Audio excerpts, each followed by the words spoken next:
The Longest Day, the classic epic of D-Day by Cornelius Ryan, read by Isaac Darlan.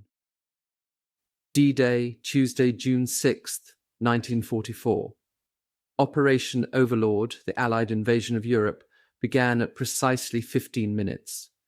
After midnight on June 6, 1944, in the first hour of a day that would be forever known as D-Day. At that moment, a few specially chosen men of the American 101s and 80 2nd Airborne Divisions stepped out of their planes into the moonlit night over Normandy. 5 minutes later, and 50 miles away, a small group of men from the British 6th Airborne Division plunged out of their planes. These were the Pathfinders, the men who were to light the dropping zones for the paratroopers and glider-borne infantry that were soon to follow. The Allied airborne armies clearly marked the extreme limits of the Normandy battlefield. Between them and along the French coastline lay 5 invasion beaches: Utah, Omaha, Gold, Juno, and Sword. Through the pre-dawn hours, as paratroopers fought in the dark hedgerows of Normandy, the greatest armada the world had ever known began to assemble off those beaches, almost 5,000 ships carrying more than 200,000 soldiers, sailors, and coastguardmen. Beginning at 6:30 a.m. and preceded by a massive naval and air bombardment, a few thousand of these men waded ashore in the first wave of the invasion. What follows is not a military history. It is the story of people, the men of the Allied forces, the enemy they fought, and the civilians who were caught up in the bloody confusion of D-Day, the day the battle began that ended Hitler's insane gamble to dominate the world. Part 1, 10-13, The Wait. The village was silent in the damp June morning. Its name was La Roche-Guyon, and it had sat undisturbed for nearly 12 centuries in a great lazy loop of the Seine, roughly midway between Paris and Normandy. For years it had been just a place that people passed through on their way to somewhere else. Its only distinction was its castle, the seat of the Duc de la Rochefoucauld. It was this castle jutting out from the backdrop of hills behind the village that had brought an end to the peace of La Roche-Guyon. On this grey morning the castle loomed up over everything, its massive stones glistening with dampness. It was almost 6 a.m., but nothing stirred in the 2 great cobbled courtyards. Outside the gates the main road stretched broad and empty, and in the village the windows of the red-roofed houses were still shuttered. La Roche-Guyon was very quiet, so quiet that it appeared to be deserted. But the silence was deceptive. Behind the shuttered windows, people waited for a bell to ring. At 6 a.m., the bell in the 15th century church of St. Sampson, next to the castle, would sound the Angelus. In more peaceful days, it had had a simple meaning. In La Roche-Guyon, the villagers would cross themselves and pause for a moment of prayer. But now the Angelus meant much more than a moment of meditation. This morning, when the bell rang, it would mark the end of the night's curfew and the beginning of the 1451/day of German occupation. Everywhere in La Roche-Guyon there were sentries. Huddled in their camouflage capes, they stood inside both gates of the castle, at roadblocks at each end of the village, in pillboxes built flush into the chalk outcroppings of the foothills, and in the crumbling ruins of an old tower on the highest hill above the castle. From up there, machine gunners could see everything that moved in this, the most occupied village in all of occupied France. Behind its pastoral front, La Roche-Guyon was really a prison. For every one of the 543 villages in and around the area, there were more than 3 German soldiers.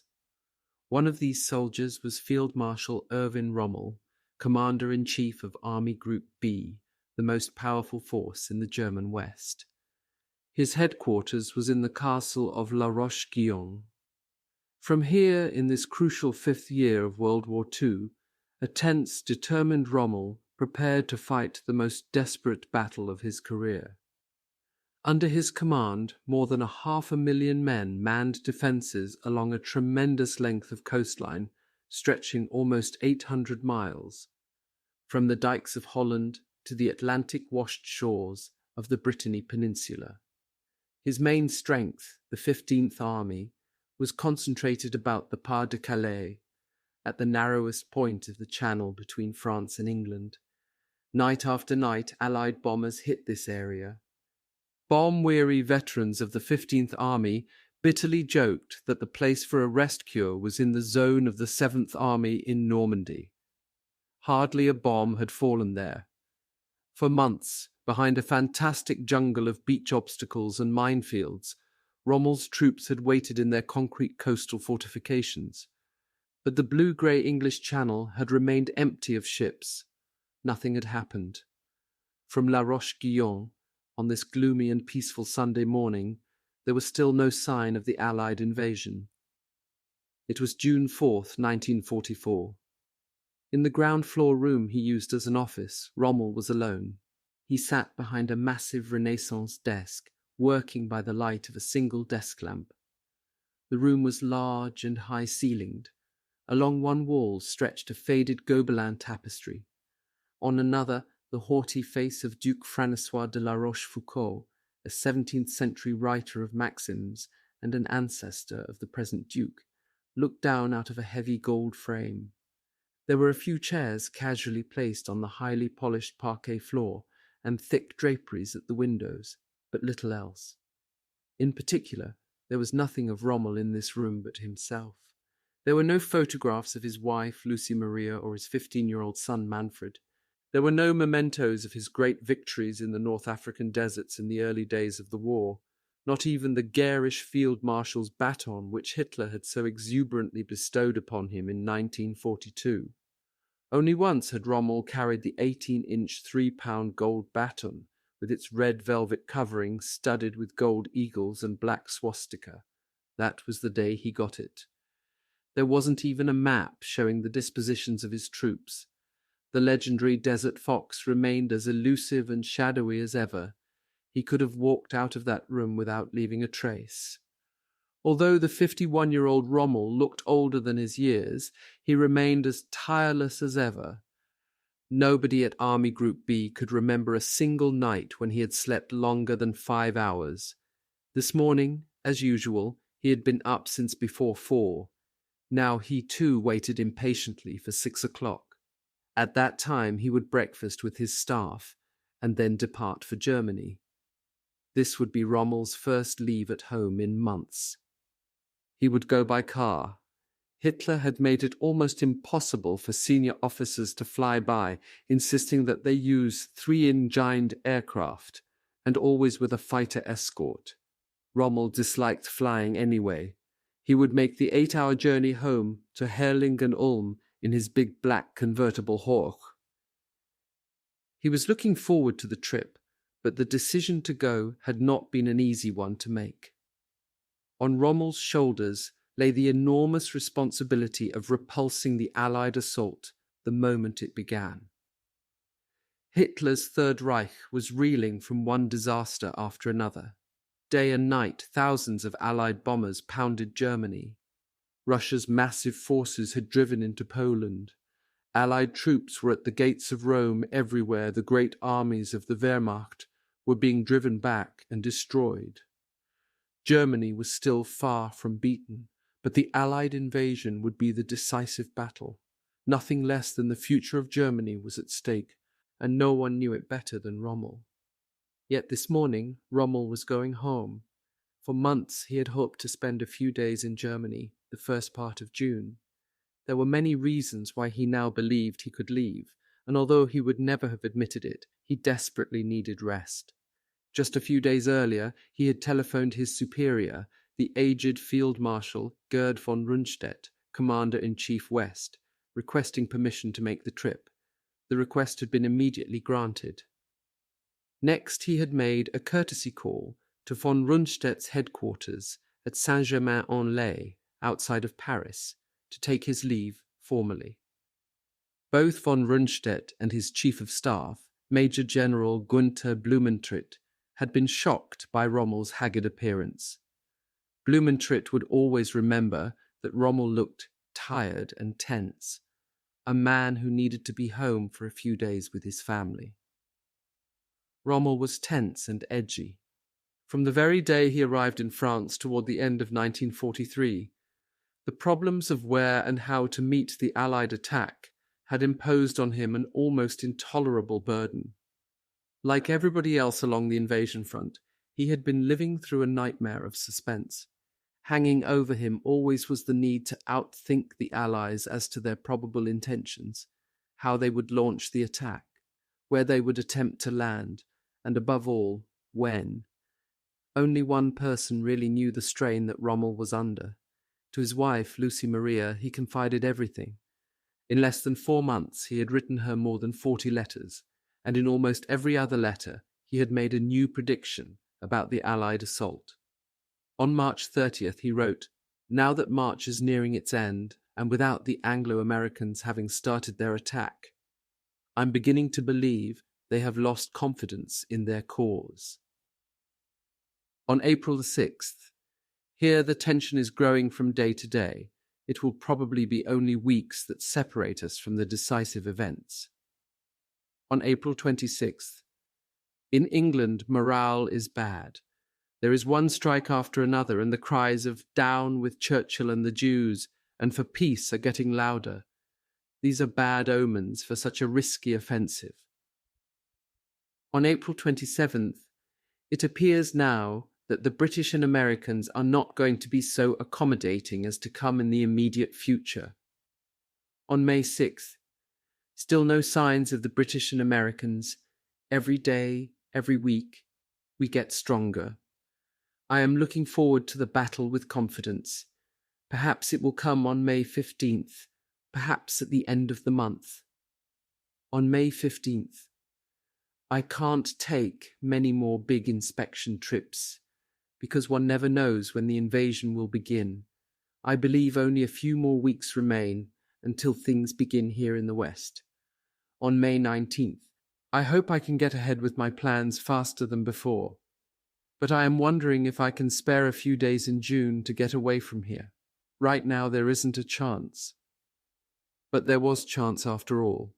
One of the reasons for Rommel's decision to leave at this time was his own estimate of the Allies' intentions. Before him now on the desk was Army Group B's weekly report. This meticulously compiled evaluation was due to be sent by noon of the following day to Field Marshal von Rundstedt's headquarters, or, as it was generally known in military jargon, OB West, Oberbefehlshaber West. From there, after further embroidery, it would become part of the overall theatre report, and then it would be forwarded to Hitler's headquarters, OKW, Oberkommando der Wehrmacht, Armed Forces High Command. Rommel's estimate read in part that the Allies had reached a high degree of readiness and that there was an increased volume of messages going to the French resistance. "But," it went on, "according to past experience, this is not indicative that an invasion is imminent." This time Rommel had guessed wrong. In the office of the Chief of Staff, down the corridor from the Field Marshal's study, Captain Helmuth Lang, Rommel's 36-year-old aide, picked up the morning report. It was always his first chore for the commander-in-chief. Rommel liked to get the report early so that he could discuss it with his staff at breakfast. But there was nothing much in it this morning. The invasion front remained quiet, except for the continuing nightly bombing of the Pas-de-Calais. There seemed no doubt about it. Besides all the other indications, this marathon bombing pointed to the Pas-de-Calais as the place the Allies had chosen for their attack. If they were going to invade at all, it would be there. Nearly everybody seemed to think so. Lang looked at his watch. It was a few minutes of 6 a.m. They would leave at 7 sharp, and they should make good time. There was no escort, just 2 cars, Rommel's and one belonging to Colonel Hans Georg von Tempelhof, Army Group B's operations officer, who was going along with them. As usual, the various military commanders in the areas through which they would pass had not been informed of the field marshal's plans. Rommel liked it that way. He hated to be delayed by the fuss and protocol of heel-clicking commanders and motorcycle escorts awaiting him at the entrance to each city. So with a bit of luck, they should reach Ulm about 3. There was the usual problem, what to take along for the field marshal's lunch. Rommel did not smoke, rarely drank, and cared so little for food that he sometimes forgot to eat.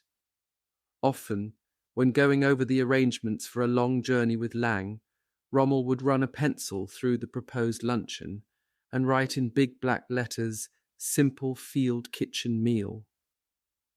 Sometimes he would confuse Lang even more by saying, "Of course, if you want to throw in a chop or two, that won't bother me." The attentive Lang never quite knew what to order from the kitchen. This morning, besides a vacuum jug of consommé, he had ordered an assortment of sandwiches. His guess was that Rommel, as usual, would forget about lunch anyway. Lang left the office and walked down the oak-panelled corridor.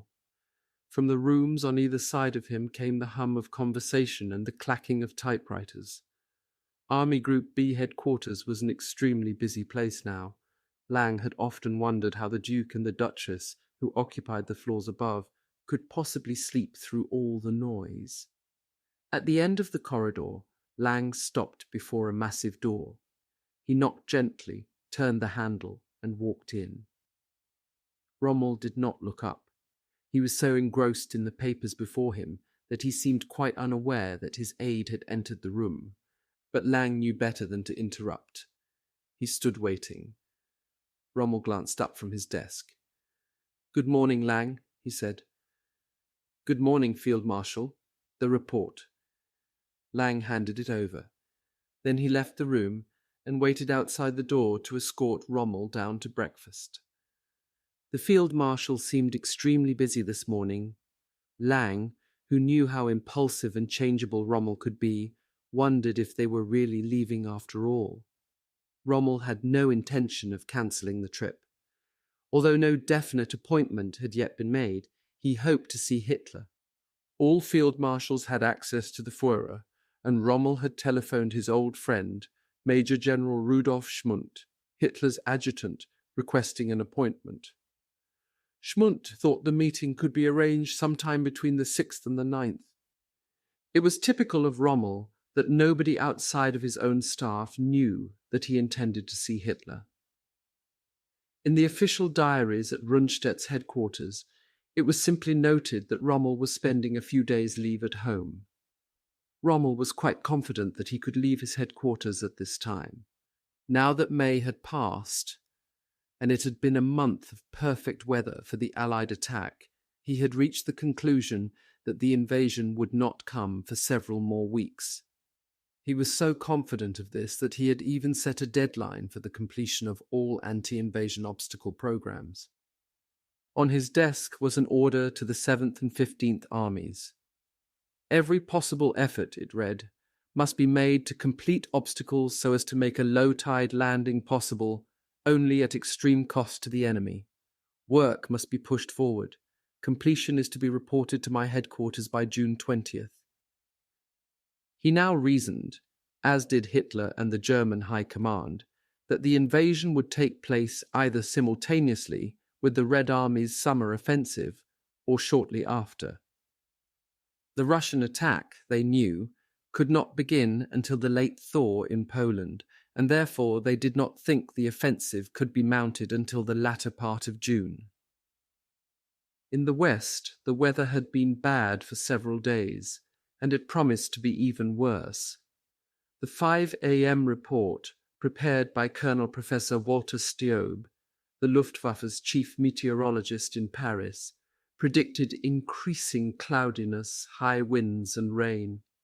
Even now a 20 to 30-mile-an-hour wind was blowing in the Channel. To Rommel it seemed hardly likely that the Allies would dare launch their attack during the next few days. Even at La Roche-Guyon, during the night, the weather had changed. Almost opposite Rommel's desk, Two tall French windows opened out onto a terraced rose garden. It was not much of a rose garden this morning. Rose petals, broken branches and twigs were strewn all over. Shortly before dawn, a brief summer storm had come out of the English Channel, swept along part of the French coast, and then passed on. Rommel opened the door of his office and stepped out. "Good morning, Lang," he said, as though he had not seen his aide until that moment. "Are we ready to go?" Together they went down to breakfast. Outside in the village of La Roche-Guyon, the bell in the church of St. Sampson sounded the Angelus. Each note fought for its existence against the wind. It was 6 a.m. Between Rommel and Lang an easy, informal relationship existed. They had been constantly together for months. Lang had joined Rommel in February, and hardly a day had passed since without a long inspection trip somewhere. Usually they were on the road by 4:30 a.m., driving at top speed to some distant part of Rommel's command. One day it would be Holland, another day Belgium, the next day Normandy or Brittany. The determined field marshal had taken advantage of every moment. "I have only one real enemy now," he had told Lang, "and that is time." To conquer time, Rommel spared neither himself nor his men. It had been that way from the moment he had been sent to France in November 1943. That fall, von Rundstedt, responsible for the defense of all Western Europe, had asked Hitler for reinforcements. Instead, he got the hard-headed, daring and ambitious Rommel. To the humiliation of the aristocratic 68-year-old Commander-in-Chief West, Rommel arrived with a Gummerbefehl, an elastic directive, ordering him to inspect the coastal fortifications, Hitler's much-publicized Atlantic Wall, and then to report directly back to the Führer's headquarters, OKW. The embarrassed and disappointed von Rundstedt was so upset by the arrival of the younger Rommel, he referred to him as the Marshal Booby, roughly the Marshal Laddie, that he asked Field Marshal Wilhelm Keitel, chief of OKW, if Rommel was being considered as his successor. He was told not to draw any false conclusions, that with all Rommel's capabilities, he is not up to that job. Shortly after his arrival, Rommel had made a whirlwind inspection of the Atlantic Wall, and what he saw appalled him. In only a few places were the massive concrete and steel fortifications along the coast completed. At the principal ports and river mouths, and overlooking the straits, roughly from above Le Havre to Holland. Elsewhere, the defences were in various stages of completion.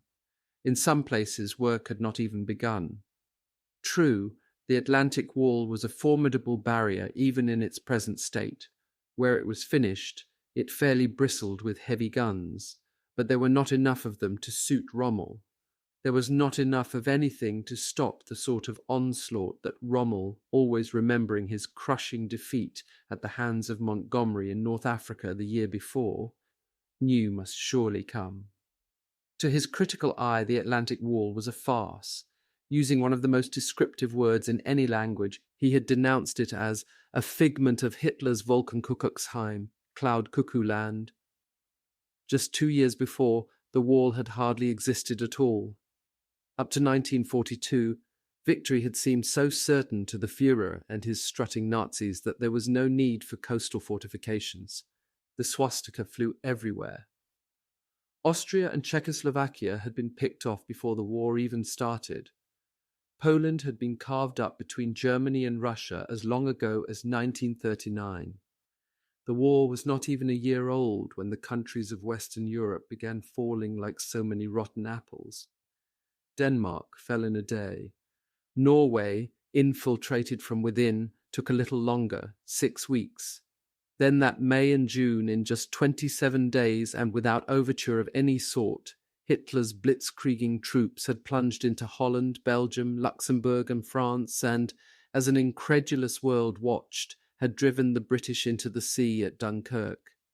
After the collapse of France, all that remained was England, standing alone. What need had Hitler for a wall? But Hitler didn't invade England. His generals wanted him to, but Hitler waited, thinking the British would sue for peace. As time passed, the situation rapidly changed. With US aid, Britain began staging a slow but sure recovery. Hitler, by now deeply involved in Russia, he attacked the Soviet Union in June 1941, saw that the coast of France was no longer an offensive springboard. It was now a soft spot in his defenses. By the fall of 1941, he began talking to his generals about making Europe an impregnable fortress. And in December, after the US had entered the war, the Führer ranted to the world that a belt of strong points and gigantic fortifications runs from Kirkenes on the Norwegian-Finnish frontier to the Pyrenees on the Franco-Spanish border, and it is my unshakable decision to make this front impregnable against every enemy. It was a wild, impossible boast. Discounting the indentations, this coastline running from the Arctic Ocean in the north to the Bay of Biscay in the south stretched almost 3,000 miles. Even directly across from Britain, at the narrowest part of the channel, the fortifications didn't exist. But Hitler had become obsessed with the fortress concept. Colonel General Franz Halder, then chief of the German General Staff, well remembers the first time Hitler outlined his fantastic scheme. Halder, who would never forgive Hitler for refusing to invade England, was cool to the whole idea. He ventured the opinion that fortifications, if they were needed, should be constructed behind the coastline, out of range of naval guns. Otherwise troops might be pinned down. Hitler dashed across the room to a table on which there was a large map, and for a full 5 minutes threw an unforgettable tantrum. Pounding the map with his clenched fist, he screamed, "Bombs and shells will fall here, here, here, and here, in front of the wall, behind it and on it, but the troops will be safe in the wall. Then they'll come out and fight." Halder said nothing, but he knew, as did the other generals in the high command, that despite all the Reich's intoxicating victories, the Führer already feared a second front and invasion. Still, little work was done on the fortifications. In 1942, as the tide of war began to swing against Hitler, British commandos began raiding the impregnable fortress of Europe. Then came the bloodiest commando raid of the war, when more than 5,000 heroic Canadians landed at Dieppe. It was a bloody curtain raiser to the invasion. Allied planners learned just how strongly the Germans had fortified the ports. The Canadians had 3,369 casualties, of which 900 were dead. The raid was disastrous, but it shocked Hitler. The Atlantic Wall, he thundered at his generals, must be completed at top speed. Construction was to be rushed fanatically. It was. Thousands of slave laborers worked night and day to build the fortifications. Millions of tons of concrete were poured. So much was used that all over Hitler's Europe it became impossible to get concrete for anything else. Staggering quantities of steel were ordered, but this commodity was in such short supply that the engineers were forced to do without it. As a result, few of the bunkers or blockhouses had swivelling cupolas, which required steel for the turrets, and the arc of fire from the guns was thereby restricted. So great was the demand for materials and equipment that parts of the old French Maginot Line and Germany's frontier fortifications, the Siegfried Line, were cannibalized for the Atlantic Wall. By the end of 1943, although the wall was far from finished, over 500,000 men were working on it, and the fortifications had become a menacing reality. Hitler knew that invasion was inevitable, and now he was faced with another great problem, finding the divisions to man his growing defenses. In Russia, division after division was being chewed up as the Wehrmacht tried to hold a 2,000-mile front against relentless Soviet attacks. In Italy, knocked out of the war after the invasion of Sicily, thousands of troops were still pinned down. So by 1944, Hitler was forced to bolster his garrisons in the West, with a strange conglomeration of replacements, old men and young boys, the remnants of divisions shattered on the Russian front, impressed volunteers from occupied countries. There were units of Poles, Hungarians, Czechs, Romanians, and Yugoslavs, to mention just a few, and even 2 Russian divisions composed of men who preferred fighting for the Nazis to remaining in prison camps. Questionable as these troops might prove to be in combat, they filled out the gaps. He still had a hard core of battle-hardened troops and panzers. By D-Day, Hitler's strength in the West would total a formidable 60 divisions. Not all these divisions would be up to full strength, but Hitler was still relying on his Atlantic Wall. That would make the difference. Yet men like Rommel, who had been fighting and losing on other fronts, were shocked when they saw the fortifications. Rommel had not been in France since 1941, and he, like many other German generals, believing in Hitler's propaganda, had thought that the defences were almost completed. His scathing denunciation of the wall came as no surprise to von Rundstedt at OB West. He heartily concurred. Indeed, it was probably the only time that he completely agreed with Rommel on anything. The wise old von Rundstedt had never believed in fixed defences. He had masterminded the successful outflanking of the Maginot Line in 1940 that had led to the collapse of France. To him, Hitler's Atlantic Wall was nothing more than an enormous bluff, more for the German people than for the enemy, and the enemy, through his agents, knows more about it than we do. It would temporarily obstruct the Allied attack, but it would not stop it. Nothing, von Rundstedt was convinced, could prevent the initial landings from being successful. His plan to defeat the invasion was to hold the great mass of his troops back from the coast and to attack after the Allied troops had landed. That would be the moment to strike, he believed, when the enemy was still weak, without adequate supply lines and struggling to organize in isolated bridgeheads. With this theory, Rommel disagreed completely. He was positive that there was only one way to smash the attack: meet it head-on. There would be no time to bring up reinforcements from the rear. He was certain that they would be destroyed by incessant air attacks or the massive weight of naval or artillery bombardment. Everything, in his view, from troops to panzer divisions, had to be held ready at the coast or just behind it. His aide well remembered a day when Rommel had summed up his strategy. They had stood on a deserted beach, and Rommel, a short, stocky figure in a heavy greatcoat with an old muffler around his throat, had stalked up and down waving his informal marshal's baton, a 2-foot-long, silver-topped black stick with a red, black and white tassel. He had pointed to the sands with his baton and said, "The war will be won or lost on the beaches.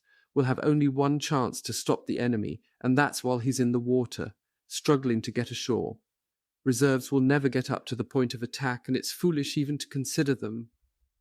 The Hauptkampflinie, main line of resistance, will be here. Everything we have must be on the coast. Believe me, Lang, the first 24 hours of the invasion will be decisive. For the Allies, as well as Germany, it will be the longest day." Hitler had approved Rommel's plan in general, and from then on von Rundstedt had become merely a figurehead. Rommel executed von Rundstedt's orders only if they agreed with his own ideas. To get his way, he would frequently use a single but powerful argument. "The Führer," Rommel would remark, "gave quite explicit orders to me. He never said this directly to the dignified von Rundstedt, but rather to OB West's Chief of Staff, Major General Blumentritt. With Hitler's backing and von Rundstedt's reluctant acceptance, that Bohemian Corporal Hitler," snapped the Commander-in-Chief West, "usually decides against himself." The determined Rommel had set out to overhaul completely the existing anti-invasion plans. In a few short months, Rommel's ruthless drive had changed the whole picture.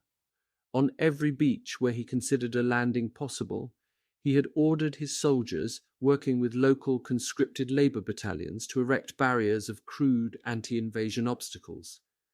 These obstacles, jagged triangles of steel, saw-toothed gate-like structures of iron, metal-tipped wooden stakes, and concrete cones were planted just below high and low-tide watermarks. Strapped to them were deadly mines. Where there were not enough mines, shells had been used, their noses pointing ominously out to sea. A touch would cause them to explode instantly. Rommel's strange inventions, he had designed most of them himself, were both simple and deadly. Their object was to impale and destroy troop-filled landing craft, or to obstruct them long enough for shore batteries to zero in. Either way, he reasoned, the enemy soldiers would be decimated long before they reached the beaches. More than 500,000 of these lethal underwater obstacles now stretched along the coastline. Still, Rommel, the perfectionist, was not satisfied.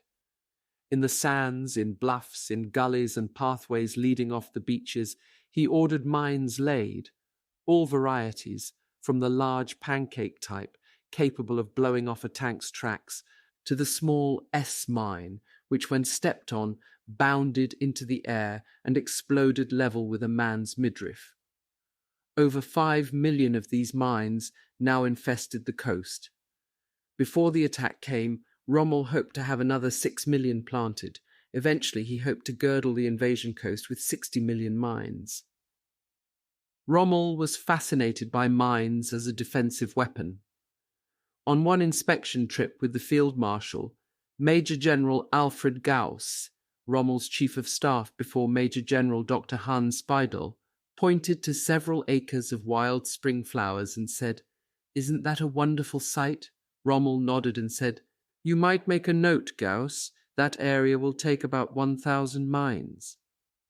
And on yet another occasion, when they were en route to Paris, Gauss suggested that they visit the famous porcelain china works at Sèvres. Gauss was surprised when Rommel agreed, but Rommel was not interested in the works of art he was shown. He walked quickly through the display rooms and, turning to Gauss, said, "Find out if they can make waterproof casings for my sea mines." Overlooking the coastline, back of this jungle of mines and obstacles, Rommel's troops waited in pillboxes, concrete bunkers, and communication trenches, all surrounded by layers of barbed wire. From these positions, every piece of artillery that the field marshal had been able to lay hands on looked down on sands and sea already sighted in to give overlapping fields of fire. Some guns were actually in positions on the seashore itself. These were hidden in concrete emplacements beneath innocent-looking seaside homes, their barrels aimed not toward the sea, but directly down the beaches, so as to fire at point-blank range along the waves of assaulting troops. Rommel took advantage of every new technique or development. Where he was short of guns, he positioned batteries of rocket launchers or multiple mortar throwers. At one place, he even had miniature robot tanks called Goliaths. These devices, capable of carrying more than half a ton of explosives, could be guided by remote control from the fortifications down onto the beaches and detonated among troops or landing craft. About all that was missing from Rommel's medieval arsenal of weapons were crucibles of molten lead to pour down on the attackers, and in a way he had the modern equivalent, automatic flamethrowers. At some places along the front, webs of piping ran out from concealed kerosene tanks to the grassy approaches leading off the beaches. At the press of a button, advancing troops would be instantly swallowed by flame. Nor had Rommel forgotten the threat of parachutists or glider-borne infantry.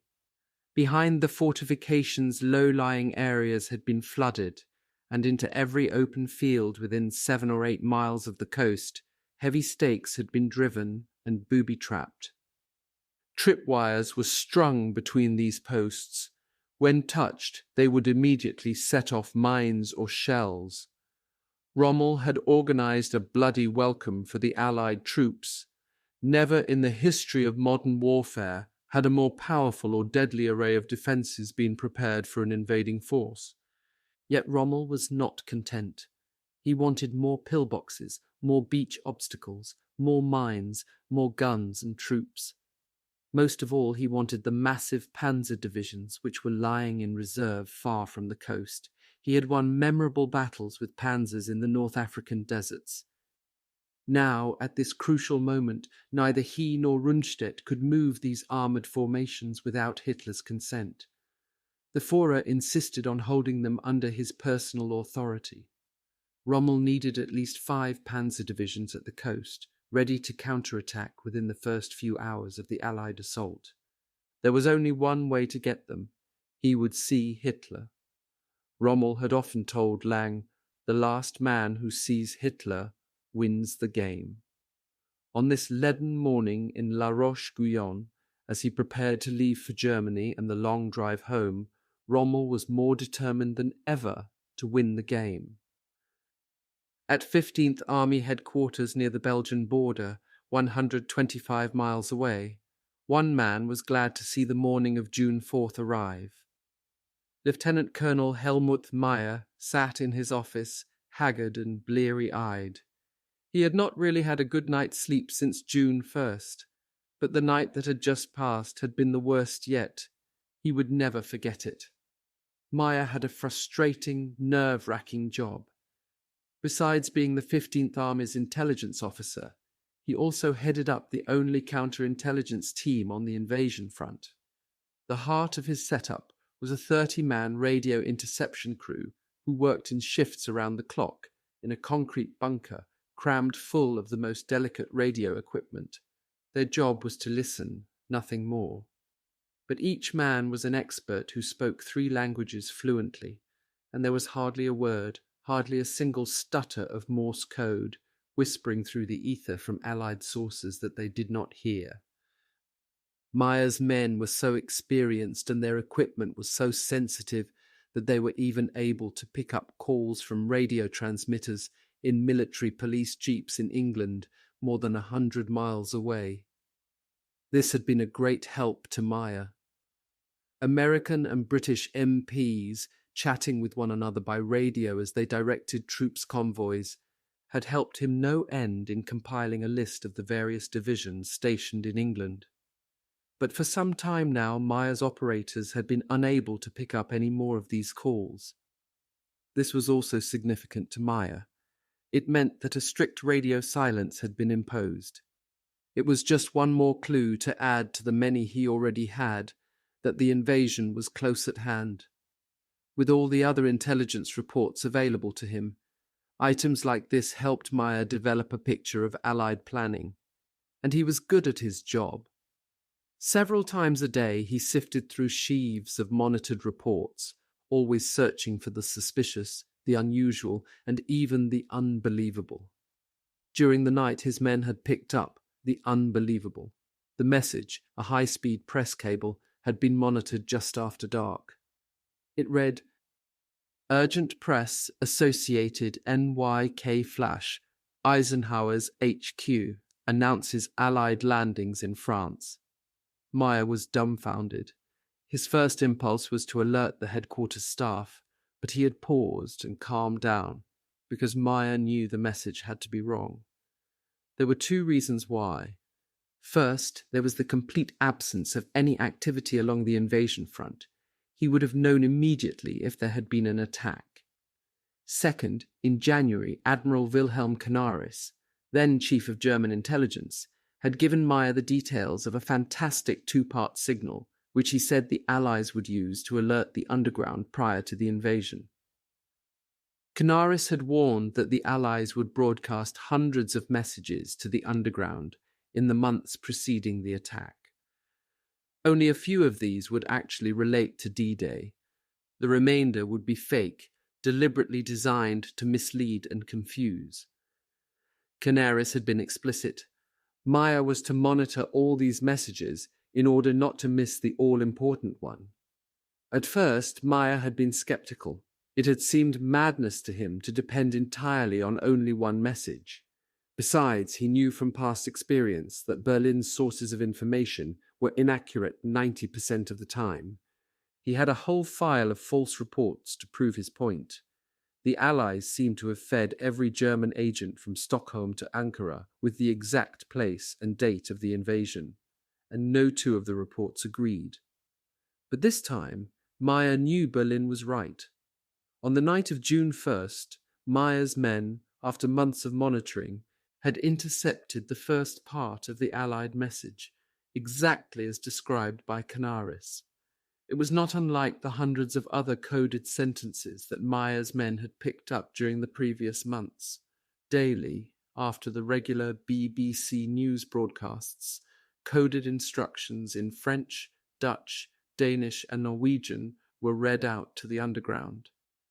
Most of the messages were meaningless to Meyer, and it was exasperating not to be able to decode such cryptic fragments as "The Trojan War will not be held," "Molasses tomorrow will spurt forth cognac," "John has a long moustache," or "Sabine has just had mumps and jaundice." But the message that followed the 9 p.m. BBC News on the night of June 1st was one that Meyer understood only too well. "Kindly listen now to a few personal messages," said the voice in French. Instantly, Sergeant Walter Reichling switched on a wire recorder. There was a pause, and then, "Les sanglots longs des violons de l'automne," the long sobs of the violins of autumn. Reichling suddenly clapped his hands over his earphones. Then he tore them off and rushed out of the bunker for Meyer's quarters. The sergeant burst into Meyer's office and excitedly said, "Sir, the first part of the message, it's here."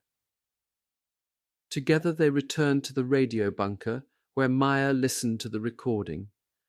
There it was, the message that Canaris had warned them to expect. It was the first line of Chanson d'automne, Song of Autumn, by the 19th century French poet Paul Verlaine. According to Canaris's information, this line from Verlaine was to be transmitted on the 1st or 15th of a month, and will represent the first half of a message announcing the Anglo-American invasion. The last half of the message would be the second line of the Verlaine poem, "Blessant mon cœur d'une langueur monotone, wound my heart with a monotonous languor." When this was broadcast, it would mean, according to Canaris, that the invasion will begin within 48 hours, the count starting at 0000 hours of the day following the transmission.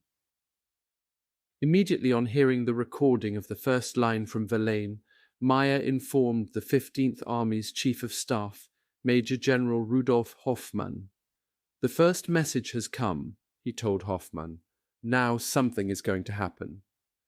"Are you absolutely sure?" Hoffmann asked. "We recorded it," Meyer replied. Hoffmann immediately gave the alarm to alert the whole of the 15th Army. Meyer meanwhile sent the message by teletype to OKW. Next, he telephoned Rundstedt's headquarters, Ob West, and Rommel's headquarters, Army Group B. At OKW, the message was delivered to Colonel General Alfred Jodl, Chief of Operations. The message remained on Jodl's desk. He did not order an alert. He assumed Rundstedt had done so, but Rundstedt thought Rommel's headquarters had issued the order. Rommel must have known about the message, but from his own estimate of Allied intentions, it is obvious that he must have discounted it. Along the invasion coast, only one army was placed on readiness, the 15th. The 7th Army, holding the coast of Normandy, heard nothing about the message and was not alerted. On the nights of the 2nd and 3rd of June, the first part of the message was again broadcast. This worried Meyer. According to his information, it should have been broadcast only once. He could only assume that the Allies were repeating the alert in order to make sure it was received by the underground. Within the hour after the message was repeated on the night of June 3rd, the AP flash regarding the Allied landings in France had been picked up. If the Canaris warning was right, the AP report must be wrong. After his first moment of panic, Meyer had bet on Canaris. Now he was weary but elated. The coming of the dawn and the continued peacefulness along the front had more than proved him right. Now there was nothing to do but wait for the last half of the vital alert, which might come at any moment. Its awesome significance overwhelmed Meyer. The defeat of the Allied invasion, the lives of hundreds of thousands of his countrymen, the very existence of his country would depend on the speed with which he and his men monitored the broadcast and alerted the front. Meyer and his men would be ready as never before. He could only hope that his superiors also realized the importance of the message. As Meyer settled down to wait, 125 miles away, the commander of Army Group B was preparing to leave for Germany. Field Marshal Rommel carefully spread a little honey on a slice of buttered bread. At the breakfast table sat his brilliant Chief of Staff, Major General Doctor, Hans Speidel, and several members of his staff. There was no formality. The table talk was easy and uninhibited. It was almost like a family gathering with the father sitting at the head of the table. In a way, it was a kind of close-knit family. Each of the officers had been hand-picked by Rommel, and they were devoted to him. All of them this morning had briefed Rommel on various questions which they hoped he would raise with Hitler. Rommel had said little. He had simply listened. Now he was impatient to leave. He looked at his watch. "Gentlemen," he said abruptly, "I must go." Outside the main entrance, Rommel's chauffeur Daniel stood by the field marshal's car with the door open. Rommel invited Colonel von Tempelhof, besides Lang, the only other staff officer going with them, to ride with him in the Horsch. Tempelhof's car could follow behind. Rommel shook hands with each member of his official family, spoke briefly to his chief of staff, and then took his usual seat next to the chauffeur. Lang and Colonel von Tempelhof sat in the back. "We can go now, Daniel," said Rommel.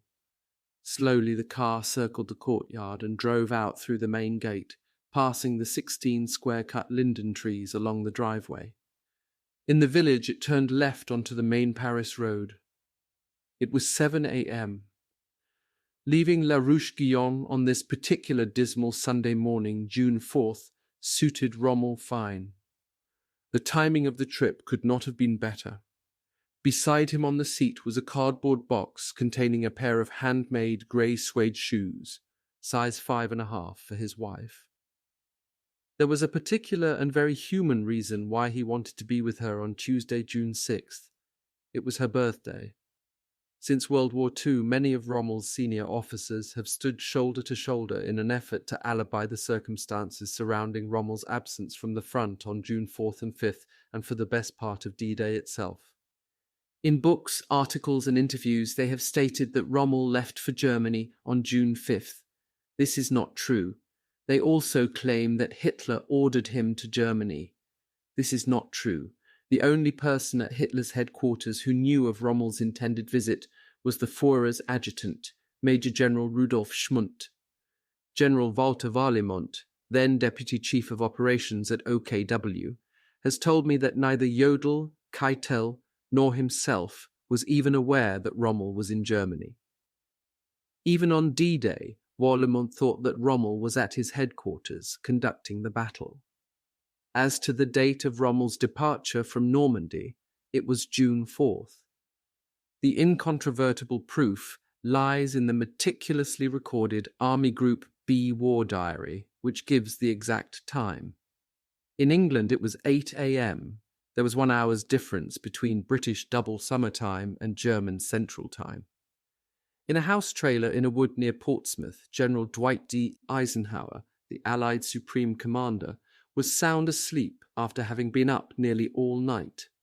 For several hours now, coded messages had been going out by telephone, by messenger, and by radio from his headquarters nearby. Eisenhower, at about the time Rommel got up, had made a fateful decision. Because of unfavourable weather conditions, he had postponed the Allied invasion by 24 hours. If conditions were right, D-Day would be Tuesday, June 6th. 7 Lieutenant Commander George D. Hoffman, 33-year-old skipper of the destroyer USS Corrie, looked through his binoculars at the long column of ships ploughing steadily across the English Channel behind him. It seemed incredible to him that they had got this far without an attack of some sort. They were on course and exactly on time. The crawling convoy, following a circuitous route and moving less than 4 miles an hour, had sailed more than 80 miles since leaving Plymouth the night before. But at any moment now, Hoffman expected to meet trouble, U-boat or aircraft attack, or both. At the very least, he expected to encounter minefields, for as every minute passed, they were sailing farther into enemy waters. France lay ahead, now only 40 miles away. The young commander, he had fleeted up on the Corrie from a lieutenant to skipper in less than 3 years, was immensely proud to be leading this magnificent convoy. But as he looked at it through his glasses, he knew that it was a sitting duck for the enemy. Ahead were the minesweepers, 6 small ships spread out in a diagonal formation, like one side of an inverted V, each one trailing in the water. Off to its right, a long saw-toothed wire sweep to cut through the moorings and detonate floating mines. Behind the minesweepers came the lean, sleek shapes of the shepherds, the escorting destroyers, and behind them, stretching back as far as the eye could see, came the convoy, a great procession of lumbering, unwieldy landing ships carrying thousands of troops, tanks, guns, vehicles, and ammunition. Each of the heavily laden ships flew an anti-aircraft barrage balloon at the end of a stout cable, and because these protective balloons, all flying at the same altitude, swung out in the face of the brisk wind, the entire convoy appeared to be listing drunkenly to one side. To Hoffman it was quite a sight. Estimating the distance separating one ship from the next and knowing the total number of vessels, he figured that the tail end of this fantastic parade must still be back in England, in Plymouth Harbour. And this was only one convoy. Hoffman knew that dozens of others had been due to sail when he did, or would leave England during the day. That night all of them would converge on the Bay of the Seine. By morning an immense fleet of 5,000 ships would stand off the invasion beaches of Normandy. Hoffman could hardly wait to see it. The convoy that he led had left England early because it had the farthest to go. It was part of a massive American force, the 4th Division, destined for a place that Hoffman, like millions of other Americans, had never heard of before. A stretch of wind-blown sand on the eastern side of the Cherbourg Peninsula that had been given the code name Utah. 12 miles to the southeast, in front of the seaside villages of Vierville and Colleville, lay the other American beach, Omaha, a crescent-shaped strip of silvery strand where the men of the 1/ and 29th Divisions would land. The Corrie's captain had expected to see other convoys near him this morning, but he seemed to have the channel all to himself. He wasn't disturbed. Somewhere in the vicinity, he knew, other convoys attached to either Force U or Force O were sailing for Normandy. Hoffman did not know that because of the uncertain weather conditions, a worried Eisenhower had permitted fewer than a score of slow-moving convoys to set sail during the night. Suddenly the bridge telephone buzzed. One of the deck officers reached for it, but Hoffman, who was closer, picked up the phone. "Bridge," he said, "this is the captain." He listened for a moment. "Are you quite sure?" he asked. "Has the message been repeated?" Hoffman listened a moment longer, then he replaced the receiver on its cradle. It was unbelievable. The whole convoy had been ordered back to England. No reason given. What could have happened? Had the invasion been postponed? Hoffman looked through his glasses at the minesweepers ahead. They hadn't changed course. Neither had the destroyers behind them. Had they received the message? Before doing anything else, he decided to see the turnabout message for himself. He had to be sure. Quickly, he climbed down to the radio shack, one deck below. Radioman Third Class Benny Glisson had made no mistake. Showing his skipper the radio logbook, he said, "I checked it twice just to be certain." Hoffman hurried back to the bridge. His job, and that of the other destroyers now, was to wheel this monstrous convoy around, and quickly. Because he was in the lead, his immediate concern was the flotilla of minesweepers several miles ahead.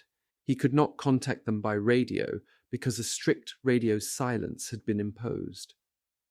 "All engines ahead full speed," Hoffman ordered. "Close up on the minesweepers, signalman on the light." As the Corrie raced forward, Hoffman looked back and saw the destroyers behind him wheel and swing around the flanks of the convoy. Now, with signal lights blinking, they began the huge job of turning the convoy around. A worried Hoffman realized that they were dangerously close to France, just 38 miles. Had they been spotted yet? It would be a miracle if they got away with the turnabout undetected. Down in the radio shack, Benny Glisson continued to pick up the coded postponement message every 15 minutes. To him, it was the worst news he had received in a long time, for it seemed to confirm a nagging suspicion that the Germans knew all about the invasion. Had D-Day been called off because the Germans had found out? Like thousands of other men, Benny did not see how the invasion preparations, the convoys, the ships, men, and supplies that filled every port, inlet, and harbour from Land's End to Portsmouth could possibly have gone unnoticed by Luftwaffe reconnaissance planes, and if the message simply meant that the invasion had been postponed for some other reason, then it followed that the Germans had still more time to spot the Allied armada. The 23-year-old radio operator turned the dial of another set and tuned in Radio Paris, the German propaganda station. He wanted to hear sexy-voiced Axis Sally. Her taunting broadcasts were amusing because they were so inaccurate, but you never could tell. There was another reason. The Berlin Bitch, as she was often irreverently called, seemed to have an inexhaustible supply of the latest hit tunes. Benny didn't get a chance to listen, because just then a long string of coded weather reports began coming in. But as he finished typing up these messages, Axis Sally put on her first record of the day. Benny instantly recognized the opening bars of the popular wartime tune, I Double Dare Why. But new lyrics had been written for the song. As he listened, they confirmed his worst fears. That morning, a little before 8, Benny and many thousands of Allied troops who had steeled themselves for the invasion of Normandy on June 5th, and who now had another agonizing 24 hours to wait, heard I Double Dare You with these pertinent if chilling lines. I double dare you to come over here. I double dare you to venture too near. Take off your high hat and quit that bragging. Cut out that claptrap and keep your hair on. Can't you take a dare on? I double dare you to venture a raid. I double dare you to try and invade. And if your loud propaganda means half of what it says, I double dare you to come over here. I double dare you. In the huge operations centre at Allied Naval Headquarters in Southwick House outside Portsmouth, they waited for the ships to come back. The long, high room with its white and gold wallpaper was the scene of intense activity. One entire wall was covered by a gigantic chart of the English Channel.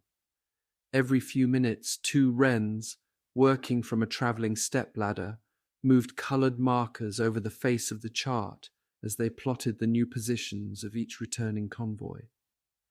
Clustered in groups of 2 and 3, staff officers from the various Allied services watched in silence as each new report came in. Outwardly they appeared calm, but there was no disguising the strain that everybody felt. Not only must the convoys wheel about almost under the very noses of the enemy and return to England along specific mine-swept tracks, they were now faced with the threat of another enemy, a storm at sea. For the slow-moving landing craft, heavily loaded with troops and supplies, a storm could be disastrous.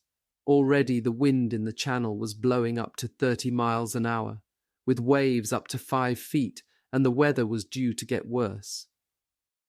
As the minutes passed, the face of the chart reflected the orderly pattern of the recall.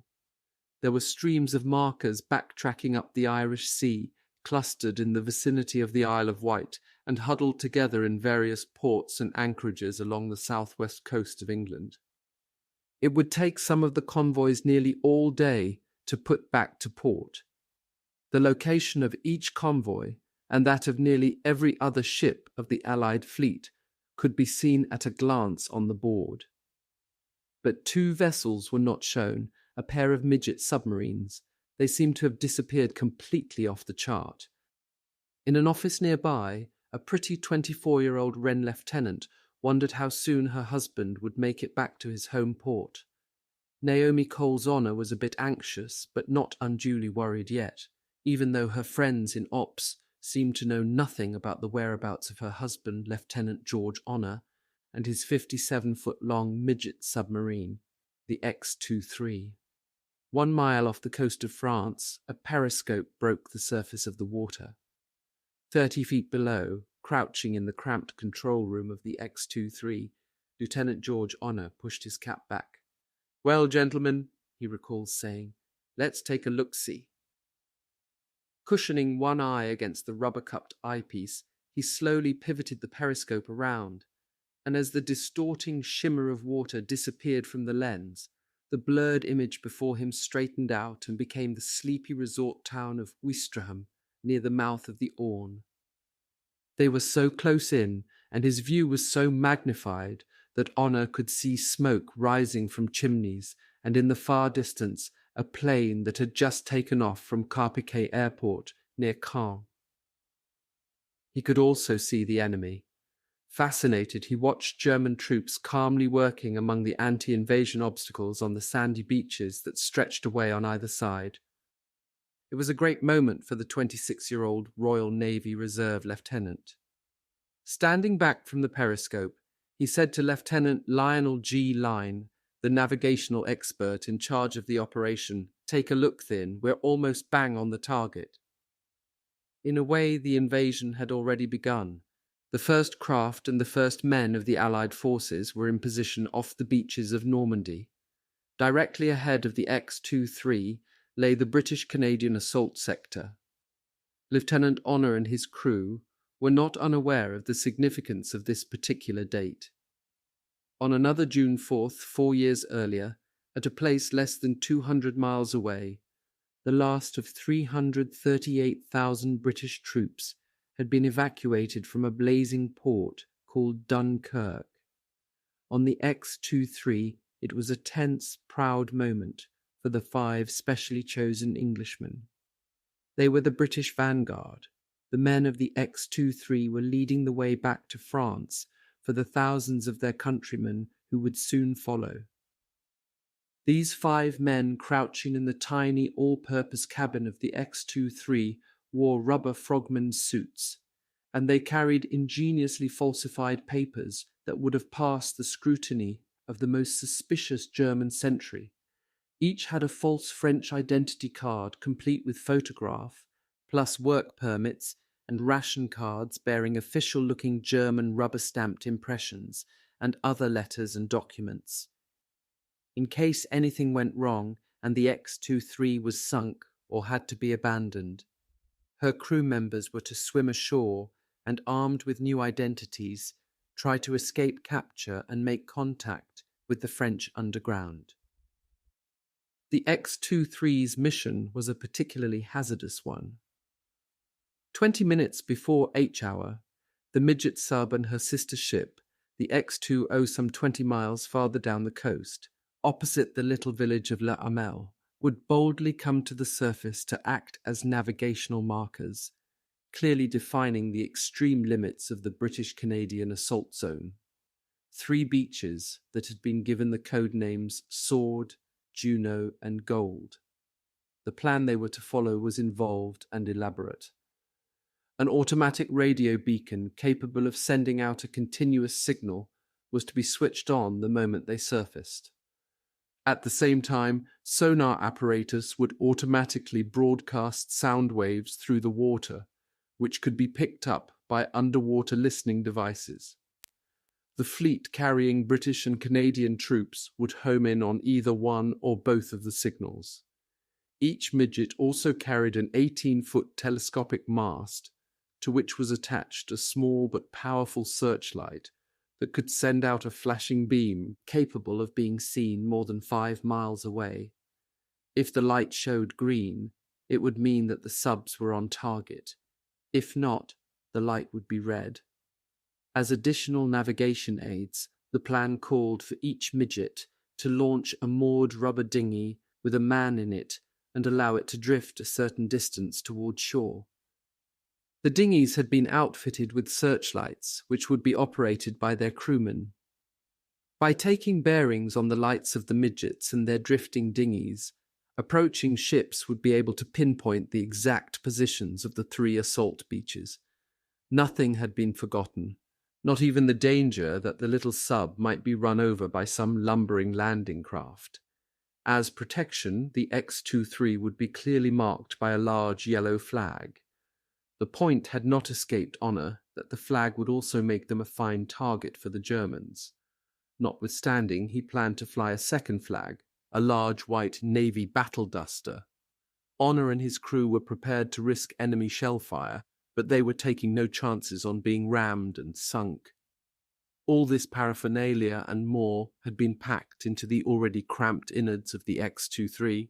2 extra crewmen, both navigation expert, had also been added to the sub's normal complement of 3 men. There was scarcely room now to stand up or sit down in the X-23's single all-purpose cabin, which was only 5 feet 8 inches high, 5 feet wide, and barely 8 feet long. Already it was hot and stuffy, and the atmosphere would get much worse before they dared surface, which would not be until after dark. Even in daylight, in these shallow coastal waters, Honor knew that there was always the possibility of being spotted by low-flying reconnaissance planes or patrol boats, and the longer they stayed at periscope depth, the greater was the risk. At the periscope, Lieutenant Lyne took a series of bearings. He quickly identified several landmarks: the Ouistreham Lighthouse, the town church, and the spires of 2 others in the villages of Langrune and Saint-Aubin-sur-Mer a few miles away. Honor had been right. They were almost bang on the target, barely 3/4 of a mile from their plotted position. Honor was relieved to be this close. It had been a long, harrowing trip. They had covered the 90 miles from Portsmouth in a little under 2 days, and much of that time they had travelled through minefields. Now they would get into position and then drop to the bottom. Operation Gambit was off to a good start. Secretly, he wished that some other code word had been chosen. Although he was not superstitious, on looking up the meaning of the word, the young skipper had been shocked to discover that gambit meant throwing away the opening pawns. Honor took one last look through the periscope at the Germans working on the beaches. All hell would break loose on those beaches by this time tomorrow, he thought. Down periscope, he ordered. Submerged and out of radio communication with their base, Honor and the crew of the X-23 did not know that the invasion had been postponed. By 11 a.m., the gale in the Channel was blowing hard. In the restricted coastal areas of Britain, sealed off from the remainder of the country, the invasion forces sweated it out. Their world now was the assembly areas, the airfields and the ships. It was almost as though they were physically severed from the mainland, caught up strangely between the familiar world of England and the unknown world of Normandy. Separating them from the world they knew was a tight curtain of security. On the other side of that curtain, life went on as usual. People went about their accustomed routines, unaware that hundreds of thousands of men waited out an order that would mark the beginning of the end of World War II. In the town of Leatherhead, Surrey, a slight 54-year-old physics teacher was walking his dog. Leonard Sidney Dorr was a quiet, unassuming sort of man, and outside of a small circle of friends, he was unknown. Yet the retiring Dorr enjoyed a public following, far exceeding that of a film star. Every day upwards of 1 million people struggled over the crossword puzzle that he and his friend Melville Jones, another schoolteacher, prepared for each morning's London Daily Telegraph. For more than 20 years, Dorr had been the Telegraph's senior crossword compiler, and in that time his tough, intricate puzzles had both exasperated and satisfied countless millions. Some addicts claimed that the Times' puzzle was tougher, but Dorr's fans were quick to point out that the Telegraph's crossword had never repeated the same clue twice. That was a matter of considerable pride to the reserved Dorr. Dorr would have been astonished to know that ever since May 2nd, he had been the subject of a most discreet inquiry by a certain department in Scotland Yard charged with counter-espionage, M.I. $5. For over a month his puzzles had thrown one scare after another into many sections of the Allied High Command. On this particular Sunday morning, M.I. $5 had decided to talk to Dorr. When he returned home, he found two men waiting for him. Dorr, like everybody else, had heard of M.I. $5, but what could they possibly want with him? "Mr. Dorr," said one of the men as the questioning began, "during the last month a number of highly confidential code words concerning a certain Allied operation have appeared in the Telegraph crossword puzzles. Can you tell us what prompted you to use them, or where you got them?" Before the surprised Dorr could answer, the M.I. $5 man pulled a list out of his pocket and said, "We are particularly interested in finding out how you came to choose this word." He pointed to the list. The prize competition crossword in the Telegraph for May 27th included the clue 11 across. But some bigwig like this has stolen some of it at times. This mystifying clue, through some strange alchemy, made sense to Dorr's devoted followers. The answer, published just 2 days before on June 2nd, was the code name for the entire Allied invasion plan, Overlord.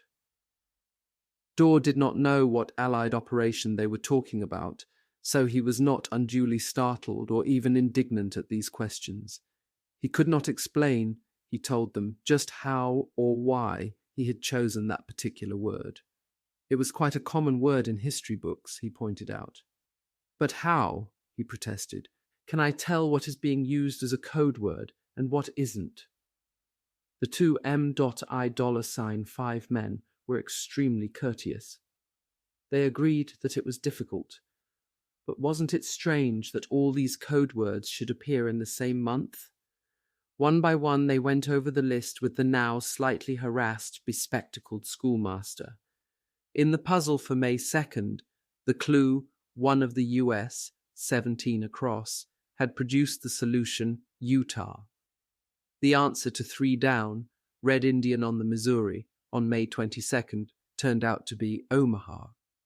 In the May 30th crossword, 11 across, "This bush is a center of nursery revolutions," required the word mulberry, the code name for the 2 artificial harbors that were to be placed in position off the beaches. And the solution to 15, down on June 1st, Britannia and he hold to the same thing, had been Neptune, the code word for the naval operations in the invasion. Dorr had no explanation for the use of these words. For all he knew, he said, the crosswords mentioned on the list could have been completed 6 months before. Was there any explanation? Dorr could suggest only one: fantastic coincidence.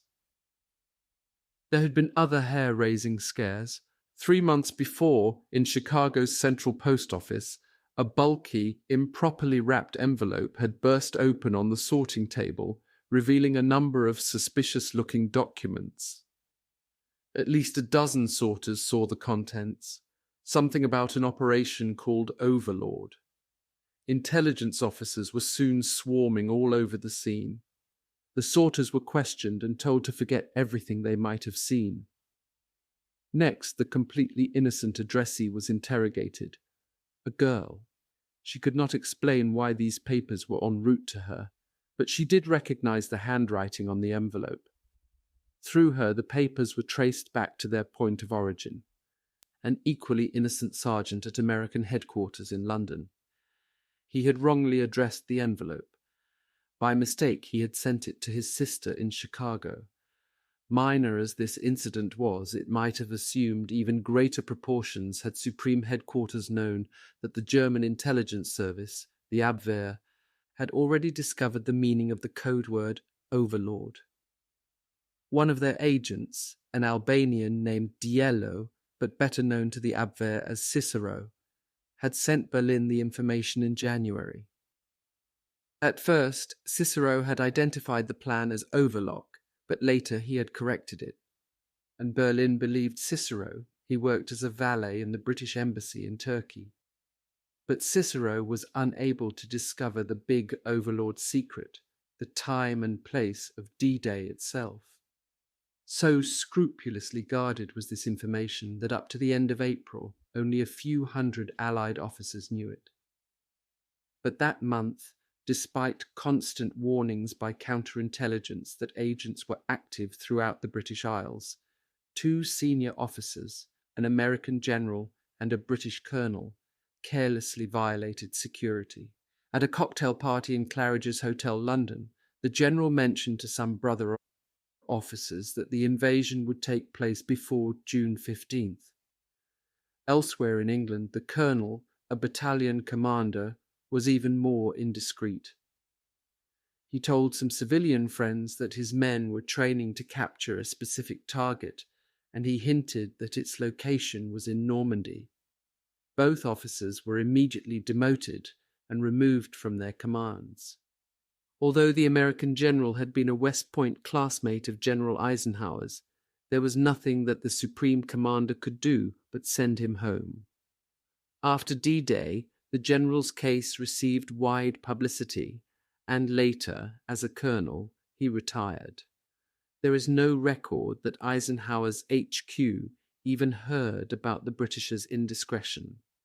It was quietly handled by his own superiors. The Britisher went on to become a member of Parliament. And now, on this 10th Sunday, June 4th, Supreme Headquarters was stunned by the news that there had been yet another leak, far worse than any that had occurred before. During the night, an AP teletype operator had been practicing on an idle machine in an effort to improve her speed. By error, the perforated tape carrying her practice flash somehow preceded the usual nightly Russian communique. It was corrected after only 30 seconds, but the word was out. The bulletin that reached the US read, "Urgent press associated NYK flash Eisenhower's HQ announced Allied landings in France. Grave as the consequences of the message might prove to be, it was much too late to do anything about it now." The gigantic machinery of the invasion had moved into high gear. Now, as the hours slipped by and the weather steadily worsened, the greatest airborne and amphibious force ever assembled waited for General Eisenhower's decision. Would Ike confirm June 6th as D-Day, or would he be compelled because of Channel weather, the worst in 20 years, to postpone the invasion once again? In a rain-lashed wood, 2 miles from the naval headquarters at Southwick House, the American who had to make that great decision wrestled with the problem and tried to relax in his sparsely furnished 3.5-ton trailer. Although he could have moved into more comfortable quarters at the big, sprawling Southwick House, Eisenhower had decided against it. He wanted to be as close as possible to the ports where his troops were loading. Several days before, he had ordered a small, compact battle headquarters set up, a few tents for his immediate staff and several trailers, among them his own, which he had long ago named My Circus Wagon. Eisenhower's trailer, a long, low caravan somewhat resembling a moving van, had 3 small compartments serving as bedroom, living room, and study. Besides these, neatly fitted into the trailer's length was a tiny galley, a miniature switchboard, a chemical toilet, and at one end, a glass-enclosed observation deck. But the Supreme Commander was rarely around long enough to make full use of the trailer. He hardly ever used the living room or the study. When staff conferences were called, he generally held them in a tent next to the trailer. Only his bedroom had a lived-in look. It was definitely his. There was a large pile of Western paperbacks on the table near his bunk, and here too were the only pictures, photographs of his wife, Mamie, and his 21-year-old son, John, in the uniform of a West Point cadet. From this trailer, Eisenhower commanded almost 3 million Allied troops. More than half of his immense command were American, roughly 1.7 million soldiers, sailors, airmen, and Coast Guardmen. British and Canadian forces together totaled around 1 million, and in addition there were fighting French, Polish, Czech, Belgian, Norwegian, and Dutch contingents. Never before had an American commanded so many men from so many nations or shouldered such an awesome burden of responsibility. Yet despite the magnitude of his assignment and his vast powers, there was little about this tall, sunburned Midwesterner with the infectious grin to indicate that he was the supreme commander. Unlike many other famous Allied commanders who were instantly recognizable by some visible trademark such as eccentric headgear or garish uniforms layered shoulder-high with decorations, everything about Eisenhower was restrained. Apart from the 4 stars of his rank, a single ribbon of decorations above his breast pocket and the flaming sword shoulder patch of Sheaf, Supreme Headquarters Allied Expeditionary Force, Eisenhower shunned all distinguishing marks. Even in the trailer there was little evidence of his authority.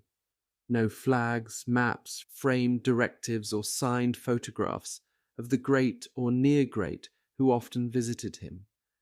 But in his bedroom, close to his bunk, were 3 all-important telephones, each a different color. The red was for scrambled calls to Washington. The green was a direct line to Winston Churchill's residence at number 10 Downing Street, London, and the black connected him to his brilliant Chief of Staff, Major General Walter Bedell Smith, the immediate headquarters and other senior members of the Allied High Command. It was on the black phone, to add to all his other worries, that Eisenhower heard of the erroneous flash concerning the landings. He said nothing when he was told the news. His naval aide, Captain Harry C. Butcher, recalls that the Supreme Commander merely grunted in acknowledgement. What was there to say or do now? 4 months before, in the directive appointing him Supreme Commander, the combined Chiefs of Staff in Washington had spelled out his assignment in one precise paragraph. It read, "You will enter the continent of Europe and, in conjunction with the other United Nations, undertake operations aimed at the heart of Germany and the destruction of her armed forces." There in one sentence was the aim and purpose of the assault. But to the entire Allied world, this was to be more than a military operation. Eisenhower called it a great crusade to end once and for all a monstrous tyranny that had plunged the world into its bloodiest war, shattered a continent, and placed upwards of 300 million people in bondage. Actually, nobody at this time could even imagine the full extent of the Nazi barbarism that had washed across Europe, the millions who had disappeared into the gas chambers and furnaces of Heinrich Himmler's aseptic crematoria, the millions who had been herded out of their countries to work as slave labourers, a tremendous percentage of whom would never return, the millions more who had been tortured to death, executed as hostages, or exterminated by the simple expedient of starvation. The Great Crusade's unalterable purpose was not only to win the war, but to destroy Nazism and bring to an end an era of savagery which had never been surpassed in the world's history. But first, the invasion had to succeed. If it failed, the final defeat of Germany might take years. To prepare for the all-out invasion on which so much depended, intensive military planning had been going on for more than a year. Long before anyone knew that Eisenhower would be named Supreme Commander, a small group of Anglo-American officers under Britain's Lieutenant General Sir Frederick Morgan had been laying the groundwork for the assault. Their problems were incredibly involved. There were few guideposts, few military precedents, but a plethora of question marks. Where should the attack be launched and when? How many divisions should be used? If X divisions were needed, would they be available, trained, and ready to go by Y date? How many transports would be required to carry them? What about naval bombardment, support ships, and escorts? Where were all the landing craft going to come from? Could some be diverted from the Pacific and Mediterranean theatres of war? How many airfields would be needed to accommodate the thousands of planes necessary for the air attack? How long would it take to stockpile all the supplies, the equipment, guns, ammunition, transport, and food? And how much was needed not only for the attack, but to follow it up? These were just a few of the staggering questions that Allied planners had to answer. There were thousands of others. Ultimately, their studies, enlarged and modified into the final Overlord plan after Eisenhower took over, called for more men, more ships, more planes, more equipment and material than had ever been assembled before for a single military operation. The build-up was enormous. Even before the plan reached its final form, an unprecedented flow of men and supplies began pouring into England. Soon there were so many Americans in the small towns and villages that the British who lived in them were often hopelessly outnumbered. Their movie theatres, hotels, restaurants, dance halls, and favourite pubs were suddenly swamped by a flood of troops from every state in the Union. Airfields blossomed everywhere. For the Great Air Offensive, 163 bases were constructed in addition to the scores already in existence, until at last there were so many that a standard gag among 8th and 9th Air Force crewmen was that they could taxi the length and breadth of the island without scratching a wing. Ports were jammed. A great supporting naval fleet of almost 900 ships, from battleships to PT boats, began to assemble. Convoys arrived in such great numbers that by spring they had delivered almost 2 million tons of goods and supplies, so much that 170 miles of new railroad lines had to be laid down to move it. By May, southern England looked like a huge arsenal. Hidden in the forests were mountainous piles of ammunition. Stretching across the moors, bumper to bumper, were tanks, half-tracks, armoured cars, trucks, jeeps and ambulances, more than 50,000 of them. In the fields were long lines of howitzers and anti-aircraft guns, great quantities of prefabricated materials from Nissen huts to airstrips, and huge stocks of earth-moving equipment from bulldozers to excavators. At central depots there were immense quantities of food, clothing and medical supplies, from pills for combating seasickness to 124,000 hospital beds. But the most staggering sight of all were the valleys filled with long lines of railroad rolling stock, almost 1,000 brand new locomotives and nearly 20,000 tanker cars and freight cars, which would be used to replace the shattered French equipment after the beachhead had been established. There were also strange new devices of war.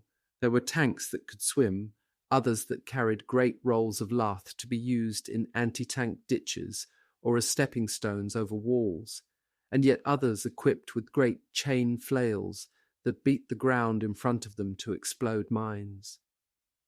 There were flat, block-long ships, each carrying a forest of pipes for the launching of warfare's newest weapon, rockets. Perhaps strangest of all were 2 man-made harbours that were to be towed across to the Normandy beaches. They were engineering miracles, and one of the big Overlord secrets. They assured the constant flow of men and supplies into the beachhead during the first critical weeks until a port could be captured. The harbours, called mulberries, consisted first of an outer breakwater, made up of great steel floats. Next came 145 huge concrete caissons in various sizes, which were to be sunk butt to make an inner breakwater.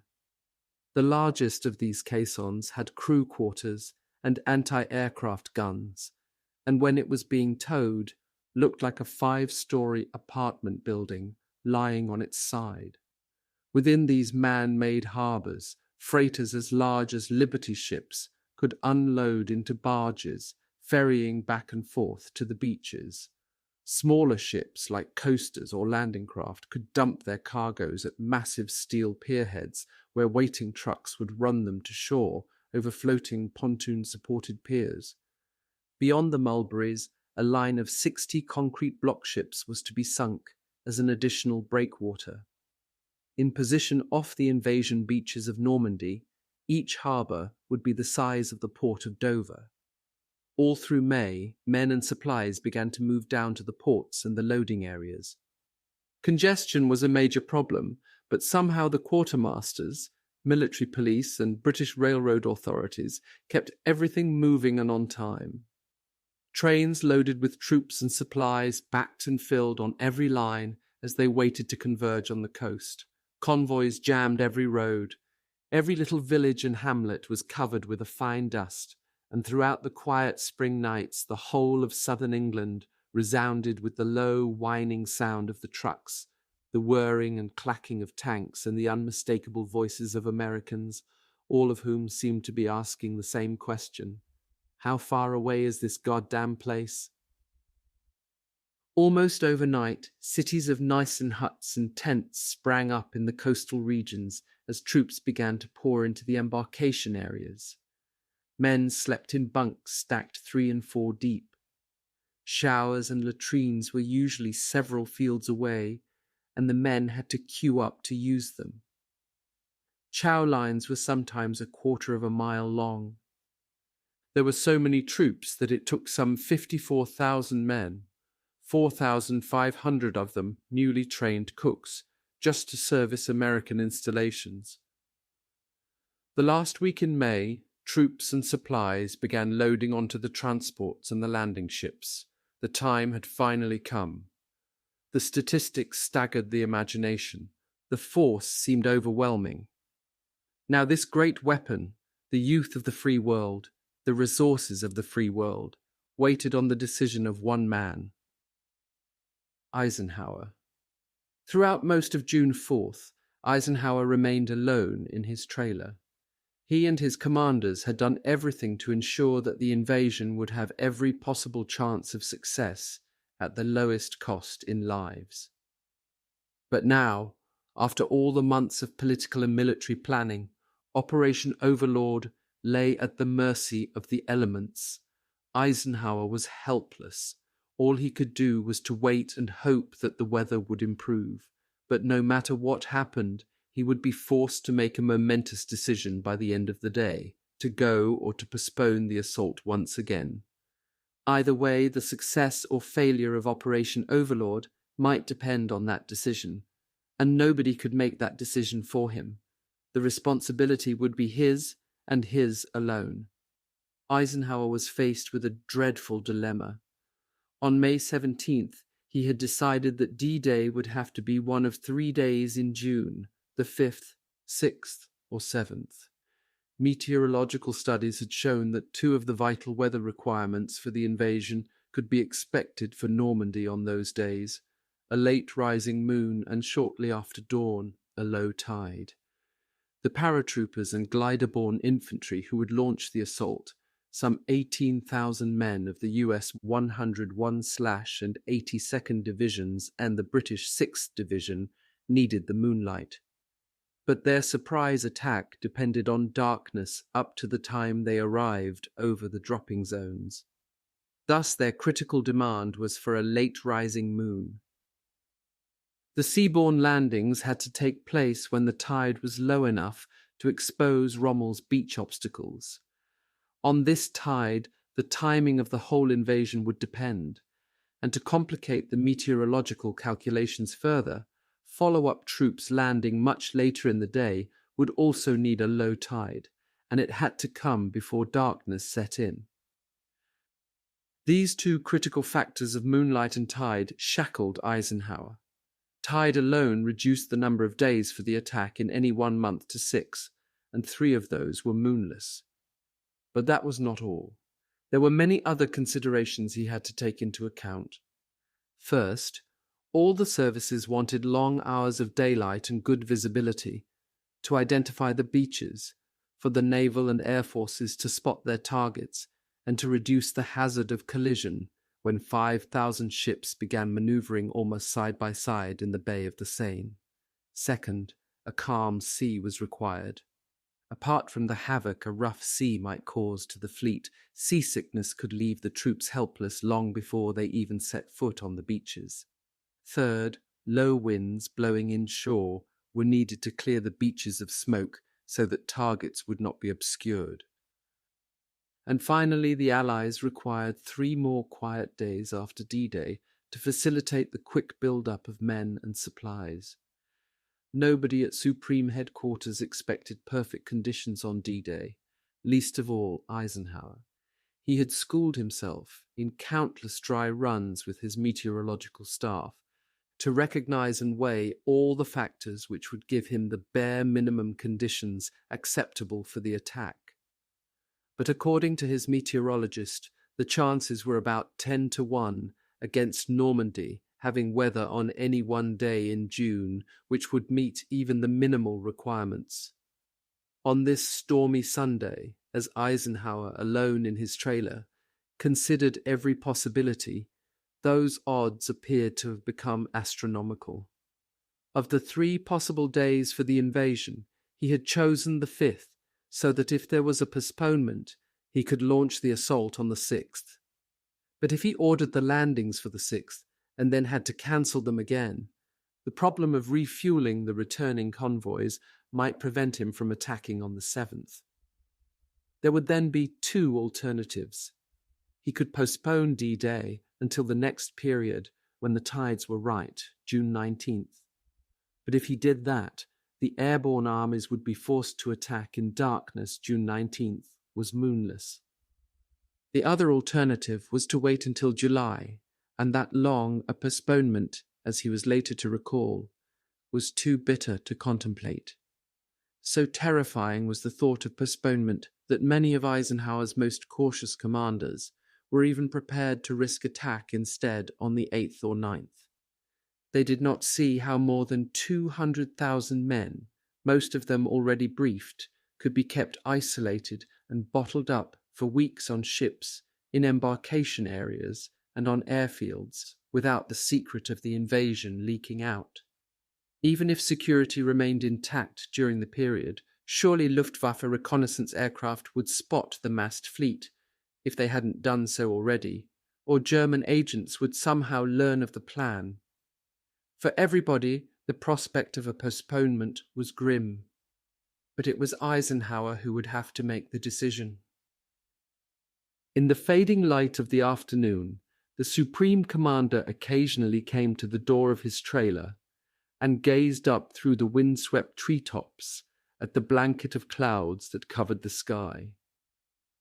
At other times, he would pace up and down outside the trailer, chain-smoking, kicking at the cinders on the little pathway, a tall figure, shoulders slightly hunched, hands rammed deep into his pockets.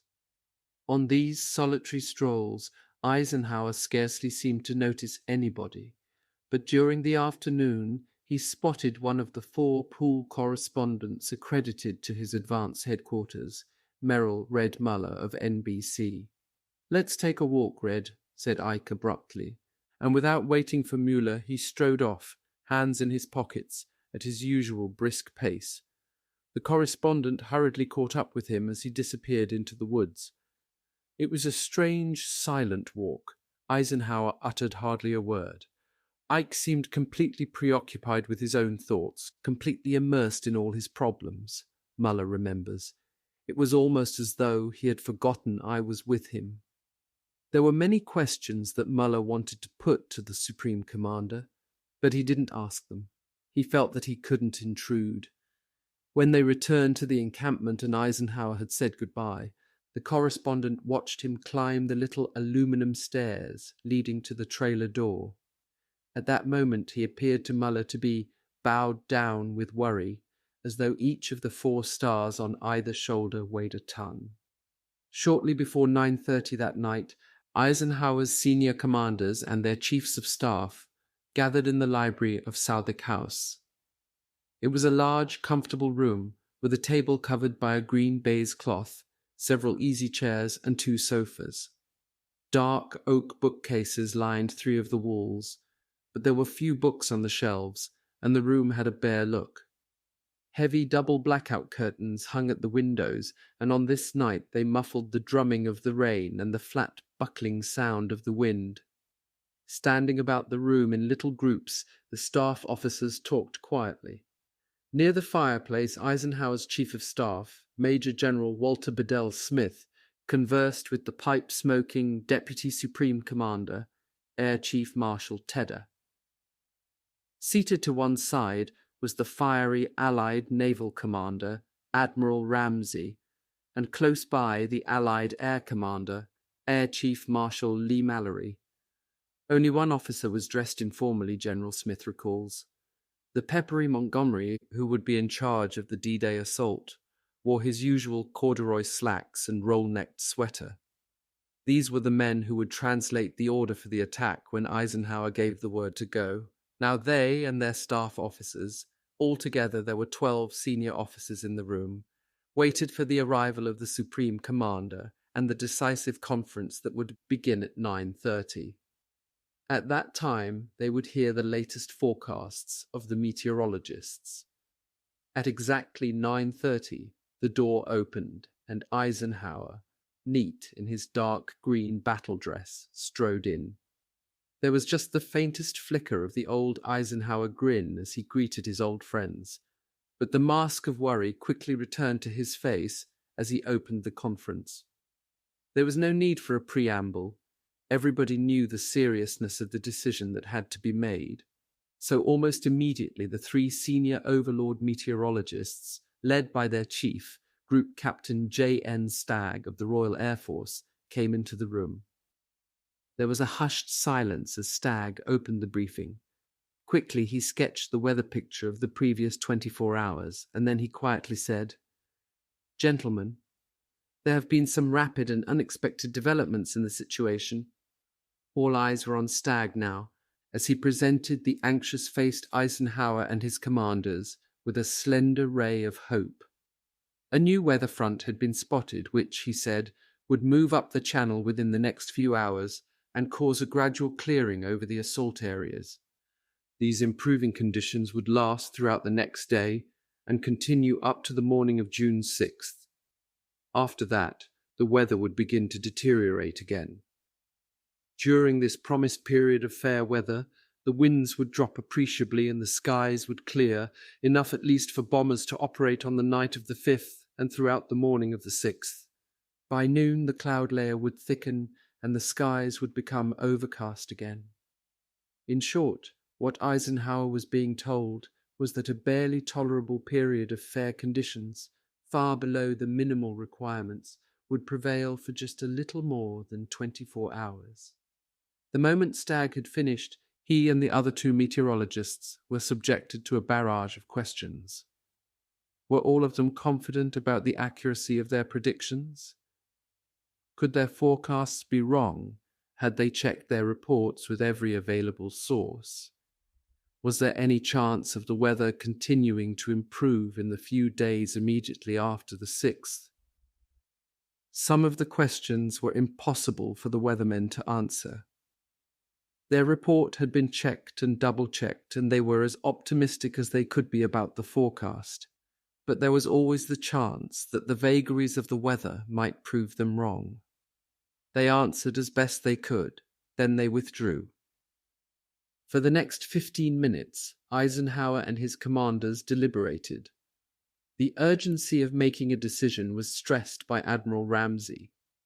The American task force for Omaha and Utah beaches under the command of Rear Admiral A.G. Kirk would have to get the order within a half hour if Overlord was to take place on Tuesday. Ramsay's concern was prompted by the refueling problem. If those forces sailed later and were then recalled, it would be impossible to get them ready again for a possible attack on Wednesday the 7th.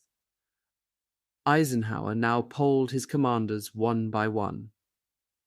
General Smith thought the attack should go in on the 6th. It was a gamble, but one that should be taken. Tedder and Lee Mallory were both fearful that even the predicted cloud cover would prove too much for the air forces to operate effectively. It might mean that the assault would take place without adequate air support. They thought it was going to be chancy. Montgomery stuck to the decision that he had made the night before when the June 5th D-Day had been postponed. "I would say, go," he said. It was now up to Ike. The moment had come when only he could make the decision. There was a long silence as Eisenhower weighed all the possibilities. General Smith, watching, was struck by the isolation and loneliness of the Supreme Commander as he sat, hands clasped before him, looking down at the table. The minutes ticked by. Some say 2 minutes passed, others as many as 5. Then Eisenhower, his face strained, looked up and announced his decision. Slowly he said, "I am quite positive we must give the order. I don't like it, but there it is. I don't see how we can do anything else." Eisenhower stood up. He looked tired, but some of the tension had left his face. 6 hours later, at a brief meeting to review the weather, he would hold to his decision and reconfirm it. Tuesday, June 6th, would be D-Day. Eisenhower and his commanders left the room, hurrying now to set the great assault in motion. Behind them in the silent library, a haze of blue smoke hung over the conference table. The fire reflected itself in the polished floor, and on the mantelpiece, the hands of a clock pointed to 9:45.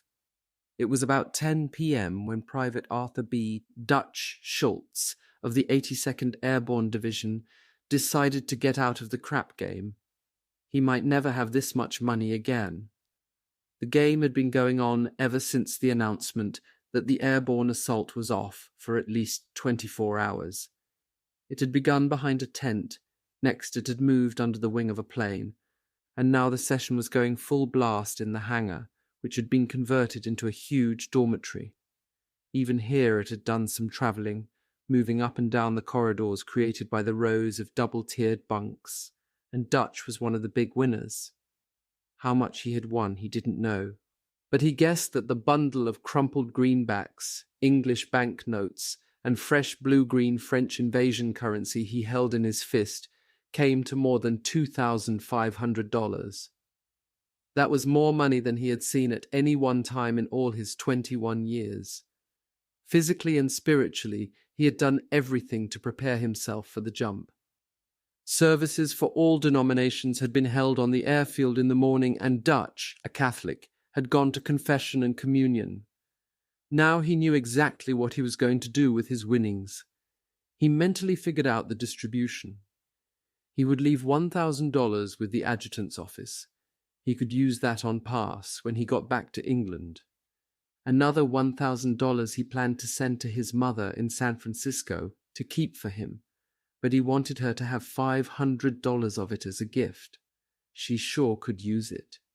He had a special purpose for the remainder that would go on a hell of a blowout when his outfit, the 505th, reached Paris. The young paratrooper felt good. He had taken care of everything. But had he? Why did the incident of the morning keep coming back, filling him with so much uneasiness? At mail call that morning, he had received a letter from his mother. As he tore open the envelope, a rosary slid out and fell at his feet. Quickly, so that the wisecracking crowd around him wouldn't notice, he had snatched up the beads and stuffed them into a barracks bag that he was leaving behind. Now the thought of the rosary beads suddenly gave rise to a question that hadn't struck him before. What was he doing gambling at a time like this?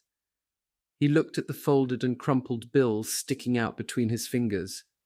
More money than he could have earned in a year.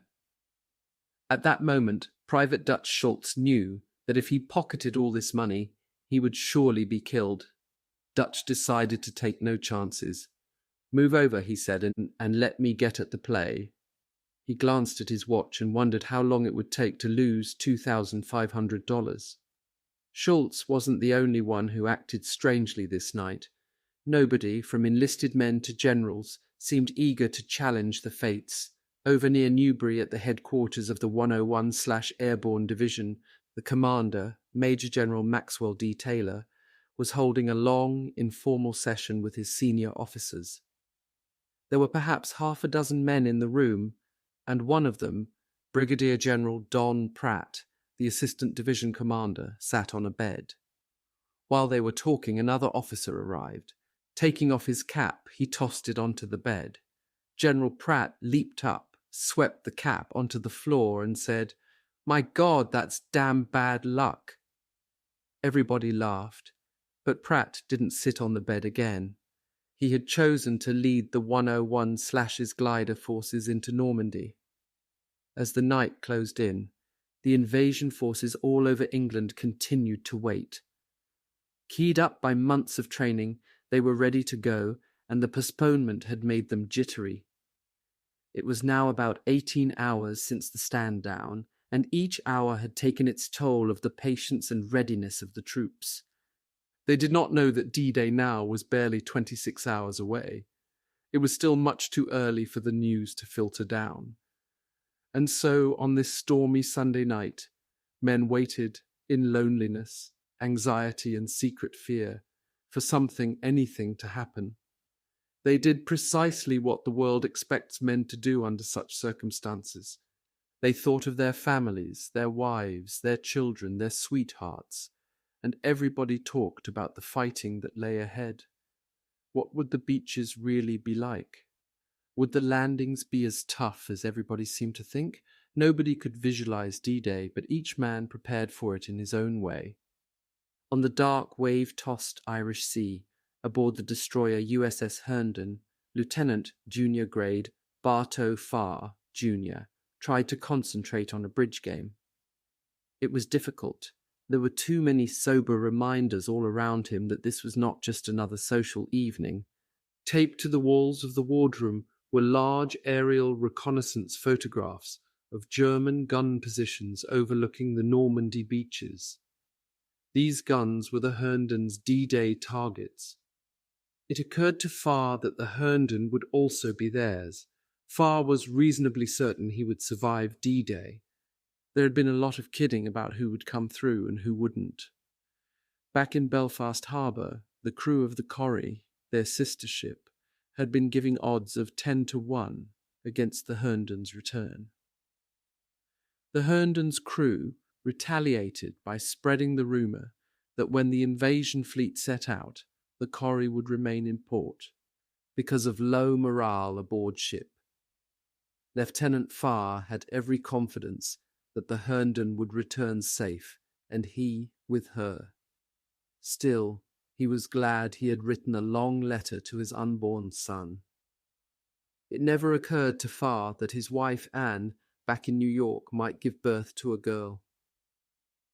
In a staging area near New Haven, Corporal Reginald Dale of the British 3rd Division sat up in his bunk and worried about his wife, Hilda. They had been married in 1940, and ever since both had longed for a child. On his last leave, just a few days before, Hilda had announced that she was pregnant. Dale was furious. All along he had sensed that the invasion was close and that he'd be in on it. "This is a hell of a time, I must say," he had snapped. In his mind, he saw again the quick hurt that had come into her eyes, and he berated himself once again for the hasty words. Instead, she didn't. That November the Farrs had a boy. But it was too late now. He could not even telephone her. He lay back down on his bunk and, like thousands of others in British staging areas, tried to will himself to sleep. A few men, nerveless and cool, slept soundly. At a British 50th Division embarkation area, one man was Company Sergeant Major Stanley Hollis. Long ago he had learned to sleep whenever he could. The coming attack didn't worry Hollis too much. He had a good idea what to expect. He had been evacuated from Dunkirk, had fought with the 8th Army in North Africa, and had landed on the beaches of Sicily. Among the millions of troops in Britain that night, Hollis was a rarity. He was looking forward to the invasion. He wanted to get back to France to kill some more Germans. It was a personal matter with Hollis. He had been a dispatch rider at the time of Dunkirk, and in the town of Lille during the retreat he had seen a sight which he had never forgotten. Cut off from his unit, Hollis had taken a wrong turn in a part of the town that the Germans had apparently just passed through. He found himself in a cul-de-sac filled with the still warm bodies of over 100 French men, women and children. They had been machine-gunned. Embedded in the wall behind the bodies and littering the ground were hundreds of spent bullets. From that moment, Stan Hollis had become a superb hunter of the enemy. His score was now over 90. At D-Day's end, he would notch his Sten gun with his 102nd victory. There were others who were also anxious to set foot in France. The waiting seemed interminable to Commander Philippe Kiefer and his 171 tough French commandos. With the exception of the few friends they had made in England, there had been no one for them to say goodbye to. Their families were still in France. In their encampment near the mouth of the Hamble River, they spent the time checking weapons and studying the moulded foam rubber terrain model of Sword Beach and their targets in the town of Ouistreham. One of the commandos, Count Guy de Montlore, who was extremely proud to be a sergeant, was delighted to hear this night that there had been a slight change of plan. His squad would be leading the attack on the resort's gambling casino, now believed to be a strongly defended German command post. "It will be a pleasure," he told Commander Kiefer. "I have lost several fortunes in that place." 150 miles away, in the U.S. 4th Infantry Division's staging area, near Plymouth, Sergeant Harry Brown came off duty and found a letter waiting for him. Many times he had seen the same sort of thing in war movies, but he never thought it would happen to him. The letter contained an advertisement for Adler elevator shoes. The ad particularly galled the sergeant.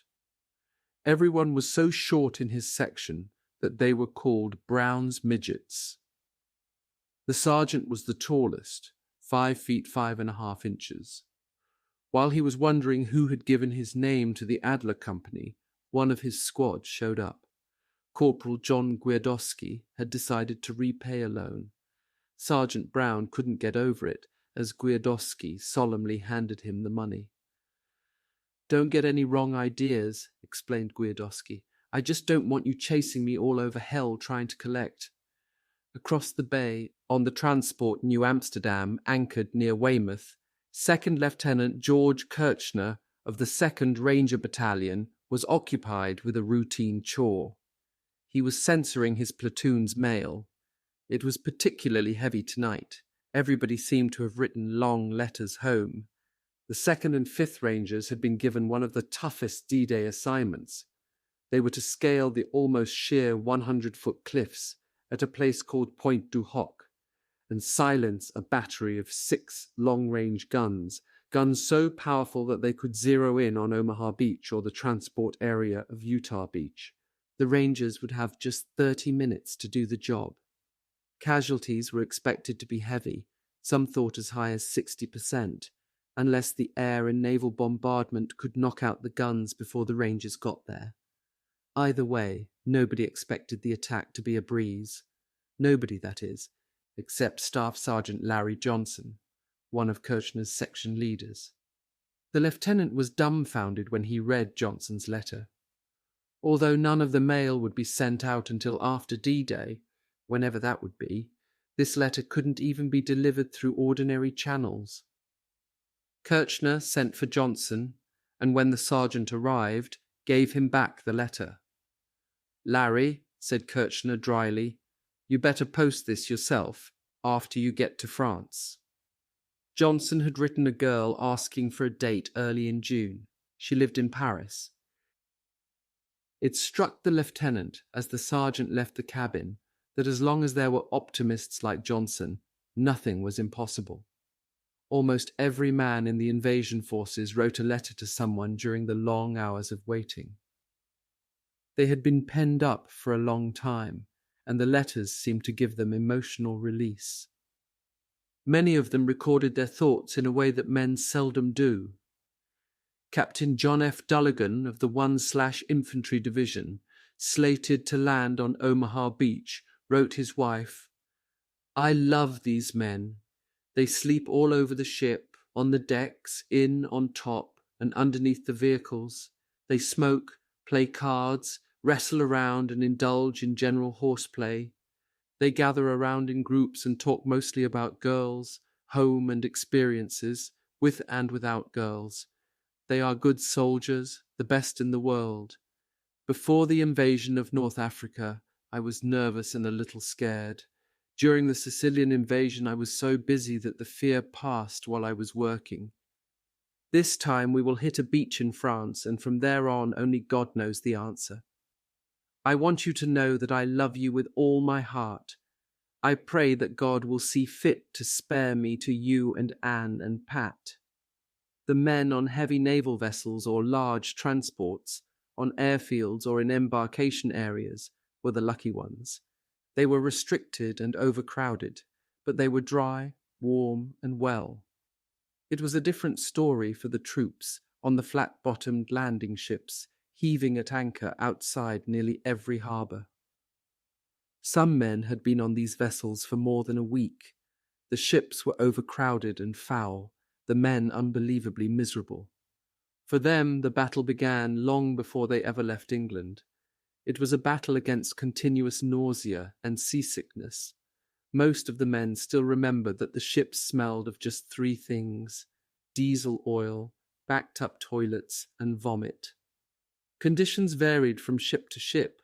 On LCT 777, Signalman 3rd Class George Hackett, Jr.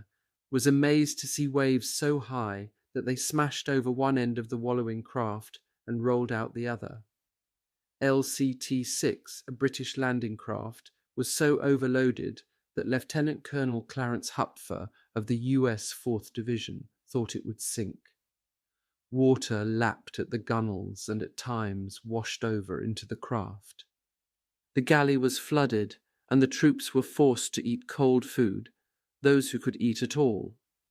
LST-97, Sergeant Keith Bryan of the 5th Engineer Special Brigade remembers, was so overcrowded that men were stepping over one another, and it rolled so much that those lucky enough to have bunks had difficulty staying in them.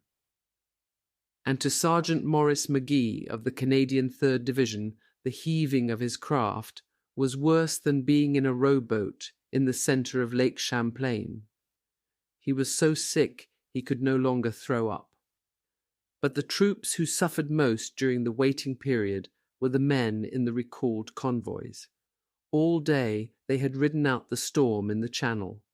Now, waterlogged and weary, they glumly lined the rails as the last of the straggling convoys dropped their anchors. By 11 p.m., all the ships were back. Outside Plymouth Harbour, Lieutenant Commander Hoffman of the Corrie stood on his bridge looking at the long lines of dark shadows, blacked-out landing ships of every size and description. It was cold. The wind was still high, and he could hear the shallow draught vessels slopping and slapping the water as they rolled in the trough of every wave. Hoffman was weary. They had returned to port only a short while before to learn for the first time the reason for the postponement. Now they had been warned to stand to once again. Below decks the news spread quickly. Benny Glisson, the radio operator, heard it as he prepared to go on watch. He made his way to the mess hall, and when he got there he found more than a dozen men having dinner. Tonight it was turkey with all the trimmings. Everybody seemed depressed. "You guys," he said, "act like you're eating your last meal." Benny was nearly right. At least half of those present would go down with the Corrie a little after H hour on D-Day. Nearby, on LC-1408, morale was also very low. The Coast Guard crew were convinced that the false start had been just another dry run. Private William Joseph Phillips of the 29th Infantry Division tried to cheer them up. "This outfit," he solemnly predicted, "will never see combat. We've been in England so long that our job won't start until the war is over. They're going to have us wipe the bluebird shit off the white cliffs of Dover." At midnight, Coast Guard cutters and naval destroyers began the huge job of reassembling the convoys again. This time, there would be no turning back. Off the coast of France, the midget submarine X-23 slowly came to the surface. It was 1 a.m., June 5th.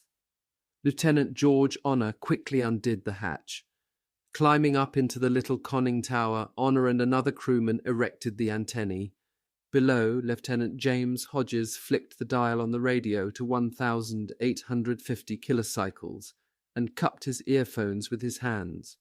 He hadn't long to wait. Very faintly, he picked up their call sign. "Padfoot, Padfoot, Padfoot." As he heard the one-word message that followed, he looked up in disbelief. Pressing his hands more firmly over the earphones, he listened again. But there was no mistake. He told the others. Nobody said anything. Glumly, they looked at one another. Ahead lay another full day underwater. In the early morning light, the beaches of Normandy were shrouded in mist. The intermittent rain of the previous day had become a steady drizzle, soaking everything. Beyond the beaches lay the ancient, irregularly shaped fields over which countless battles had been fought, and countless more battles would be fought. For 4 years, the people of Normandy had lived with the Germans. This bondage had meant different things for different Normans. In the 3 major cities, Le Havre and Cherbourg, the ports which bracketed the area on east and west, and between them, both geographically and in size, Caen, lying 10 miles inland, the occupation was a harsh and constant fact of life. Here were the headquarters of the Gestapo and the SS. Here were the reminders of war, the nightly roundups of hostages, the never-ending reprisals against the underground, the welcome but fearful Allied bombing attacks. Beyond the cities, particularly between Caen and Cherbourg, lay the hedgerow country, the little fields bordered by great mounds of earth, each topped with thick bushes and saplings that had been used as natural fortifications by invaders and defenders alike since the days of the Romans. Dotting the countryside were the timbered farm buildings with their thatched or red-tiled roofs, and here and there stood the towns and villages like miniature citadels, nearly all with square-cut Norman churches surrounded by centuries-old grey stone houses. To most of the world their names were unknown: Vieilleville, Colleville, La Madeleine, Sainte-Mère-Église, Chef-du-Pont, Sainte-Marie-du-Mont, Aramonche, Luc. Here, in the sparsely populated countryside, the occupation had a different meaning than in the big cities. Caught up in a kind of pastoral backwash of the war, the Norman peasant had done what he could to adjust to the situation. Thousands of men and women had been shipped out of the towns and villages as slave labourers, and those who remained were forced to work part of their time in labour battalions for the coastal garrisons. But the fiercely independent peasants did no more than was absolutely necessary. They lived from day to day, hating the Germans with Norman tenaciousness, and stoically watching and waiting for the day of liberation. In his mother's house on a hill overlooking the sleepy village of Vieilleville, a 31-year-old lawyer, Michel Hardelais, stood at the living-room windows, his binoculars focused on a German soldier riding a large farm horse down the road to the seafront. On either side of his saddle hung several tin cans. It was a preposterous sight, the massive rump of the horse, the bounding cans, and the soldier's bucket-like helmet topping it all. As Hardelais watched, the German rode through the village past the church with its tall, slender spire, and on down to the concrete wall that sealed the main road off from the beach. Then he dismounted and took down all but one can. Suddenly, 3 or 4 soldiers appeared mysteriously from around the cliffs and bluffs. They took the cans and disappeared again. Carrying the remaining can, The German climbed the wall and crossed to a large russet-coloured summer villa surrounded by trees, which stood astride the promenade at the end of the beach. There he got down on his knees and passed the can to a pair of waiting hands that appeared at ground level from under the building. Every morning it was the same. The German was never late. He always brought the morning coffee down to the WWII exit at this time. The day had begun for the gun crews in the cliffside pillboxes and camouflaged bunkers at this end of the beach, a peaceful-looking, gently curving strip of sand that would be known to the world by the next day as Omaha Beach. Michel Hardelay knew it was exactly 6:15 a.m. He had watched the ritual many times before. It always struck Hardelay as a little comic, partly because of the soldier's appearance, partly because he found it amusing that the much-vaunted technical know-how of the Germans fell apart when it came to a simple job like supplying men in the field with morning coffee. But Hardelay's was a bitter amusement. Like all Normans, he had hated the Germans for a long time, and he hated them particularly now. For some months, Hardelay had watched German troops and conscripted labour battalions digging, burrowing and tunnelling all along the bluffs which backed up the beach and in the cliffs at either end, where the sand stopped. He had seen them trellis the sands with obstacles and plant thousands of lethal, ugly mines. And they had not stopped there. With methodical thoroughness, they had demolished the line of pretty pink, white and red summer cottages and villas below the bluffs along the seafront. Now only 7 out of 90 buildings remained. They had been destroyed not only to give the gunners clear arcs of fire, but because the Germans wanted the wood to panel their bunkers. Of the 7 houses still standing, the largest, an all-year-round house built of stone, belonged to Hardelay. A few days before, he had been officially told by the local commandant that his house would be destroyed. The Germans had decided they needed the bricks and the stone. Hardelay wondered if maybe somebody, somewhere wouldn't countermand the decision. In some matters, the Germans were often unpredictable. He'd know for certain within 24 hours. He had been told the house would come down tomorrow, Tuesday, June 6th. At 6:30, Hardelay switched on his radio to catch the BBC News. It was forbidden, but like hundreds of thousands of Frenchmen, he flouted the order. It was just one more way to resist. Still, he kept the sound down to a whisper. As usual, at the end of the news, Colonel Britain, Douglas Ritchie, who was always identified as the voice of Supreme Headquarters Allied Expeditionary Force, read an important message. Today, Monday, June 5th, he said, the Supreme Commander directs me to say this. There now exists in these broadcasts a direct channel of communications between the Supreme Commander and yourselves in the occupied countries. In due course, instructions of great importance will be given, but it will not be possible always to give them at a previously announced time. Therefore, you must get into the habit, either personally or by arrangement with your friends, of listening at all hours. This is not as difficult as it sounds. Hardelay guessed that the instructions would have something to do with the invasion. Everyone knew it was coming. He thought the Allies would attack at the narrowest part of the English Channel, around Dunkirk or Calais, where there were ports, but certainly not here. The Dubois and Davot families living in Vierville didn't hear the broadcast. They slept late this morning. They had held a big celebration the previous night that had gone on until the early hours. Similar family gatherings had taken place all over Normandy, for Sunday, June 4th, had been set aside by the ecclesiastical authorities as First Communion Day. It was always a great occasion, an annual reason for families and relatives to get together. Togged out in their best clothes, the Dubois and Davot children had made their first communion in the little Vierville church before their proud parents and relatives. Some of these relatives, each armed with a special pass from the German authorities, which had taken months to get, had come all the way from Paris.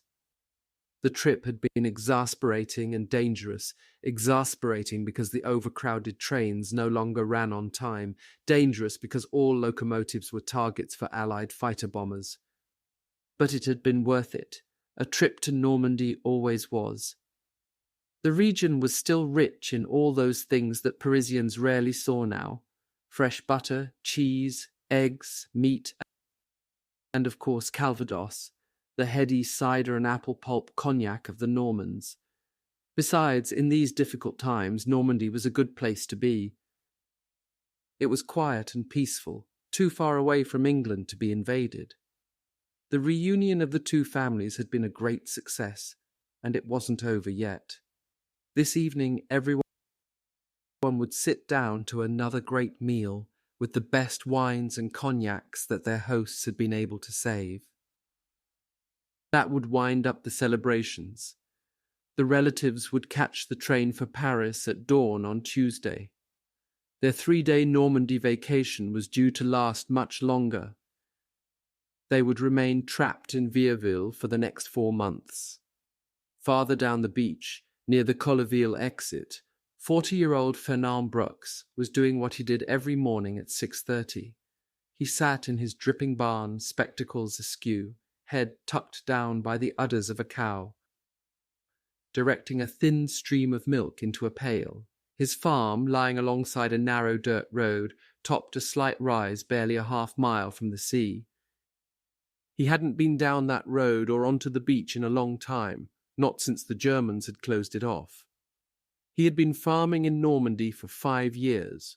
In World War I, Brooks, a Belgian, had seen his home destroyed. He had never forgotten it. In 1939, when World War II began, he promptly gave up his job in an office and moved his wife and daughter to Normandy, where they would be safe. 10 miles away in the cathedral town of Bayeux, his pretty 19-year-old daughter Anne-Marie prepared to set out for the school where she taught kindergarten. She was looking forward to the end of the day, for then summer vacations began. She would spend her holidays on the farm. She would cycle home tomorrow. Tomorrow also, a tall, lean American from Rhode Island, whom she had never met, would land on the beach almost in line with her father's farm. She would marry him. All along the Normandy coast, people went about their usual daily chores. The farmers worked in the fields, tended their apple orchards, herded their white and liver-coloured cows. In the little villages and towns, the shops opened. For everyone, it was just another routine day of occupation. In the little hamlet of La Madeleine, back of the dunes and the wide expanse of sand that would soon be known as Utah Beach, Paul Gazingle opened up his tiny store and café as usual, although there was almost no business. There had been a time when Gazingle had made a fair living, not much, but sufficient for the needs of himself, his wife, Martha, and their 12-year-old daughter, Janine. But now the entire coastal area was sealed off. The families living just behind the seashore, roughly from the mouth of the Beevor, which emptied into the sea nearby, and all along this side of the Cherbourg Peninsula, had been moved out. Only those who owned farms had been permitted to remain. The café keeper's livelihood now depended on 7 families that remained in La Madeleine and a few German troops in the vicinity whom he was forced to serve. Gazingle would have liked to move away.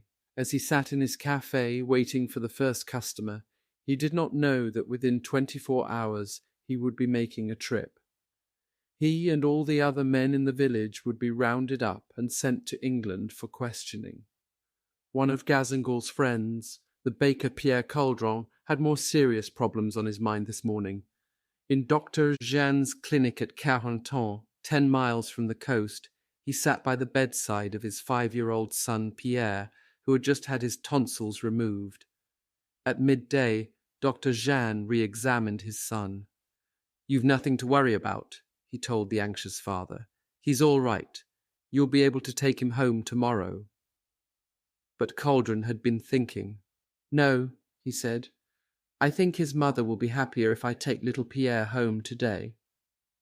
Half an hour later, with the little boy in his arms, Cauldron set out for his home in the village of Sainte-Marie-du-Mont, back of Utah Beach, where the paratroopers would link up with the men of the 4th Division on D-Day. The day was quiet and uneventful for the Germans too. Nothing was happening and nothing was expected to happen. The weather was much too bad. It was so bad, in fact, that in Paris, at the Luftwaffe's headquarters in the Luxembourg Palace, Colonel Professor Walter Stiobe, the chief meteorologist, told staff officers at the routine daily conference that they could relax. He doubted that Allied planes would even be operational this day. Anti-aircraft crews were promptly ordered to stand down. Next, Stiobe telephoned 20 Boulevard Victor Hugo in Saint-Germain-en-Laye, a suburb of Paris just 12 miles away. His call went to an immense 3-floored blockhouse, 100 yards long, 60 feet deep, and embedded in the side of a slope beneath a girls' high school, OB West, von Rundstedt's headquarters. Stiobe spoke to his liaison officer, Weatherman Major Hermann Müller, who dutifully recorded the forecast and then sent it along to the Chief of Staff, Major General Blumentritt. Weather reports were taken very seriously at OB West, and Blumentritt was particularly anxious to see this one. He was putting the finishing touches to the itinerary of an inspection trip the Commander-in-Chief West planned to make. The report confirmed his belief that the trip could take place as scheduled. Von Rundstedt, accompanied by his son, a young lieutenant, planned to inspect the coastal defences in Normandy on Tuesday. Not many in Saint-Germain-en-Laye were aware of the blockhouse's existence, and even fewer knew that the most powerful field marshal in the German West lived in a small, unpretentious villa back of the high school at 28 Rue Alexandre Dumas. It was surrounded by a high wall, the iron gates permanently closed. Entrance to the villa was by way of a specially constructed corridor that had been cut through the walls of the school, or by way of an unobtrusive door in the wall bordering the Rue Alexandre Dumas. Von Rundstedt slept late as usual. The aged field marshal rarely got up now before 10:30, and it was almost noon before he sat down at his desk in the villa's first-floor study. It was there that he conferred with his chief of staff and approved OB West's estimate of Allied intentions, so that it could be forwarded to Hitler's headquarters, OKW, later in the day. The estimate was another typical wrong guess. It read, "The systematic and distinct increase of air attacks indicates that the enemy has reached a high degree of readiness. The probable invasion front still remains the sector from the Scheldt, in Holland, to Normandy, and it is not impossible that the north front of Brittany might be included, but it is still not clear where the enemy will invade within this total area. Concentrated air attacks on the coast defences between Dunkirk and Dieppe may mean that the main Allied invasion effort will be made there, but imminence of invasion is not recognisable."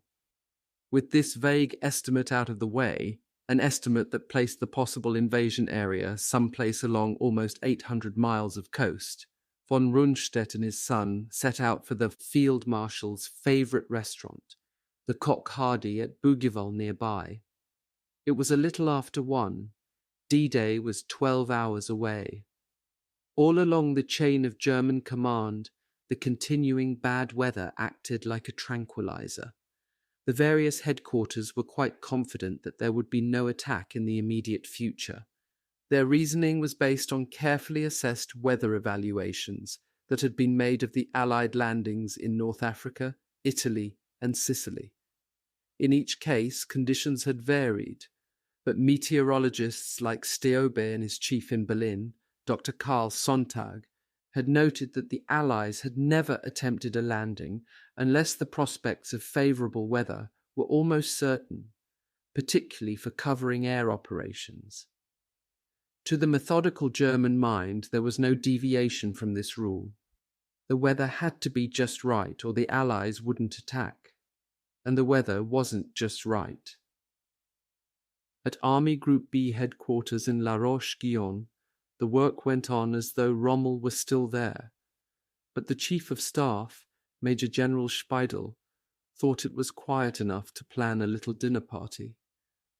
He had invited several guests, Dr. Horst, his brother-in-law, Ernst Junger, the philosopher and author, and an old friend, Major Wilhelm von Schramm, one of the official war reporters. The intellectual Speidel was looking forward to the dinner. He hoped they'd discuss his favorite subject, French literature. There was something else to be discussed, a 20-page manuscript that Junger had drafted and secretly passed on to Rommel and Speidel. Both of them fervently believed in the document. It outlined a plan for bringing about peace after Hitler had either been tried by a German court or been assassinated. "We can really have a night discussing things," Speidel had told Schramm. In St. Leo, at the headquarters of the 84th Corps, Major Friedrich Hayne, the intelligence officer, was making arrangements for another kind of party. He had ordered several bottles of excellent Chablis, for at midnight the staff planned to surprise the Corps commander, General Erich Marx. His birthday was June 6th. They were holding the surprise birthday party at midnight because Marx had to leave for the city of Rennes in Brittany at daybreak. He and all the other senior commanders in Normandy were to take part in a big map exercise that was to begin early on Tuesday morning. Marx was slightly amused at the role he was supposed to play. He would represent the Allies. The war games had been arranged by General Eugen Meindl, and perhaps because he was a paratrooper, the big feature of the exercise was to be an invasion, beginning with a paratroop assault, followed by landing from the sea. Everyone thought the Kriegspiel would be interesting. The theoretical invasion was supposed to take place in Normandy. The Kriegspiel worried the 7th Army's Chief of Staff, Major General Max Pemsel. All afternoon at the headquarters in Le Mans, he'd been thinking about it. It was bad enough that his senior commanders in Normandy and the Cherbourg Peninsula would be away from their commands all at the same time. But it might be extremely dangerous if they were away overnight. Rennes was a long way off for most of them, and Pemsel was afraid that some might be planning to leave the front before dawn. It was the dawn that always worried Pemsel. If an invasion ever came in Normandy, he believed, the attack would be launched at first light. He decided to warn all those due to participate in the games. The order he sent out by teletype read, "Commanding generals and others scheduled to attend the Kriegspiel are reminded not to leave for Rennes before dawn on June 6th. But it was too late. Some had already gone. And so it was that one by one senior officers from Rommel down had left the front on the very eve of the battle. All of them had reasons, but it was almost as though a capricious fate had manipulated their departure. Rommel was in Germany, so was Army Group B's operations officer von Tempelhof. Admiral Theodor Kranke, the naval commander in the west, after informing Rundstedt that patrol boats were unable to leave harbour because of rough seas, set out for Bordeaux. Lieutenant General Heinz Helmich, commanding the 243rd Division, which was holding one side of the Cherbourg Peninsula, departed for Rennes. So did Lieutenant General Karl von Schlieben of the 709th Division. Major General Wilhelm Falle of the tough 91/Air Landing Division, which had just moved into Normandy, prepared to go. Colonel Wilhelm Meyer Dettring, Rundstedt's intelligence officer, was on leave, and the Chief of Staff of one division couldn't be reached at all. He was off hunting with his French mistress. After D-Day, The coincidences of these multiple departures from the invasion front struck Hitler so forcibly that there was actually talk of an investigation to see whether the British service could possibly have had anything to do with it. The fact is that Hitler himself was no better prepared for the great day than his generals. The Führer was at his Berchtesgaden retreat in Bavaria. His naval aide, Admiral Karl Jesko von Puttkamer, remembers that Hitler got up late, held his usual military conference at noon, and then had lunch at 4 p.m. Besides his mistress, Eva Braun, there were a number of Nazi dignitaries and their wives. The vegetarian Hitler apologized to the ladies for the meatless meal with his usual mealtime comment, "The elephant is the strongest animal. He also cannot stand meat."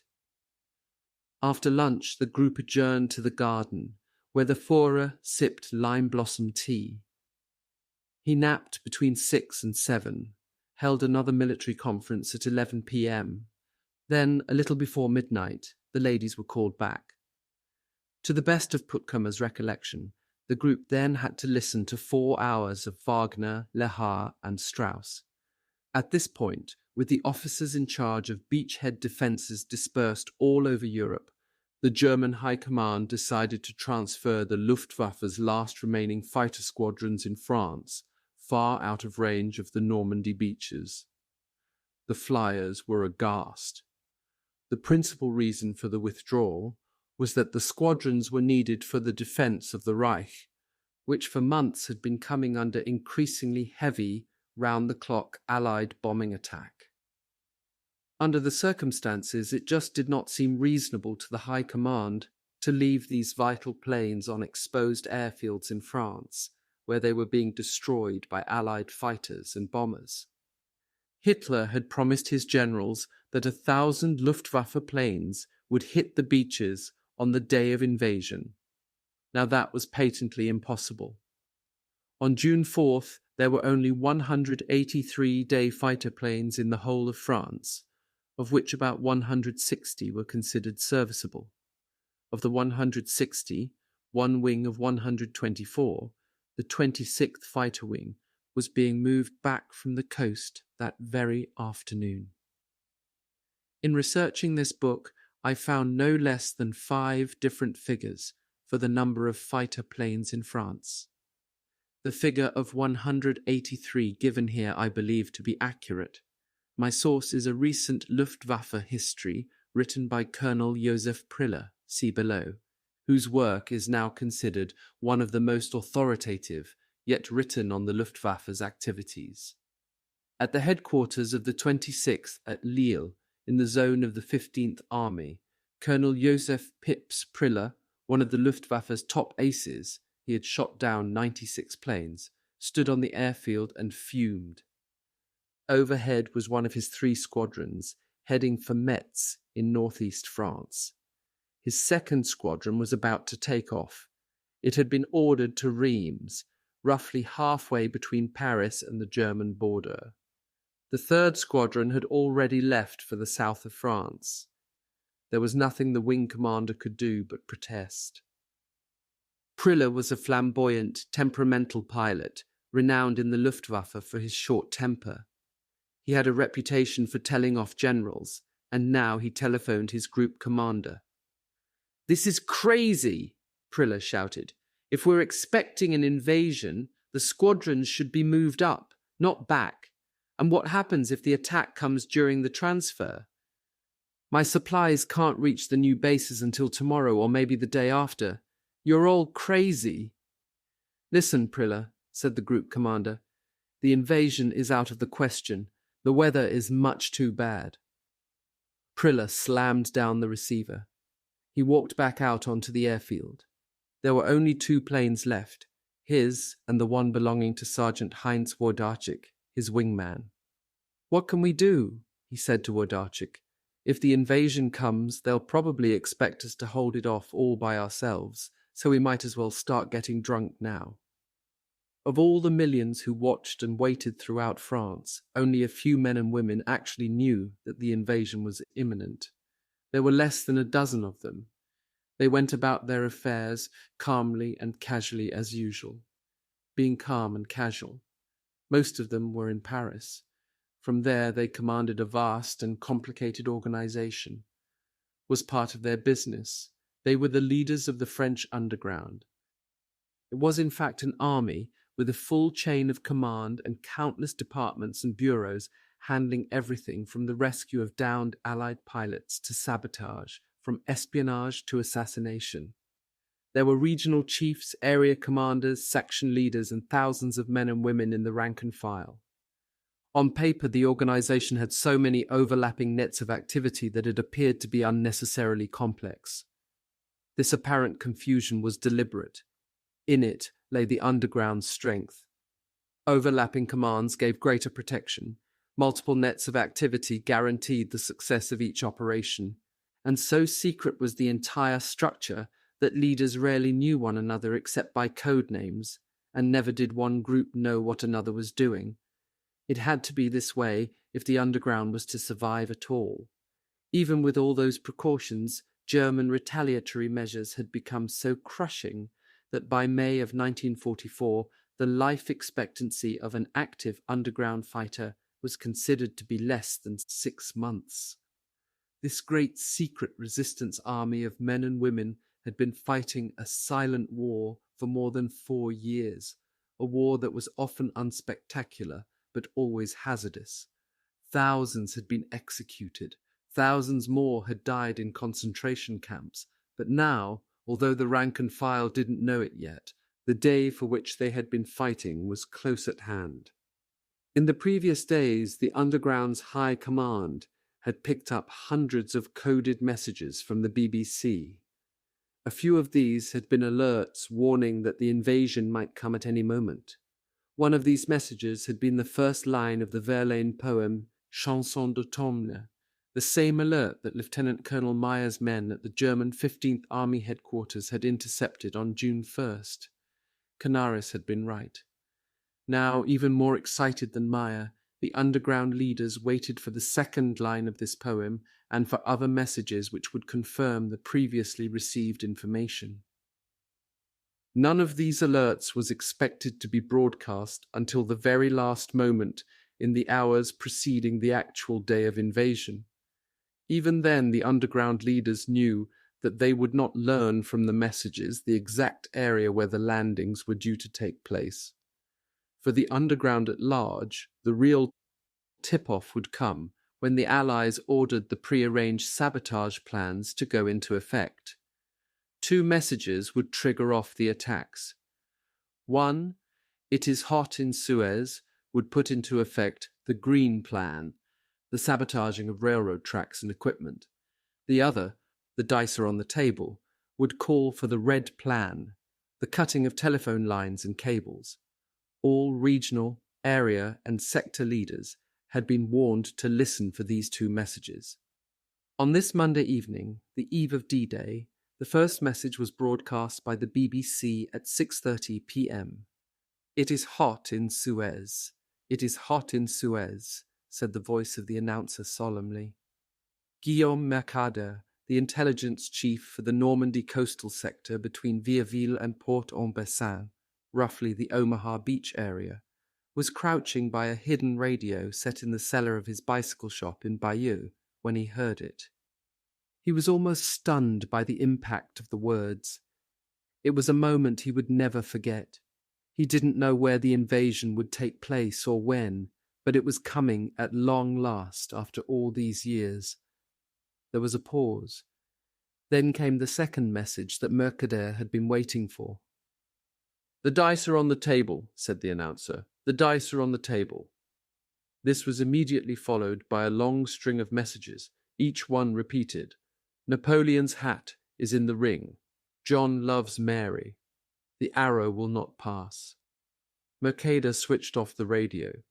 He had heard the only 2 messages that concerned him. The others were specific alerts for groups elsewhere in France.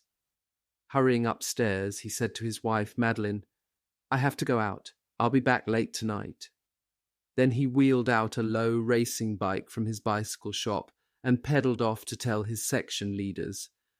Mesada was the former Normandy cycling champion, and he had represented the province several times in the famed Tour de France race.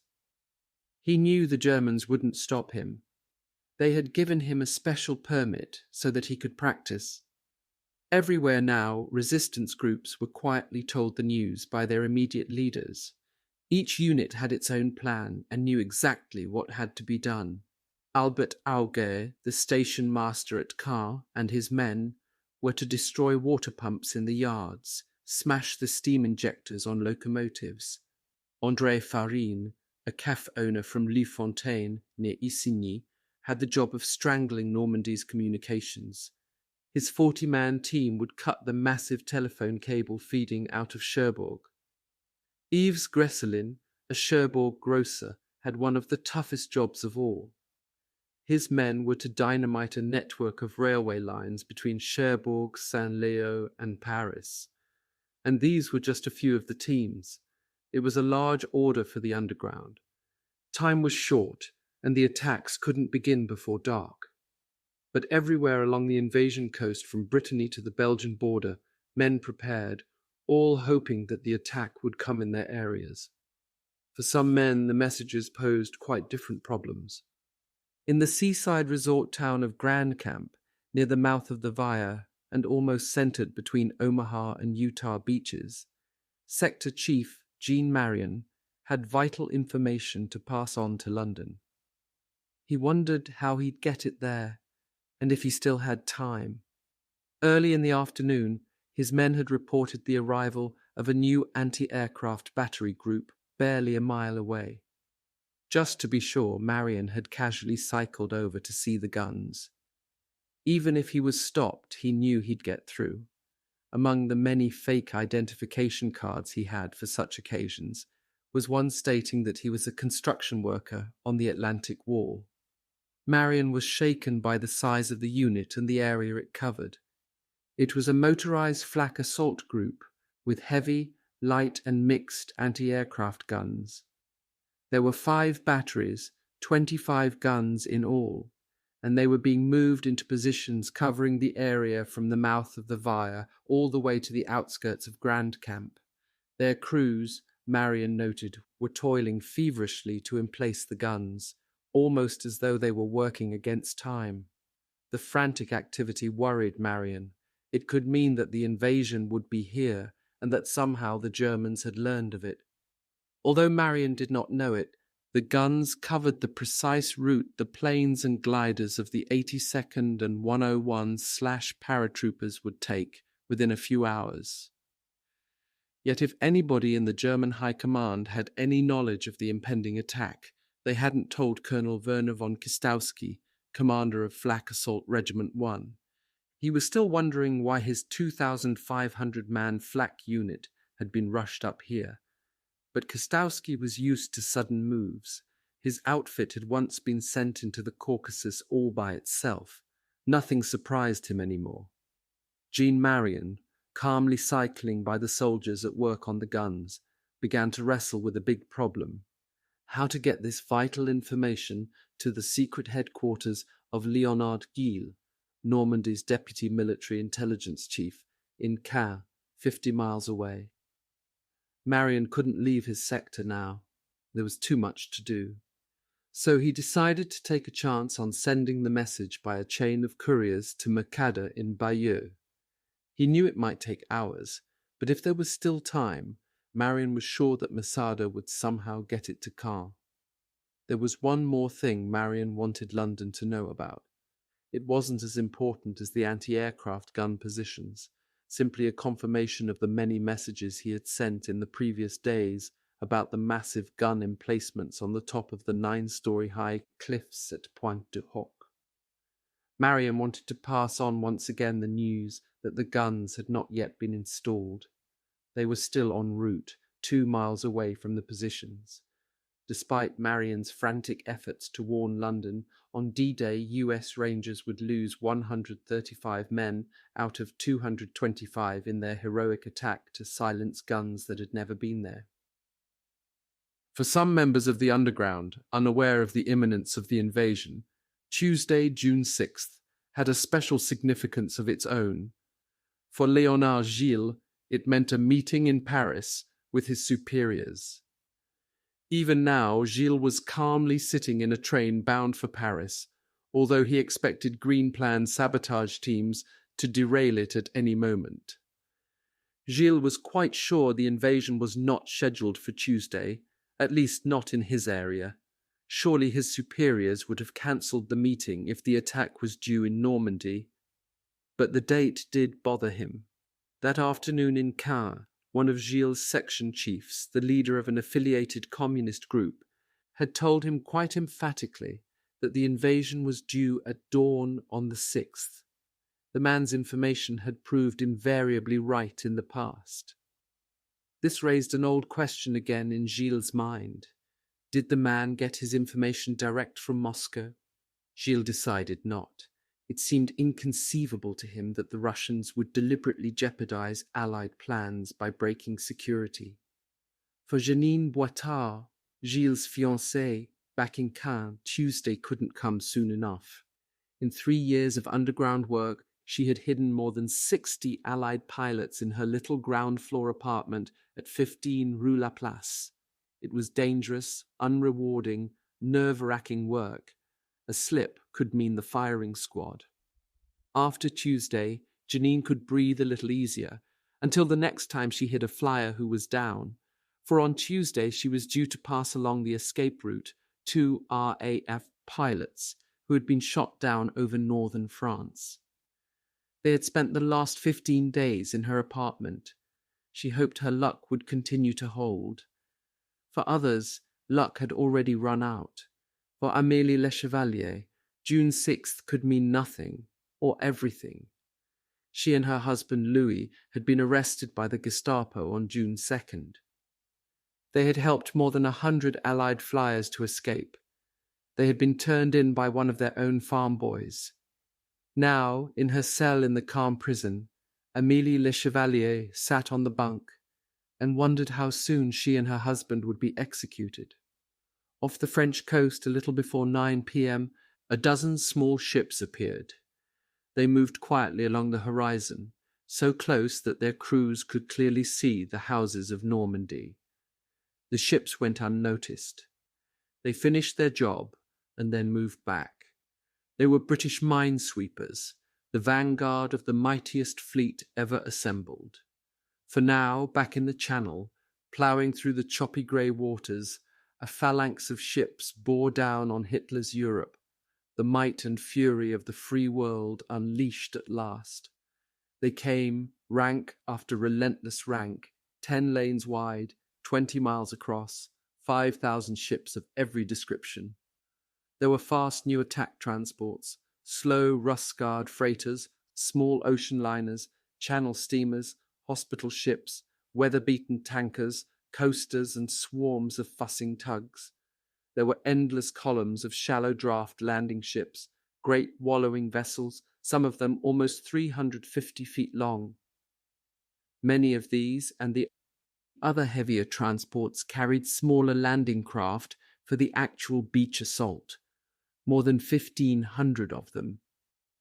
Ahead of the convoys were processions of minesweepers, Coast Guard cutters, buoy layers and motor launchers. Barrage balloons flew above the ships, squadrons of fighter planes weaved below the clouds, and surrounding this fantastic cavalcade of ships packed with men, guns, tanks, motor vehicles and supplies, and excluding small naval vessels, was a formidable array of 702 warships.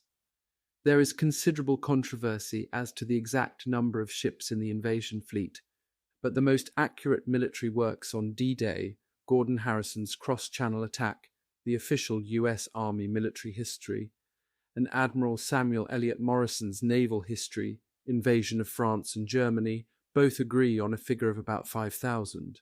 This includes the landing craft which were carried on board. Operation Neptune by the Royal Navy's commander Kenneth Edwards gives a lower figure of around 4,500. There was the heavy cruiser USS Augusta, Rear Admiral Kirk's flagship, leading the American task force, 21 convoys bound for Omaha and Utah beaches. Just 4 months before Pearl Harbor, the Queenly Augusta had carried President Roosevelt to a quiet Newfoundland Bay for the first of his many historic meetings with Winston Churchill.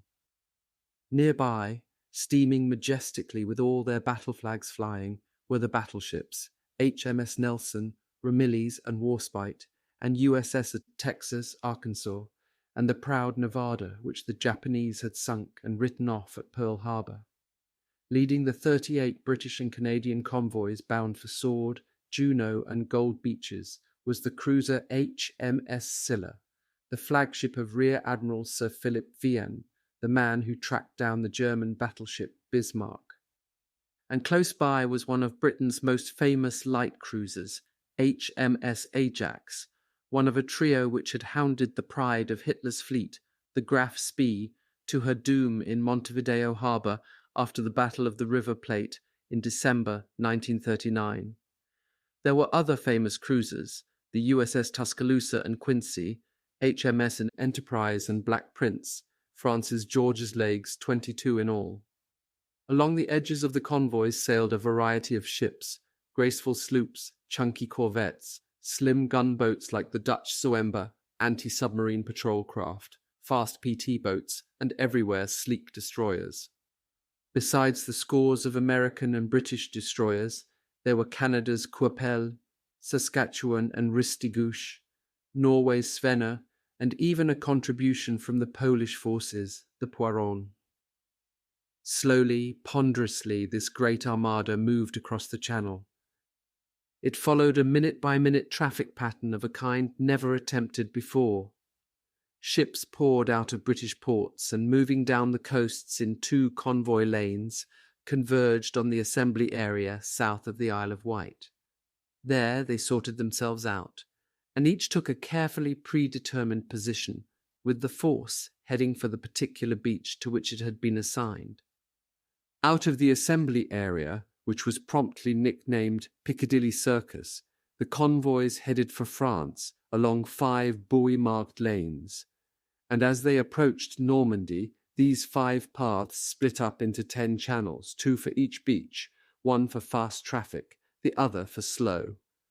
Up front, just behind the spearhead of minesweepers, battleships and cruisers, were the command ships, 5 attack transports bristling with radar and radio antennae. These floating command posts would be the nerve centers of the invasion. Everywhere there were ships. To the men aboard, this historic armada is still remembered as the most impressive, unforgettable sight they had ever seen. For the troops, it was good to be on the way at last, despite the discomforts and the dangers ahead. Men were still tense, but some of the strain had lifted. Now everybody simply wanted to get the job over and done with. On the landing ships and transports, men wrote last-minute letters, played cards, joined in long bull sessions. Chaplains, Major Thomas Spencer Dallas of the 29th Division recalls, did a land office business. One minister on a jam-packed landing craft, Captain Lewis Fulmer Coon, chaplain for the 4th Division's 12th Infantry Regiment, found himself serving as pastor for all denominations.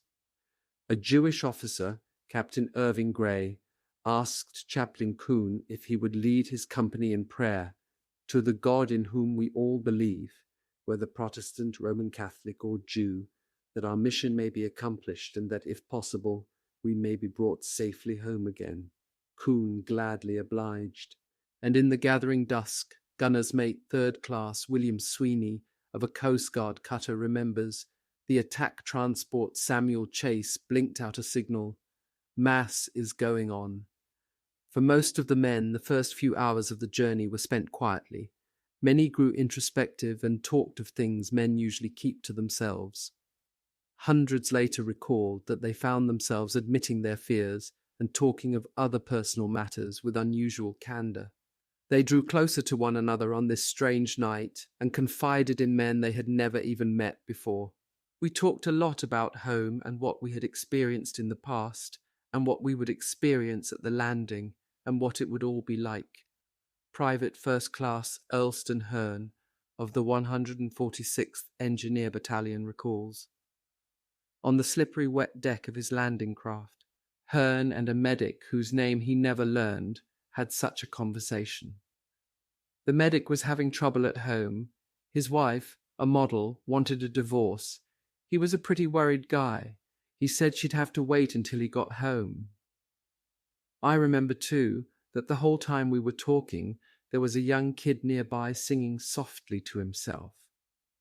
This kid made the remark that he could sing better than he ever had in the past, and it really seemed to please him.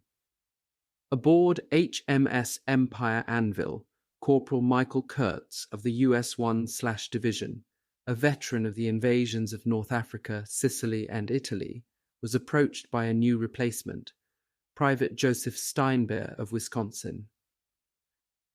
"Corporal," said Steinbeer, "do you honestly think we've got a chance?" "Hell yes, boy," said Kurtz. "Don't ever worry about getting killed. In this outfit, we worry about battles when we get to them." Sergeant Bill Elrod Petty of the 2nd Ranger Battalion was doing his worrying now.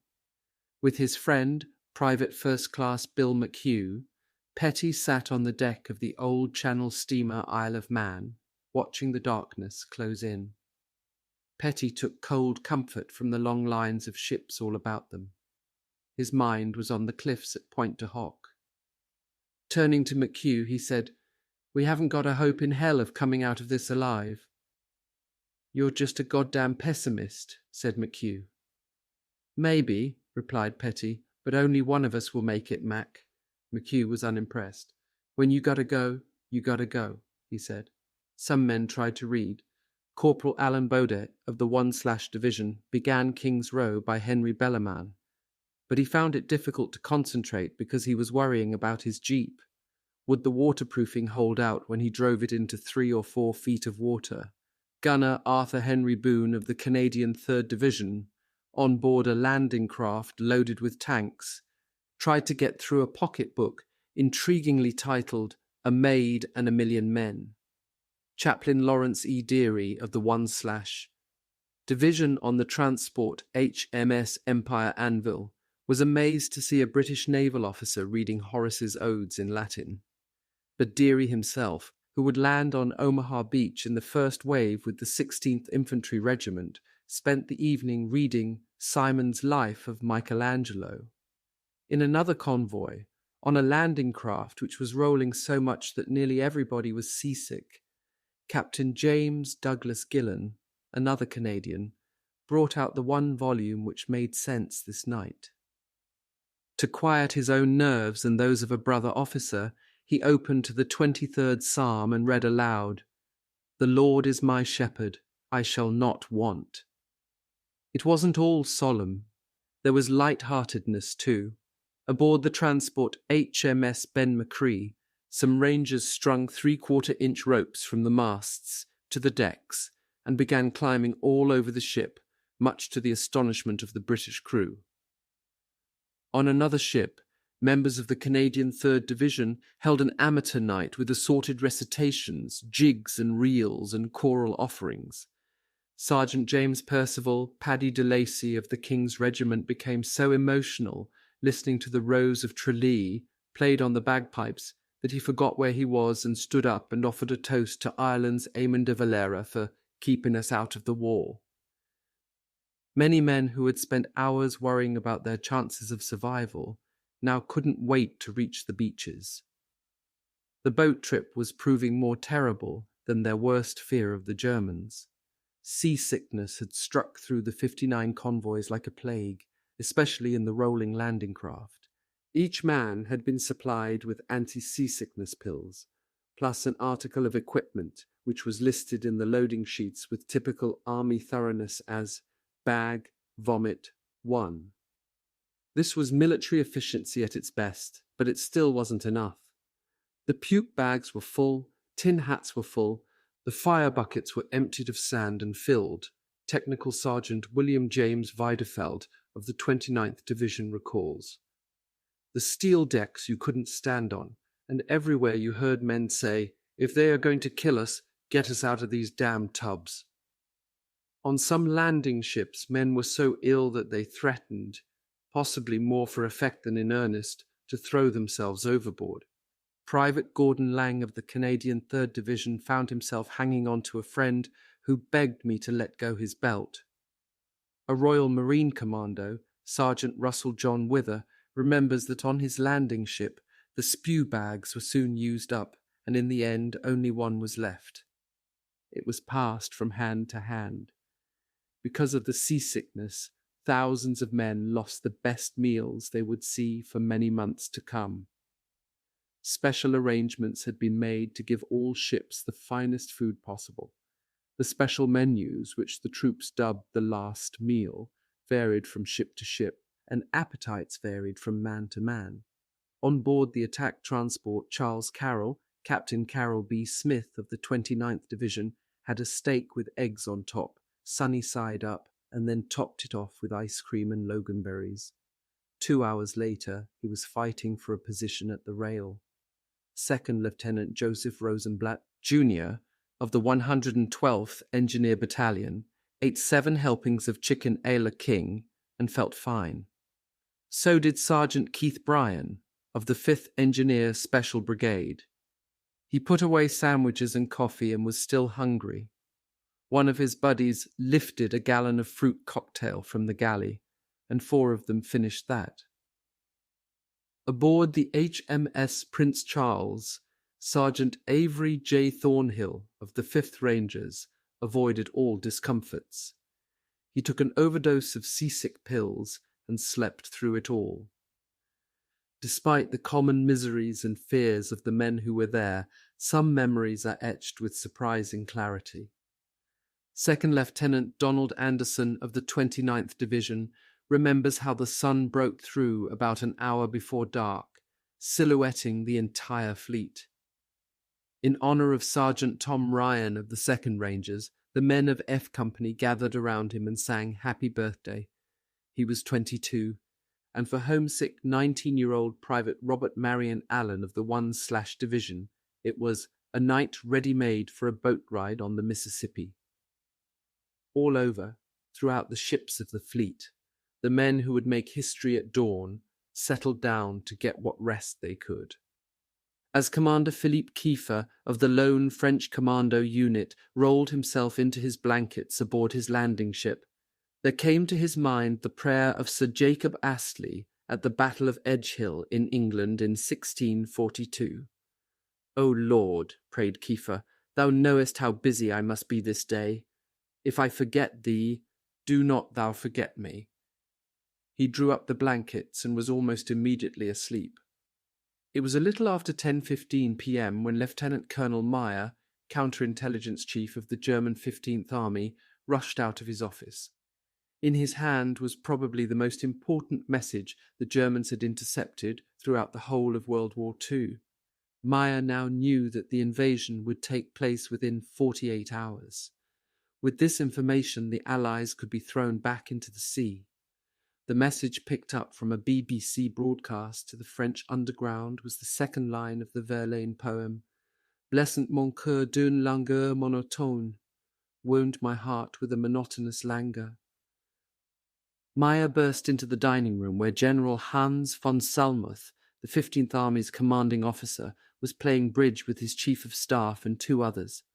"General," Meyer said breathlessly, "the message, the second part, it's here." Von Salmuth thought a moment, then gave the order to put the 15th Army on full alert. As Meyer hurried out of the room, von Salmuth was again looking at his bridge hand. "I'm too old a bunny," von Salmuth recalls saying, "to get too excited about this." Back in his office, Meyer and his staff immediately notified O.B. West, von Rundstedt's headquarters, by telephone. They in turn alerted OKW, Hitler's headquarters. Simultaneously, all other commands were informed by teletype. Once again, for reasons that have never been explained satisfactorily, the 7th Army was not notified. It would take the Allied fleet a little more than 4 hours now to reach the transport areas off the 5 Normandy beaches. Within 3 hours, 18,000 paratroopers would drop over the darkening fields and hedgerows into the zone of the one German army never alerted to D-Day. All times in this book are given in British double summer time, which was 1 hour later than German Central Time.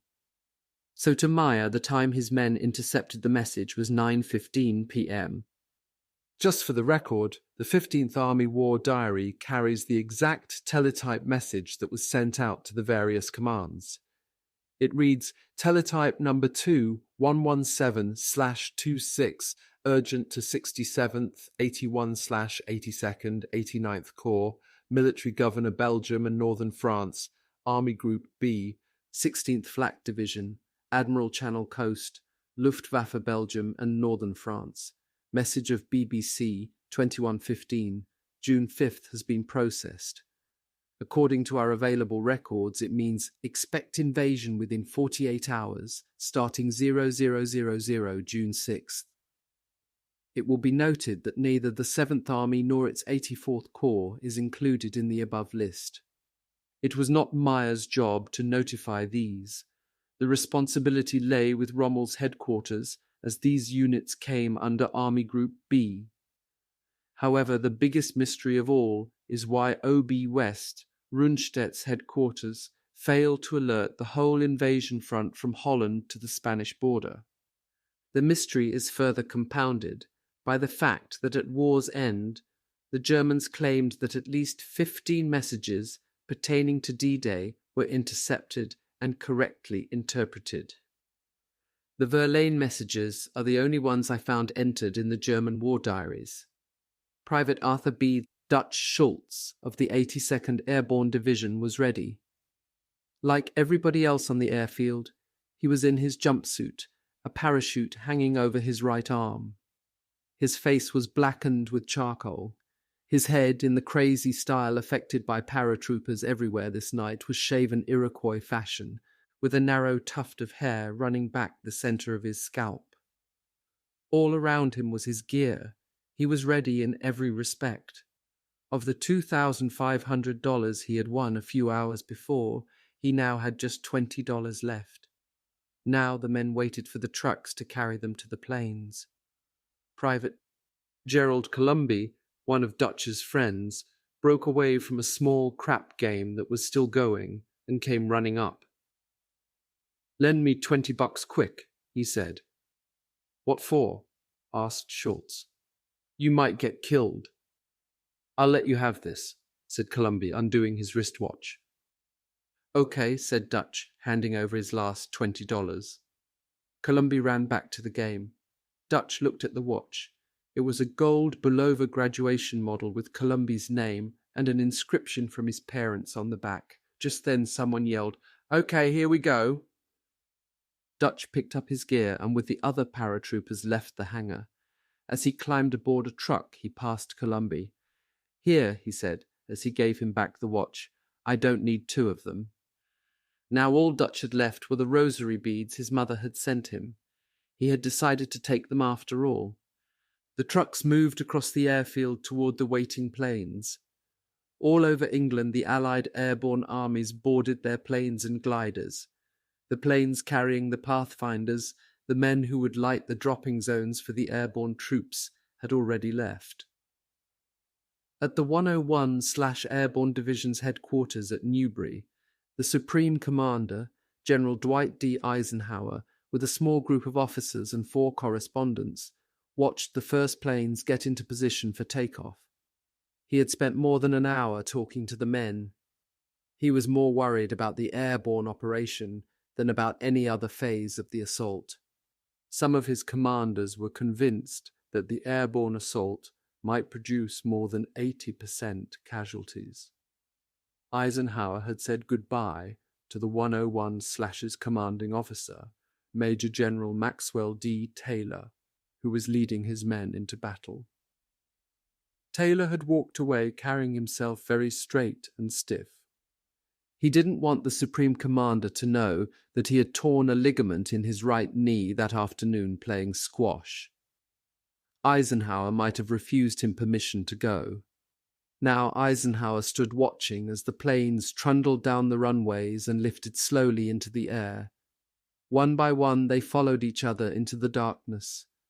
Above the field they circled as they assembled into formation. Eisenhower, his hands deep in his pockets, gazed up into the night sky. As the huge formation of planes roared one last time over the field and headed toward France, NBC's Red Mueller looked at the Supreme Commander. Eisenhower's eyes were filled with tears. Minutes later in the Channel, the men of the invasion fleet heard the roar of the planes. It grew louder by the second, and then wave after wave passed overhead.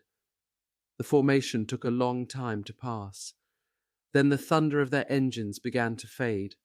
On the bridge of the USS Herndon, Lieutenant Bartow Farr, the watch officers and NEA's war correspondent, Tom Wolfe, gazed up into the darkness. Nobody could say a word, and then as the last formation flew over, an amber light blinked down through the clouds on the fleet below. Slowly it flashed out in Morse code 3 dots and a dash, V for victory. Part 2. Moonlight flooded the bedroom. Madame Angèle Livreau, 60-year-old schoolmistress in Sainte-Mère-Église, slowly opened her eyes. On the wall opposite her bed, bunches of red and white lights were flickering silently. Madame Livreau sat bolt upright and stared. The winking lights seemed to be slowly dripping down the wall. As full consciousness came to her, the old lady realized she was looking at reflections in the large mirror on her dressing table. At that moment, too, she heard off in the distance the low throbbing of planes, the muffled booming of explosions, and the sharp staccato of quick-firing flak batteries. Quickly she went to the window. Far up the coast, hanging eerily in the sky, were brilliant clusters of flares. A red glow tinged the clouds. In the distance there were bright pink explosions and streams of orange, green, yellow, and white tracer bullets. To Madame Livreau it looked as if Cherbourg, 27 miles away, was being bombed again. She was glad she lived in the quiet little Sainte-Mère-Église this night. The schoolmistress put on her shoes and a dressing gown and headed through the kitchen and out the back door, bound for the outhouse. In the garden everything was peaceful. The flares and the moonlight made it seem bright as day. The neighbouring fields with their hedgerows were still and quiet, filled with long shadows. She had taken only a few steps when she heard the sound of airplanes growing louder, heading for the town. Suddenly every flak battery in the district began firing.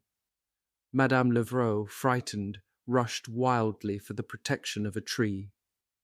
The planes came in fast and low, accompanied by a thunderous barrage of anti-aircraft fire, and she was momentarily deafened by the din.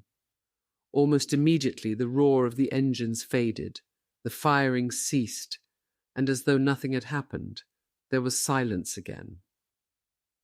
It was then that she heard a strange fluttering sound from somewhere above her. She looked up. Floating down, heading straight for the garden, was a parachute with something bulky swinging beneath it.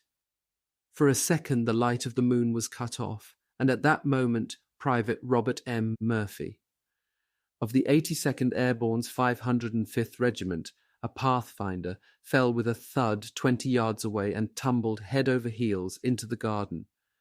Madame Livreau stood petrified. As a war correspondent, I interviewed Madame Livreau in June 1944.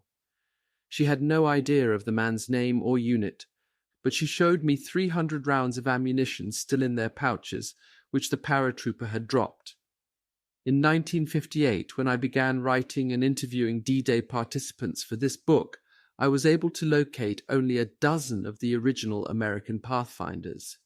One of them, Mr. Murphy, now a prominent Boston lawyer, told me that after hitting the ground, I took my trench knife from my boot and cut myself out of the harness. Without knowing it, I also cut away pouches carrying 300 rounds of ammunition. His story tallied in all respects with Madame Livreau's, told to me 14 years before.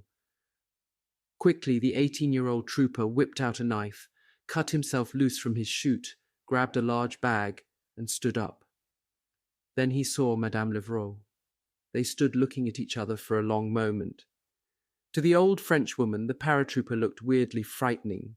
He was tall and thin, his face was streaked with war paint, accentuating his cheekbones and nose.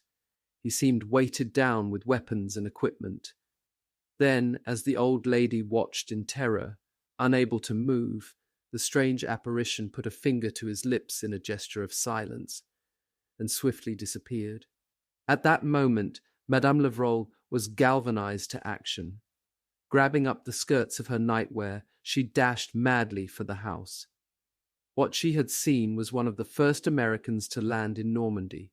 The time was 12:15 a.m. Tuesday, June 6th. D-Day had begun. All over the area, the Pathfinders had jumped, some from only 300 feet. The task of this advance guard of the invasion, a small, courageous group of volunteers, was to mark drop zones in a 50-mile square area of the Cherbourg Peninsula, back of Utah Beach, for the 82nd and 101/paratroopers and gliders. They had been trained in a special school set up by Brigadier General James M. Jumpin' Jim Gavin. When you land in Normandy, he had told them, you will have only one friend, God. At all costs, they were to avoid trouble. Their vital mission depended on speed and stealth. But the Pathfinders ran into difficulties from the very beginning. They plunged into chaos. The Dakotas had swept in over the target so fast that the Germans at first thought they were fighter planes. Surprised by the suddenness of the attack, flak units opened up blindly, filling the sky with weaving patterns of glowing tracer bullets and deadly bursts of shrapnel. As Sergeant Charles Assay of the 101/ floated down, he watched with a curious detachment as long, graceful arcs of multicolored bullets waved up from the ground, reminding him of the 4th of July. He thought they were very pretty. Just before Private Delbert Jones jumped, the plane he was in got a direct hit. The shell slammed through without doing much damage, but it missed Jones by only an inch. And as Private Adrian Doss, burdened with upwards of 100 pounds of equipment, fell through the air, he was horrified to find tracer bullets weaving all about him. They converged above his head, and he felt the tugging of his chute as the bullets ripped through the silk. Then a stream of bullets passed through the equipment hanging in front of him. Miraculously, he wasn't hit, but a hole was ripped in his musette bag, large enough for everything to fall out. So intense was the flak fire that many planes were forced off course. Only 38 of the 120 Pathfinders landed directly on their targets. The remainder came down miles away. They dropped into fields, gardens, streams, and swamps. They crashed into trees and hedgerows and onto rooftops. Most of these men were veteran paratroopers, but even so, they were utterly confused when they tried to get their initial bearings. The fields were smaller, the hedgerows higher, and the roads narrower than those they had studied for so many months on terrain maps. In those first awful moments of disorientation, some men did foolhardy and even dangerous things. Private First Class Frederick Wilhelm was so dazed when he landed that he forgot he was behind enemy lines and switched on one of the large marker lights he was carrying. He wanted to see if it still worked. It did. Suddenly, the field was flooded with light, scaring Wilhelm more than if the Germans had actually opened fire on him, and Captain Frank Lillyman, leader of the 101/teams, almost gave his position away. Dropping into a pasture, he was suddenly confronted by a huge bulk that bore down on him out of the darkness. He almost shot it before it identified itself with a low moo. Besides frightening themselves and startling the Normans, the Pathfinders surprised and confused the few Germans who saw them. 2 troopers actually landed outside the headquarters of Captain Ernst Doering of the German 352nd Division. more than 5 miles from the nearest drop zone. Düring, who commanded a heavy machine gun company stationed at Brevans, had been awakened by the low-flying formations and the flak barrage. Leaping out of bed, he dressed so quickly that he put his boots on the wrong feet, something he didn't notice until the end of D-Day. In the street, Düring saw the shadowy figures of the two men some distance away. He challenged them but got no answer. Immediately he sprayed the area with his Schmeisser submachine gun. There was no answering fire from the two well-trained pathfinders. They simply vanished. Rushing back to his headquarters, Düring called his battalion commander. Breathlessly, he said into the phone, "Fallschirmjäger, paratroopers, Fallschirmjäger." Other pathfinders weren't as lucky. As Private Robert Murphy of the 82nd, lugging his bag, which contained a portable radar set, headed out of Madame Lavro's garden and started toward his drop zone north of Sainte-Mère-Église, he heard a short burst of firing off to his right. He was to learn later that his buddy, Private Leonard Dvorak, had been shot at that moment. Dvorak, who had sworn to win a medal a day just to prove to myself that I can make it, may have been the first American to be killed on D-Day. All over the area, pathfinders like Murphy tried to get their bearings. Silently moving from hedgerow to hedgerow, these fierce-looking paratroopers, bulky in their jump smocks and overloaded with guns, mines, lights, radar sets and fluorescent panels, set out for rendezvous points.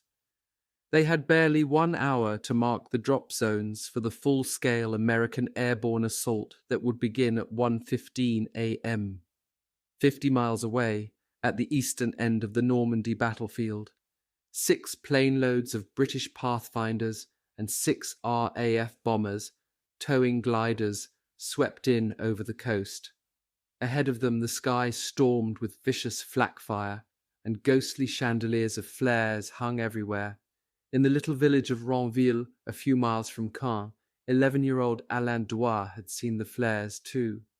The firing had awakened him, and now he stared transfixed, as had Madame Lavro, utterly fascinated by the kaleidoscopic reflections which he could see in the great brass knobs on the posts at the end of the bed. Shaking his grandmother, Madame Mathilde Douar, who was sleeping with him, Alain said excitedly, Wake up, grandmamma, I think something is happening." Just then Alain's father, Rene Douar, rushed into the room. "Get dressed quickly," he urged them. "I think it's a heavy raid." From the window, father and son could see the planes coming in over the fields, but as he watched, Rene realized that these planes made no sound. Suddenly it dawned on him what they were. "My God," he exclaimed, "these aren't planes, they're gliders." Like huge bats, the 6 gliders, each carrying approximately 30 men, swooped silently down, immediately on crossing the coast. At a point some 5 miles from Ranville, they had been cast off by their tow planes from 5,000 to 6,000 feet up. Now they headed for 2 parallel waterways shimmering in the moonlight, the Caen Canal and the Orne River. 2 heavily guarded bridges, one leading to the other, crossed the twin channels just above and between Ranville and the village of Bénouville. These bridges were the objectives for this small band of British 6th Airborne Glider Infantry.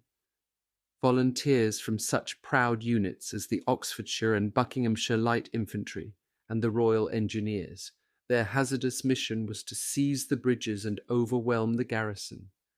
If their task could be achieved, a major artery between Caen and the sea would be severed, preventing the east-west movement of German reinforcements, particularly panzer units, from driving into the flank of the British and Canadian invasion area. Because the bridges were needed to expand the invasion bridgehead, they had to be captured intact before the Guards could set off demolitions. A swift surprise assault was called for. The British had come up with a bold and dangerous solution. The men who now linked arms and held their breath as their gliders rustled softly down through the moonlit night were about to crash land on the very approaches to the bridges. Private Bill Gray, a Bren gunner, in one of 3 gliders heading for the Caen Canal Bridge, closed his eyes and braced himself for the crash.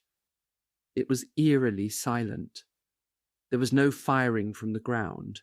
The only sound came from the big machine, sighing gently through the air. Near the door, ready to push it open the moment they touched down, was Major John Howard, in charge of the assault. Gray remembers his platoon leader, Lieutenant H.D. Danny Brotheridge, saying, "Here we go, chaps." Then there was a splintering, rending crash. The undercarriage ripped off, splinters showered back from the smashed cockpit canopy, and swaying from side to side like a truck out of control, the glider screeched across the ground, throwing up a hail of sparks. With a sickening half-swing, the wrecked machine smashed to a halt, as Gray recalls, with the nose buried in barbed wire and almost on the bridge. Someone yelled, "Come on, lads!" and men came scrambling out, some piling through the door, others tumbling down from the stove-in nose. Almost at the same time and only yards away, the other 2 gliders skidded to a crashing halt, and out of them poured the remainder of the assault force. Now everybody stormed the bridge. There was bedlam. The Germans were shocked and disorganized. Grenades came hurtling into their dugouts and communications trenches. Some Germans who were actually asleep in gun pits woke to the blinding crash of explosions and found themselves gazing into the business ends of Sten guns. Others, still dazed, grabbed rifles and machine guns and began firing haphazardly at the shadowy figures who seemed to have materialized from nowhere. While teams mopped up resistance on the near side of the bridge, Gray and some 40 men, led by Lieutenant Brotheridge, charged across to seize the all-important far bank. Halfway over, Gray saw a German sentry with a very pistol in his right hand, ready to fire a warning flare. It was the last act of a courageous man.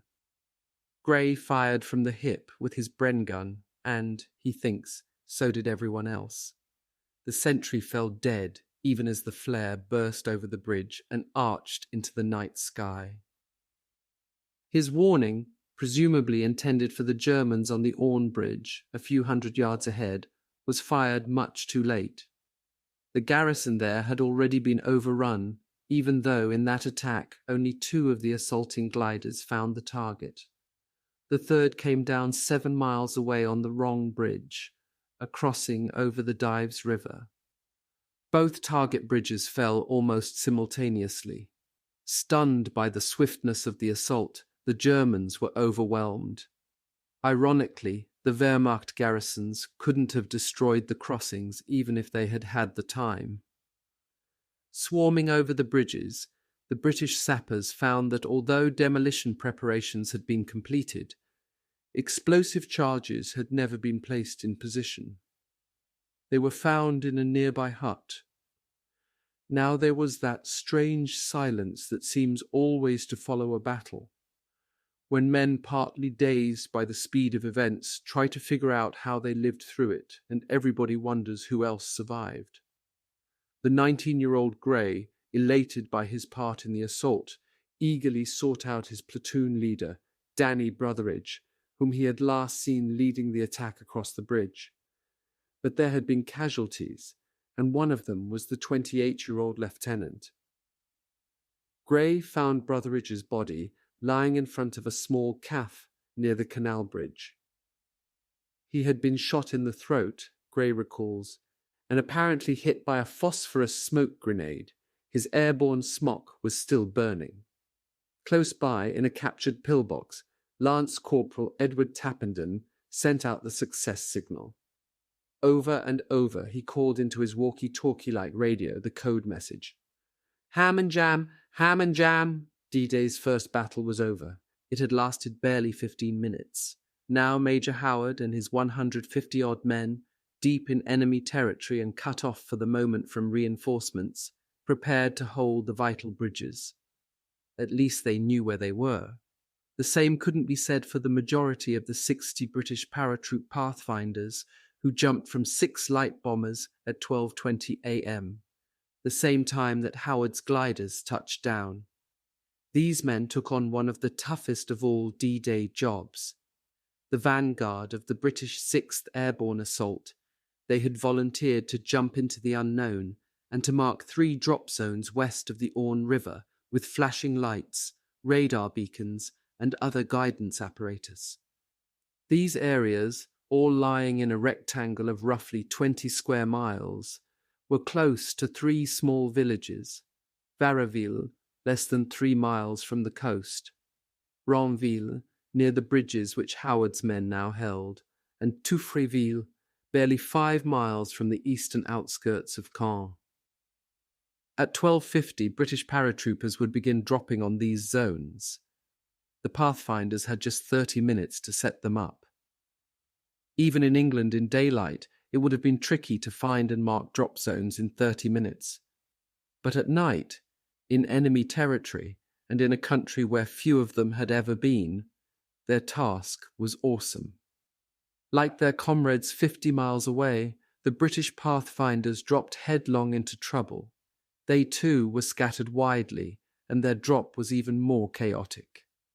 Their difficulties began with the weather. An unaccountable wind had sprung up, which the American Pathfinders did not experience, and some areas were obscured by light patches of fog. The planes carrying the British Pathfinder teams ran into curtains of flak fire. Their pilots instinctively took evasive action, with the result that targets were overshot or couldn't be found at all. Some pilots made 2 and 3 runs over the designated areas before all the Pathfinders were dropped. One plane, flying very low, swept doggedly back and forth through intense anti-aircraft fire for 14 hair-raising minutes before unloading its Pathfinders. The result of all this was that many Pathfinders or their equipment plummeted down in the wrong places. The troopers bound for Varaville landed accurately enough, but they soon discovered that most of their equipment had been smashed in the fall or had been dropped elsewhere. None of the Ranville Pathfinders landed even close to their area in the initial drop. They were scattered miles away. But most unfortunate of all were the Touffreville teams. 2 10-man groups were to mark that area with lights, each one flashing up into the night sky the code letter K. One of these teams dropped on the Ranville zone.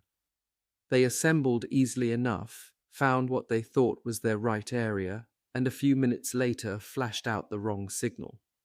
The second Touffreville team did not reach the right area either. Of the 10 men in this stick, only 4 reached the ground safely. One of them, Private James Morrissey, watched with horror as the other 6, suddenly caught by a heavy wind, sailed far off to the east.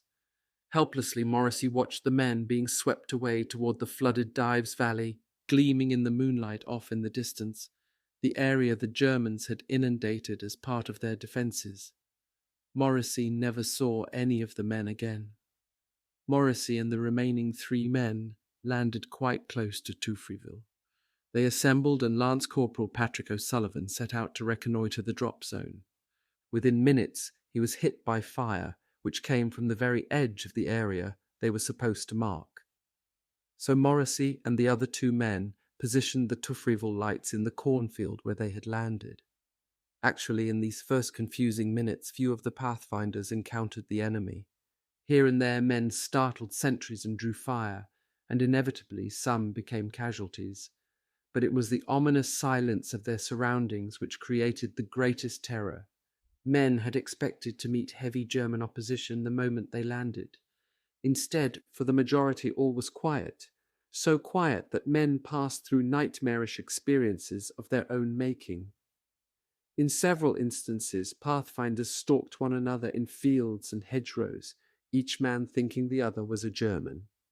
Groping through the Normandy night, near darkened farmhouses and on the outskirts of sleeping villages, the Pathfinders and 210 men of the battalion's advance parties tried to get their bearings.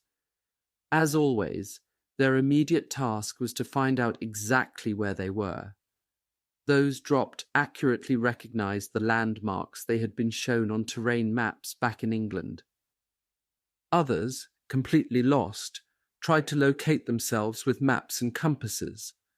Captain Anthony Windram of an advanced signal unit solved the problem in a more direct way. Like a motorist who has taken the wrong road on a dark night, Windram shinnied up a signpost, calmly struck a match, and discovered that Ranville, his rendezvous point, was only a few miles off. But some pathfinders were irretrievably lost. 2 of them plunged out of the night sky and dropped squarely on the lawn before the headquarters of Major General Josef Reichert, commanding officer of the German 711th Division. Reichert was playing cards when the planes roared over, and he and the other officers rushed out onto the veranda, just in time to see the 2 Britishers land on the lawn. It would have been hard to tell who was the more astonished, Reichert or the 2 pathfinders. The general's intelligence officer captured and disarmed the 2 men and brought them up to the veranda. The astounded Richer could only blurt out, "Where have you come from?" To which one of the pathfinders, with all the aplomb of a man who had just crashed a cocktail party, replied, "Awfully sorry, old man, but we simply landed here by accident." Even as they were led away to be interrogated, 570 American and British paratroopers, the first of the Allied forces of liberation, were setting the stage for the Battle of D-Day. On the landing zones, lights were already beginning to flash up into the night sky. "What's happening?" yelled Major Werner Pluskat into the phone. Dazed and only half awake, he was still in his underwear. The racket of planes and gunfire had awakened him, and every instinct told him that this was more than a raid. 2 years of bitter experience on the Russian front had taught the major to rely heavily on his instincts. Lieutenant Colonel Ocker, his regimental commander, seemed annoyed at Pluskat's phone call. "My dear Pluskat," he said icily, "we don't know yet what's going on. We'll let you know when we find out." There was a sharp click as Ocker hung up. The reply didn't satisfy Pluskat. For the past 20 minutes, planes had been droning through the flare-studded sky, bombing the coast to the east and the west. Pluskat's coastal area in the middle was uncomfortably quiet. From his headquarters at Etraham, 4 miles from the coast, he commanded 4 batteries of the German 352nd Division, 20 guns in all. They covered 1/2 of Omaha Beach. Nervously, Pluskat decided to go over his regimental commander's head. He phoned division headquarters and spoke with the 352nd's intelligence officer, Major Bloch. "Probably just another bombing raid, Pluskat," Bloch told him. "It's not clear yet." Feeling a little foolish, Pluskat hung up. He wondered if he had been too impetuous. After all, there had been no alarm. In fact, Pluskat recalls, after weeks of on-again, off-again alerts, this was one of the few nights when his men had been ordered to stand down. Pluskat was wide awake now, too uneasy for sleep. He sat on the edge of his cot for some time. At his feet, Harris, his German shepherd, lay quietly. In the Shito all was still, but off in the distance, Pluskat could still hear the droning of planes. Suddenly the field telephone rang. Pluskat grabbed it. "Paratroopers are reported on the peninsula," said the calm voice of Colonel Ocker. "Alert your men and get down to the coast right away. This could be the invasion." Minutes later, Pluskat, Captain Lutz Wilkening, the commander of his 2nd Battery, and Lieutenant Fritz Thiem, his gunnery officer, started out for their advance headquarters, an observation bunker built into the cliffs near the village of Saint-Honorine. Harris went with them. It was crowded in the jeep-like Volkswagen, and Pluskat recalls that in the few minutes it took them to reach the coast, nobody talked. He had one big worry. His batteries had only enough ammunition for 24 hours. A few days before, General Marks of the 84th Corps had inspected the guns, and Pluskat had raised the question. "If an invasion ever does come in your area," Marks had assured him, "you'll get more ammunition than you can fire." Passing through the outer perimeter of the coastal defense zone, the Volkswagen reached Saint-Honorine. There, with Harris on a leash and followed by his men, Pluscat slowly climbed a narrow track back of the cliffs leading to the hidden headquarters. The path was clearly marked by several strands of barbed wire. It was the only entrance to the post, and there were minefields on either side. Almost at the top of the cliff, the major dropped into a slit trench, went down a flight of concrete steps, followed a twisting tunnel, and finally entered a large, single-roomed bunker manned by 3 men. Quickly, Pluscat positioned himself before the high-powered artillery glasses which stood on a pedestal opposite one of the bunker's 2 narrow apertures. The observation post couldn't have been better sited. It was more than 100 feet above Omaha Beach, and almost directly in the center of what was soon to be the Normandy beachhead. On a clear day, from this vantage point, a spotter could see the whole bay of the Seine, from the tip of the Cherbourg Peninsula, off to the left to Le Havre, and beyond on the right. Even now, in the moonlight, Pluscat had a remarkable view. Slowly moving the glasses from left to right, he scanned the bay. There was some mist. Black clouds occasionally blanketed out the dazzling moonlight and threw dark shadows on the sea, but there was nothing unusual to be seen. There were no lights, no sound. Several times he traversed the bay with the glasses, but it was quite empty of ships. Finally, Pluscat stood back. "There's nothing out there," he said to Lieutenant Thien as he called regimental headquarters. But Pluscat was still uneasy. "I'm going to stay here," he told Ocker. "Maybe it's just a false alarm, but something still could happen." By now, vague and contradictory reports were filtering into 7th Army command posts all over Normandy, and everywhere officers were trying to assess them. They had little to go on. Shadowy figures seen here, shots fired there, a parachute hanging from a tree somewhere else. Clues to something, but what? Only 570 Allied airborne troops had landed. This was just enough to create the worst kind of confusion. Reports were fragmentary, inconclusive, and so scattered that even experienced soldiers were skeptical and plagued by doubts. How many men had landed? 2 or 200? Were they bomber crews that had bailed out? Was this a series of French underground attacks? Nobody was sure, not even those like General Reichert of the 711th Division, who had seen paratroopers face to face. Reichert thought that it was an airborne raid on his headquarters, and that was the report he passed on to his corps commander. Much later, the news reached 15th Army headquarters, where it was duly recorded in the war diary with the cryptic note, "No details given." There had been so many false alarms in the past that everyone was painfully cautious. Company commanders thought twice before passing reports on to battalion. They sent out patrols to check and recheck. Battalion commanders were even more careful before informing regimental officers. As to what actually transpired at the various headquarters in these first minutes of D-Day, there are as many accounts as there were participants, but one fact seems clear. On the basis of such spotty reports, nobody at this time was willing to raise the alarm, an alarm that later might be proved wrong, and so the minutes ticked by. On the Cherbourg Peninsula, 2 generals had already departed for the map exercise in Rennes. Now a third, Major General Wilhelm Fally of the 91/Air Landing Division, chose this time to set out. Despite the order issued from 7th Army headquarters, forbidding commanding officers to leave before dawn, Fally did not see how he could make the Kriegspiel unless he departed earlier. His decision was to cost him his life.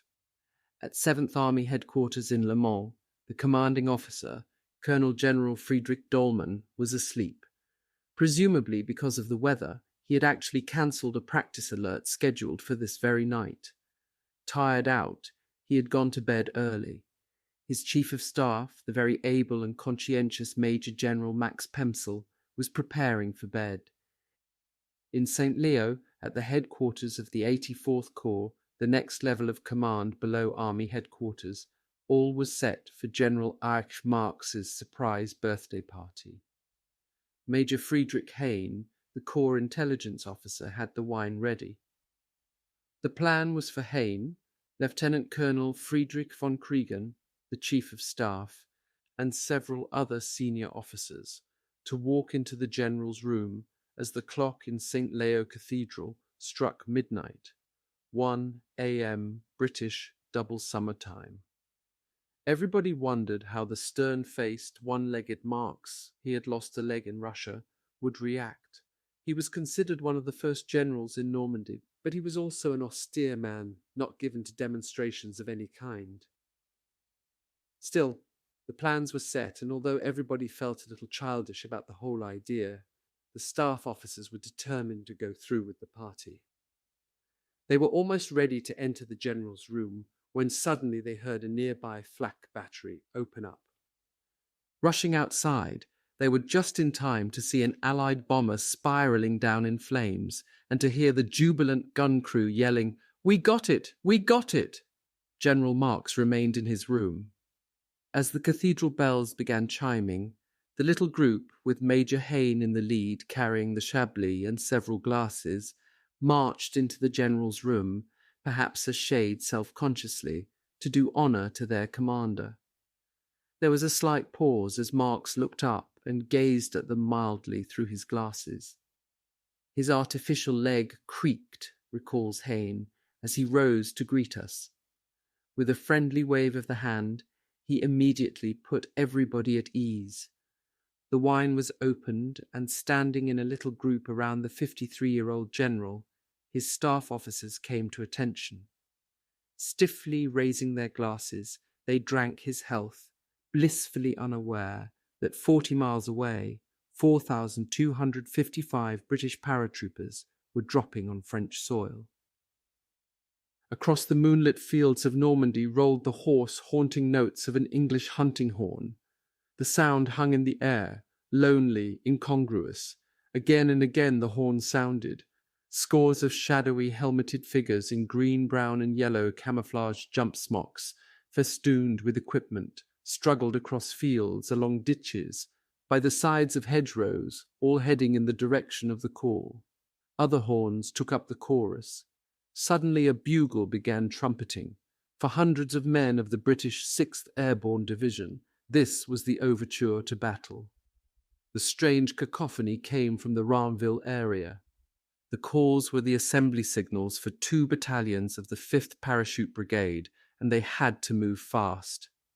One was to rush to the assistance of Major Howard's tiny glider-borne force holding the bridges. The other was to seize and hold Ranville at the eastern approaches to this vital crossing. Never before had paratroop commanders assembled men in this manner, but speed this night was essential. The 6th Airborne was racing against time. The first waves of American and British troops would land on Normandy's 5 invasion beaches between 6:30 and 7:30 a.m. The Red Devils had 5.5 hours to secure the initial foothold and anchor the left flank of the entire invasion area. The division had a variety of complex tasks, each one demanding almost minute-by-minute synchronization. The plan called for paratroopers to dominate the heights northeast of Caen, hold the bridges over the Orne and the Caen Canal, demolish 5 more on the Dives River, and thus block enemy forces, particularly panzers, from driving into the side of the invasion bridgehead. But the lightly armed paratroopers didn't have enough firepower to stop a concentrated armoured attack. So the success of the holding action depended on the speedy and safe arrival of anti-tank guns and special armour-piercing ammunition. Because of the weight and size of the guns, there was only one way of getting them safely into Normandy, by glider train. At 3:20 a.m., a fleet of 69 gliders was due to sweep down out of the Normandy skies carrying men, vehicles, heavy equipment, and the precious guns. Their arrival posed a mammoth problem all by itself. The gliders were immense, each one larger than a DC-3. 4 of them, the Hamilcars, were so big that they could even carry light tanks. To get the 69 gliders in, The paratroopers had first to secure the chosen landing zones from enemy attack. Next, they had to create a huge landing field out of the obstacle-studded meadows. This meant clearing a forest of mined tree trunks and railroad ties in the dead of night, and in just under 2.5 hours. The same field would be used for a second glider train due to land in the evening. There was one more job to be done. It was perhaps the most important of all the 6th Airborne's missions, the destruction of a massive coastal battery near Merville. Allied intelligence believed that this battery's 4 powerful guns could harass the assembling invasion fleet and massacre the troops landing on Sword Beach. The 6th had been ordered to destroy the guns by 5 a.m. To accomplish these tasks, 4,255 paratroopers of the 3rd and 5th Parachute Brigades had jumped into Normandy.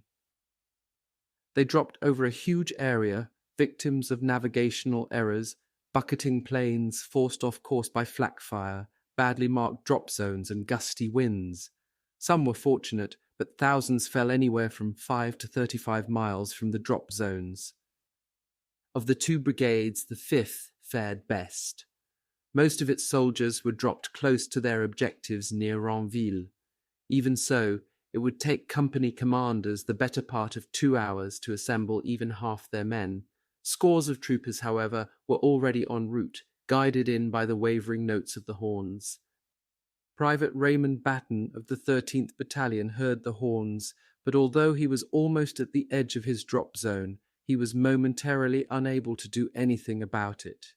Batten had crashed through the thick, leafy roof of a small woods. He was hanging from a tree, slowly swaying back and forth in his harness, just 15 feet from the ground. It was very still in the woods, but Batten could hear prolonged bursts of machine gun fire, the droning of planes, and the firing of flak batteries off in the distance. As he pulled out his knife, ready to cut himself down, Batten heard the abrupt stutter of a Schmeisser machine pistol nearby. A minute later, there was a rustling of underbrush and somebody moved slowly toward him. Batten had lost his Sten gun in the drop, and he didn't have a pistol. Helplessly he hung there, not knowing whether it was a German or another paratrooper moving toward him. Whoever it was came and looked up at me, Batten recalls. All I could do was to keep perfectly still, and he, probably thinking I was dead, as I hoped he would, went away. Batten got down from the tree as fast as he could and headed toward the rallying horns. But his ordeal was far from over. At the edge of the woods, he found the corpse of a young paratrooper whose parachute had failed to open. Next, as he moved along a road, a man rushed past him shouting crazily, "They got my mate! They got my mate!" And finally, catching up with a group of paratroopers heading toward the assembly point, Batten found himself beside a man who seemed to be in a state of complete shock. He strode along, looking neither to his left or right, totally oblivious of the fact that the rifle which he gripped tightly in his right hand was bent almost double. In many places this night men like Batten were shocked almost immediately into the harsh realities of war. As he was struggling to get out of his harness, Lance Corporal Harold Tate of the 8th Battalion saw one of the Dakota transports hit by flak. The plane careened over his head like a searing comet and exploded with a tremendous noise about a mile away. Tate wondered if the stick of troopers it carried had already jumped. Private Percival Liggins of the Canadian 1/ Battalion saw another flaming plane. It was at full power with pieces falling off it, blazing from end to end, and seemed to be heading for him. He was so fascinated by the sight that he was unable to move. It swept overhead and crashed in a field behind him. He and others tried to get to the plane in an effort to rescue anybody still in it, but the ammo started to go and we couldn't get near it. To 20-year-old Private Colin Powell of the 12th Battalion, miles from his drop zone, the first sound of war was a moaning in the night. He knelt down beside a badly wounded trooper, an Irishman, who softly pleaded with Powell to "Finish me off, lad, please." Powell could not do it. He made the trooper as comfortable as he could and hurried off, promising to send back help. In these first few minutes, their own resourcefulness became the measure of survival for many men.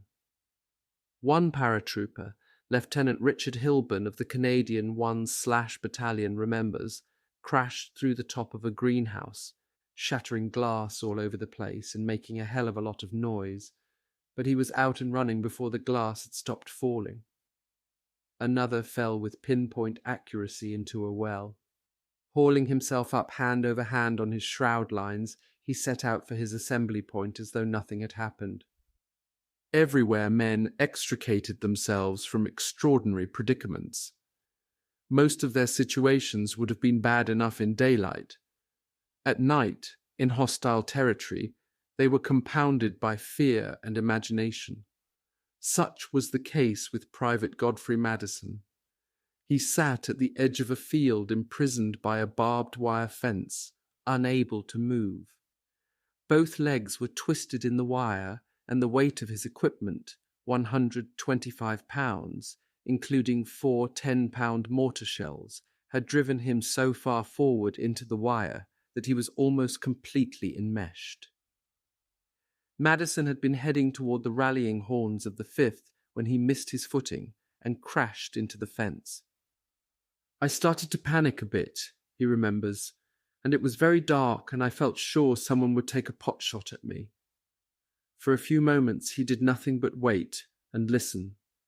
Then, satisfied that he had escaped notice, Madison began a slow and painful struggle to free himself. It seemed hours before he finally worked one arm free enough to get a pair of wire cutters from the back of his belt. In a few minutes he was out and heading in the direction of the horns again.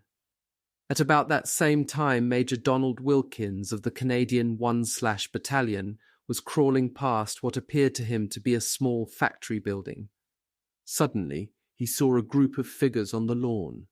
He instantly threw himself to the ground. The shadowy figures did not move. Wilkins stared hard at them, and after a minute got up cursing and went over to confirm his suspicions. They were stone garden statues.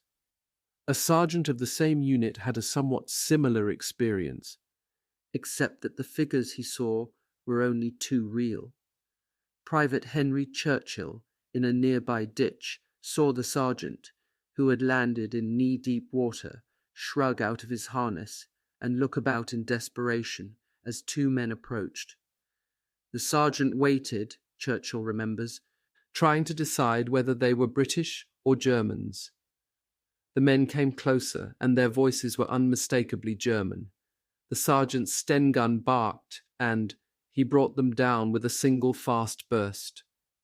The most sinister enemy in these opening minutes of D-Day was not man, but nature. Rommel's anti-paratroop precautions had paid off well. The waters and swamps of the flooded Dives Valley were death traps. Many of the men of the 3rd Brigade came down in this area like so much confetti shaken haphazardly out of a bag. For these paratroopers, mishap followed tragic mishap. Some pilots, caught in heavy cloud, mistook the mouth of the Dives for that of the Orne and let men out over a maze of marshes and swamps. One entire battalion of 700 whose drop was to be concentrated in an area roughly a mile square was scattered. Instead, over 50 miles of countryside, most of it swampland. And this battalion, the highly trained 9th, had been given the toughest, most urgent job of the night, the assault on the Merville Battery. It would take some of these men days to rejoin their unit. Many would never return at all. The number of troopers who died in the wastes of the Dives will never be known. Survivors say that the marshes were intersected by a maze of ditches about 7 feet deep, 4 feet wide, and bottomed with sticky slime. A man alone, weighed down with guns, ammunition, and heavy equipment, could not negotiate these ditches. Wet kit bags nearly doubled in weight, and men had to discard them in order to survive. Many men who somehow struggled through the marshes drowned in the river with dry land only a few yards away. Private Henry Humberstone of the 224th Parachute Field Ambulance narrowly missed such a death. Humberstone landed waist-deep in the marshes with no idea of where he was. He had expected to come down in the orchard area west of Varaville. Instead, he had landed on the east side of the drop zone. Between him and Varaville were not only the marshes, but the Dives River itself. A low mist covered the area like a dirty white blanket, and all around Humberstone could hear the croaking of frogs. Then ahead came the unmistakable sound of rushing water. Humberstone stumbled on through the flooded fields and came upon the Dives. While he looked for some way to cross the river, he spotted two men on the opposite bank. They were members of the Canadian 1/ battalion. "How do I get across?" yelled Humberstone. "It's quite safe," one of them called back. The Canadian waded into the river, apparently to show him. "I was watching him 1 minute and the next minute he was gone," Humberstone remembers. "He didn't yell or scream or anything. He just drowned before either me or his buddy on the other bank could do anything." Captain John Gwinnett, the chaplain of the 9th Battalion, was completely lost. He too had landed in the marshes. He was all alone, and the silence around him was unnerving. Gwinnett had to get out of the swamps. He was certain the Merville assault would be a bloody one, and he wanted to be with his men. Fear, he had told them at the airfield just before takeoff, knocked at the door. Faith opened it, and there was nothing there. Gwinnett did not know it now, but it would be a full 17 hours before he found his way out of the swamps. At this moment, the 9th's commander, Lieutenant Colonel Terence Otway, was in a towering rage. He had been dropped miles from the rendezvous point, and he knew that his battalion must have been thoroughly scattered. As Otway marched quickly through the night, small groups of his men appeared everywhere, confirming his worst suspicions. He wondered just how bad the drop had been. Had his special glider train been scattered too? Otway badly needed the glider-borne guns and other equipment if his plan of assault was to succeed, for Merville was no ordinary battery. Around it ranged a formidable series of defences in depth. To get to the heart of the battery, 4 heavy guns in massive concrete emplacements, the 9th would have to pass through minefields and over anti-tank ditches, penetrate a 15-foot thick hedge of barbed wire, cross more minefields, and then fight through a maze of machine gun-filled trenches. The Germans considered this deadly fortification with its garrison of 200 men almost impregnable. Otway didn't think it was, and his plan to destroy it was elaborate and incredibly detailed. He wanted to leave nothing to chance. 100 Lancaster bombers were to saturate the battery first with 4,000-pound bombs. The glider trains were to bring in jeeps, anti-tank guns, flamethrowers, Bangalore torpedoes, lengths of explosive-filled pipe to destroy the wire, mine detectors, mortars, and even lightweight aluminum scaling ladders. After collecting the special equipment from the gliders, Otway's men were to set out for the battery in 11 teams to begin the assault.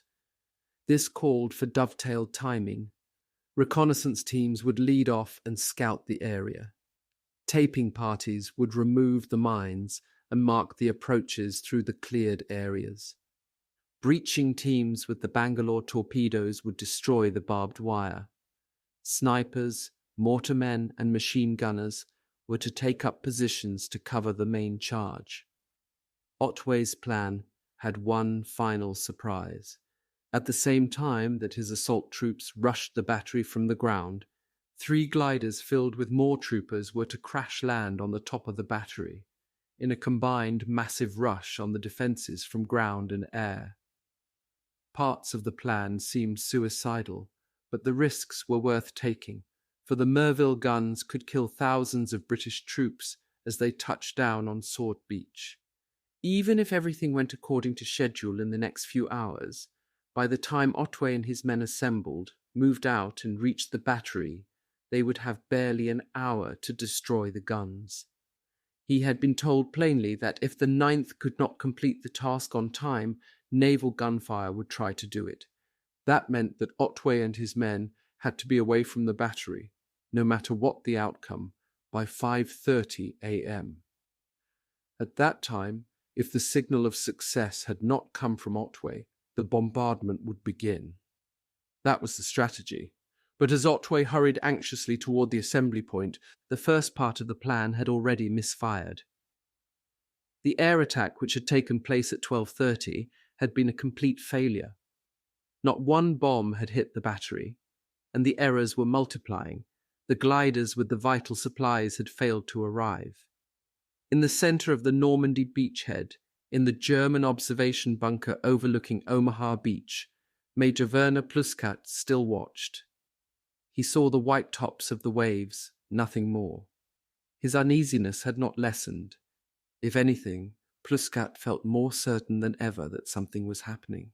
Soon after he reached the bunker, formation after formation of planes had thundered over the coast far off to the right. Pluskat thought there must have been hundreds. From the first moment he heard them, he had expected a sudden call from regiment confirming his suspicions that the invasion was in fact beginning. But the phone had remained silent. There had been nothing from Oka since the first call. Now Pluskat heard something else, the slowly swelling roar of a great number of planes off to his left. This time the sound was coming from behind him. The planes seemed to be approaching the Cherbourg Peninsula from the west. Pluskat was more bewildered than ever. Instinctively he looked out through his glasses once again. The bay was completely empty. There was nothing to be seen. In Sainte-Mère-Église the sound of bombing was very close. Alexandre Renaud, the mayor and town pharmacist, could feel the very ground shaking. It seemed to him that planes were attacking the batteries at Saint-Marcoux and Saint-Martin-de-Varreville, and both places were only a few miles away. He was quite worried about the town and its people. About all the habitants could do was take shelter in garden trenches or cellars, for they could not leave their homes because of the curfew. Renaud herded his wife, Simone, and their 3 children to the passageway leading off the living room. Its heavy timbers afforded good protection. It was about 1:10 a.m. when the family collected in the makeshift air raid shelter. Renaud remembers the time. It was 12:10 a.m. to him, because just then there was a persistent, urgent knocking at the street door. Renaud left his family in their living quarters and walked through his darkened pharmacist's shop, which fronted on the Place de l'Église. Even before he reached the door, he could see what the trouble was. Through the windows of his shop, the square, with its edging of chestnut trees and its great Norman church, appeared brilliantly lit up. Monsieur Héron's villa across the square was on fire and blazing fiercely. Renaud got the door open. The town's fire chief, resplendent in his polished shoulder-length brass helmet, stood before him. "I think it was hit by a stray incendiary from one of the planes," the man said without any preamble, motioning toward the burning house. "The fire is spreading fast. Can you get the commandant to lift the curfew? We need as much help as we can get for the bucket brigade." The mayor ran to the nearby German headquarters.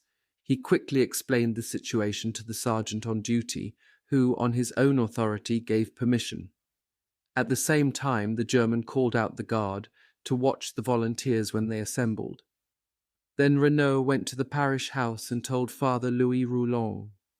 The curé sent his sexton to the church to toll the bell, while he, Renaud, and the others banged on doors, calling for the inhabitants to help. Above them, the bell began to clang, booming out over the town. People started to appear, some in their nightwear, others half-dressed, and soon more than 100 men and women in 2 long lines were passing buckets of water from hand to hand. Surrounding them were about 30 German guards, armed with rifles and schmeissers. In the midst of this confusion, Renaud remembers, Father Roland took him aside. "I must talk to you. Something very important," the priest said. He led Renaud to the kitchen of the parish house. There Madame Angèle Levrault, the aged schoolmistress, awaited them. She was in a state of shock. "A man has landed in my pea patch," she announced in a wavering voice. Renaud had almost more trouble than he could handle, but he tried to calm her. "Don't worry," he said. "Please go home and stay indoors." Then he raced back to the fire. The noise and confusion had intensified in his absence. The flames were higher now. Showers of sparks had spread to the outbuildings, and they were already starting to burn. To Renaud, the scene had a nightmarish quality. He stood almost rooted to the spot, seeing the flushed, excited faces of the firefighters, the overdressed, ponderous German guards with their rifles and machine guns. And above the square the bell still tolled, adding its persistent clanging to the din. It was then they all heard the droning of the planes. The sound came from the west, a steadily mounting roar, and with it the approaching racket of anti-aircraft fire as battery after battery across the peninsula picked up the formations. In the square of Sainte-Mère-Église, everybody looked up, transfixed, the burning house forgotten. Then the guns of the town began firing, and the roaring was on top of them.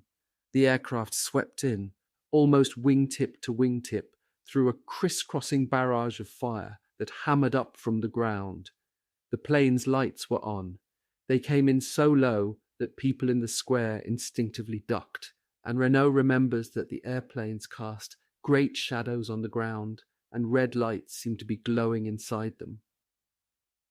In wave after wave, the formations flew over, the first planes of the biggest airborne operation ever attempted.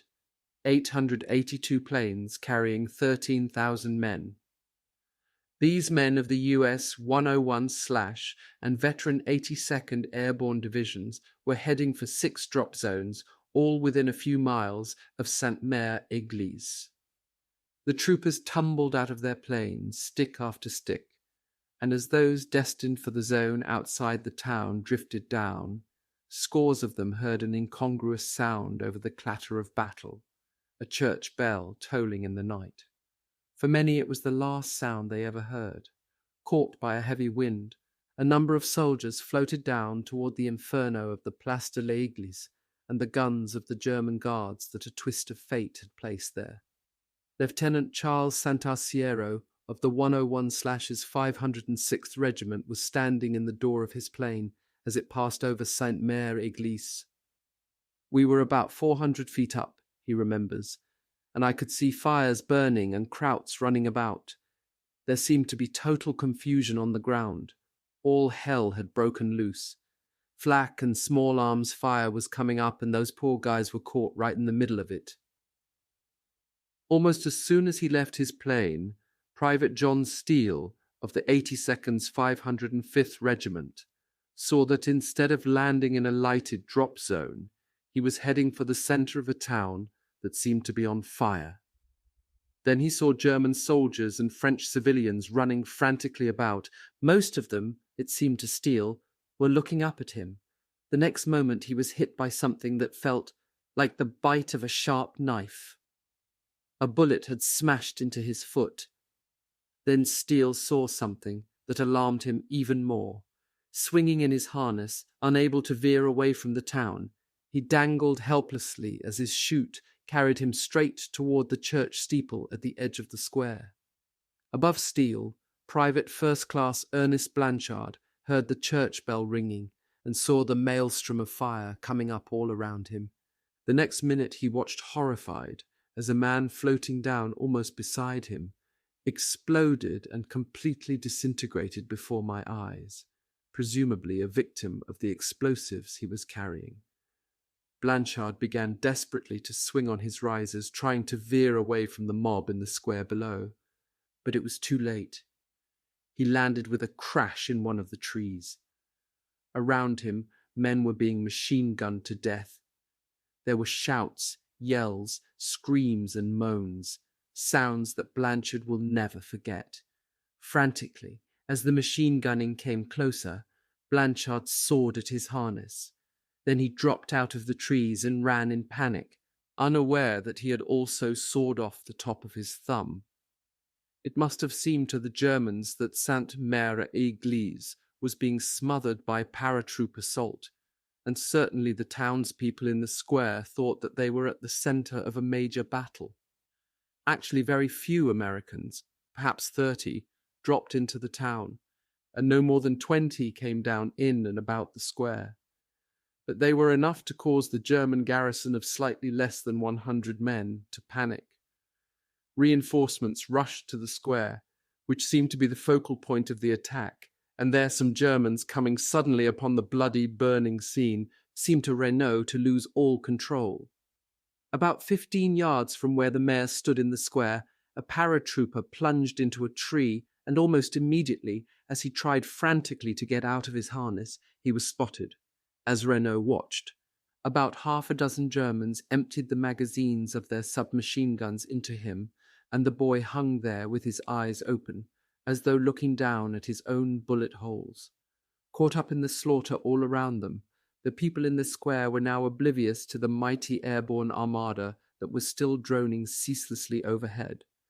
Thousands of men were jumping for the 82nd's drop zones northwest of the town, and the 101/'s zones east and slightly west, between Sainte-Mère-Église and the Utah invasion area. But every now and then, because the drop was so widely scattered, stray paratroopers from almost every regiment drifted into the holocaust of the little town. One or two of these men, loaded down with ammunition, grenades, and plastic explosives, actually fell into the burning house. There were brief screams, and then a fusillade of shots and explosions as the ammunition went up. In all this horror and confusion, one man tenaciously and precariously clung to life. Private Steele, his parachute draped over the steeple of the church, hung just under the eaves. He heard the shouts and the screams. He saw Germans and Americans firing at each other in the square and the streets. And almost paralyzed by terror, he saw winking red flashes of machine guns as streams of stray bullets shot past and over him. Steele had tried to cut himself down, but his knife had somehow slipped out of his hand and dropped to the square below. Steele then decided that his only hope lay in playing dead. On the roof, only a few yards away from him, German machine gunners fired at everything in sight, but not at Steele. He hung so realistically dead in his harness that Lieutenant Willard Young of the 82nd, who passed by during the height of the fighting, still remembers the dead man hanging from the steeple. In all, Steele dangled there for more than 2 hours before being cut down and taken captive by the Germans. Shocked and in pain from his shattered foot, he has absolutely no recollection of the tolling of the bell, only a few feet from his head. The encounter at Sainte-Mère-Église was the prelude to the main American airborne assault.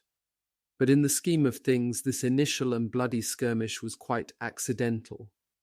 Although the town was one of the principal objectives of the 82nd Airborne, the real battle for Sainte-Mère-Église was still to come.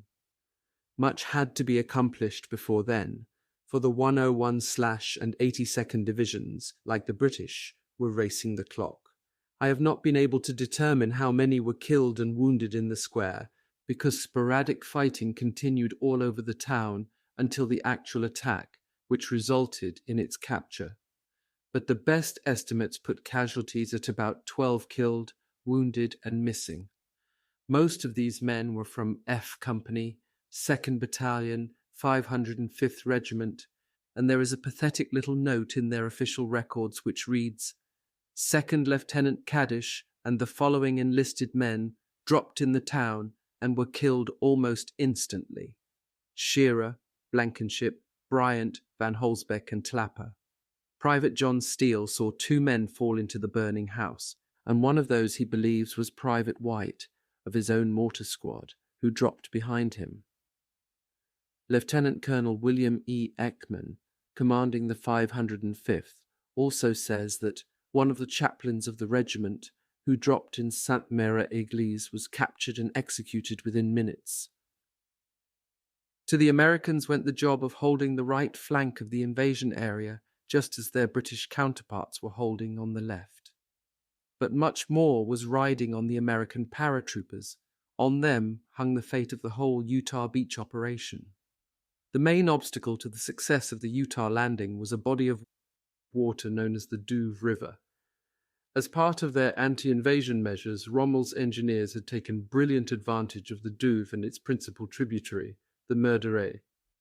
These water barriers, veining the lower part of the thumb-like Cherbourg landmass, flow south and southeast through low-lying land, link up with the Carentan Canal at the base of the peninsula, and flowing almost parallel with the Vire River, empty into the English Channel. By manipulating the century-old La Barquette locks just a few miles above the town of Carentan, the Germans had inundated so much ground that the peninsula, marshy to begin with, was almost isolated from the remainder of Normandy. Thus, by holding the few roads, bridges, and causeways through these wastes, the Germans could bottle up an invading force and eventually wipe it out. In the event of landings on the eastern coast, German forces attacking from the north and west could close the trap and drive the invaders back into the sea. That, at least, was the general strategy. But the Germans had no intention of allowing an invasion to get even that far. As a further defense measure, they had flooded more than 12 square miles of low-lying land behind the beaches on the eastern coast. Utah Beach lay almost in the center of these man-made lakes. There was only one way that the men of the 4th Infantry Division, plus their tanks, guns, vehicles, and supplies, could force their way inland, along 5 causeways running through the floods. And German guns controlled these. Holding the peninsula and these natural defense barriers were 3 German divisions, the 709th in the north and along the east coast, the 243rd defending the west coast, and the recently arrived 91 in the middle and spread about the base. Also, lying south of Carentan and within striking distance, was one of the finest and toughest German units in Normandy, Baron von der Heiter's 6th Parachute Regiment. Exclusive of naval units manning coastal batteries, Luftwaffe anti-aircraft contingents, and a variety of personnel in the Cherbourg vicinity, the Germans could throw about 40,000 men almost immediately at an Allied attack of any sort. In this heavily defended area, Major General Maxwell D. Taylor's 101/Airborne Division and Major G. General Matthew B. Ridgway's 82nd had been given the enormous task of carving out and holding an airhead, an island of defense running from the Utah Beach area to a point far to the west across the base of the peninsula. They were to open up the way for the 4th Division and hold until relieved. In and about the peninsula, the American paratroopers were outnumbered more than 3-1. On the map, the airhead looked like the imprint of a short, broad left foot with the small toes lying along the coast, the big toe at the La Barquette locks above Carentan, and the heel back and beyond the Meurderay and Douve marshes. It was roughly 12 miles long, 7 miles wide at the toes, and 4 miles in width across the heel. It was a huge area to be held by 13,000 men, but it had to be taken in less than 5 hours.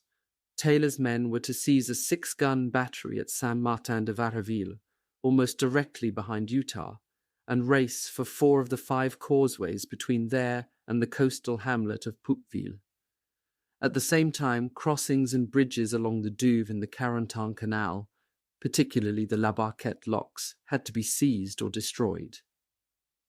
While the Screaming Eagles of the 101 secured these objectives, Ridgway's men were to hold the heel and the left side of the foot.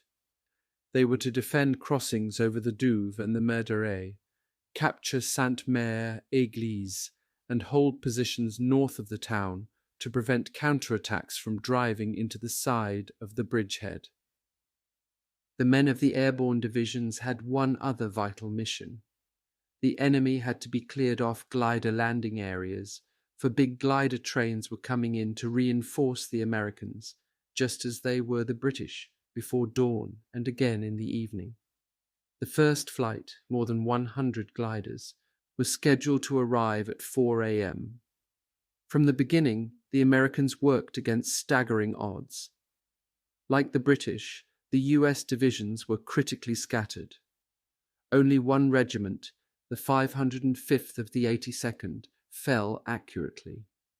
60% of all equipment was lost, including most of the radios, mortars, and ammunition.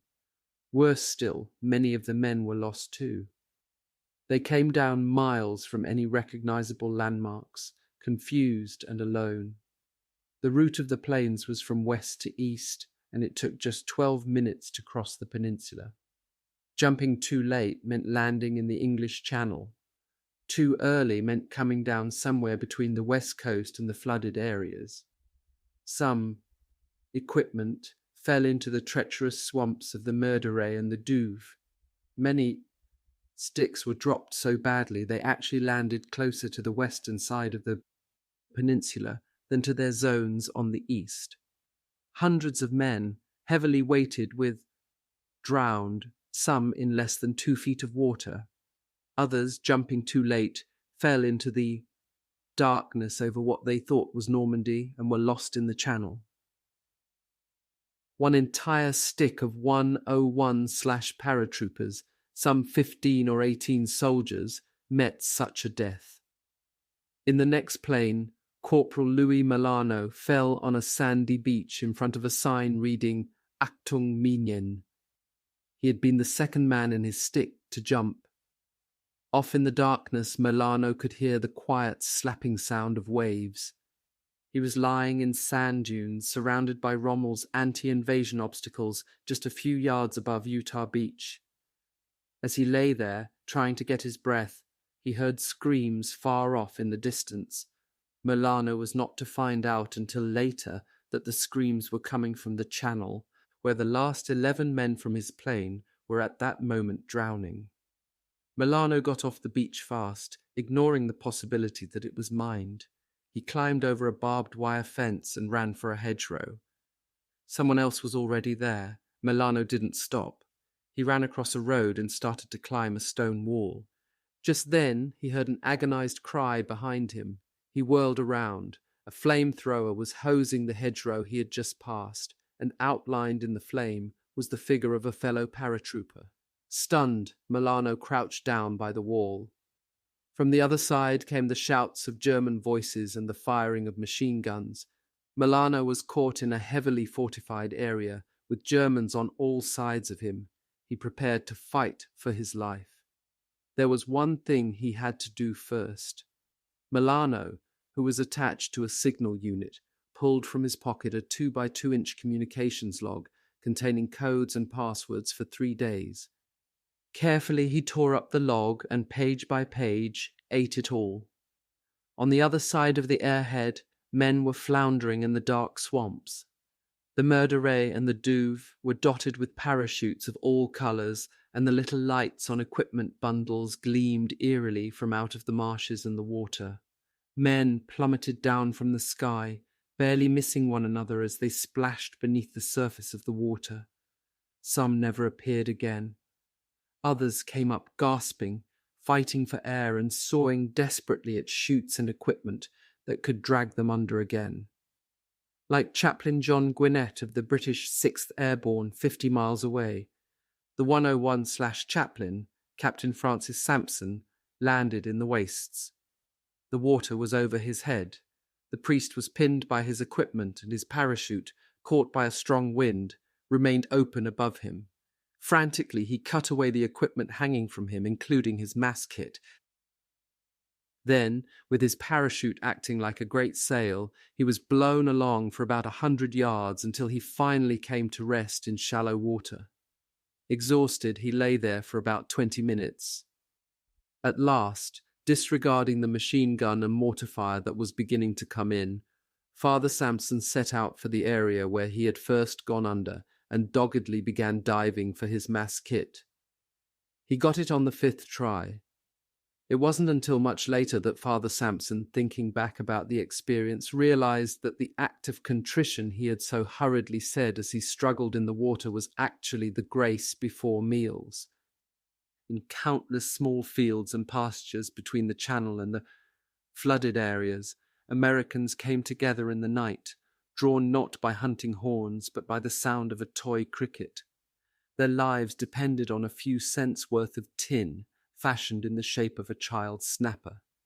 One snap of the cricket had to be answered by a double snap and, for the 82nd alone, a password.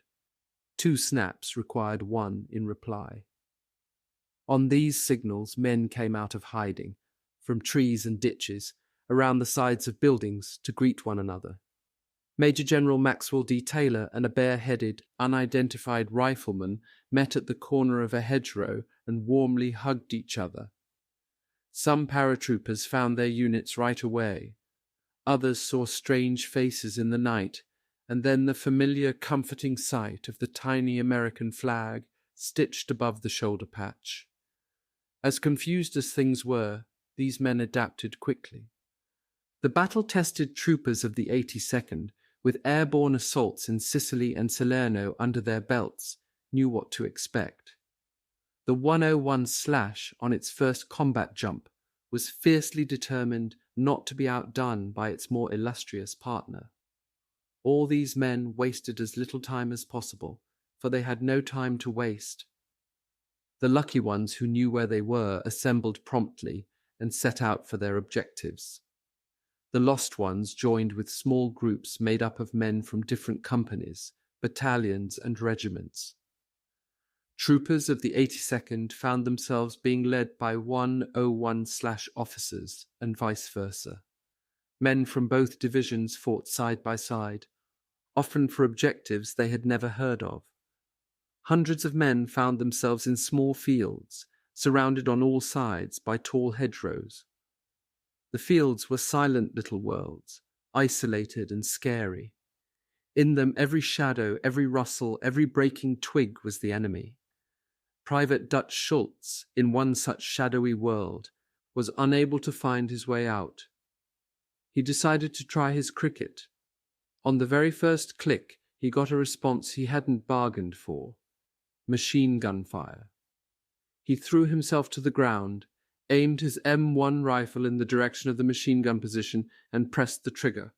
Nothing happened. He had forgotten to load it.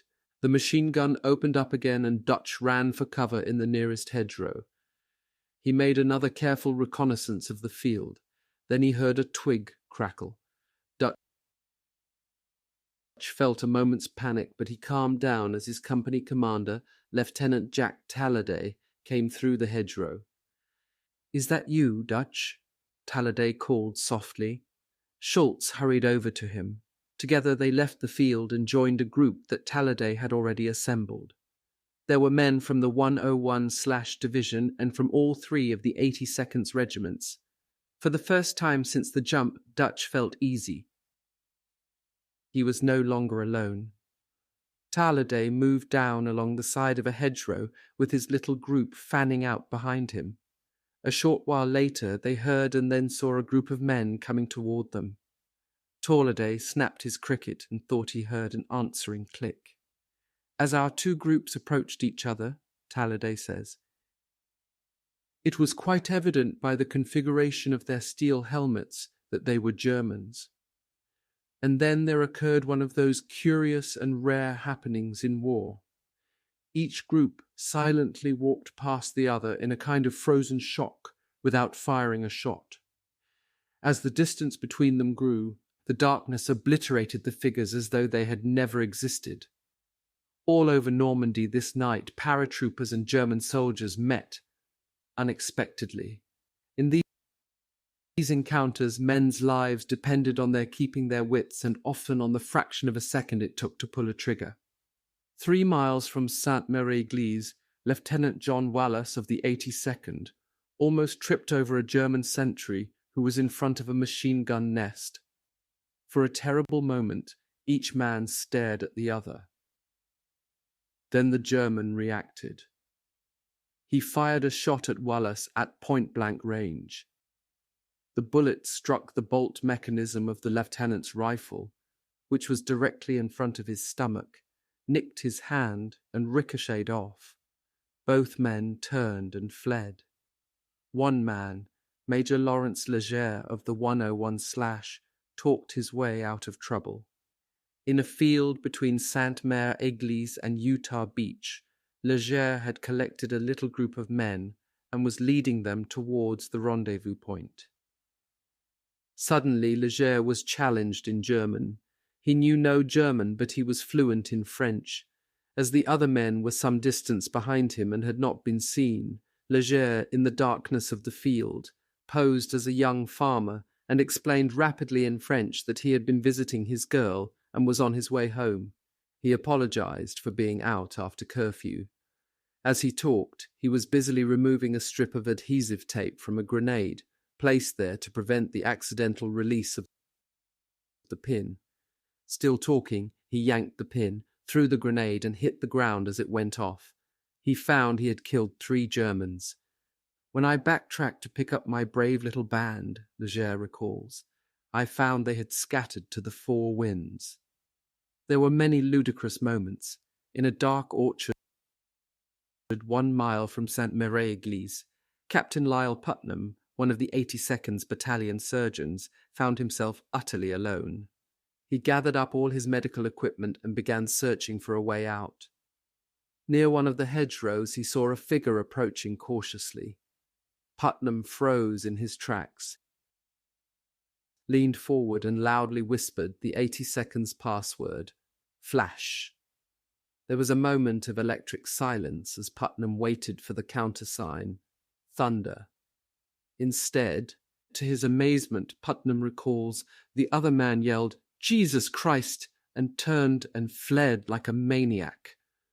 The doctor was so angry he forgot to be frightened. Half a mile away, his friend Captain George Wood, the 82nd's chaplain, was also alone and busily snapping his cricket. No one answered him.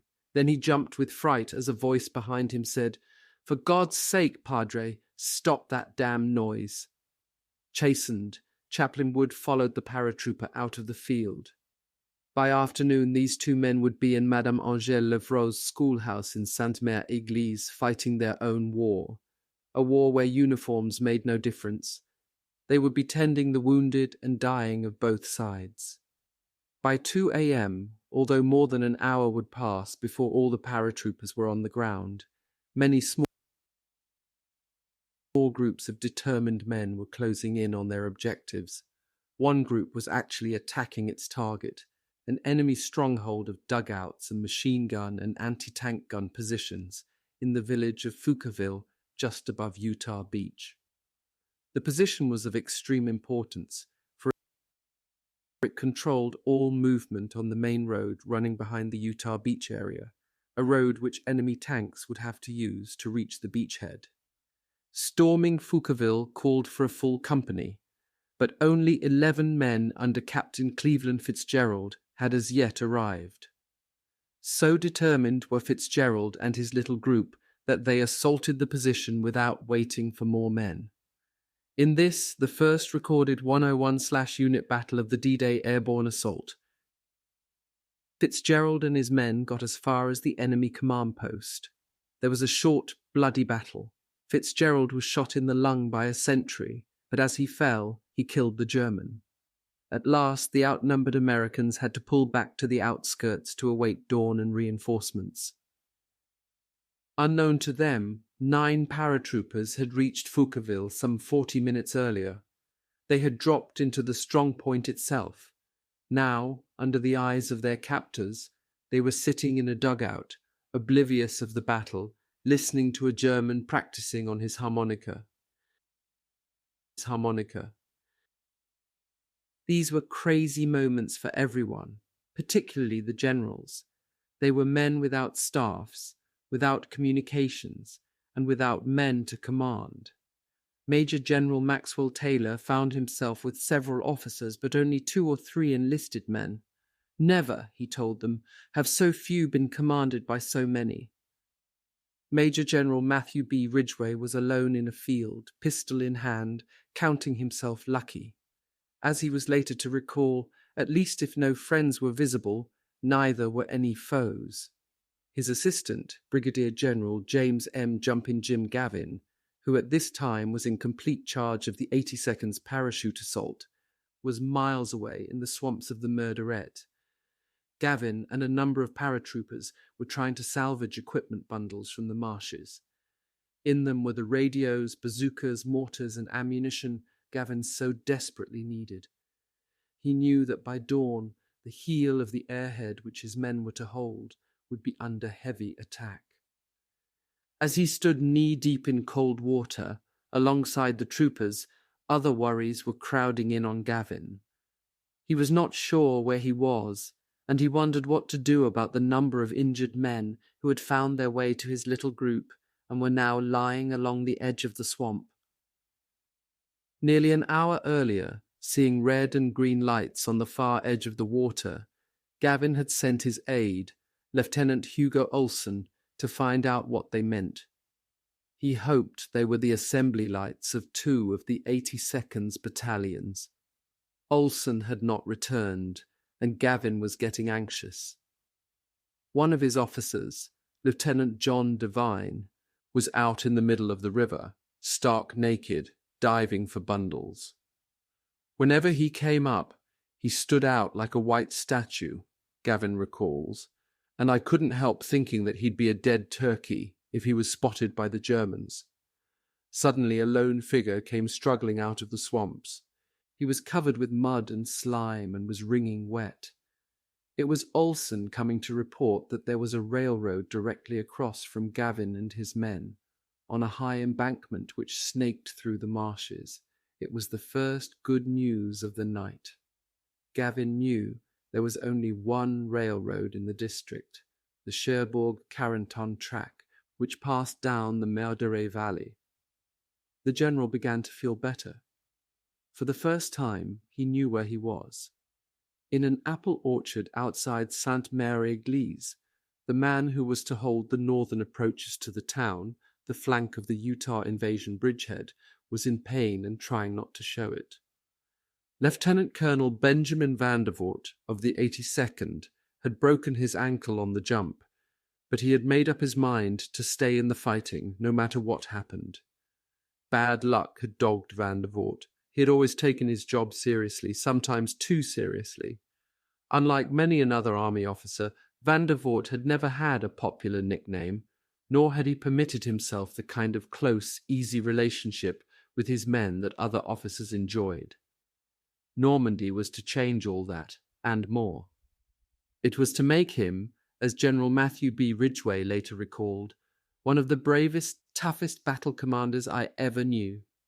Vandervoort was to fight on his broken ankle for 40 days, side by side with the men whose approval he wanted most.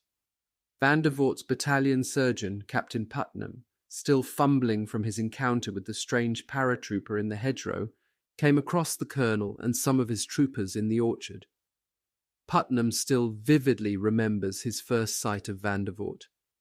He was seated with a rain cape over him, reading a map by flashlight. He recognized me, and calling me close, quietly asked that I take a look at his ankle, with as little demonstration as possible. His ankle was obviously broken. He insisted on replacing his jump boot, and we laced it tightly. Then, as Putnam watched, Vandervoort picked up his rifle and, using it as a crutch, took a step forward. He looked at the men around him. "Well," he said, "let's go." He moved out across the field. Like the British paratroopers to the east, the Americans, in humour, in sorrow, in terror, and in pain, began the work they had come to Normandy to do. This, then, was the beginning. The first invaders of D-Day, almost 18,000 Americans, British and Canadians, were on the flanks of the Normandy battlefield. In between lay the 5 invasion beaches, and beyond the horizon, steadily approaching, the mighty 5,000-ship invasion fleet. The first of the vessels, the USS Bayfield, carrying the commander of the Navy's Force U, Rear Admiral D.P. Moon, was now within 12 miles of Utah Beach and preparing to drop anchor. Slowly, the great invasion plan was beginning to unfold, and still the Germans remained blind. There were many reasons: the weather, their lack of reconnaissance.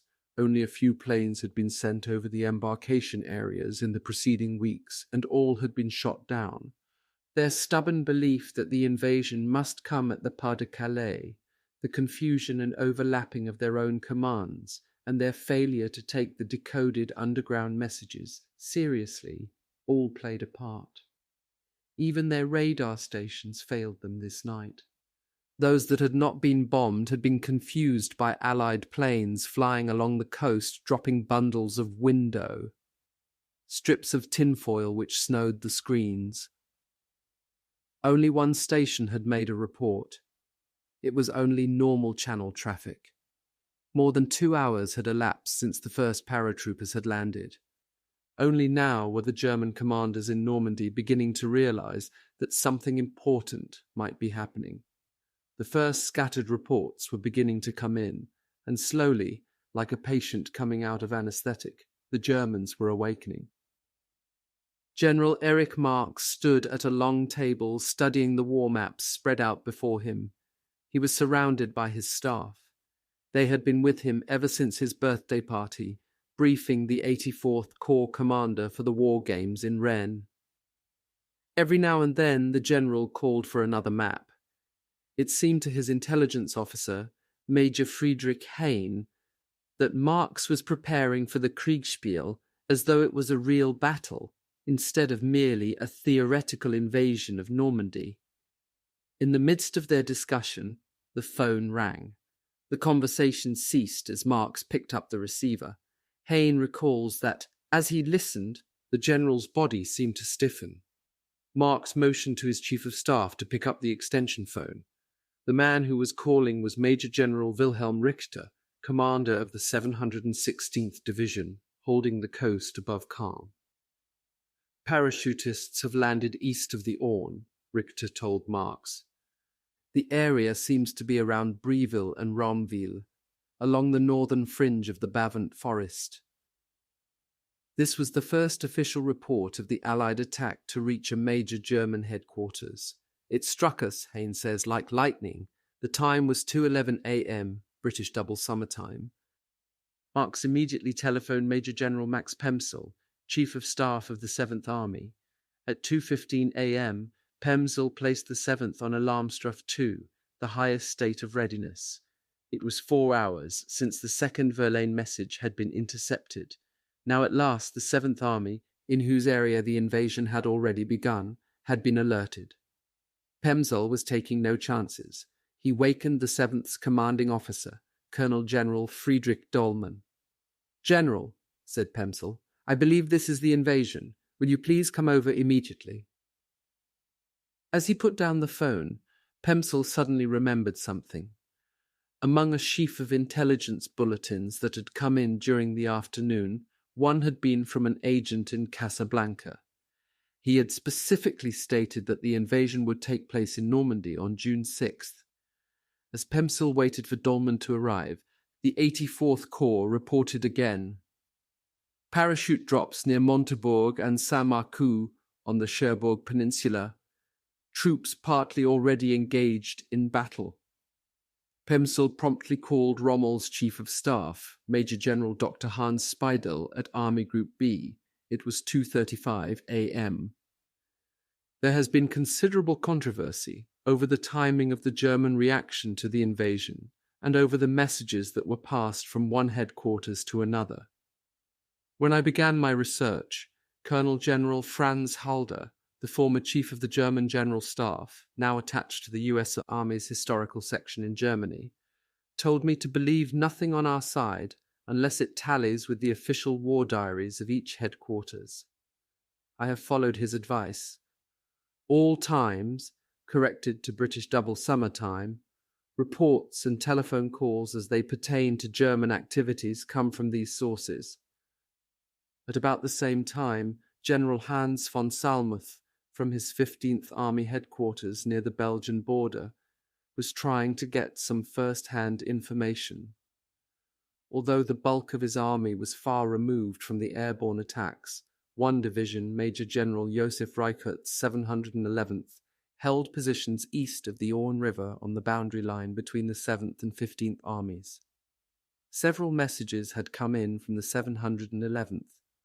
One reported that paratroopers actually were landing near the headquarters at Cabourg. A second announced that fighting was going on all around the command post. Von Salmuth decided to find out for himself. He rang Reichert.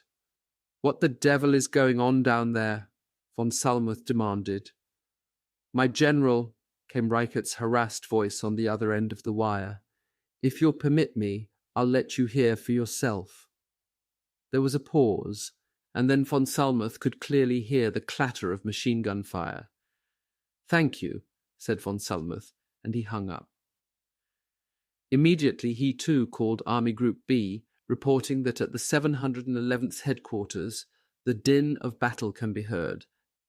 Pemsel's and von Salmuth's calls, arriving almost simultaneously, gave Rommel's headquarters the first news of the Allied attack. Was it the long-expected invasion? Nobody at Army Group B at this time was prepared to say.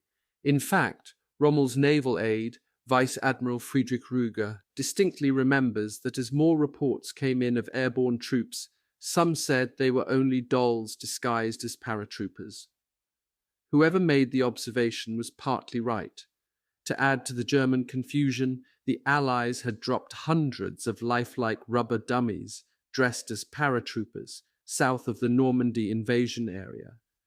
Attached to each were strings of firecrackers which exploded on landing, giving the impression of a small arms fight. For more than 3 hours, a few of these dummies were to deceive General Marx in believing that paratroopers had landed at Lessay, some 25 miles southwest of his headquarters. These were strange, confusing minutes for von Rundstedt's staff at West in Paris and for Rommel's officers at La Roche-Guyon. Reports came piling in from everywhere, reports that were often inaccurate, sometimes incomprehensible, and always contradictory. Luftwaffe headquarters in Paris announced that 50 to 62 engine planes are coming in over the Cherbourg Peninsula and that paratroopers had landed near Caen. Admiral Theodor Kranke's headquarters, Marinegruppenkommando West, confirmed the British paratroop landings, nervously pointed out that the enemy had fallen close to one of their coastal batteries, and then added that part of the parachute drop consists of straw dummies. Neither report mentioned the Americans on the Cherbourg Peninsula. Yet at this time, one of the naval batteries at Saint-Marcoux, just above Utah Beach, had informed Cherbourg headquarters that a dozen Americans had been captured. Within minutes of their first message, the Luftwaffe phoned in another bulletin. Parachutists, they said, were down near Bayeux. Actually, none had landed there at all. At both headquarters, men tried desperately to evaluate the rash of red spots sprouting over their maps. Officers at Army Group B rang their opposite numbers at OB West, hashed the situation over, and came up with conclusions, many of which, in the light of what was actually happening, seem incredible. When OB West's acting intelligence officer, Major Dertenbach, called Army Group B for a report, for example, he was told that the Chief of Staff views the situation with equanimity, and that there is a possibility that parachutists who have been reported are merely bailed-out bomber crews. The 7th Army didn't think so. By 3 a.m., Pemsel was convinced that the Schwerpunkt, the main thrust, was driving into Normandy. His maps showed paratroopers at each end of the 7th area, on the Cherbourg Peninsula and east of the Orne. Now, too, there were alarming reports from naval stations at Cherbourg. Using sound direction apparatus and some radar equipment, the stations were picking up ships maneuvering in the Bay of the Seine. There was no doubt now in Pemsel's mind. The invasion was on. He called Speidel. "The air landings," Pemsel said, "constitute the first phase of a larger enemy action." Then he added, "Engine noises are audible from out at sea."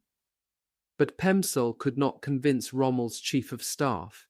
Speidel's answer, as recorded in the 7th Army telephone log, was that the affair is still locally confined. The estimate that he gave Pemsel at this time was summarized in the war diary and reads, Chief of Staff Army Group B believes that for the time being, this is not to be considered as a large operation. Even as Pemsel and Speidel talked, the last paratroopers of the 18,000-man airborne assault were floating down over the Cherbourg Peninsula. 69 gliders, carrying men, guns, and heavy equipment, were just crossing the coast of France, headed for the British landing areas near Ronville. And 12 miles off Normandy's 5 invasion beaches, the Ancon, headquarters ship of Task Force O, under the command of Rear Admiral John L. Hall, dropped anchor. Lining up behind her were the transports carrying the men who would land in the first wave on Omaha Beach. But at La Roche-Guyon, there was still nothing to indicate the immensity of the Allied attack, and in Paris, O.B. West endorsed Speidel's first estimate of the situation. Rundstedt's able operations chief, Lieutenant General Bodo Zimmermann, informed of Speidel's conversation with Pemsel, sent back a message agreeing with Speidel. Operations O.B. West holds that this is not a large-scale airborne operation, all the more because Admiral Channel Coast, Kranke's headquarters, has reported that the enemy has dropped straw dummies. These officers can hardly be blamed for being so utterly confused. They were miles away from the actual fighting, entirely dependent on the reports coming in. These were so spotty and so misleading that even the most experienced officers found it impossible to gauge the magnitude of the airborne assault, or for that matter, to see an overall pattern emerging from the Allied attacks. If this was the invasion, was it aimed at Normandy? Only the 7th Army seemed to think so. Perhaps the paratroop attacks were simply a diversion intended to draw attention from the real invasion against General Hans von Salmuth's massive 15th Army in the Pas-de-Calais, where nearly everybody thought the Allies would strike. The 15th's Chief of Staff, Major General Rudolf Hoffmann, was so sure the main attack would come in the 15th's area that he called Pemsel and bet him a dinner that he was right. "This is one bet you're going to lose," said Pemsel. Yet at this time, neither Army Group B nor OB West had sufficient evidence to draw any conclusions. They alerted the invasion coast and ordered measures taken against the paratroop attacks. Then everybody waited for more information. There was little else they could do. By now, messages were flooding in, command posts all over Normandy. One of the first problems for some of the divisions was to find their own commanders, the generals who had already left for the Kriegspiel in Rennes.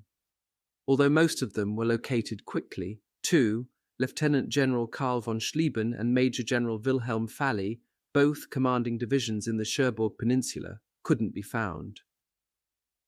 Von Schlieben was asleep in his hotel in Rennes, and Fally was still en route there by car.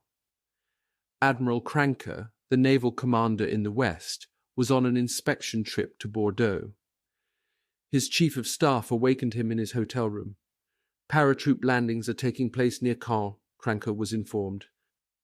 "O.B. West insists that this is only a diversionary attack and not the real invasion, but we're picking up ships. We think it's the real thing." Kranke immediately alerted the few naval forces he had, and then quickly set out for his headquarters in Paris. One of the men who got his orders at Le Havre was already a legend in the German Navy. Lieutenant Commander Heinrich Hoffmann had made his name as an E-boat commander. Almost from the beginning of the war, his speedy, powerful flotillas of torpedo craft had ranged up and down the English Channel, attacking shipping wherever they found it. Hoffmann also had been in action during the Dieppe raid, and had boldly escorted the German battleships Scharnhorst, Gneisenau, and Prinz Eugen in their dramatic dash from Brest to Norway in 1942. When the message from headquarters came in, Hoffmann was in the cabin of T-28, the lead E-boat of his 5th flotilla, preparing to go out on a mine-laying operation. Immediately he called together the commanders of the other boats. They were all young men, and although Hoffmann told them that this must be the invasion, it did not surprise them. They had expected it. Only 3 of his 6 boats were ready, but Hoffmann could not wait for the others to be loaded with torpedoes. A few minutes later, the 3 small boats left Le Havre. On the bridge of T-28, his white sailor's cap pushed back on his head as usual, the 34-year-old Hoffmann peered out into the darkness. Behind him, the 2 little boats bounced along in Indian file, following the lead boat's every maneuver. They raced through the night at more than 23 knots, blindly heading straight toward the mightiest fleet ever assembled. At least they were in action. Probably the most baffled men in Normandy this night were the 16,242 seasoned troops of the tough 21/Panzer Division, once a part of Rommel's famed Afrika Korps. Clogging every small village, hamlet and wood in the area just 25 miles southeast of Caen. These men were sitting almost on the edge of the battlefield, the only panzer division within immediate striking distance of the British airborne assault, and the only veteran troops in that area. Ever since the alert, officers and men had been standing alongside their tanks and vehicles, engines running, waiting for the order to move out. Colonel Hermann von Oppeln-Bronikowski, in command of the division's regiment of tanks, couldn't understand the delay. He had been awakened shortly after 2 a.m. by the 21/'s commander, Lieutenant General Edgar Feuchtinger. Oppeln, Feuchtinger had said breathlessly, imagine, they have landed. He had briefed Bronikowski on the situation and told him that as soon as the division got its orders, it would clean out the area between Caen and the coast immediately. But no further word had come. With growing anger and impatience, Bronikowski continued to wait. Miles away, the most puzzling reports of all were being received by the Luftwaffe's Lieutenant Colonel Priller. He and his wingman, Sergeant Wodachik, had stumbled into their beds about 1 a.m. at the 26th Fighter Wing's now deserted airfield, near Lille. They had succeeded in drowning their anger at the Luftwaffe High Command with several bottles of excellent cognac. Now, in his drunken sleep, Priller heard the phone ring as though from a long way off. He came to slowly, his left hand groping over the bedside table for the phone. 2nd Fighter Corps headquarters was on the wire. Priller, said the operations officer, it seems that some sort of an invasion is taking place. I suggest you put your wing on the alert. Sleepy as he was, Pips Priller's temper promptly boiled over again. The 124 planes of his command had been moved away from the Lille area the previous afternoon, and now the very thing he had feared was happening. Priller's language, as he remembers the conversation, is unprintable, but after telling his caller what was wrong with Corps headquarters and the entire Luftwaffe High Command, the fighter ace roared, "Who in hell am I supposed to alert? I'm alert. Wodachik is alert. But you fatheads know I have only 2 damned planes." With that, he slammed down the receiver. A few minutes later, the phone rang again. "Now what?" yelled Priller. It was the same officer. "My dear Priller," he said, "I'm awfully sorry. It was all a mistake. We somehow got a wrong report. Everything is fine. There's no invasion." Priller was so furious he couldn't answer. Worse than that, he couldn't get back to sleep. Despite the confusion, hesitancy, and indecision in the higher levels of command, the German soldiers in actual contact with the enemy were reacting swiftly. Thousands of troops were already on the move, and, unlike the generals at Army Group B and OB West, these soldiers had no doubts that the invasion was upon them. Many of them had been fighting in isolated, face-to-face skirmishes ever since the first British and Americans had dropped out of the sky. Thousands of other alerted troops waited behind their formidable coastal defences, ready to repel an invasion no matter where it might come. They were apprehensive, but they were also determined. At 7th Army headquarters, the one top commander who was not confused called his staff together. In the brightly lighted map room, General Pemsel stood before his officers. His voice was as calm and as quiet as usual. Only his words betrayed the deep concern he felt. "Gentlemen," he told them, "I am convinced the invasion will be upon us by dawn. Our future will depend on how we fight this day. I request of you all the effort and pain that you can give." In Germany, 500 miles away, the man who might have agreed with Pemsel, the one officer who had won many a battle by his uncanny ability to see clearly through the most confusing situations, was asleep. At Army Group B, the situation was not considered serious enough yet to call Field Marshal Erwin Rommel. Already the first reinforcements had reached the airborne troops. In the British 6th Airborne's area, 69 gliders had landed, 49 of them on the correct landing strip near Ronville. Other small glider units had landed earlier, notably Major Howard's force on the bridges and a formation carrying heavy equipment for the division. But this was the main glider train. The sappers had done a good job. They had not had time to completely clear the long glider field of all its obstructions, but enough of these had been dynamited for the force to come in. After the arrival of the gliders, the landing zone presented a fantastic sight. In the moonlight, it looked like a Dali-esque graveyard. Wrecked machines with crumpled wings, squashed cabins, and crazily canted tails lay everywhere. It did not seem possible that anyone could have survived the splintering crashes, yet casualties had been low. More men had been injured from anti-aircraft fire than in the landings. The train had brought in the 6th Airborne's commander, Major General Richard Gale, and his headquarters staff with more troops, heavy equipment, and the all-important anti-tank guns. Men had poured out of the gliders expecting to find the field under harassing enemy fire. Instead, they found a strange, pastoral silence. Sergeant John Hutley, piloting a Horsa, had expected a hot reception and had warned his co-pilot, "Get out as quick as you can the moment we hit and make a dash for cover." But the only sign of battle was off in the distance, where Hutley could see the multicolored flash of tracers and hear the sound of machine gun fire coming from nearby Ronville. Around him, the landing field was bustling with activity as men salvaged equipment from the wrecks and hitched up the anti-tank guns to the backs of jeeps. There was even an air of cheerfulness now that the glider ride was over. Hutley and the men he had carried sat down in the wrecked cabin of their glider and had a cup of tea before setting out for Ronville.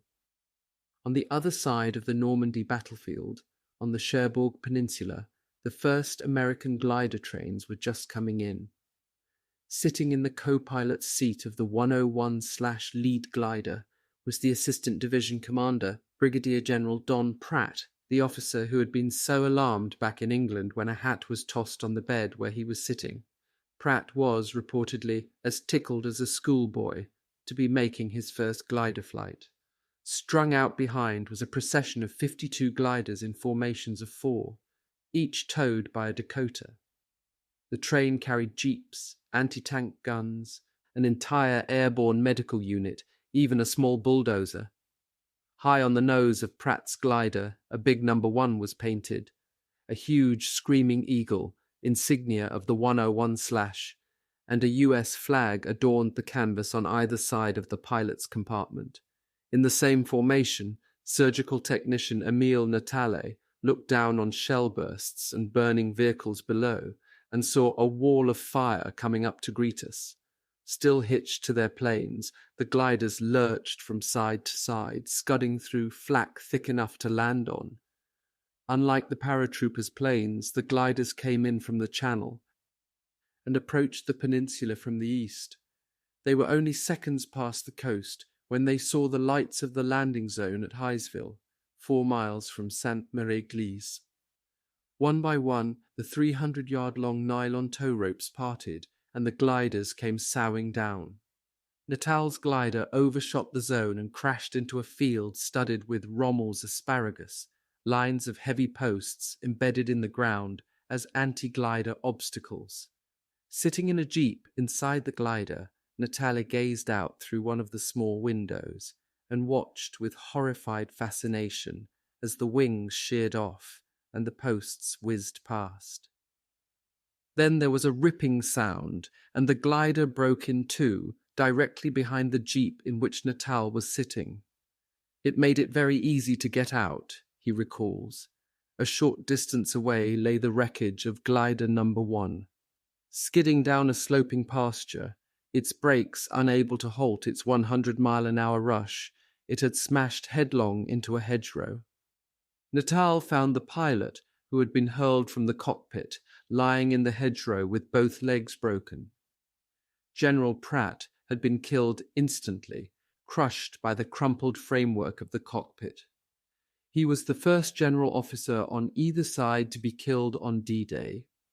Pratt was one of the few casualties in the 101/landings. Almost all of the division's gliders came down on or close to the field at Heisville. Although most of them were totally wrecked, their equipment arrived largely intact. It was a remarkable achievement. Few of the pilots had made more than 3 or 4 practice landings, and these had all been in daylight. There was also a shortage of glider pilots. At one time, General Gavin recalls, we didn't think we'd have enough. In the invasion, each co-pilot's seat was occupied by an airborne trooper. Incredible as it may seem, these troopers had been given no training in either flying or landing gliders.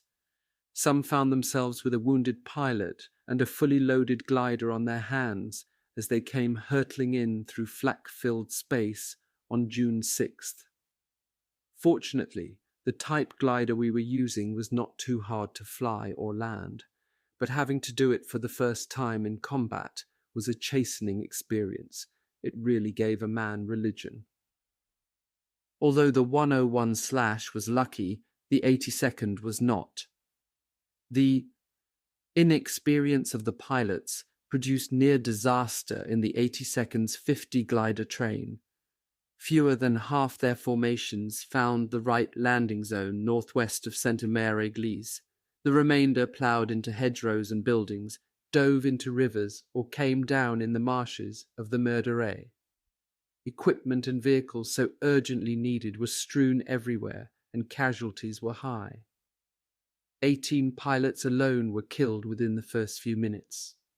One glider loaded with troops sailed directly over the head of Captain Robert Piper, the 505th Regiment's adjutant, and to his horror, careened off the chimney of a house, dropped into the backyard, cartwheeled across the ground, and smashed into a thick stone wall. There was not even a moan from the wreckage. For the hard-pressed 82nd, the wide dispersion of the glider train was calamitous. It would take hours to salvage and collect the few guns and supplies that had arrived safely. In the meantime, troopers would have to fight on with the weapons they had carried with them.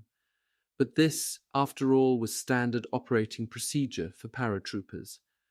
They fought with what they had until relieved. Now the 82nd men holding the rear of the airhead, the bridges over the Douve and the Meurderay, were in position and already encountering the Germans' first probings. These paratroopers had no vehicles, no anti-tank guns, few bazookas, machine guns, or mortars. Worse, they had no communications. They did not know what was happening around them, what positions were being held, what objectives had been taken. It was the same with the men of the 101/, except that the fortunes of war had given them most of their equipment. The soldiers of both divisions were still scattered and isolated, but little groups were fighting toward the principal objectives, and strongholds were beginning to fall.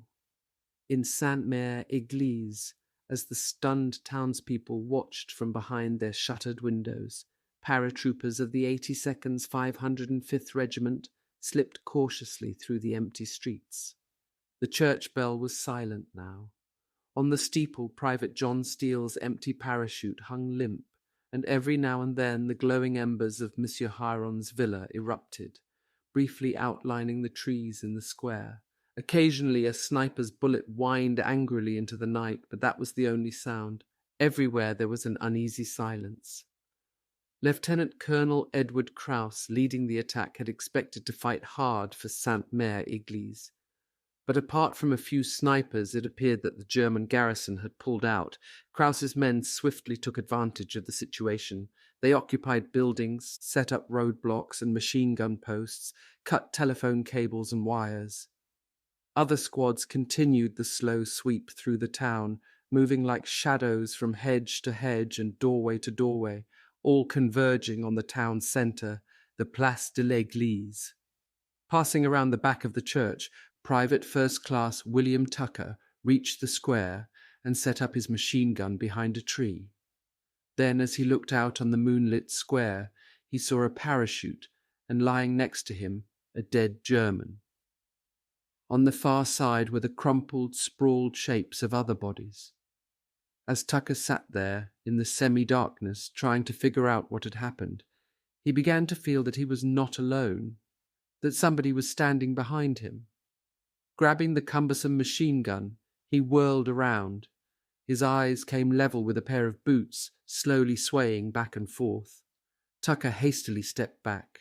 A dead paratrooper was hanging in the tree looking down at him. Now other paratroopers came into the square, and suddenly they too saw the bodies hanging in the trees. Lieutenant Gus Sanders remembers that men just stood there staring, filled with a terrible anger. Lieutenant Colonel Krauss reached the square. As he stood looking at the dead troops, he said just 3 words, "Oh my God." Then Krauss pulled an American flag from his pocket. It was old and worn, the same flag that the 505th had raised over Naples. Krauss had promised his men that, before dawn of D-Day, this flag will fly over Sainte-Mère-Église. He walked to the town hall, and on the flagpole by the side of the door ran up the colours.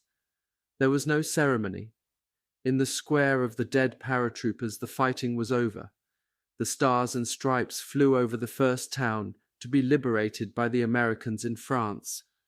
At the German 7th Army headquarters in Le Mans, a message was received from General Marx's 84th Corps. It read, "Communications with Sainte-Mère-Église cut off." The time was 4:30 a.m. The Îles Saint-Marcoux are 2 barren piles of rock just 3 miles off Utah Beach. In the vast and intricate invasion plan, the islands had gone unnoticed until 3 weeks before D-Day. Then Supreme Headquarters had decided that they could be the sites of heavy gun batteries. To ignore the islands, then, was a risk that no one was prepared to take. Hurriedly, 132 men of the U.S. 4th and 24th Cavalry Squadrons were trained for a pre-H-hour assault. These men had landed on the Isles at about 4:30 a.m. They found no guns, no troops, only sudden death. For as Lieutenant Colonel Edward C. Dunn's men moved off the beaches, they were trapped in a hideous labyrinth of minefields. S-mines, which bound into the air when stepped on and gut the attacker with bullet-like ball bearings, had been sown like grass seed. Within minutes the night was ripped by the flash of explosions, the screams of mangled men. 3 lieutenants were injured almost immediately. 2 enlisted men were killed, and Lieutenant Alfred Rubin, who was also a casualty, would never forget the sight of one man lying on the ground, spitting up ball bearings. By the end of the day, their losses would be 19 killed and wounded. Surrounded by the dead and the dying, Lieutenant Colonel Dunn sent out the success signal, "Mission accomplished." These were the first Allied troops to invade Hitler's Europe from the sea. But in the scheme of things, their action was merely a D-Day footnote, a bitter and useless victory. In the British zone, almost on the coast and just 3 miles east of Sword Beach, Lieutenant Colonel Terence Otway and his men lay under heavy machine gun fire at the edge of the barbed wire and the minefields protecting the massive Merville battery. Otway's situation was desperate. In all the months of training, he had never expected every phase of his elaborate land and air assault of the coastal battery to work out exactly as planned.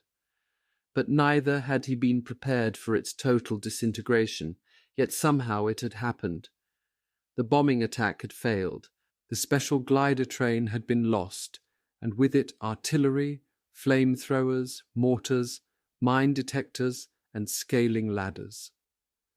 Of his 700-man battalion, Otway had found only 150 soldiers, and to take the battery with its garrison of 200, these soldiers had only their rifles, Sten guns, grenades, a few Bangalore torpedoes, and one heavy machine gun. Despite these handicaps, Otway's men had grappled with each problem, improvising brilliantly. With wire cutters they had already cut gaps through the outer barricade of wire and placed their few Bangalore torpedoes in position ready to blow the rest. One group of men had cleared a path through the minefields. It had been a hair-raising job. They had crawled on hands and knees across the moonlit approaches to the battery, feeling for tripwires and prodding the ground ahead of them with bayonets. Now Otway's 150 men crouched in ditches and bomb craters and along the sides of hedges, waiting for the order to attack. The 6th Airborne's commander, General Gale, had instructed Otway, "Your attitude of mind must be that you cannot contemplate failure in the direct assault." As he looked around at his men, Otway knew that his casualties would be high, but the guns of the battery had to be silenced. They could slaughter the troops crossing Sword Beach. The situation was, he thought, desperately unfair, but there was no alternative. He had to attack. He knew this, even as he knew that the last part of his carefully detailed plan was also doomed to failure. The 3 gliders due to crash land on the battery as the ground attack went in would not come down unless they received a special signal, a star shell fired from a mortar. Otway had neither the shell nor the mortar. He did have flares for a very pistol, but they were to be used only to signal the success of the assault. His last chance for help was gone. The gliders were on time. The tow planes signaled with their landing lights and then cast off the machines. There were only 2 gliders, each carrying about 20 men. The third, parting from its tow rope over the channel, had glided safely back to England. Now the paratroopers heard the soft rustle of the machines as they came over the battery. Helplessly Otway watched as the gliders, silhouetted against the moon, gradually lost height and wheeled back and forth, their pilots searching desperately for the signal he could not send. As the gliders circled lower, the Germans opened up. The machine guns which had pinned down the troopers now turned on the gliders. Streams of 20mm tracers ripped into the unprotected canvas sides. Still the gliders circled, following the plan, doggedly looking for the signal, and Otway, agonized, almost in tears, could do nothing. Then the gliders gave it up. One veered off to land 4 miles away. The other passed so low over the waiting, anxious men that Privates Alan Mower and Pat Hawkins thought it was going to smash into the battery. At the last moment it lifted and crashed instead into a wood some distance away. Instinctively a few men pushed themselves up from hiding to go help the survivors, but they were stopped immediately. "Don't move, don't leave your positions," whispered their harassed officers. There was now nothing more to wait for. Otway ordered the attack. Private Mower heard him yell, "Everybody in, and we're going to take this bloody battery." And in they went. With a blinding roar, the Bangalore torpedoes blasted great gaps in the wire. Lieutenant Mike Dowling yelled, "Move up! Move up!" Once again, a hunting horn sounded in the night.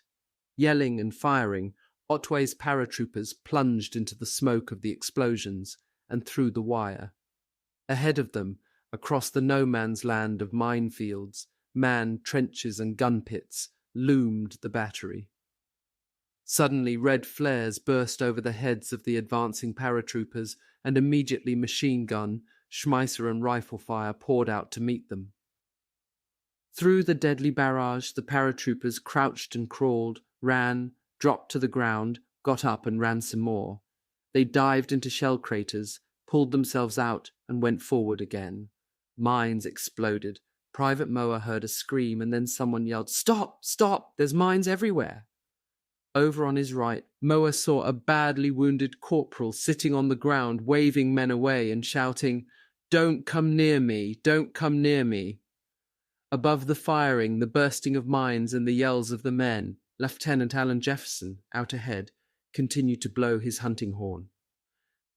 Suddenly, Private Sid Capon heard a mine explode and saw Jefferson go down. He ran toward the lieutenant, but Jefferson shouted at him, "Get in, get in." Then, lying on the ground, Jefferson raised the horn to his lips and began blowing it again. Now there were yells and screams and the flash of grenades as paratroopers piled into the trenches and fought hand to hand with the enemy. Private Capon, reaching one of the trenches, suddenly found himself facing two Germans. One of them hastily raised a red crossbox high above his head in a token of surrender and said, "Ruski, Ruski." They were Russian volunteers. For a moment, Capon didn't know what to do. Then he saw other Germans surrendering and paratroopers leading them down the trench. He handed over his two captives and continued on toward the battery.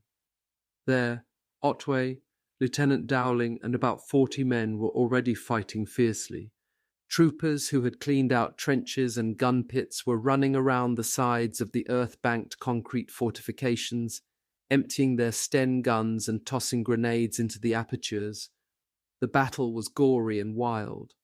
Privates Moa, Hawkins, and a Bren gunner, racing through a torrent of mortar and machine gun fire, reached one side of the battery, found a door open, and plunged inside.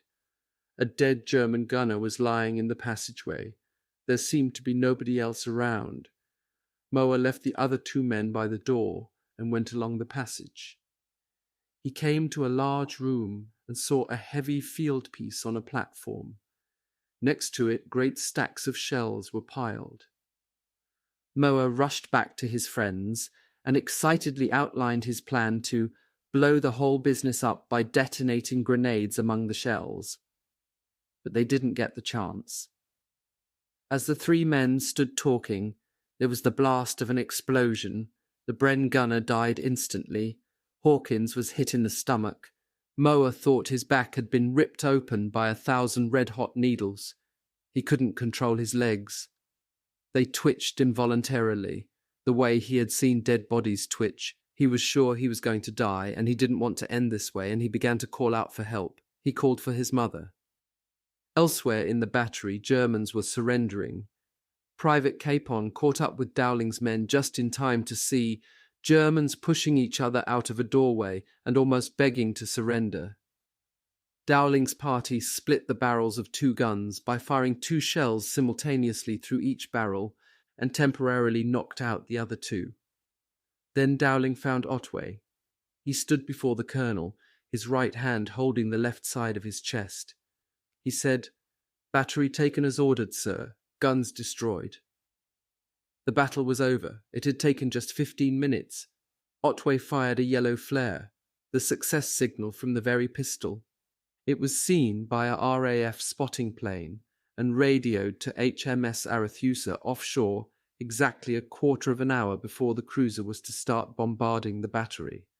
At the same time, Otway's signal officer sent a confirming message out by pigeon. He had carried the bird all through the battle. On its leg, in a plastic capsule, was a strip of paper with the code word hammer. Moments later, Otway found the lifeless body of Lieutenant Dowling. He had been dying at the time he made his report. Otway led his battered battalion out of the bloody Merville battery.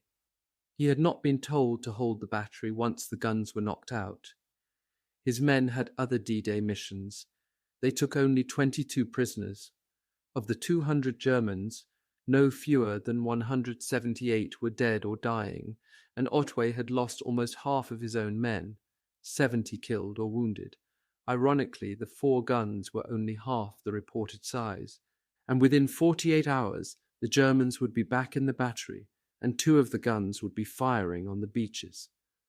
But for the critical few hours ahead, the Merville battery would be silent and deserted. Most of the badly injured had to be left behind, for Otway's men had neither sufficient medical supplies nor transport to carry them. Moa was carried out on a board. Hawkins was too terribly wounded to be moved. Both men would survive, even Moa, with 57 pieces of shrapnel in his body. The last thing Moa remembers as they moved away from the battery was Hawkins yelling, "Mates, for God's sake, don't leave me." Then the voice grew fainter and fainter, and Moa mercifully drifted into unconsciousness. It was nearly dawn, the dawn that 18,000 paratroopers had been fighting toward. In less than 5 hours, they had more than fulfilled the expectations of General Eisenhower and his commanders. The airborne armies had confused the enemy and disrupted his communications, and now, holding the flanks at either end of the Normandy invasion area, they had to a great extent blocked the movement of enemy reinforcements. In the British zone, Major Howard's glider-borne troops were firmly astride the vital Caen and Orne bridges. By dawn, the 5 crossings over the Dives would be demolished. Lieutenant Colonel Otway and his emaciated battalion had knocked out the Merville battery, and paratroopers were now in position on the heights overlooking Caen. Thus, the principal British assignments had been completed, and as long as the various arteries could be held, German counterattacks would be slowed down or stopped altogether.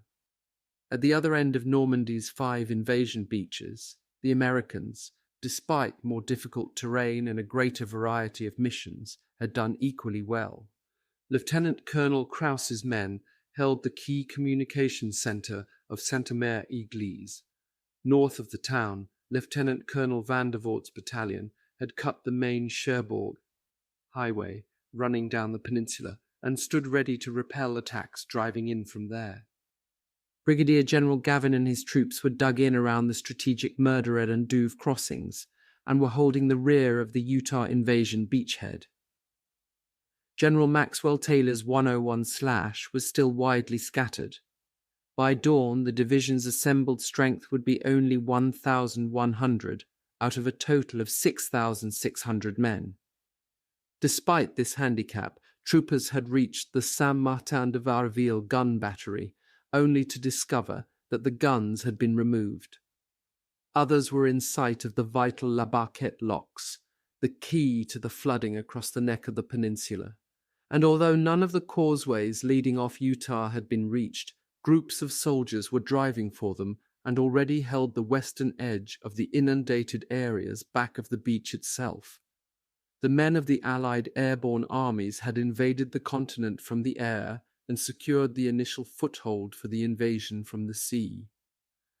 Now they awaited the arrival of the seaborne forces, with whom they would drive into Hitler's Europe. The American task forces were already lying 12 miles off Utah and Omaha beaches. For U.S. troops, H-hour, 6:30 a.m., was exactly 1 hour and 45 minutes away. At 4:45 a.m., Lieutenant George Honor's midget submarine X-23 broke the surface of a heaving sea 1 mile off the Normandy coast. 20 miles away, its sister sub, the X-20, also surfaced. These two 57-foot craft were now in position, each marking one end of the British-Canadian invasion area, the 3 beaches Sword, Juno, and Gold. Now each crew had to erect a mast with a flashing light, set up all the other visual and radio signaling apparatus, and wait for the first British ships to home in on their signals. On the X-23, Honor pushed up the hatch and climbed stiffly out onto the narrow catwalk. Waves rolled over the little deck, and he had to hang on to avoid being washed overboard. Behind him came his weary crew. They clung to the guide rails, water washing about their legs, and hungrily gulped in the cool night air. They had been off Sword Beach since before dawn on June 4th, and they had been submerged for more than 21 hours out of each day. In all, since leaving Portsmouth on June 2nd, they had been under water some 64 hours. Even now their ordeal was far from over. On the British beaches, H-hour varied from 7 o'clock to 7:30 a.m. So for 2 more hours, until the first wave of assault craft came in, the midget subs would have to hold their positions.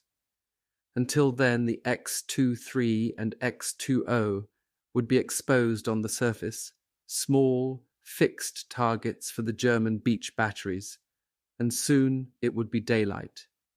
Everywhere men waited for this dawn, but none so anxiously as the Germans, for by now a new and ominous note had begun to creep into the welter of messages, pouring into Rommel's and Rundstedt's headquarters. All along the invasion coast, Admiral Kranke's naval stations were picking up the sound of ships, not just one or two as before, but ships by the score. For more than an hour the reports had been mounting. At last, a little before 5 a.m., the persistent Major General Pemsel of the 7th Army telephoned Rommel's Chief of Staff, Major General Speidel, and told him bluntly, "Ships are concentrating between the mouths of the Weiher and the Orne. They lead to the conclusion that an enemy landing and large-scale attack against Normandy is imminent." Field Marshal Gerd von Rundstedt at his headquarters, OB West, outside Paris, had already reached a similar conclusion. To him, the impending Normandy assault still looked like a diversionary attack, and not the real invasion. Even so, Rundstedt had moved fast. He had already ordered 2 massive panzer divisions, the 12th SS and the Panzer Lehr, both lying in reserve near Paris, to assemble and rush to the coast. Technically, both these divisions came under Hitler's headquarters, OKW, and they were not to be committed without the Führer's specific approval. But Rundstedt had taken the chance. He could not believe that Hitler would object or countermand the order. Now, convinced that all the evidence pointed to Normandy as the area for the Allied diversionary attack, Rundstedt sent an official request to OKW for the reserves. OB West, explained his teletype message, is fully aware that if this is actually a large-scale enemy operation, it can only be met successfully if immediate action is taken. This involves the commitment on this day of the available strategic reserves. These are the 12th SS and Panzer Lehr divisions. If they assemble quickly and get an early start, they can enter the battle on the coast during the day. Under the circumstances, OB West therefore requests OKW to release the reserves. It was a perfunctory message, simply for the record. At Hitler's headquarters in Berchtesgaden, in the balmy, unrealistic climate of southern Bavaria, the message was delivered to the office of Colonel General Alfred Jodl, Chief of Operations. Jodl was asleep, and his staff believed that the situation had not developed sufficiently enough yet for his sleep to be disturbed. The message could wait until later. Not more than 3 miles away at Hitler's mountain retreat, the Führer and his mistress, Eva Braun, were also asleep. Hitler had retired as usual at 4 a.m., and his personal physician, Dr. Morell, had given him a sleeping draught. He was unable to sleep now without it. At about 5 a.m., Hitler's naval aide, Admiral Karl Jesko von Puttkamer, was awakened by a call from Jodl's headquarters. Puttkamer's caller, he cannot recall now who it was, said that there had been some sort of landings in France. Nothing precise was known yet. In fact, Puttkamer was told, the first messages are extremely vague. Did Puttkamer think that the Führer should be informed? Both men hashed it over and then decided not to wake Hitler.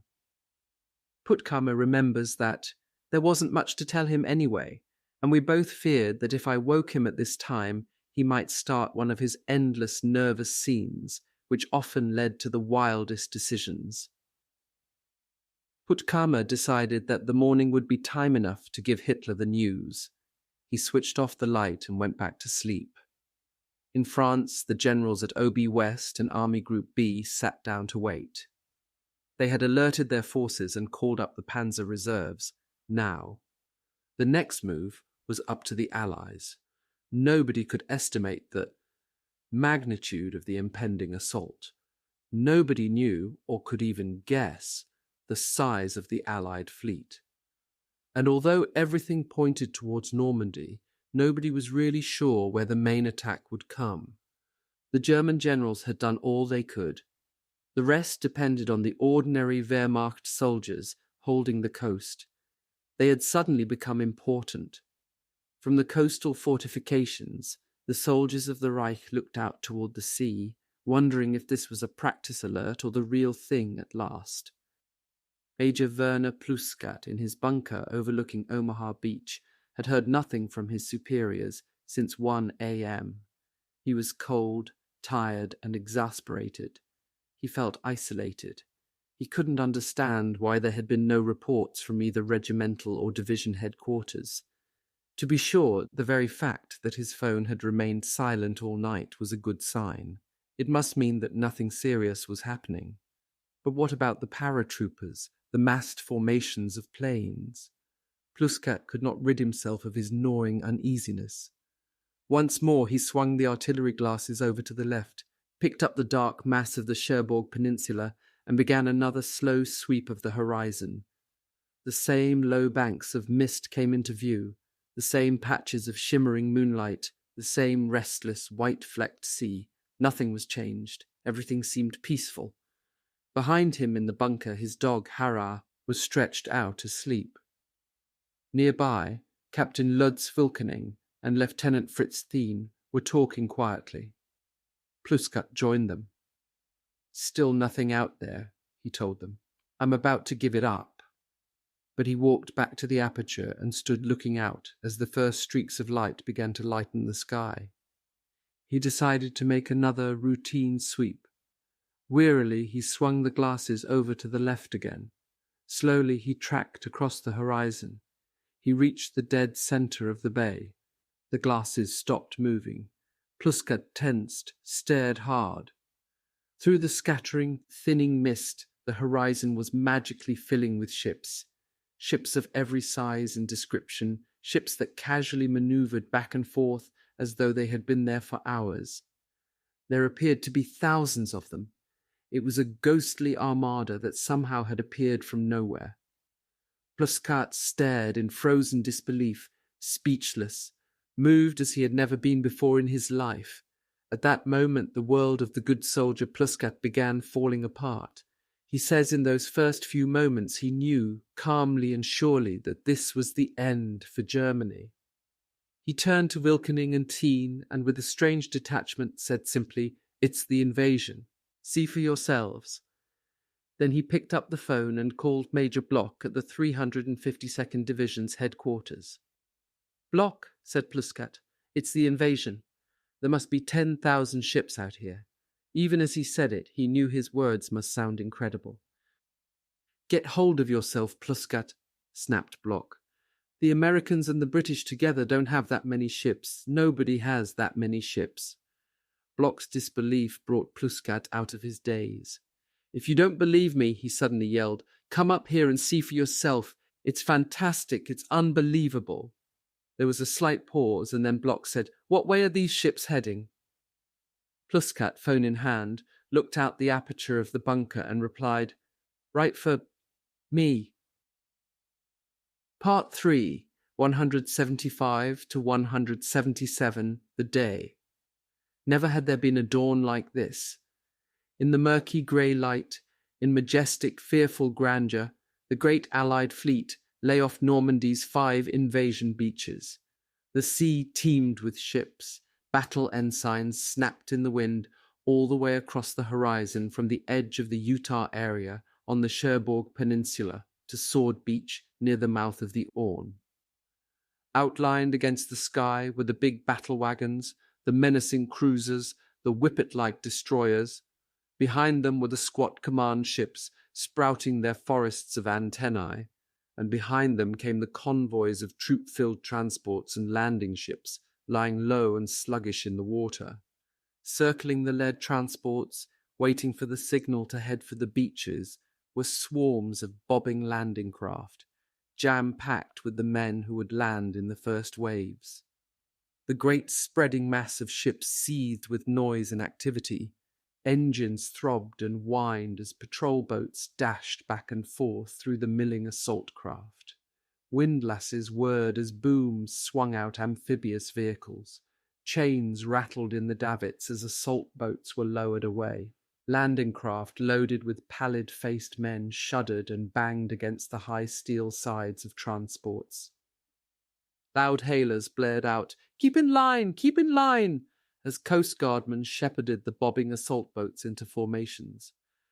On the transports, men jammed the rails, waiting their turn to climb down slippery ladders or scramble nets into the heaving, spray-washed beaching craft, and through it all, over the ship's public address, systems came a steady flow of messages and exhortations. Fight to get your troops ashore, fight to save your ships, and if you've got any strength left, fight to save yourselves. Get in there, 4th Division, and give 'em hell. Don't forget the big red one is leading the way. US Rangers man your stations. Remember Dunkirk, remember Coventry, God bless you all. Nous mourons sur le sable de notre France chérie, mais nous ne retournerons pas. We shall die on the sands of our dear France, but we shall not turn back.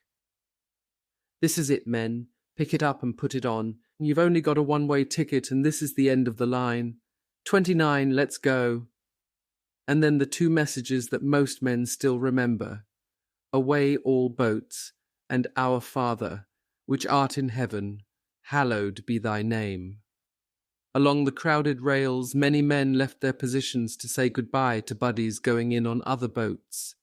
Soldiers and seamen, who had become firm friends after the long hours spent aboard ships, wished one another good luck, and hundreds of men took time to exchange home addresses, just in case.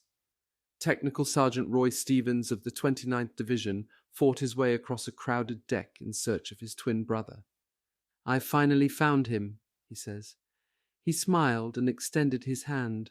I said, "No, we will shake hands at the crossroads in France like we planned." We said goodbye, and I never saw him again. On HMS Prince Leopold, Lieutenant Joseph Lacey, the chaplain of the 5th and 2nd Ranger Battalions, walked among the waiting men, and Private First Class Max Coleman heard him say, "I'll do your praying for you from here on in. What you're going to do today will be a prayer in itself."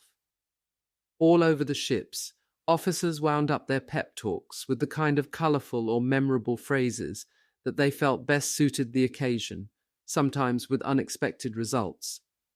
Lieutenant Colonel John O'Ashineal, whose special combat engineers were to land on Omaha and Utah beaches in the first wave and destroy the mined obstacles, thought he had the ideal conclusion to his debarking talk when he thundered, "Come hell or high water, get those damned obstacles out." From somewhere nearby, a voice remarked, "I believe that SDDO.B. is scared too." Captain Sherman Burroughs of the 29th Division told Captain Charles Cawthon that he planned to recite the shooting of Dan McGrew on the way in to the beach. Lieutenant Colonel Elsie Moore, heading up an engineer brigade bound for Utah, was without a speech. He had wanted to recite a most appropriate excerpt from the story of another invasion of France, a battle scene from Shakespeare's Henry Very, but all he could remember was the opening line, "Once more unto the breach, dear friends." He decided to give up the idea. Major C.K. Banger, king of the British 3rd Division, going in on the first wave to Sword Beach, planned to read from the same play. He had gone to the trouble of writing down the lines he wanted. They closed with the passage, "He that outlives this day, and comes safe home or will stand a tiptoe when this day is named." The tempo was increasing. Off the American beaches, more and more troop-filled boats were joining the churning assault craft, endlessly circling the motherships. Sodden, seasick, and miserable, the men in these boats would lead the way into Normandy, across Omaha and Utah beaches. In the transport areas, debarking was now in full swing. It was a complex and hazardous operation. Soldiers carried so much equipment that they were barely able to move. Each had a rubber tube life preserver, and besides weapons, musette bags, entrenching tools, gas masks, first aid kits, canteens, knives and rations, everybody had extra quantities of grenades, explosives and ammunition, often as much as 250 rounds. In addition, many men were burdened with the special equipment that their particular jobs demanded. Some men estimate that they weighed at least 300 pounds as they waddled across decks and prepared to get into the boats. All this paraphernalia was necessary, but it seemed to Major Gurdon Johnson of the 4th Infantry Division that his men were slowed down to the pace of a turtle. Lieutenant Bill Williams of the 29th thought his men were so overburdened that they wouldn't be able to do much fighting, and Private Rudolph Mosgo, looking down the side of his transport at the assault craft that smashed against the hull and rose sickeningly up and down on the swells, figured that if he and his equipment could just get into a boat, half the battle would be won. Many men, trying to balance themselves and their equipment as they climbed down the web-like scramble nets, became casualties long before they were even fired on. Corporal Harold Jansen of a mortar unit, loaded down with 2 reels of cable and several field phones, tried to time the rise and fall of the assault craft beneath him. He jumped at what he thought was the right moment, misjudged, fell 12 feet to the bottom of the boat, and knocked himself out with his carbine. There were more serious injuries. Sergeant Romeo Pompey heard someone scream below him, looked down, and saw a man hanging in agony on the net as the assault boat ground his foot against the side of the transport. Pompey himself fell headlong from the net into the boat and smashed his front teeth. Troops that boarded craft on the decks and were lowered down from davits were no better off. Major Thomas Dallas, one of the 29th Battalion commanders, and his headquarters staff were suspended about halfway between the rail and the water when the davits lowering their boat jammed. They hung there for about 20 minutes, just 4 feet beneath the sewage outlet from the heads. The heads were in constant use, he recalls, and during these 20 minutes we received the entire discharge. The waves were so high that many assault craft bounced like monstrous yo-yos up and down on the davit chains. One boatload of Rangers got halfway down the side of HMS Prince Charles when a huge swell surged up and almost pitched them back on the deck. The swell receded, and the boat dropped sickeningly down again on its cables, bouncing its seasick occupants about like so many dolls. As they went into the small boats, veteran soldiers told the new men with them what to expect. On HMS Empire Anvil, Corporal Michael Kurtz of the 1/ Division gathered his squad about him. "I want all of you Joes to keep your heads down below the gunwale," he warned them. "As soon as we're spotted, we'll catch enemy fire. If you make it, okay. If you don't, it's a hell of a good place to die. Now let's go." As Kurtz and his men loaded into their boat in the davits, they heard yells below them. Another boat had upended, spilling its men into the sea. Kurtz's boat was lowered away without trouble. Then they all saw the men swimming near the side of the transport. As Kurtz's boat moved off, one of the soldiers floating in the water yelled, "So long, suckers!" Kurtz looked at the men in his boat. On each face he saw the same waxy, expressionless look. It was 5:30 a.m. Already the first wave troops were well on the way to the beaches. For this great seaborne assault which the free world had toiled so hard to mount, only about 3,000 men were leading the attack. They were the combat teams of the 1/ 29th and 4th Divisions and attached units, Army and Navy underwater demolition teams, tank battalion groups, and Rangers. Each combat team was given a specific landing zone.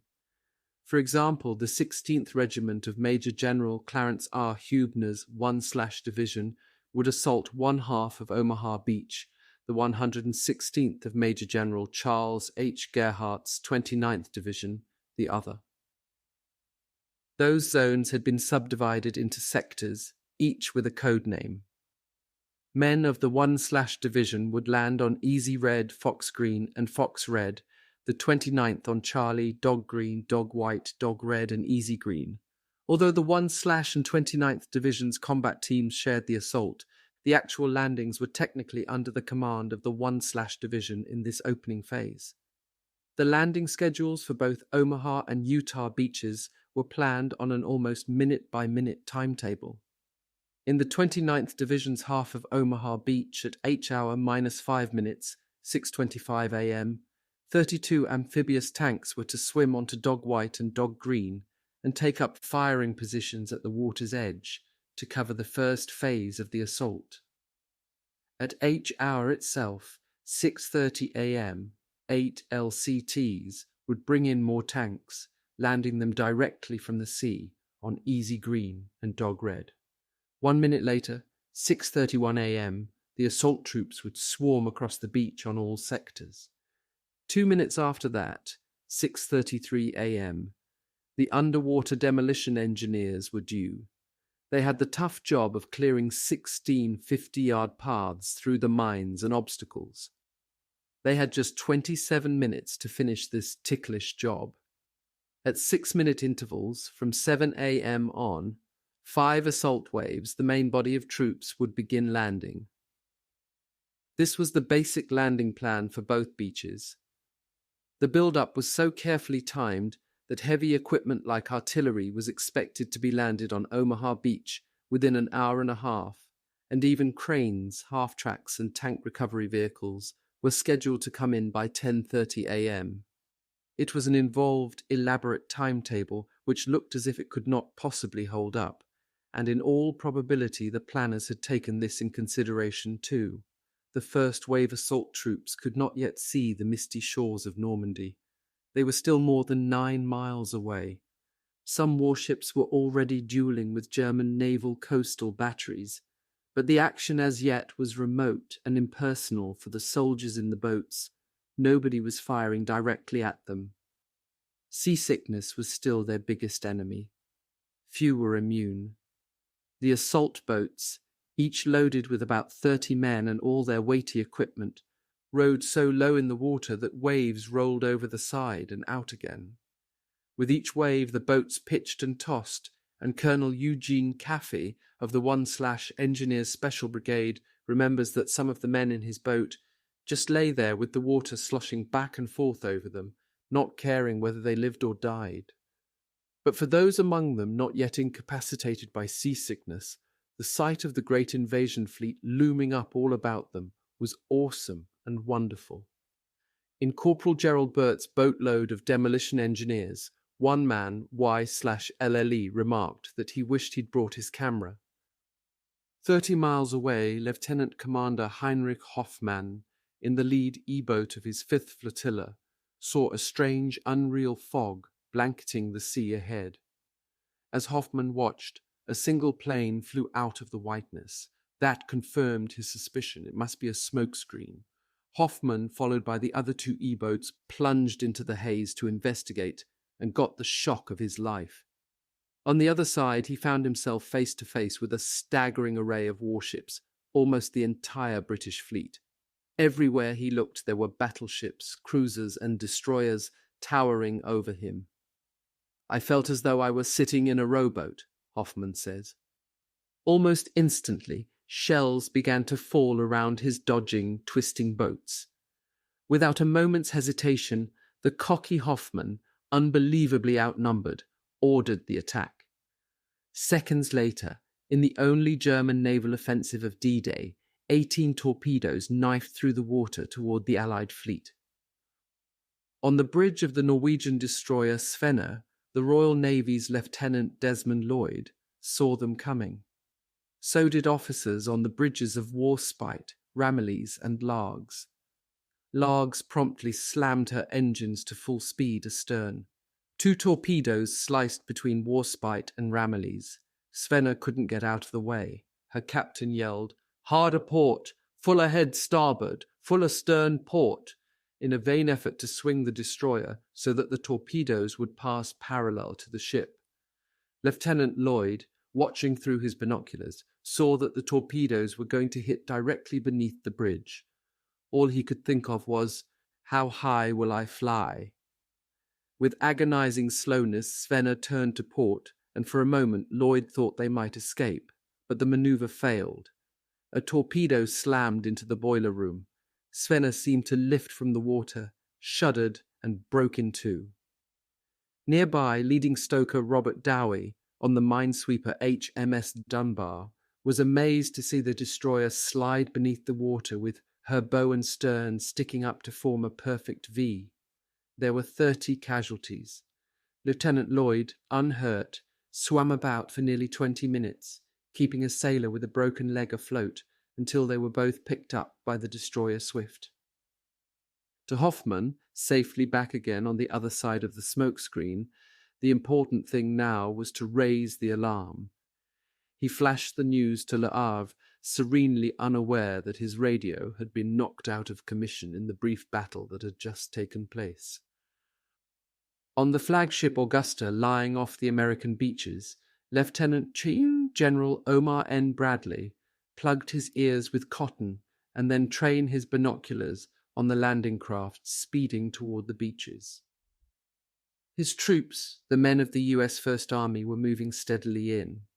Bradley was deeply concerned.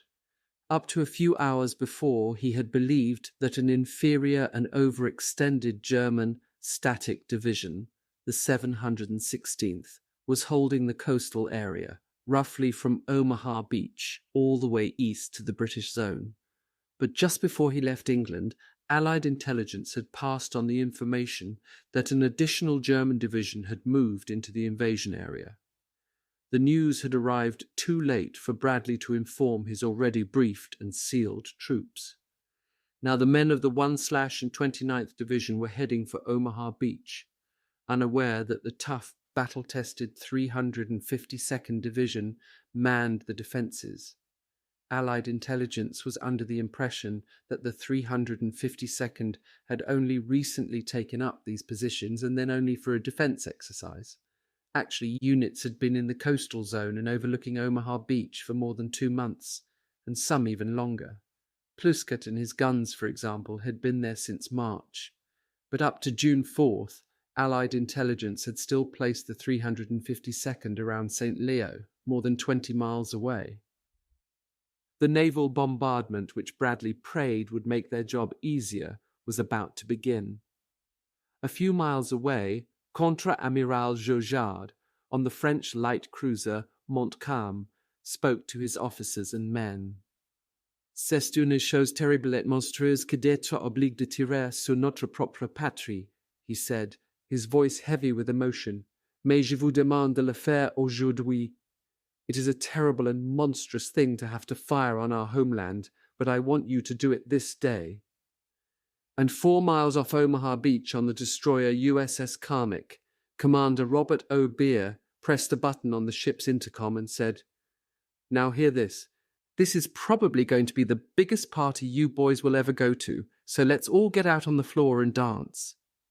The time was 5:50 a.m. The British warships had been firing off their beaches for more than 20 minutes. Now the bombardment in the American zone began. The entire invasion area erupted with a roaring storm of fire. The maelstrom of sound thundered back and forth along the Normandy coast as the big ships slammed steadily away at their pre-selected targets.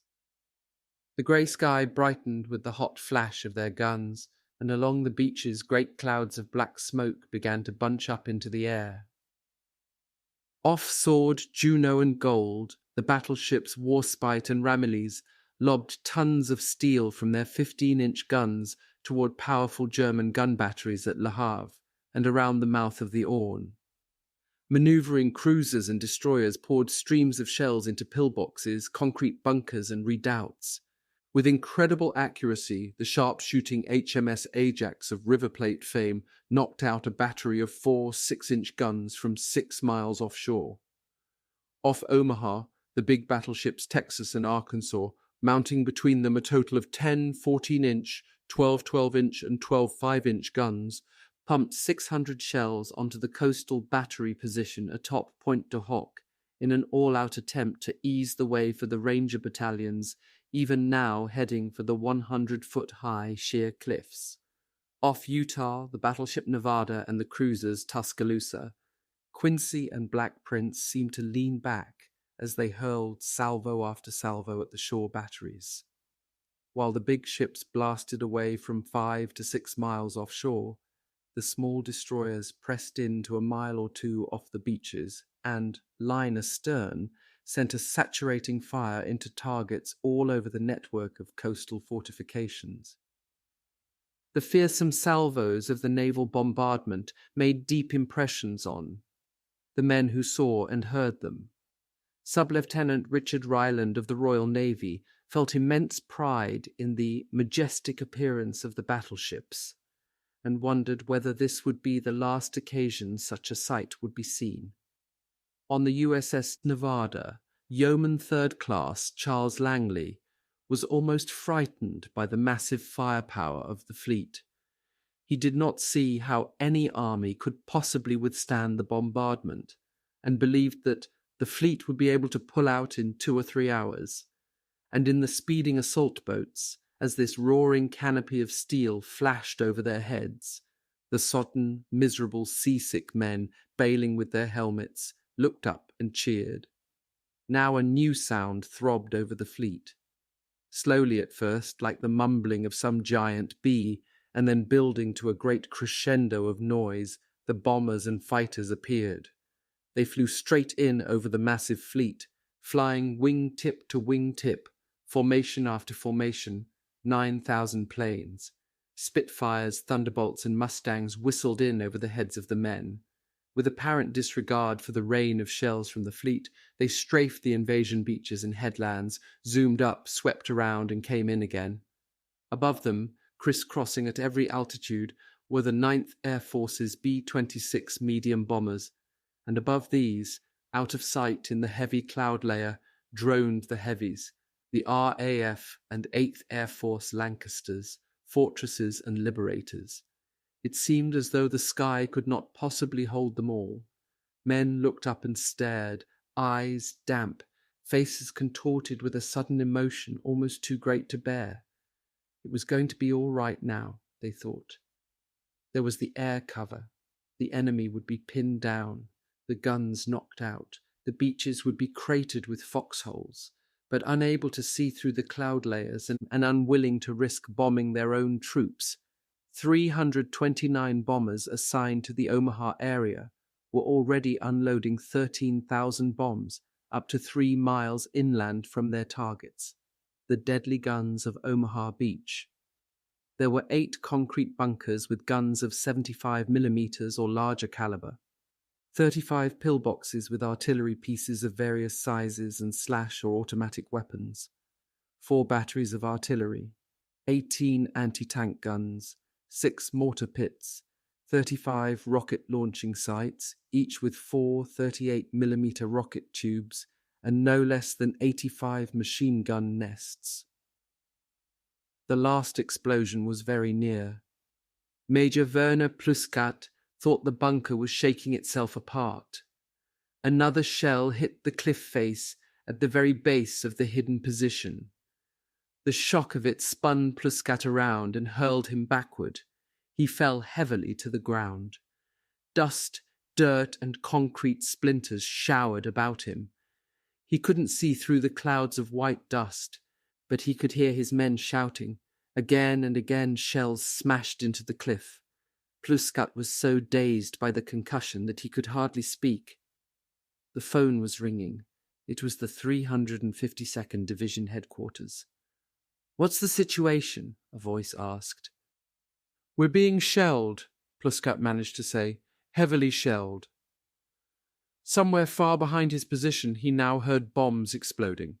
Another salvo of shells landed on the cliff top, sending an avalanche of earth and stones in through the bunker's apertures. The phone rang again. This time Pluskat couldn't find it. He let it ring. He noticed that he was covered from head to foot with a fine white dust and his uniform was ripped. For a moment the shelling lifted, and through the thick haze of dust, Pluskat saw Thien and Wilkening on the concrete floor. He yelled to Wilkening, "Better get to your position while you have a chance." Wilkening looked glumly at Pluskat. His observation post was in the next bunker, some distance away.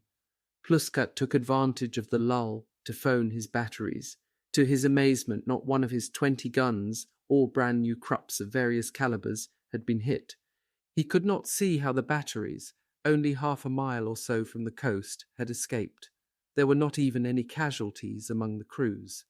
Pluskat began to wonder if observation posts along the coast were being mistaken for gun positions. The damage around his own post seemed to indicate it. The phone rang just as the shelling began again. The same voice he had heard earlier demanded to know the exact location of the shelling. "For God's sake," Pluskat yelled, "they're falling all over. What do you want me to do? Go out and measure the holes with a ruler?" He banged down the phone and looked around him. Nobody in the bunker seemed to be hurt. Wilkening had already left for his own bunker. Thien was at one of the apertures. Then Pluskat noticed that Harris was gone, but he had little time to bother about the big dog now. He picked up the phone again, walked over to the second aperture, and looked out. There seemed to be even more assault boats in the water than when he had last looked, and they were closer now. Soon they would be in range. He called Colonel Ocker at regimental headquarters. "All my guns are intact," he reported. "Good," said Ocker. "Now you'd better get back to your headquarters immediately." Pluskat rang his gunnery officers. "I'm going back," he told them. "Remember, no guns must fire until the enemy reaches the water's edge." The landing craft carrying US 1/Division troops to their sector on Omaha Beach had not far to go now. Behind the bluffs overlooking Easy Red, Fox Green and Fox Red, the gun crews in Pluskat's 4 batteries waited for the boats to get just a little nearer. "This is London calling. I bring you an urgent instruction from the Supreme Commander. The lives of many of you depend upon the speed and thoroughness with which you obey it. It is particularly addressed to all who live within 35 kilometers of any part of the coast." Michael Hardeley stood at the window of his mother's house in Vierville at the western end of Omaha Beach and watched the invasion fleet maneuver. The guns were still firing, and Hardeley could feel the concussion through the soles of his shoes. The whole family, Hardeley's mother, his brother, his niece, and the maid, had gathered in the living room. There seemed no doubt about it now. They all agreed the invasion was going to take place right at Vierville. Hardeley was philosophical about his own seaside villa. Now it would most certainly come down. In the background, the BBC message, which had been repeated over and over for more than an hour, continued. "Leave your towns at once, informing as you go any neighbours who may not be aware of the warning. Stay off frequented roads. Go on foot and take nothing with you which you cannot easily carry. Get as quickly as possible into the open country. Do not gather in large groups which may be mistaken for troop concentrations." Hardeley wondered if the German on horseback would make his usual trip down to the gun crews with the morning coffee. He looked at his watch. If the soldier was coming, it was nearly time. Then Hardeley saw him on the same big-rumped horse with the same bouncing coffee cans that he always carried. The man rode calmly down the road, turned the bend, and saw the fleet. For a second or two he sat motionless. Then he jumped off the horse, stumbled and fell, picked himself up, and ran for cover. The horse continued slowly on down the road to the village. The time was 6:15 a.m. By now the long, bobbing lines of assault craft were less than a mile from Omaha and Utah beaches. For the 3,000 Americans in the first wave, each hour was just 15 minutes away. The noise was deafening as the boats, long white wakes streaming out behind them, churned steadily for the shore. In the slopping, bouncing craft, the men had to shout to be heard over the roar of the diesels. Overhead, like a great steel umbrella, the shells of the fleet still thundered, and rolling out from the coast came the booming explosions of the Allied Air Force's carpet bombing. Strangely, the guns of the Atlantic Wall were silent. Troops saw the coastline stretching ahead and wondered about the absence of enemy fire. Maybe, many thought, it would be an easy landing after all. The great square-faced ramps of the assault craft butted into every wave, and chilling, frothing green water sloshed over everyone. There were no heroes in these boats, just cold, miserable, anxious men, so jam-packed together, so weighed down by equipment that often there was no place to be seasick except over one another. Newsweek's Kenneth Crawford, in the first Utah wave, saw a young 4th Division soldier, covered in his own vomit, slowly shaking his head in abject misery and disgust. "That guy Higgins," he said, "ain't got nothing to be proud of about inventing this goddamn boat." Some men had no time to think about their miseries. They were bailing for their lives. Almost from the moment the assault craft left the motherships, many boats had begun to fill with water. At first, the men had paid little attention to the sea slopping about their legs. It was just another misery to be endured. Lieutenant George Kirchner of the Rangers watched the water slowly rise in his craft and wondered if it was serious. He had been told that the LCA was unsinkable. But then, over the radio, Kirchner's soldiers heard a call for help. "This is LCA 860. LCA 860. We're sinking. We're sinking." There was a final exclamation. "My God, we're sunk." Immediately, Kirchner and his men began bailing. Directly behind Kirchner's boat, Sergeant Regis McCloskey, also of the Rangers, had his own troubles. McCloskey and his men had been bailing for more than an hour. Their boat carried ammunition for the Pointe du Hoc attack and all of the Rangers' packs. The boat was so waterlogged McCloskey was sure it would sink. His only hope lay in lightening the wallowing craft. McCloskey ordered his men to toss all unnecessary equipment overboard. Rations, extra clothing and packs went over the side. McCloskey heaved them all into the swells. In one pack was $1,200, which Private Chuck Veller had won in a crap game. In another was First Sergeant Charles Frederick's false teeth. Landing craft began to sink in both the Omaha and Utah areas, 10 off Omaha, 7 off Utah. Some men were picked up by rescue boats coming up behind. Others would float around for hours before being rescued. And some soldiers, their yells and screams unheard, were dragged down by their equipment and ammunition. They drowned within sight of the beaches, without having fired a shot. In an instant, the war had become personal. Troops heading for Utah Beach saw a control boat leading one of the waves suddenly rear up out of the water and explode. Seconds later, heads bobbed up and survivors tried to save themselves by clinging to the wreckage. Another explosion followed almost immediately. The crew of a landing barge trying to launch 4 of the 32 amphibious tanks bound for Utah had dropped the ramp right onto a submerged sea mine. The front of the craft shot up, and Sergeant Oris Johnson on a nearby LCT watched in frozen horror as a tank soared more than 100 feet into the air, tumbled slowly end over end, plunged back into the water and disappeared. Among the many dead, Johnson learned later, was his buddy, tanker Don Neal. Scores of Utah-bound men saw the dead bodies and heard the yells and screams of the drowning.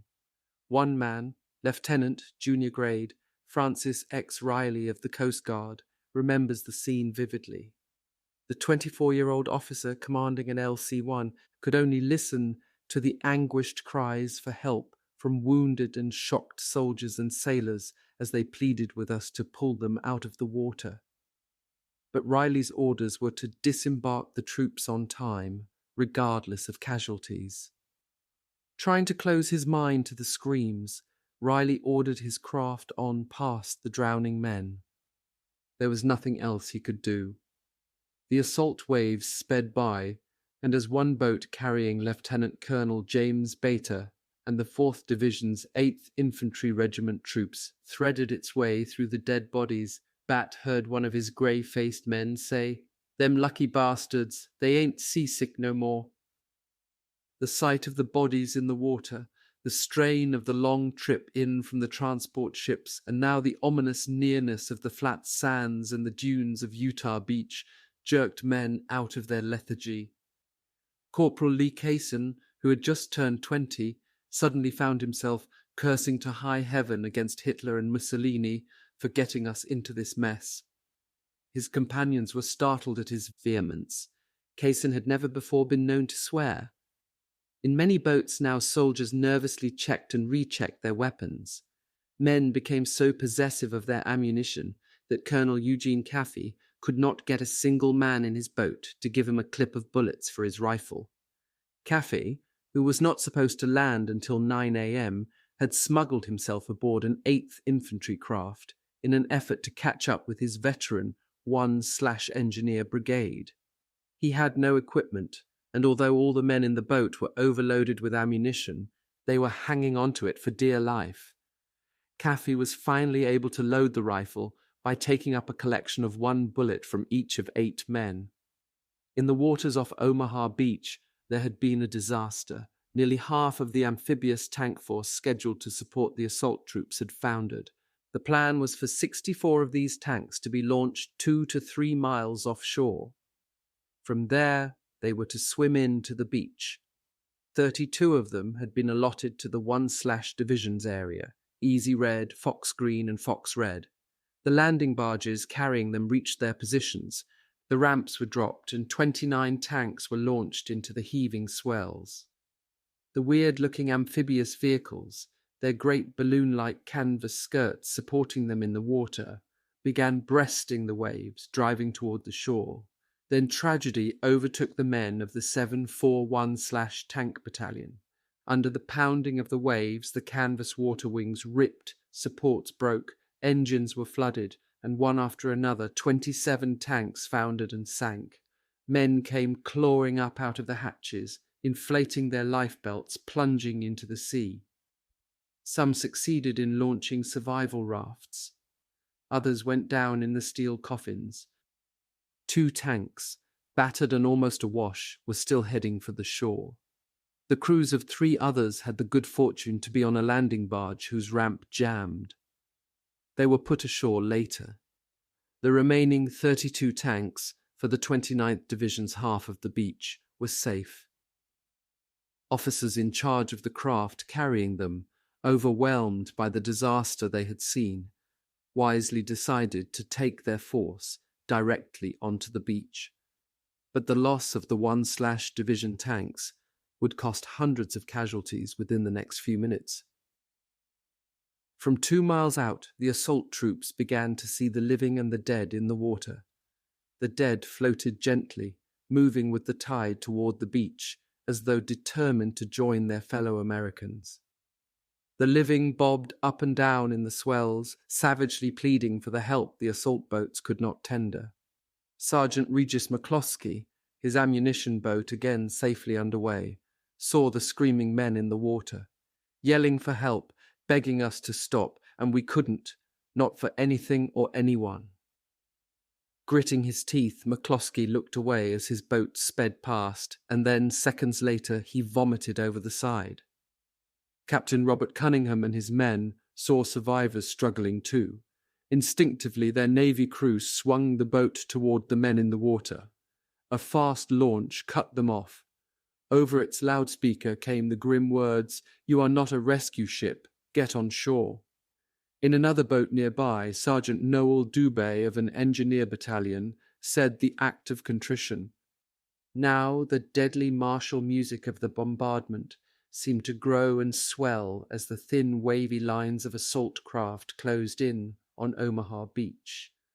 Landing ships lying about 1,000 yards offshore joined in the shelling, and then thousands of flashing rockets whooshed over the heads of the men. To the troops, it seemed inconceivable that anything could survive the massive weight of firepower that flayed the German defences. The beach was wreathed in haze, and plumes of smoke from grass fires drifted lazily down from the bluffs. Still, the German guns remained silent. The boats bored in. In the thrashing surf and running back up the beach, men could now see the lethal jungles of steel and concrete obstacles. They were strewn everywhere, draped with barbed wire and capped with mines. They were as cruel and ugly as the men had expected. Back of the defences, the beach itself was deserted. Nothing and no one moved upon it. Closer and closer the boats pressed in, 500 yards, 450 yards, still no enemy fire. Through waves that were 4 to 5 feet high, the assault craft surged forward, and now the great bombardment began to lift, shifting to targets farther inland. The first boats were barely 400 yards from the shore when the German guns, the guns that few believed could have survived the raging Allied air and sea bombardment, opened up. Through the din and clamour, one sound was nearer, deadlier than all the rest. The sound of machine gun bullets clanging across the steel, snout-like noses of the boats. Artillery roared, mortar shells rained down. All along the 4 miles of Omaha beach, German guns flayed the assault craft. It was H-hour. They came ashore on Omaha beach, the slogging, unglamorous men that no one envied. No battle ensigns flew for them, no horns or bugles sounded, but they had history on their side. They came from regiments that had bivouacked at places like Valley Forge, Stony Creek, Antietam, Gettysburg, that had fought in the Argonne. They had crossed the beaches of North Africa, Sicily, and Salerno. Now they had one more beach to cross. They would call this one Bloody Omaha. The most intense fire came from the cliffs and high bluffs at either end of the crescent-shaped beach, in the 29th Division's Dog Green area to the west and the 1/ Division's Fox Green sector to the east. Here, the Germans had concentrated their heaviest defences to hold 2 of the principal exits leading off the beach at Vierville and toward Colleville. Everywhere along the beach, men encountered heavy fire as their boats came in, but the troops landing at Dog Green and Fox Green hadn't a chance. German gunners on the cliffs looked almost directly down on the waterlogged assault craft that heaved and pitched toward these sectors of the beach. Awkward and slow, the assault boats were nearly stationary in the water. They were sitting ducks, coxswains at the tillers, trying desperately to maneuver their unwieldy craft through the forest of mined obstacles, now had to run the gauntlet of fire from the cliffs. Some boats, unable to find a way through the maze of obstacles and the withering cliff fire, were driven off and wandered aimlessly along the beach, seeking a less heavily defended spot to land. Others, doggedly trying to come in at their assigned sectors, were shelled so badly that men plunged over the sides into deep water, where they were immediately picked off by machine gun fire. Some landing craft were blown apart as they came in. Second Lieutenant Edward Gearing's assault boat, filled with 30 men of the 29th Division, disintegrated in one blinding moment 300 yards from the Vierville exit at Dog Green. Gearing and his men were blown out of the boat and strewn over the water. Shocked and half-drowned, the 19-year-old lieutenant came to the surface yards away from where his boat had gone down. Other survivors began to bob up too. Their weapons, helmets, and equipment were gone. The coxswain had disappeared, and nearby one of Gearing's men, struggling beneath the weight of a heavy radio set strapped to his back, screamed out, "For God's sake, I'm drowning!" Nobody could get to the radio man before he went under. For Gearing and the remnants of his section, the ordeal was just beginning. It would be 3 hours before they got on the beach. Then Gearing would learn that he was the only surviving officer of his company. The others were dead or seriously wounded. All along Omaha Beach, the dropping of the ramps seemed to be the signal for renewed, more concentrated machine gun fire. And again the most murderous fire was in the Dog Green and Fox Green sectors.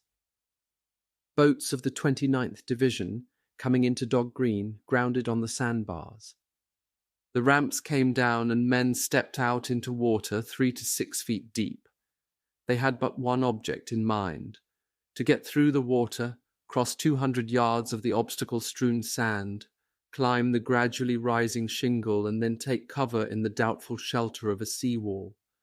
But weighed down by their equipment, unable to run in the deep water, and without cover of any kind, men were caught in crisscrossing machine gun and small arms fire. Seasick men, already exhausted by the long hours spent on the transports and the assault boats, found themselves fighting for their lives in water which was often over their heads. Private David Silver saw the men in front of him being mowed down as they stepped off the ramp. When his turn came, he jumped into chest-high water and, bogged down by his equipment, watched spellbound as bullets flicked the surface all around him.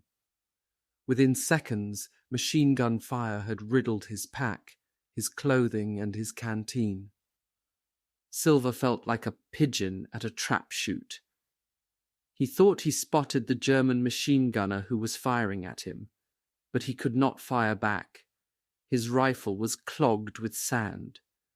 Silver waded on, determined to make the sands ahead. He finally pulled himself up on the beach and dashed for the shelter of the seawall, completely unaware that he had been wounded twice, once in the back and once in the right leg. Men fell all along the water's edge. Some were killed instantly, others called pitifully for the medics as the incoming tide slowly engulfed them. Among the dead was Captain Sherman Burrows. His friend Captain Charles Cawthon saw the body washing back and forth in the surf. Cawthon wondered if Burrows had recited the shooting of Dan McGrew to his men on the run-in as he had planned. And when Captain Carroll Smith passed by, he could not help but think that Burrows would no longer suffer from his constant migraine headaches. Burrows had been shot through the head. Within the first few minutes of the carnage at Dog Green, one entire company was put out of action. Less than a third of the men survived the bloody walk from the boats to the edge of the beach. Their officers were killed, severely wounded or missing, and the men, weaponless and shocked, huddled at the base of the cliffs all day. Another company in the same sector suffered even higher casualties.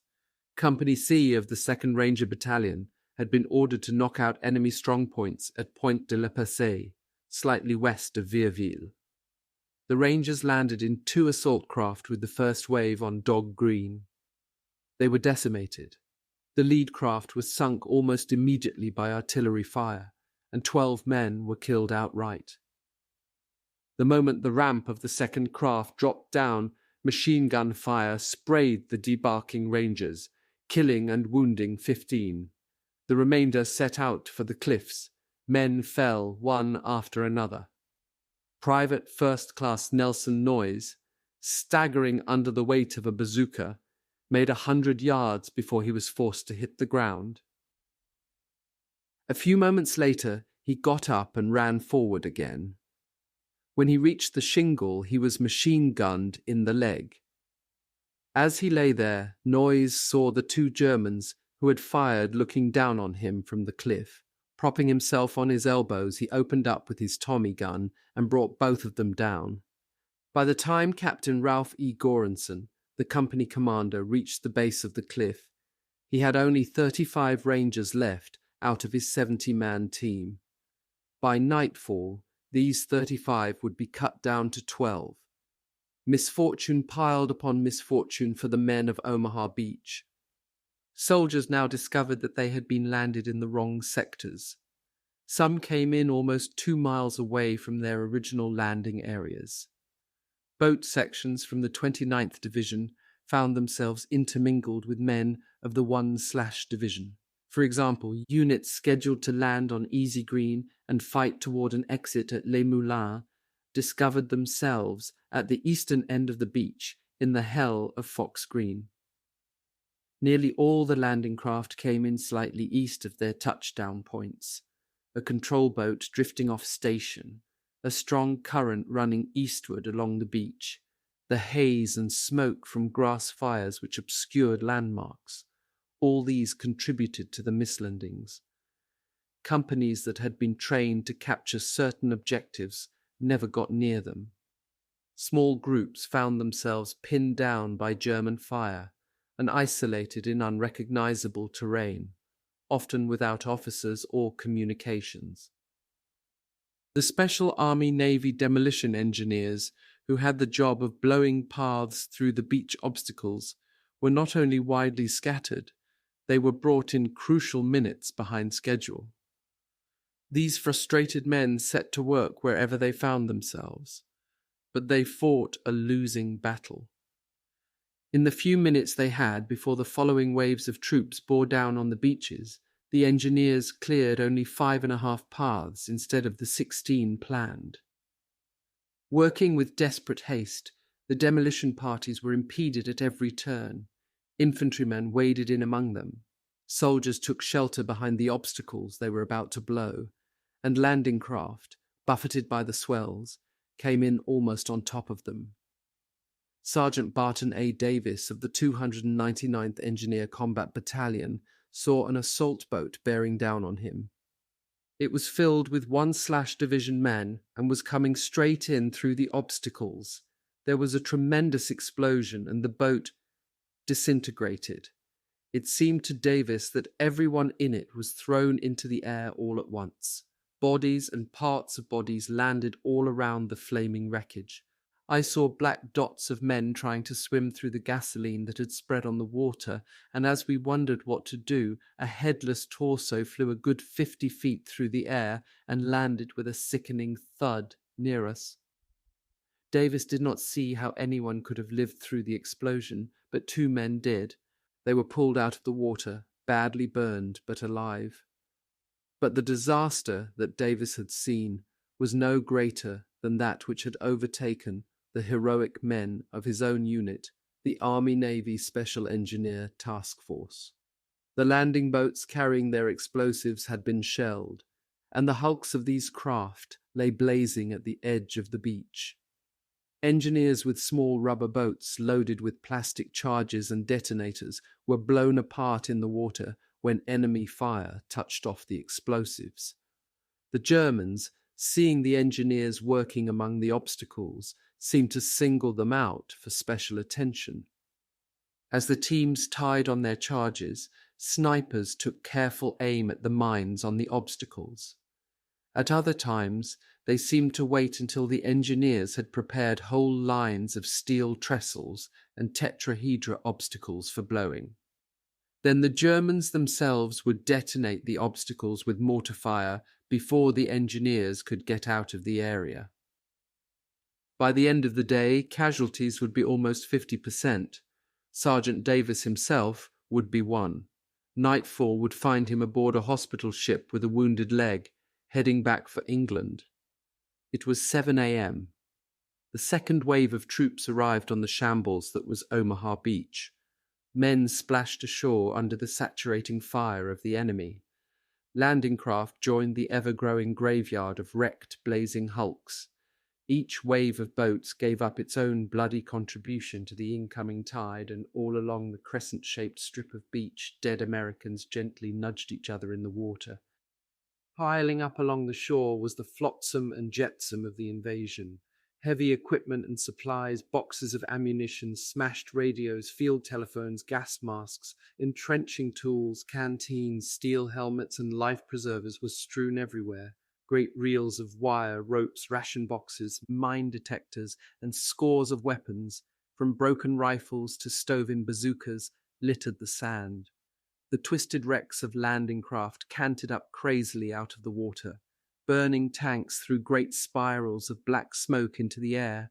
Bulldozers lay on their sides among the obstacles. Off Easy Red, floating in and out among all the cast-off materials of war, men saw a guitar. Small islands of wounded men dotted the sand. Passing troops noticed that those who could sat bolt upright, as though now immune to any further hurt.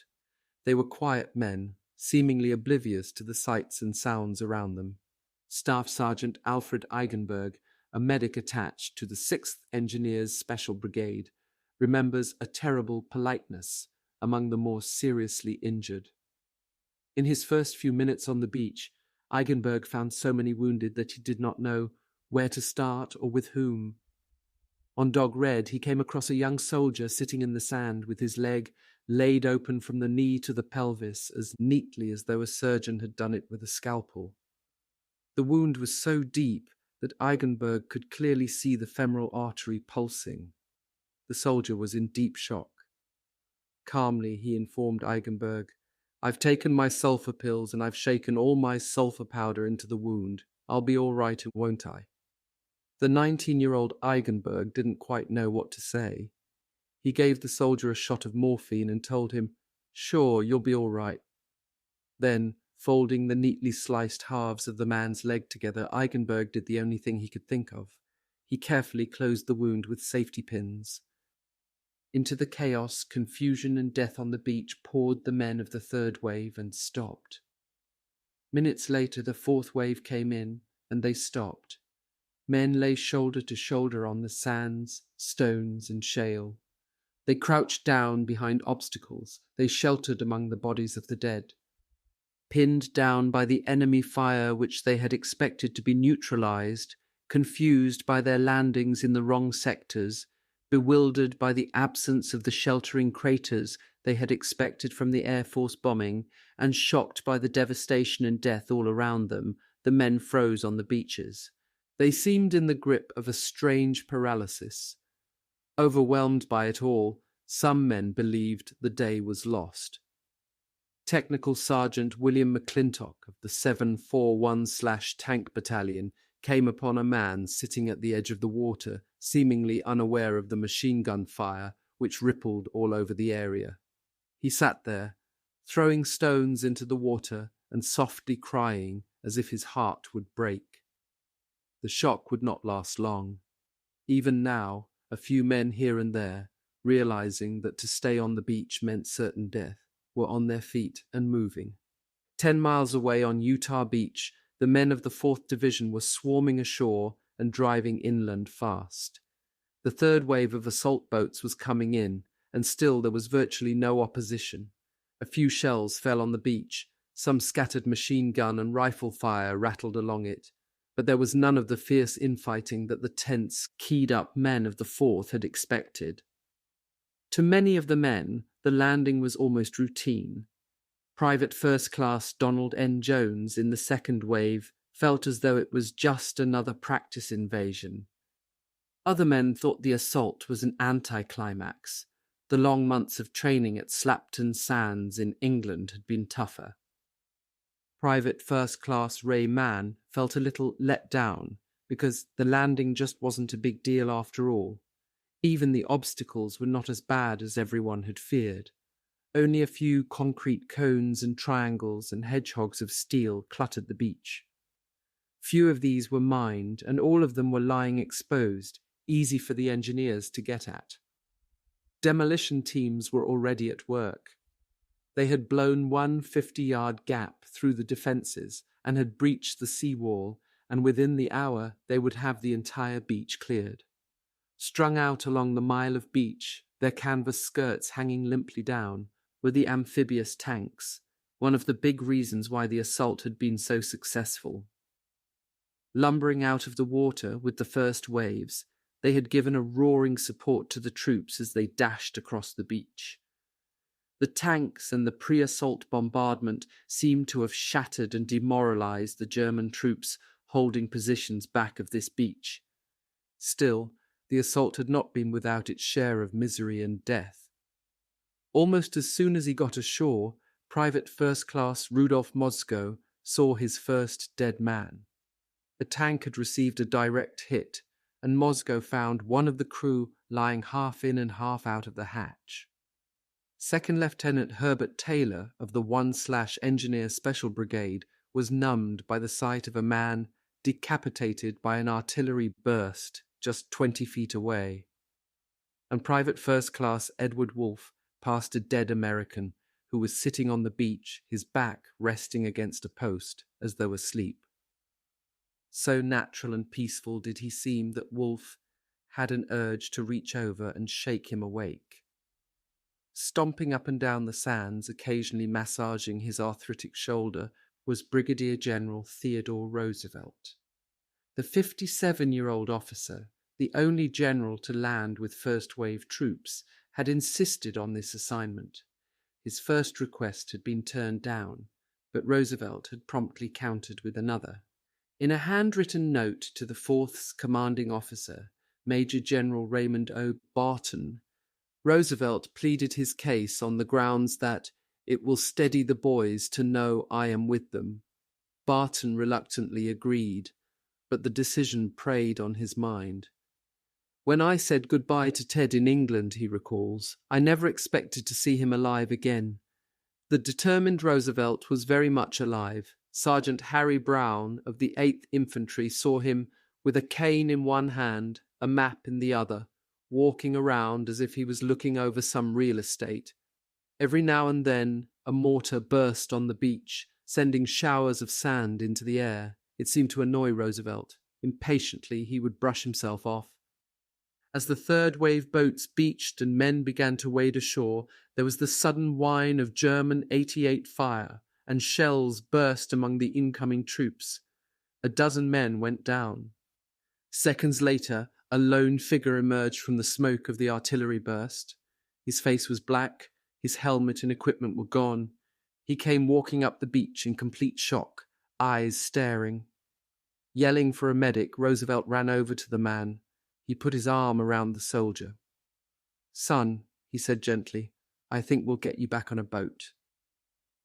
As yet only Roosevelt and a few of his officers knew that the Utah landings had been made in the wrong place.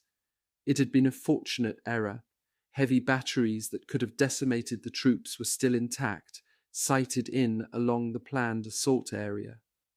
There had been a number of reasons for the mislanding. Confused by smoke from the naval bombardment which had obscured landmarks, caught by a strong current moving down the coast, a solitary control boat had guided the first wave into a landing more than a mile south of the original beach. Instead of invading the beach opposite exits 3 and 4, two of the vital 5 causeways toward which the 101/Airborne was driving, the entire beachhead had slipped almost 2,000 yards and was now astride Exit 2. Ironically, at this moment, Lieutenant Colonel Robert G. Cole and a miscellaneous band of 75 101/ and 82nd troopers had just reached the western end of Exit 3. They were the first paratroopers to get to a causeway. Cole and his men concealed themselves in the swamps and settled down to wait. He expected the men of the 4th Division along at any moment. On the beach, near the approach to Exit 2, Roosevelt was about to make an important decision. Every few minutes from now on, wave after wave of men and vehicles were due to land, 30,000 men and 3,500 vehicles. Roosevelt had to decide whether to bring succeeding waves into this new, relatively quiet area with only one causeway, or to divert all other assault troops and take their equipment to the original Utah beach with its 2 causeways. If the single exit could not be opened and held, a nightmarish jumble of men and vehicles would be trapped on the beach. The general huddled with his battalion commanders. The decision was made. Instead of fighting for the planned objectives which lay back of the original beach, the 4th would drive inland on the single causeway and take out German positions when and where they found them. Everything now depended on moving as fast as possible before the enemy recovered from the initial shock of the landings.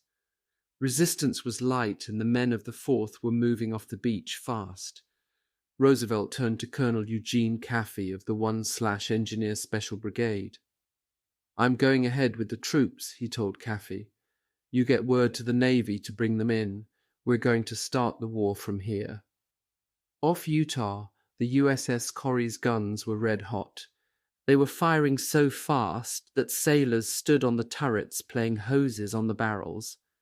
Almost from the moment Lieutenant Commander George Hoffman had maneuvered his destroyer into firing position and dropped anchor, the Corrie's guns had been slamming shells inland at the rate of 8.5 inches a minute.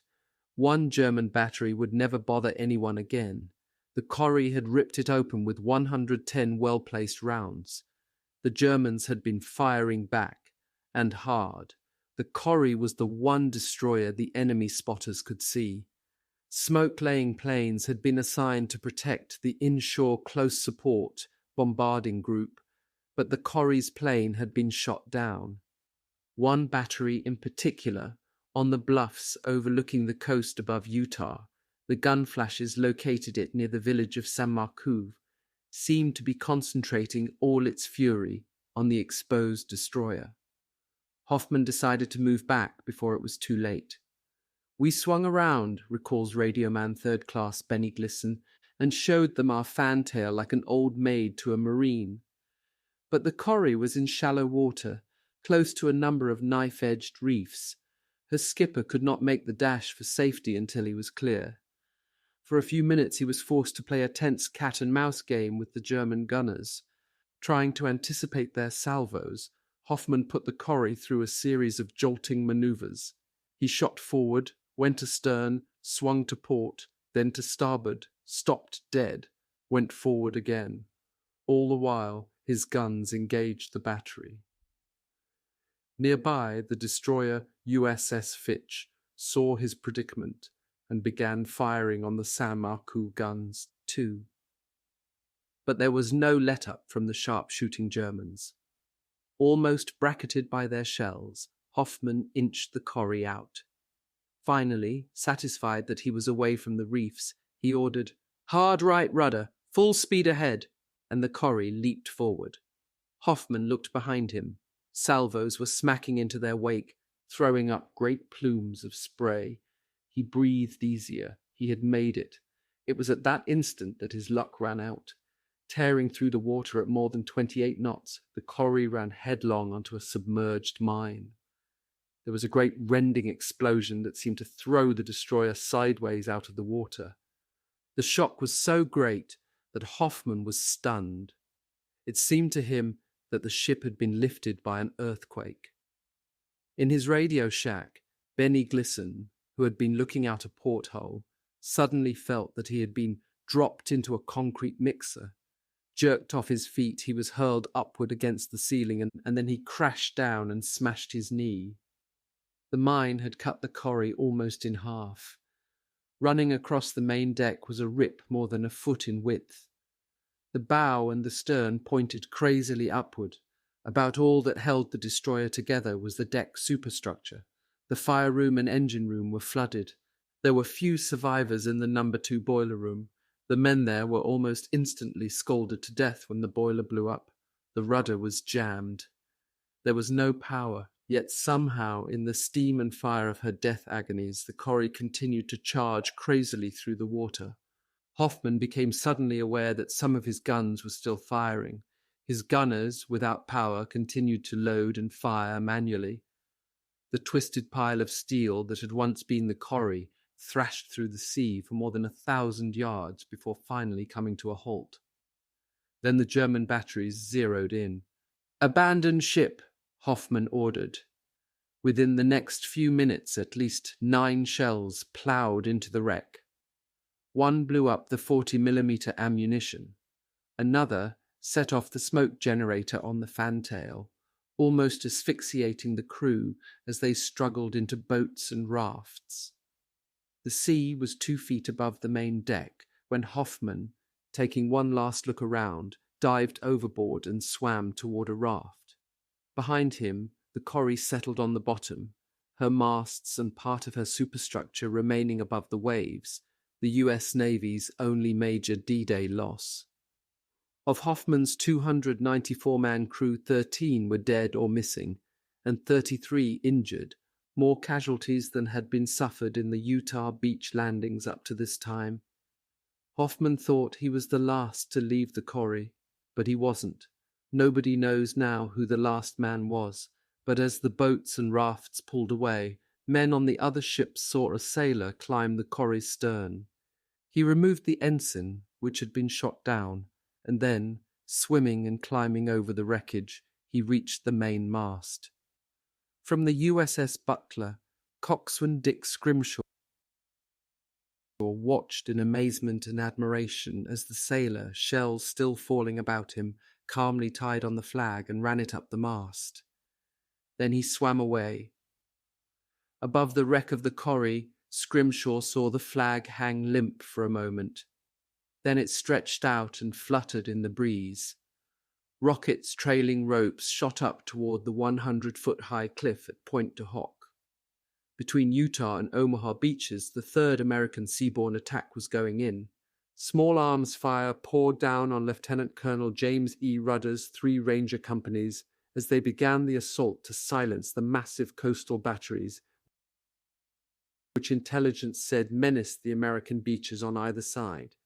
The 9 LCAs carrying the 225 men of the 2nd Ranger Battalion clustered along the little strip of beach beneath the cliff overhang. It afforded some protection from the machine gun fire and from the grenades the Germans were now rolling down on them, but not much. Offshore, the British destroyer Talibont and the US destroyer Satterley lobbed in shell after shell onto the cliff top. Rudder's Rangers were supposed to touch down at the base of the cliff at each hour, but the lead boat had strayed and led the little flotilla straight toward Pointe de la Percée, 3 miles east. Rudder had spotted the mistake, but by the time he got the assault craft back on course, precious time had been lost. The delay would cost him his 500-man support force, the rest of the 2nd Rangers and Lieutenant Colonel Max Schneider's 5th Ranger Battalion. The plan had been for Rudder to fire flares as soon as his men had scaled the cliff, as a signal for the other Rangers waiting in their boats some miles offshore to follow in. If no signal was received by 7 a.m., Colonel Schneider was to assume that the Pointe du Hoc assault had failed and head for Omaha Beach, 4 miles away. There, following in behind the 29th Division, his Rangers would swing west and drive for the point to take the guns from the rear. It was now 7:10 a.m. No signal had been given, so Schneider's force was already heading for Omaha. Rudder and his 225 Rangers were on their own. It was a wild, frenzied scene. Again and again the rockets roared, shooting the ropes and rope ladders with grapnels attached. Shells and 40mm machine guns raked the cliff top, shaking down great chunks of earth on the Rangers. Men spurted across the narrow cratered beach, trailing scaling ladders, ropes and hand rockets. Here and there at the cliff top, Germans bobbed up, throwing down potato masher hand grenades or firing schmeissers. Somehow the Rangers dodged from cover to cover, unloaded their boats and fired up the cliff, all at the same time. And off the point, 2 Ducus amphibious vehicles, with tall, extended ladders, borrowed for the occasion from the London Fire Brigade, tried to maneuver closer in. From the tops of the ladders, Rangers blasted the headlands with Browning automatic rifles and Tommy guns. The assault was furious. Some men didn't wait for the ropes to catch. Weapons slung over their shoulders, they cut handholds with their knives and started up the 9-story-high cliff like flies. Some of the grapnels now began to catch, and men swarmed up the ropes. Then there were wild yells as the Germans cut the ropes and Rangers hurtled back down the cliff. Private First Class Harry Roberts' rope was cut twice. On his 3rd try, he finally got to a cratered niche just under the edge of the cliff. Sergeant Bill Elrod Petty tried going up hand over hand on a plain rope, but although he was an expert free climber, the rope was so wet and muddy he couldn't make it. Then Petty tried a ladder, got 30 feet up, and slid back when it was cut. He started back up again. Sergeant Herman Stein, climbing another ladder, was almost pushed off the cliff face when he accidentally inflated his Mae West. He struggled for an eternity with the life preserver, but there were men ahead and behind him on the ladder. Somehow Stein kept on going. Now men were scrambling up a score of ropes that twisted and snaked down from the top of the cliff.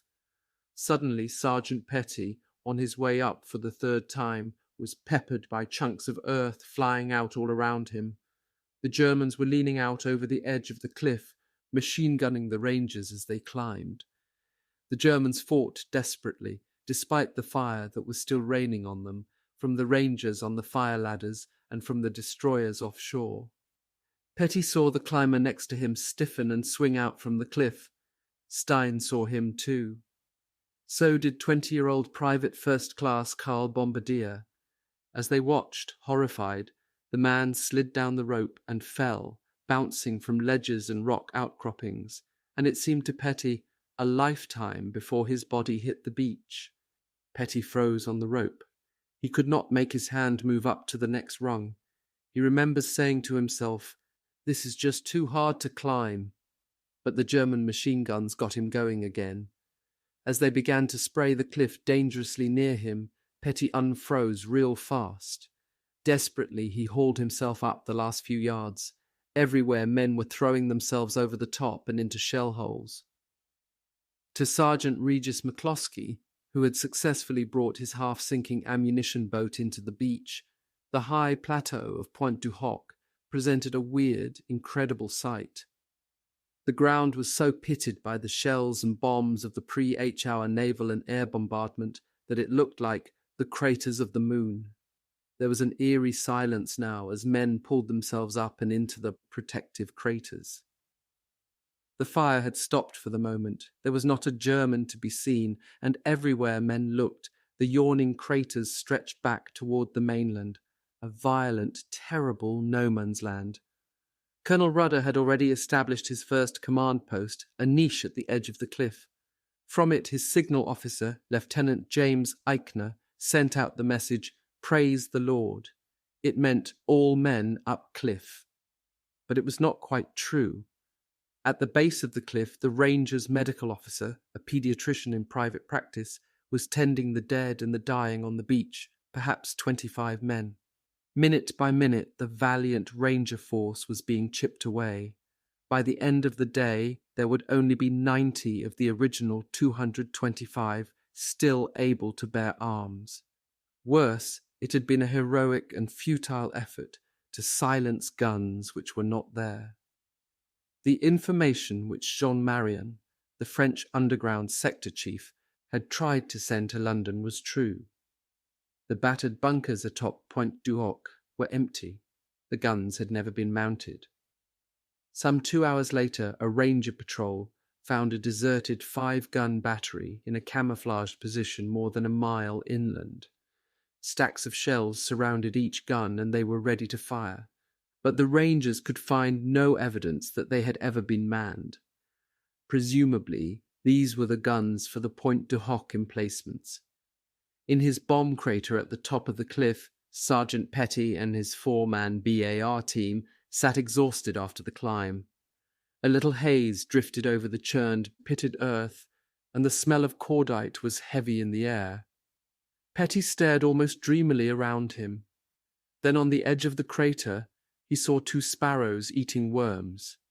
"Look," said Petty to the others, "they're having breakfast." Now, on this great and awful morning, the last phase of the assault from the sea began.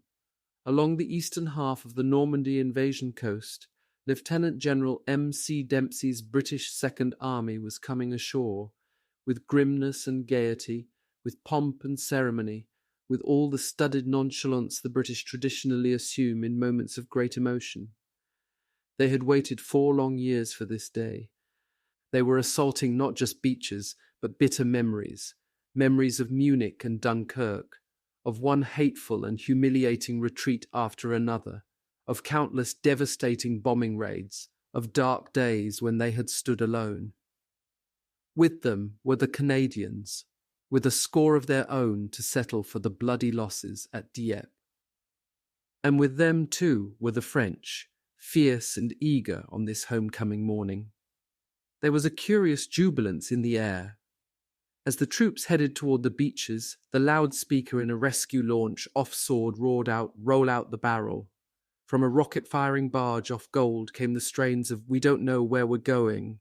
Canadians going to Juneau heard the rasping notes of a bugle blaring across the water. Some men were even singing. Marine Dennis Lovell remembers that the boys were standing up singing all the usual Army and Navy songs. And Lord Lovat's 1/Special Service Brigade commandos, spruce and resplendent in their green berets, the commandos refused to wear tin helmets, were serenaded into battle by the eerie wailing of the bagpipes. As their landing boats drew abreast of Admiral Vian's flagship, HMS Scylla, the commandos gave the thumbs-up salute. Looking down on them, 18-year-old able seaman Ronald Northwood thought they were the finest set of chaps I ever came across. Even the obstacles and the enemy fire now lacing out at the boats were viewed with a certain detachment by many men.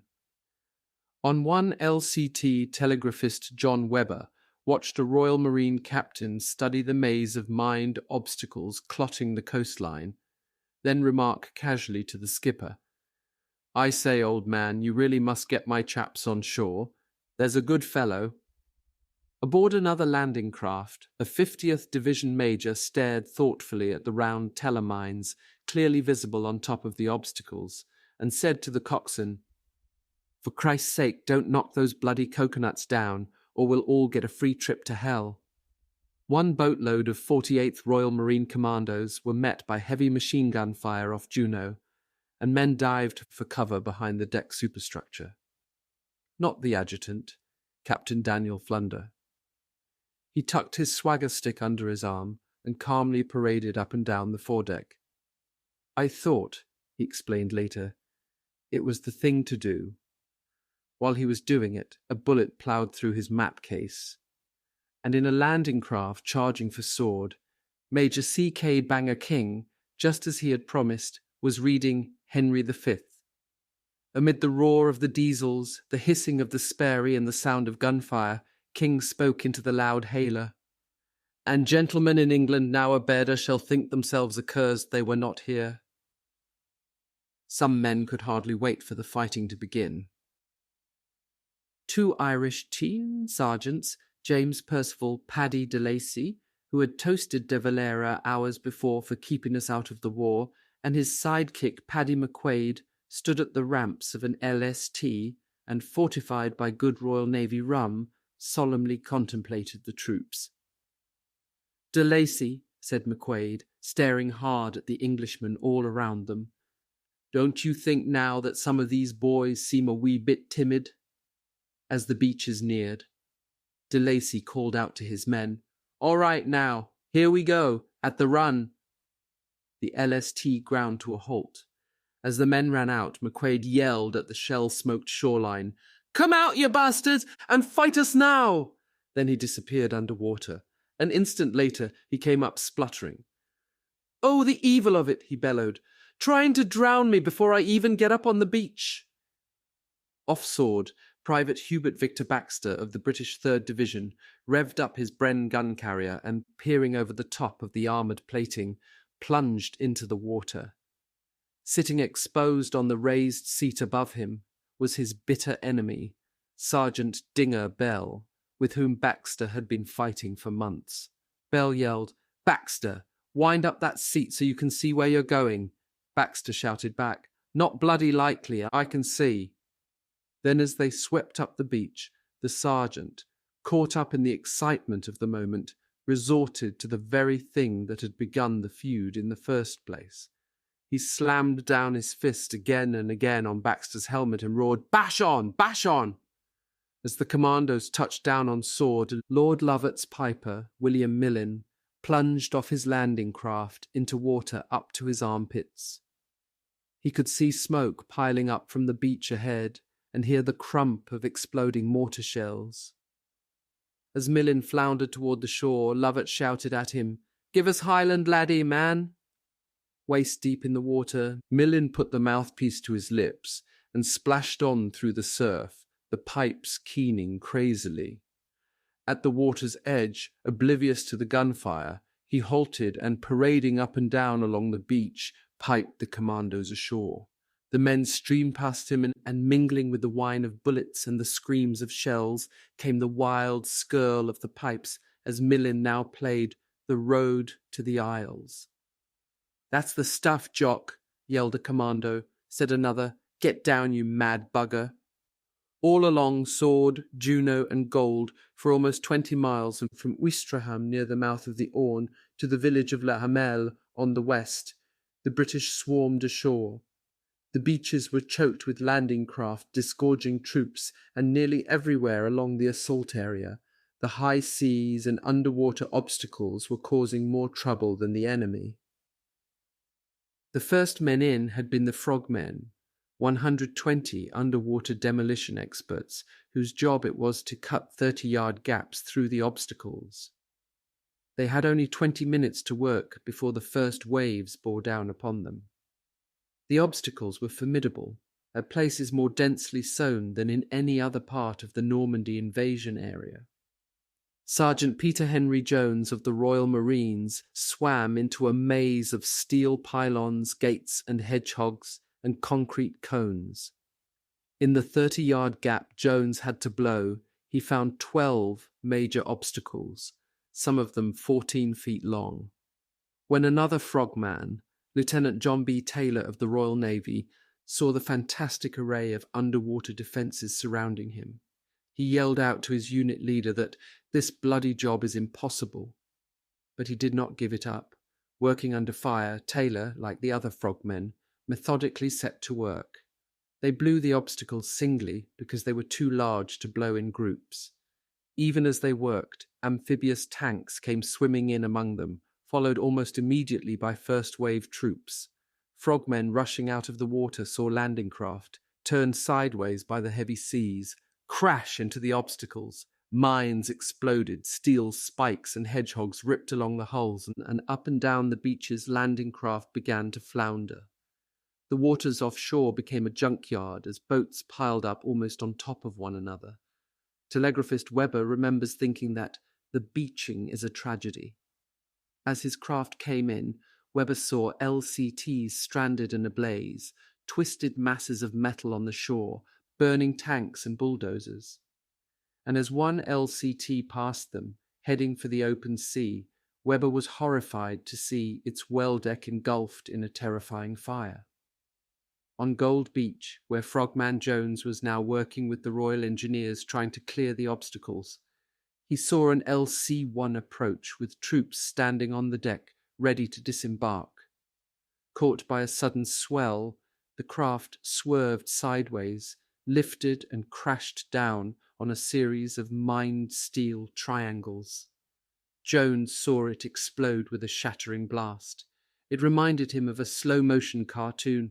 The men, standing to attention, shot up into the air as though lifted by a waterspout. At the top of the spout, bodies and parts of bodies spread like drops of water. Boat after boat got hung up on the obstacles.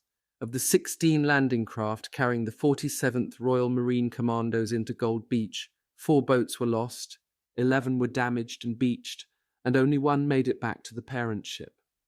Sergeant Donald Gardner of the 47th and his men were dumped into the water about 50 yards from shore. They lost all of their equipment and had to swim in under machine gun fire. As they struggled in the water, Gardner heard someone say, "Perhaps we're intruding. This seems to be a private beach." Going into Juneau, the 48th Royal Marine Commandos not only ran afoul of the obstacles, they also came under intense mortar fire.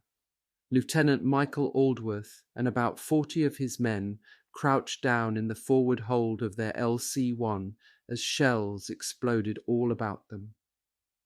Aldworth shoved his head up to see what was happening and saw men from the aft hold running along the deck.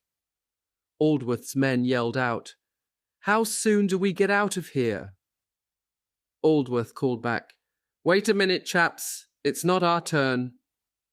There was a moment's pause, and then someone inquired, "Well, just how long do you think it will be, old man? The ruddy hold is filling full of water." The men from the sinking LC-1 were quickly picked up by a variety of craft. There were so many boats around, Aldworth recalls, that it was rather like hailing a taxi in Bond Street.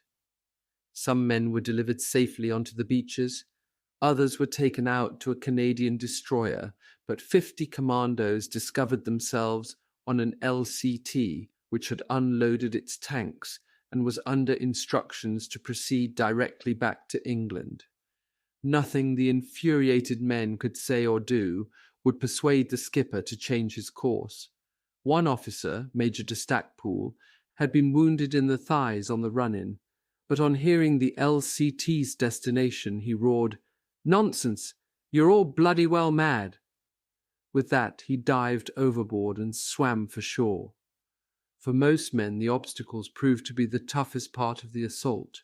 Once they were through these defenses, troops found the enemy opposition along the three beaches spotty, fierce in some sectors, light and even non-existent in others. On the western half of Gold, men of the 1/Hampshire Regiment were almost decimated as they waded through water that was at places 3 to 6 feet deep. Struggling through the heaving sea line abreast, they were caught by heavy mortar bursts and crisscrossing machine gun fire that poured out from the village of Le Hamel, a stronghold occupied by the tough German 352nd Division. Men went down one after another. Private Charles Wilson heard a surprised voice say, "I've bought it, mates." Turning, Wilson saw the man, a strange look of disbelief on his face, slide beneath the water without another word. Wilson ploughed on. He had been machine-gunned in the water before, except that at Dunkirk he had been going the other way. Private George Stunell saw men going down all around him too. He came across a Bren gun carrier standing in about 3 feet of water, its motor running, and the driver frozen at the wheel, too terrified to drive the machine onto the shore. Stunell pushed him to one side and with machine-gun bullets whipping all around drove up onto the beach. Stunell was elated to have made it. Then he suddenly pitched headlong to the ground. A bullet had slammed into a can of cigarettes in his tunic pocket with terrific impact. Minutes later he discovered that he was bleeding from wounds in his back and ribs. The same bullet had passed cleanly through his body. It would take the Hampshires almost 8 hours to knock out the Le Hamel defences, and at the end of D-Day their casualties would total almost 200.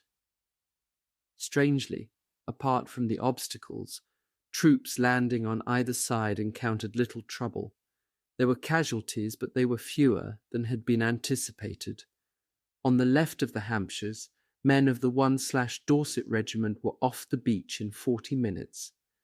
Next to them, the Green Howards landed with such dash and determination that they moved inland and captured their first objective in less than an hour. Company Sergeant Major Stanley Hollis, killer of 90 Germans up to now, waded ashore and promptly captured a pillbox single-handed.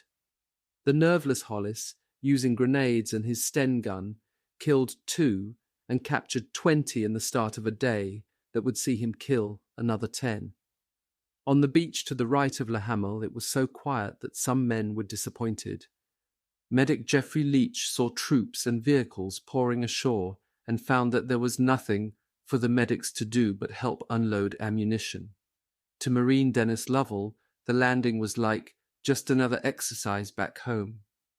His unit, the 47th Royal Marine Commandos, moved quickly off the beach, avoided all enemy contact, turned west, and set out on a 7-mile forced march to link up with the Americans near Port-en-Bessin.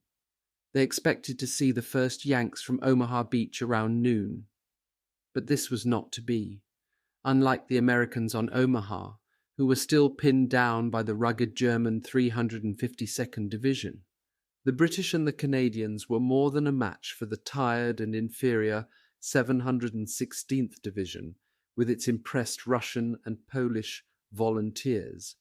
In addition, the British had made the fullest possible use of amphibious tanks and a Rube Goldberg-like collection of armoured vehicles. Some, like the flail tanks, lashed the ground ahead of them with chains that detonated mines. Other armoured vehicles carried small bridges or great reels of steel matting which, when unrolled, made a temporary roadway over soft ground.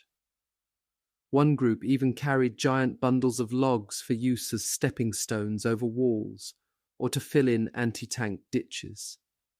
These inventions and the extra-long period of bombardment that the British beaches had received gave the assaulting troops additional protection.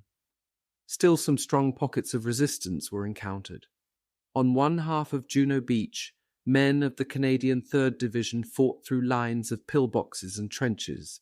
through fortified houses, and from street to street in the town of Courcelles, before finally breaking through and pushing inland. But all resistance there would be mopped up within 2 hours. In many places it was being done with quickness and dispatch. Able seaman Edward Ashworth, off an LCT which had brought troops and tanks into the Courcelles beach, saw Canadian soldiers march 6 German prisoners behind a dune some distance away. Ashworth thought that this was his chance to get a German helmet for a souvenir. He ran up the beach and in the dunes discovered the 6 Germans all lying crumpled up. Ashworth bent over one of the bodies, still determined to get a helmet, but he found the man's throat was cut. Every one of them had had his throat cut, and Ashworth turned away, sick as a parrot. I didn't get my tin hat. Sergeant Paddy de Lacy, also in the Courcelles area, had captured 12 Germans who had come almost eagerly out of a trench, their arms raised high above their heads. De Lacy stood staring at them for a moment. He had lost a brother in North Africa. Then he said to the soldier with him, "Look at the super blokes. Just look at them. Here, take them out of my sight." He walked away to make himself a cup of tea to soothe his anger. While he was heating a canteen of water over a sterno can, a young officer with the down still on his chin walked over and said sternly, "Now look here, Sergeant, this is no time to be making tea." De Lacy looked up and as patiently as his 21 years of army service would allow, replied, "Sir, we're not playing at soldiers now. This is real war. Why don't you come back in 5 minutes and have a nice cup of tea?" The officer did. Even as the fighting was going on in the Courcelles area, men, guns, tanks, vehicles, and supplies were pouring ashore. The movement inland was smoothly and efficiently handled. The beachmaster, Captain Colin Maud, allowed no loiterers on Juno. Most men, like Sub-Lieutenant John Bainan, were a little taken aback at the sight of the tall, bearded officer with the imposing bearing and the booming voice, who met each new contingent with the same greeting. "I'm chairman of the reception committee and of this party, so get a move on." Few men cared to argue with the custodian of Juno Beach. Bainan remembers he had a cudgel in one hand and the other held tight to the leash of a fierce-looking Alsatian dog. The effect was all he could have hoped for.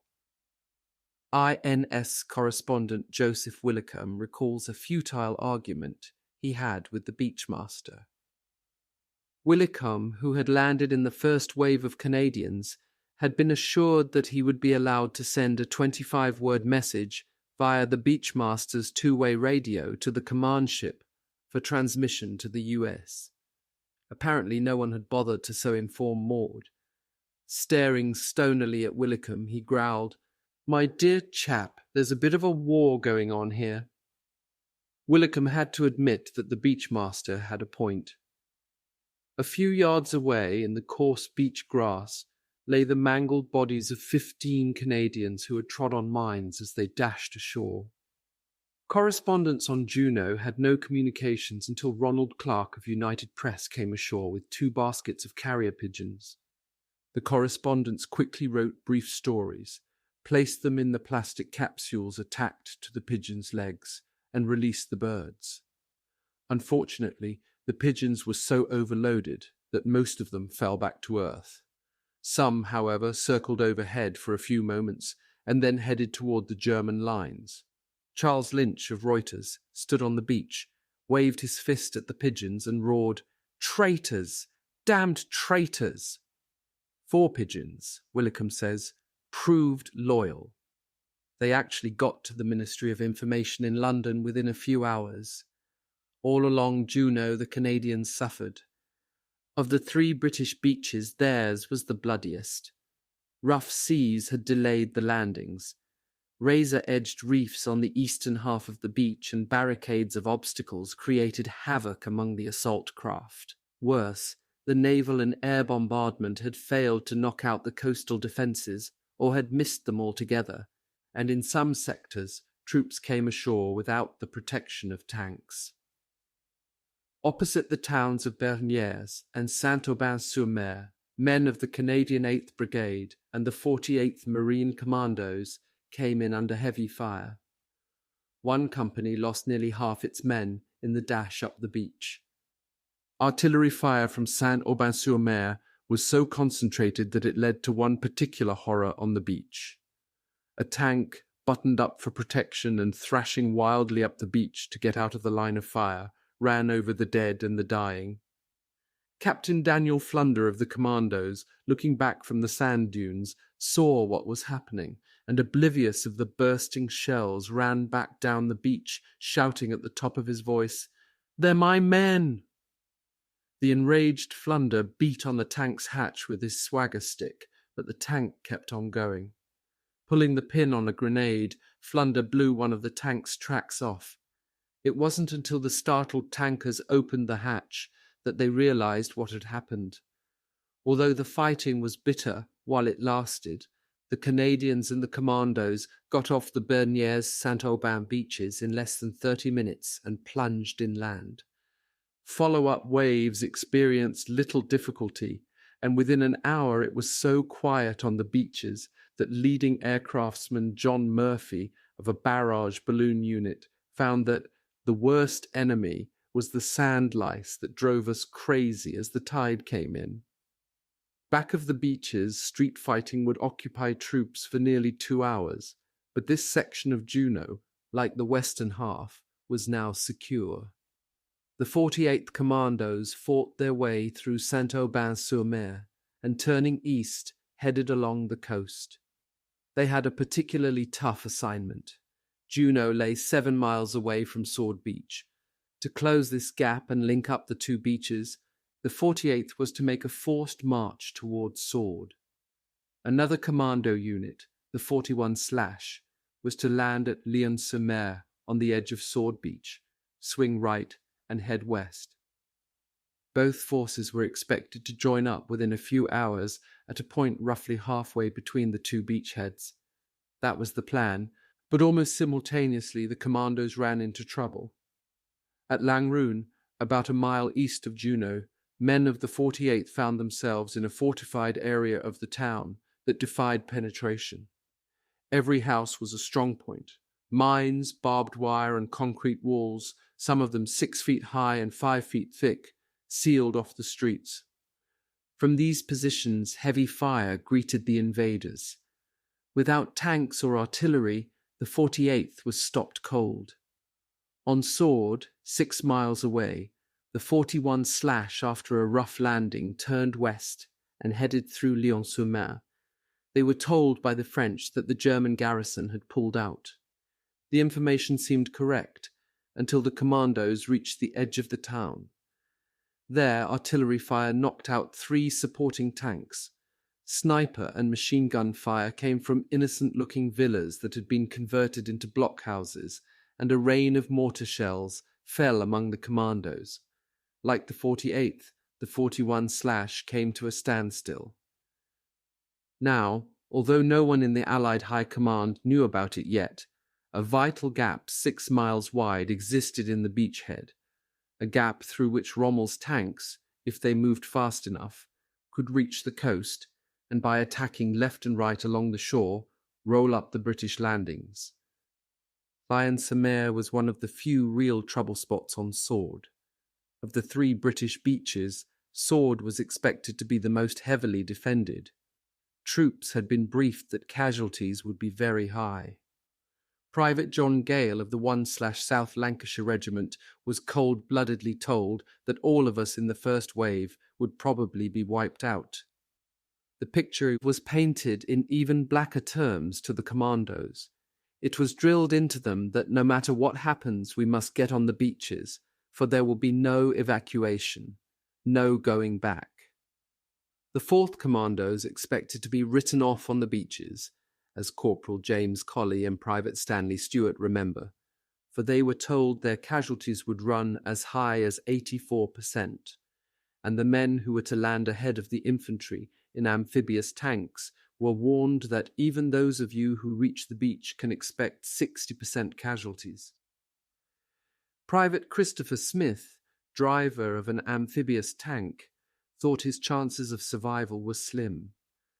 Rumour had increased the casualty figure to 90%, and Smith was inclined to believe it, for as his unit left England, men saw canvas screens being set up on Gosport Beach, and it was said that these were being erected to sort out the returned dead. For a while it looked as though the worst of the predictions might come true. In some sectors, first-wave troops were heavily machine-gunned and mortared. In the Ouistreham half of Sword, men of the 2nd East York Regiment lay dead and dying from the water's edge all the way up the beach. Although nobody would ever know how many men were lost in this bloody dash from the boats, it seems likely that the East York suffered most of their 200 D-Day casualties in these first few minutes. The shock of seeing these crumpled khaki forms seemed to confirm the most dreadful fears of follow-up troops. Some saw bodies stacked like cordwood and counted more than 150 dead.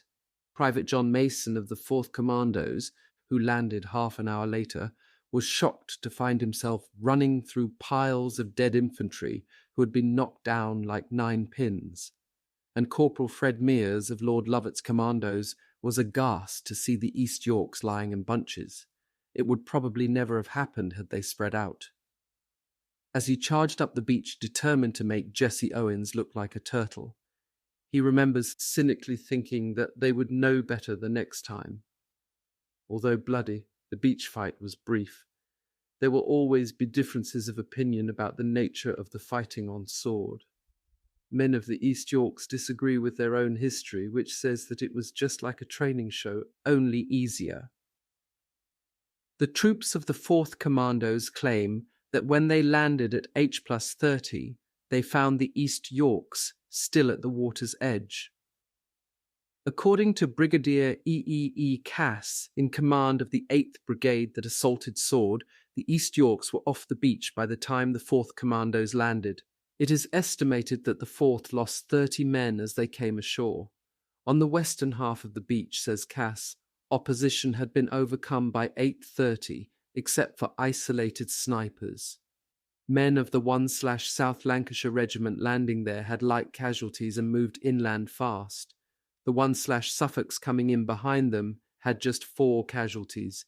Except for initial losses, the assault on Sword went forward speedily, meeting little sustained opposition. The landings were so successful that many men coming in minutes after the first wave were surprised to find only sniper fire.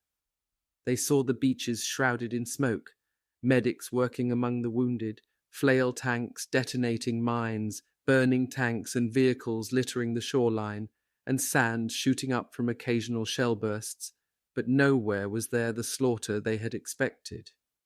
To these tense troops, primed to expect a holocaust, the beaches were an anticlimax.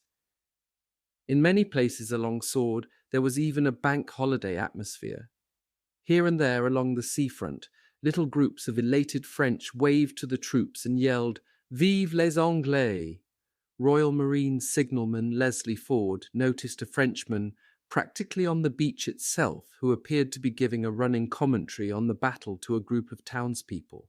Ford thought they were crazy, for the beaches and the foreshore were still infested with mines and under occasional fire. But it was happening everywhere. Men were hugged and kissed and embraced by the French, who seemed quite unaware of the dangers around them. Corporal Harry Norfield and Gunner Ronald Allen were astonished to see a person all dressed up in splendid regalia and wearing a bright brass helmet making his way down to the beaches. He turned out to be the mayor of Colville-sur-Orne, a small village about a mile inland, who had decided to come down and officially greet the invasion forces. Some of the Germans seemed no less eager than the French to greet the troops. Sapper Henry Jennings had no sooner disembarked than he was confronted with a collection of Germans, most of them Russian and Polish volunteers, anxious to surrender. But Captain Gerald Norton of a Royal Artillery unit got the biggest surprise of all. He was met by 4 Germans with their suitcases packed, who appeared to be awaiting the first available transportation out of France. Out of the confusion on Gold, Juno, and Sword, the British and the Canadians swarmed inland. The advance was businesslike and efficient, and there was a kind of grandeur about it all. As troops fought into towns and villages, examples of heroism and courage were all around them. Some remember a Royal Marine Commando Major, both arms gone, who urged his men along by shouting at them to get inland, chaps, before Fritz gets wise to this party. Others remember the cocky cheerfulness and bright faith of the wounded as they waited for the medics to catch up with them. Some waved as the troops passed, others yelled, "See you in Berlin, mates!" Gunner Ronald Allen would never forget one soldier who had been badly wounded in the stomach. He was propped up against a wall, calmly reading a book. Now speed was essential. From Gold troops headed for the cathedral town of Bayeux, roughly 7 miles inland. From Juno, the Canadians drove for the Bayeux-Caen Highway and Carpiquet Airport, about 10 miles away. And out of Sword, the British headed for the city of Caen. They were so sure of capturing this objective that even correspondents, as the London Daily Mail's Noel Monks was later to recall, were told that a briefing would be held at Point X in Caen at 4 p.m. Lord Lovat's commandos marching out of the Sword area wasted no time. They were going to the relief of General Gale's embattled 6th Airborne troops holding the Orne and Caen bridges 4 miles away, and Shymy Lovat had promised Gale that he would be there sharp at noon. Behind a tank at the head of the column, Lord Lovat's piper, Bill Millin, played Blue Bonnets Over the Border. For 10 Britishers, the crews of the midget submarines X-20 and X-23, D-Day was over. Off Sword Beach, Lieutenant George Honor's X-23 threaded through waves of landing craft streaming steadily in toward the shore. In the heavy seas, with her flat superstructure almost awash, all that could be seen of the X-23 were her identifying flags whipping in the wind. Coxswain Charles Wilson, on an LCT, almost fell overboard with surprise when he saw what appeared to be 2 large flags, apparently unsupported, moving steadily toward him through the water. As the X-23 passed, Wilson couldn't help wondering what the devil a midget sub had to do with the invasion. Ploughing by, the X-23 headed out into the transport area in search of her tow ship, a trawler with the appropriate name of En Avant. Operation Gambit was over. Lieutenant Honor and his 4-man crew were going home. The men for whom they had marked the beaches marched into France. Everyone was optimistic. The Atlantic Wall had been breached. Now the big question was, how fast would the Germans recover from the shock? Berchtesgaden lay quiet and peaceful in the early morning. The day was already warm and sultry, and the clouds hung low on the surrounding mountains. At Hitler's fortress-like mountain retreat on the Obersalzberg, all was still. The Führer was asleep. A few miles away at his headquarters, the Reichskanzleit, it was just another routine morning. Colonel General Alfred Jodl, OKW's chief of operations, had been up since 6. He had eaten his customary light breakfast, 1 cup of coffee, a small soft-boiled egg and thin slice of toast. And now, in his small, soundproofed office, he was leisurely reading the night's reports. The news from Italy continued to be bad. Rome had fallen 24 hours before, and Field Marshal Albert Kesselring's troops were being hard-pressed as they pulled back. Jodl thought that there might be an Allied breakthrough even before Kesselring disengaged his troops and withdrew to new positions in the north. So concerned was Jodl about the threatened collapse in Italy that he had ordered his deputy, General Walter Warlimont, to proceed to Kesselring's headquarters on a fact-finding trip. Warlimont was to leave by the end of the day. There was nothing new from Russia. Although Jodl's sphere of authority did not officially include the Eastern Theatre, He had long ago maneuvered himself into a position whereby he advised the Führer on the conduct of the Russian war. The Soviet summer offensive would begin any day now, and all along the 2,000-mile front, 200 German divisions, more than 1.5 million men, were poised, waiting for it. But this morning, the Russian front was quiet. Jodel's aide had also passed on several reports from Rundstedt's headquarters about an Allied attack in Normandy. Jodl did not think that the situation there was serious, at least not yet. At the moment, his big concern was Italy. In the barracks at Strub, a few miles away, Jodel's deputy, General Warlimont, had been carefully following the Normandy attack since 4 a.m. He had received O.B. West's teletype message requesting the release of the Panzer Reserves, the Panzer Lehr and 12th SS divisions. And he discussed this by phone with von Rundstedt's chief of staff, Major General Gunther Blumentritt. Now Warlimont rang Jodl. Blumentritt has called about the Panzer Reserves, Warlimont reported. O.B. West wants to move them into the invasion areas immediately. As Warlimont recalls, there was a long silence as Jodl pondered the question. "Are you so sure that this is the invasion?" asked Jodl. Before Warlimont could answer, Jodl went on. "According to the reports I have received, it could be a diversionary attack, part of a deception plan. O.B. West has sufficient reserves right now. O.B. West should endeavour to clean up the attack with the forces at their disposal. I do not think that this is the time to release the OKW reserves. We must wait for further clarification of the situation." Warlimont knew there was little use in arguing the point, although he thought the Normandy landings were more serious than Jodl seemed to believe. He said to Jodl, "Sir, in view of the Normandy situation, shall I proceed to Italy as planned?" Jodl answered, Yes, I don't see why not." Then he hung up. Warlimont put down his phone. Turning to Major General von Butler Brandenfels, the Army's operations chief, he told him of Jodl's decision. "I sympathize with Blumentritt," Warlimont said. "This decision is absolutely contrary to my understanding of what the plan was to be in the event of an invasion."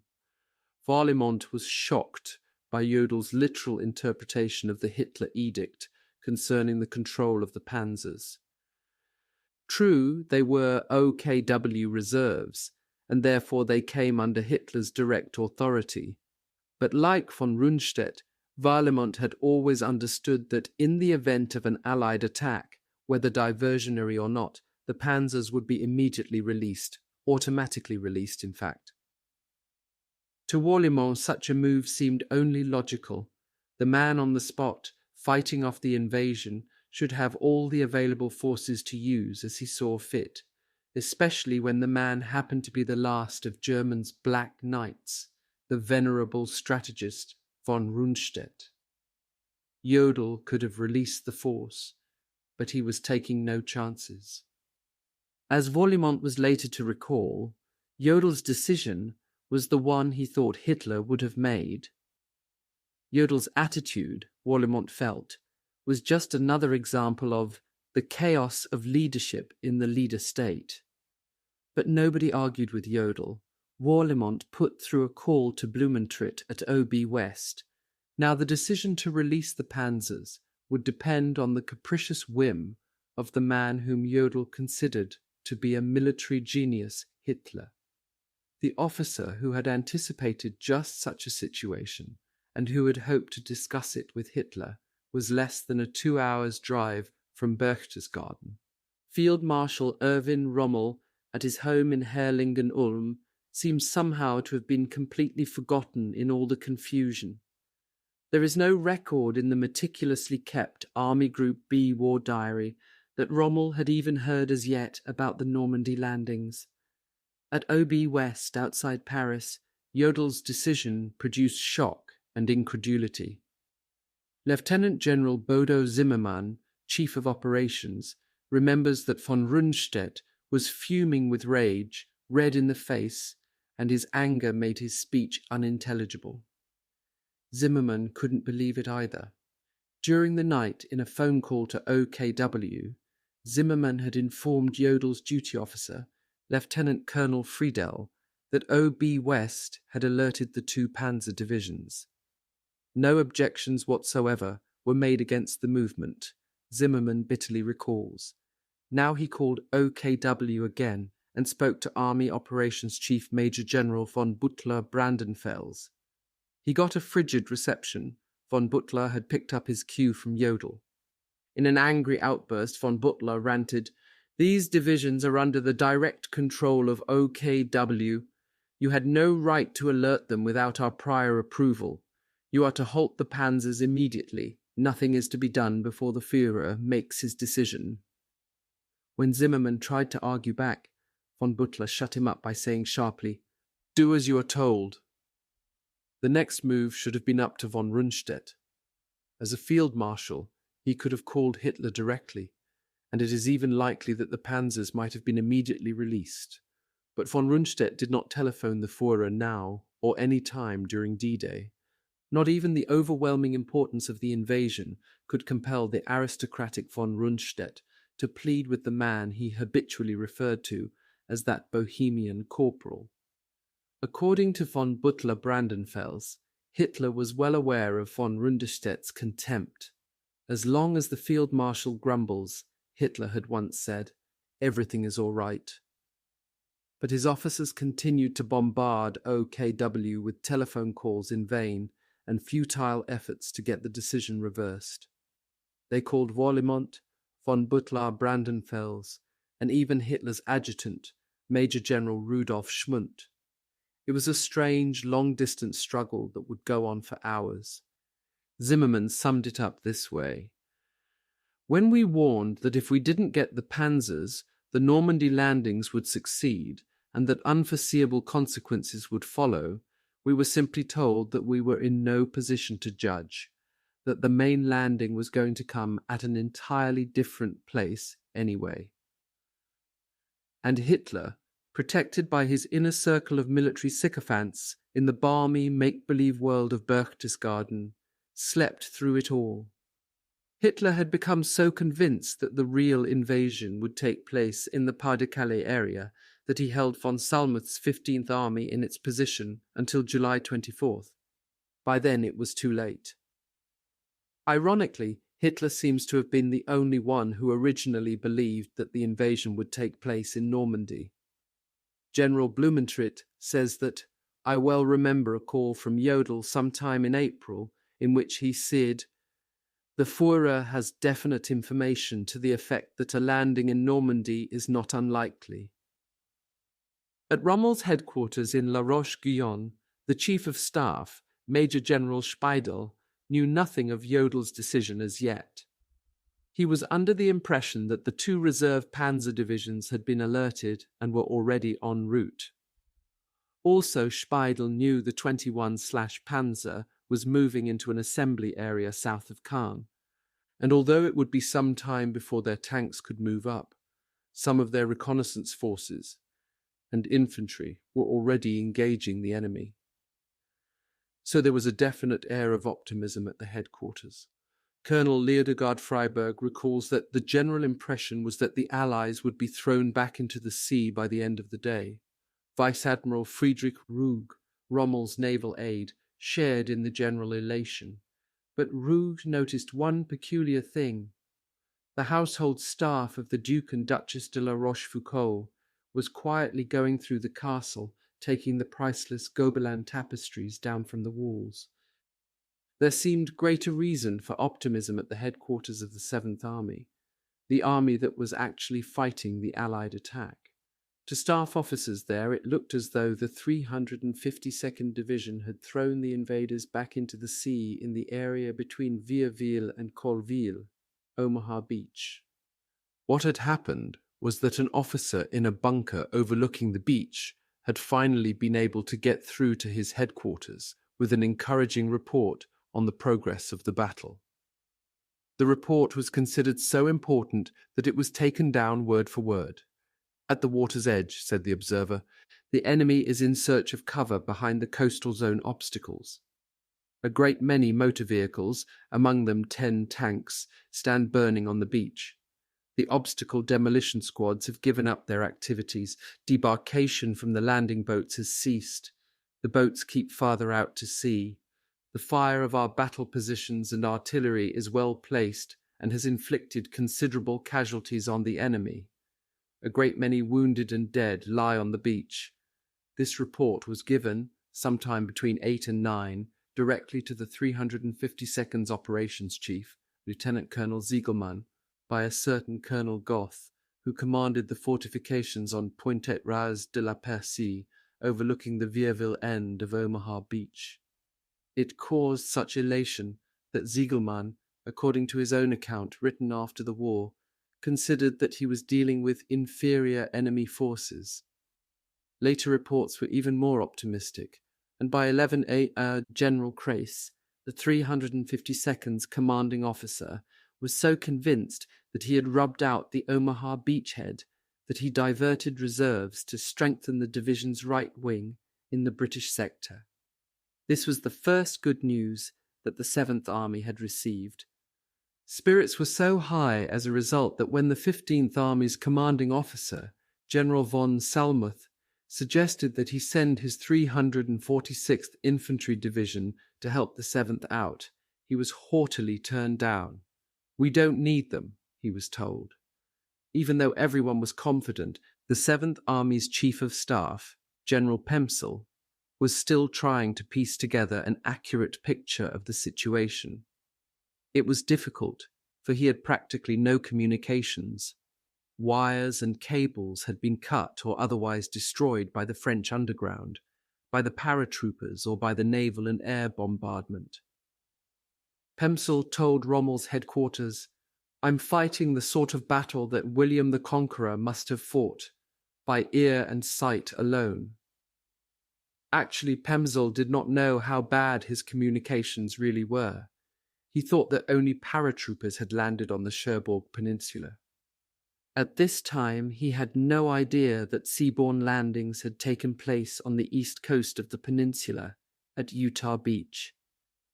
Difficult as it was for Pemsel to define the exact geographic limits of the attack, he was certain of one thing: the Normandy assault was the invasion. He continued to point this out to his superiors at Rommel's and von Rundstedt's headquarters, but he remained very much in the minority.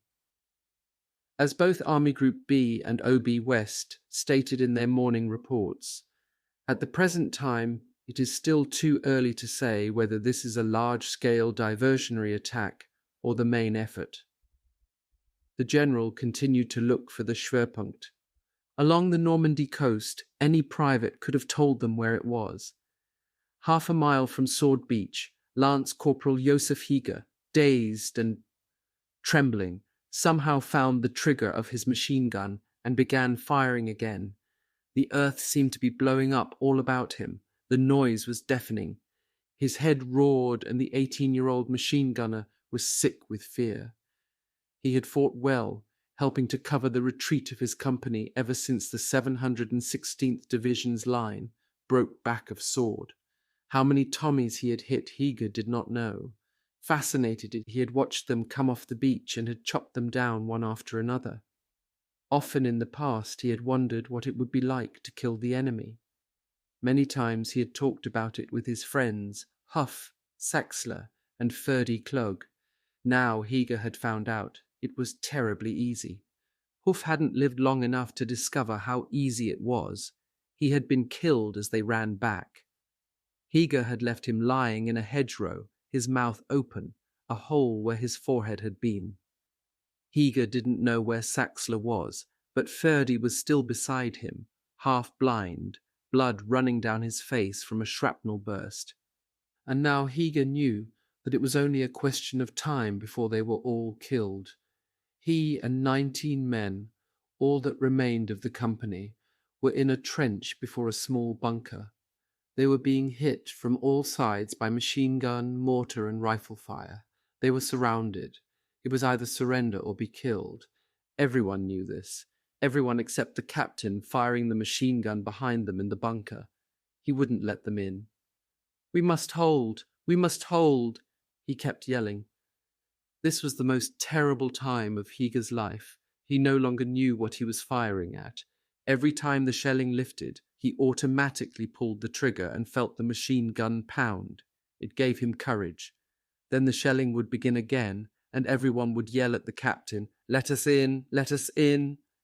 Perhaps it was the tanks that made the captain change his mind. They all heard the whirring and clanking. There were two of them. One stopped a field away. The other ambled slowly on, crushing its way across a hedge, passing 3 cows that munched unconcernedly in a nearby meadow. Then the men in the trench saw its guns slowly lower, ready to fire at point-blank range. At the moment, the tank suddenly, unbelievably blew up. A bazooka man in the trench, down to his last bulbous-nosed rocket projectile, had scored a direct hit. Spellbound, not quite sure how it had all happened, Higa and his friend Ferdy saw the hatch of the blazing tank open, and through the billowing black smoke, a man desperately trying to climb out. Screaming, his clothes on fire, he got halfway through the opening and then collapsed, his body hanging down the side of the tank. Higa said to Ferdy, "I hope God gives us a better death." The second tank, prudently remaining out of bazooka range, began firing, and at last the captain ordered everyone into the bunked Higa, and the other survivors stumbled inside, into a fresh nightmare. The bunker, barely the size of a living room, was filled with dead and dying soldiers. More than 30 other men in the bunker were so jammed together that they were unable to sit down or even turn about. It was hot and dark and hideously noisy. The wounded were moaning. Men were talking in several different languages. Many of them were Poles or Russians. And all the time, the captain, oblivious to the yells of the wounded to "Surrender! Surrender!" fired his machine gun through the single aperture.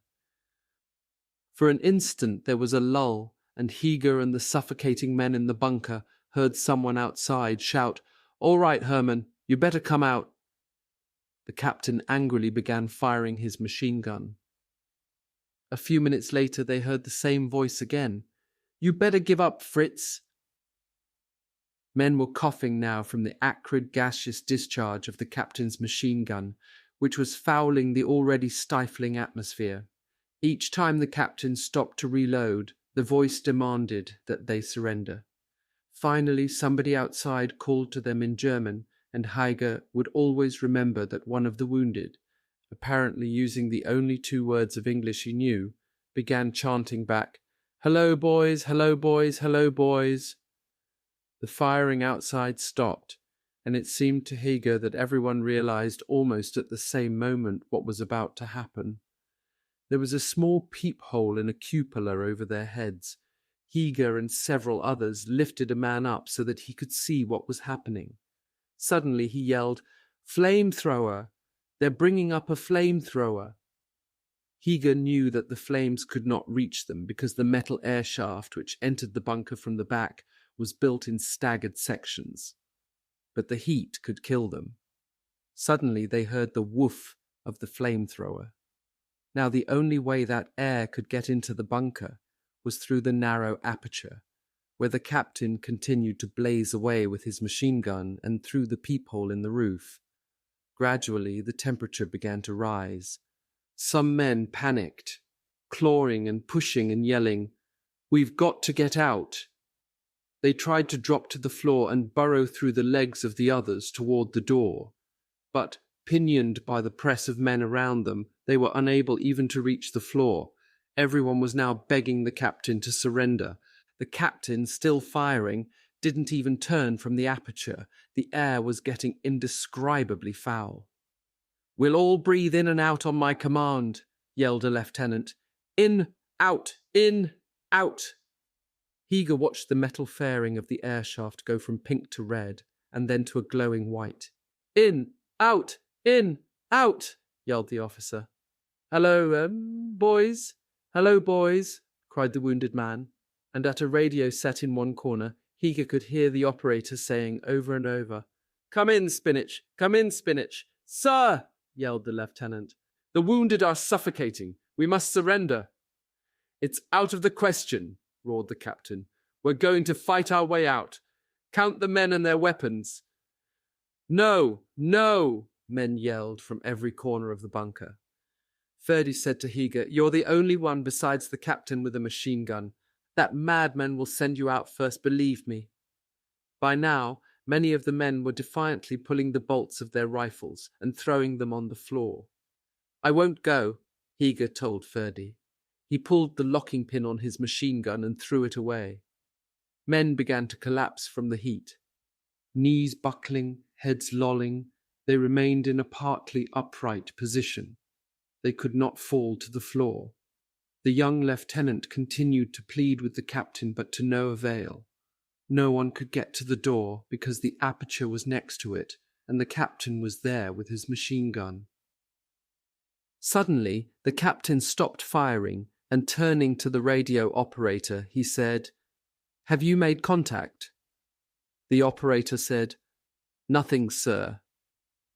It was then that the captain looked about him, as though seeing the jam-packed bunker for the first time. He seemed dazed and bewildered. Then he threw down his machine gun and said resignedly, "Open the door." Higa saw somebody stick a rifle with a piece of torn white cloth on it through the aperture. From outside, a voice said, "All right, Fritz, out you come, one at a time." Gasping for air, dazzled by the light, the men reeled out of the dark bunker. If they did not drop their weapons and helmets fast enough, British troops standing on either side of the trench fired into the ground behind them. As they reached the end of the trench, their captors cut their belts, laces, and tunics, and sliced the buttons off the flies of their pants. Then they were made to lie face downward in a field. Higa and Ferdy ran down the trench, their hands in the air. As Ferdy's belt was cut, a British officer said to him, "In 2 weeks we'll be seeing your pals in Berlin, Fritz." Ferdy, his face bloody and puffed up from the shrapnel splinters, tried to joke. He said, "By that time we'll be in England." He meant that they would be in a prisoner of war camp, but the British misunderstood. "Take these men to the beaches," he roared. Holding up their pants, they marched away, passing the still burning tank and the same cows munching quietly in the meadow. 15 minutes later, Higa and the others were working among the obstacles in the surf, removing mines. Ferdy said to Higa, "I bet you never thought when you were putting these things in that one day you'd be taking them up again. I was not able to locate the fanatical captain who tried to hold the bunker, but Higa believes that his name was Gundlach and that the junior officer was a Lieutenant Luke." Later in the day, Higa found his missing friend Saxler. He too was working among the obstacles. That night they were taken to England, and 6 days later, Higa and 150 other Germans landed in New York, en route to a Canadian prisoner of war camp. Private Aloysius Damski had no heart for the fight at all. Damski, a Pole who had been impressed into the 716th Division, had long ago decided that if the invasion ever came, he would run up the ramp of the nearest landing craft and surrender. But Damski didn't get the chance. The British landed under such a fierce protective bombardment of naval and tank fire that Damski's battery commander, in a position near the western edge of Gold Beach, promptly ordered a withdrawal. Damski realized that to run forward would mean certain death, either at the hands of the Germans behind or at those of the advancing British ahead. But in the confusion of the withdrawal, he struck out for the village of Tracy, where he was billeted in the home of an old French lady. If he stayed there, Damski reasoned, he could surrender when the village was captured. As he was making his way across the fields, he ran into a hard-bitten Wehrmacht sergeant on horseback. Marching ahead of the sergeant was another private, a Russian. The sergeant looked down at Damski and with a broad smile asked, "Now, Just where do you think you're going all by yourself?" They looked at each other for a moment, and Damski knew that the sergeant had guessed he was running away. Then, still smiling, the sergeant said, "I think you'd better come with us." Damski wasn't surprised. As they marched off, he bitterly thought that his luck had never been good, and that it certainly wasn't improving. 10 miles away, roughly in the vicinity of Caen, Private Wilhelm Voigt of a mobile radio monitoring unit was also wondering how he could surrender. Voigt had lived 17 years in Chicago, but he had never taken out naturalization papers. In 1939, his wife, visiting her home in Germany, had been forced to stay because of an ailing mother. In 1940, against the advice of friends, Voigt had set out to bring her home. Unable to reach wartime Germany by regular routes, he had made a tortuous journey across the Pacific to Japan, then to Vladivostok, and via the Trans-Siberian Railway to Moscow. From there he had travelled to Poland and into Germany. The journey took nearly 4 months, and once across the border, Voigt could not get out. He and his wife were trapped. Now, for the first time in 4 years, he could hear American voices in his earphones. For hours he had been planning what he would say when he saw the first US troops. He was going to run up to them yelling, "Hi, you guys, I'm from Chicago." But his unit was being held too far back. He had made almost a complete circle of the world just to get back to Chicago, and now all he could do was sit in his truck and listen to the voices, only a few short miles away. That to him spelled home. Voigt never did make it back. He still lives in Germany, where he works for Pan American Airways.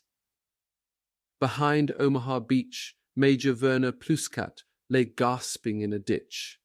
He was almost unrecognizable. He had lost his helmet. His clothes were ripped and torn. His face was scratched and bloody. For more than an hour and a half, ever since he had left his bunker at Saint-Honorine to return to his headquarters, Pluskat had been crawling through a burning, erupting no-man's land. Scores of fighter planes, flying back and forth just behind the bluffs, were strafing everything that moved, and all the while, naval gunfire was ploughing up the area. His Volkswagen was somewhere behind him, a burning, twisted wreck. Smoke billowed up from burning hedgerows and grass fires. Here and there he had come across trenches filled with dead troops, blasted either by artillery or by the merciless strafing. At first he had tried to run, but he had been pounced on by the planes. Again and again he had been strafed. Now Pluskat crawled.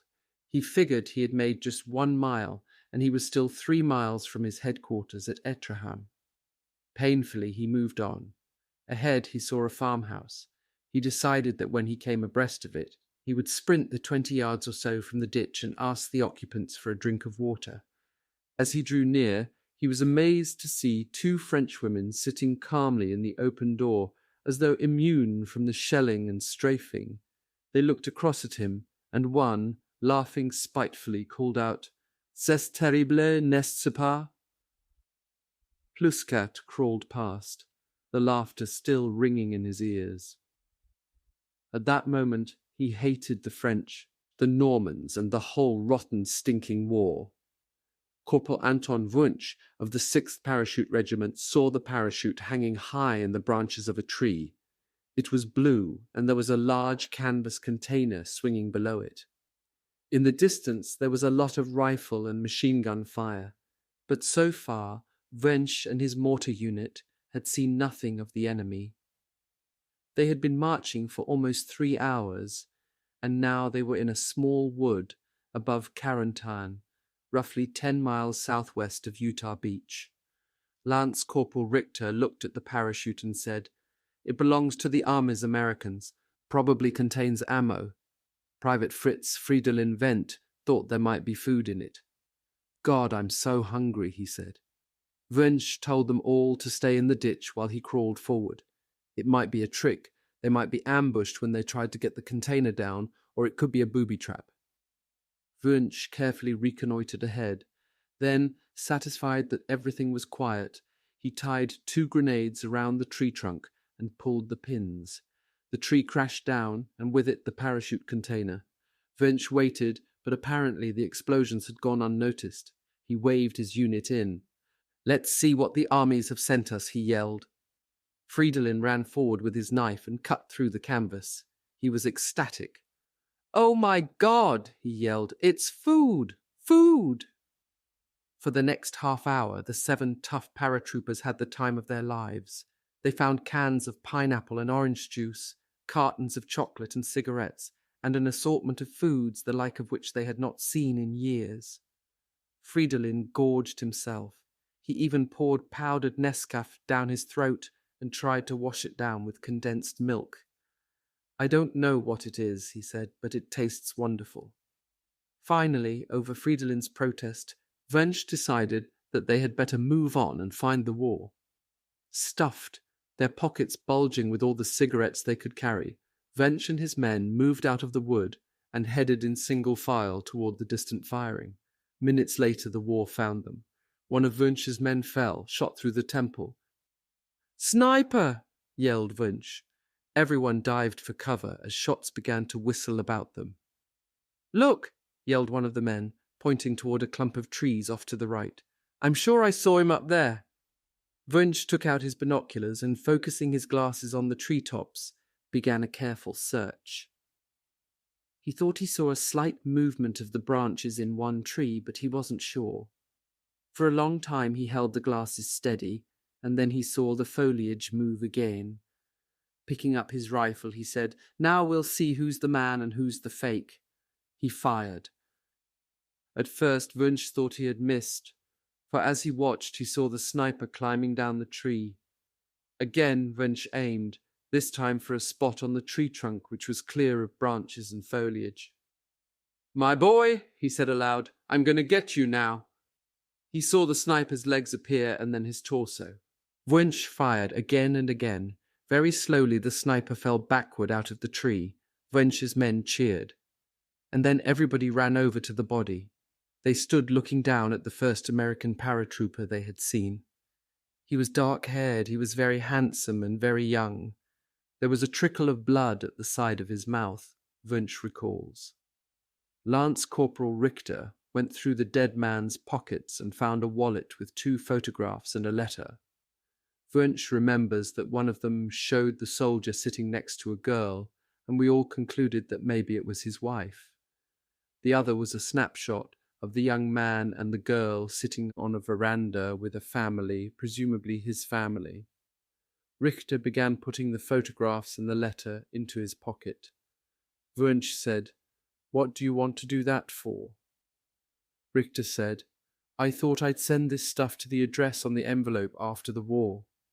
Wunsch thought he was crazy. "We may be captured by the armies," he said, "and if they find this stuff on you—" He drew his finger across his throat. "Leave it for the medics," said Wunsch, "and let's get out of here." As his men moved on, Wunsch remained for a moment and stared at the dead American, lying limp and still, like a dog who had been run over. He hurried after his men. A few miles away, a German staff car, its black, white and red pennant flying, raced along the secondary road leading toward the village of Picoville. Major General Wilhelm Fally of the 91/Air Landing Division, together with his aide and a driver, had been in his Horsch for almost 7 hours, ever since he set out for Rennes and the war games a little before 1 a.m. Sometime between 3 and 4 a.m., the continuous droning of planes and the distant explosions of bombs had caused the concerned Fally to turn back. They were only a few miles from the headquarters north of Picoville, when machine gun bullets ripped across the front of the car. The windshield shattered, and Fally's aide, sitting beside the driver, slumped down in his seat, swaying from side to side, tires screaming. The horse swerved and smashed into a low wall. The doors flew open with the impact, and the driver and Fally were hurled out. Fally's gun slithered out in front of him. He crawled across the road toward it. The driver, shaken and dazed, saw several American soldiers rushing up to the car.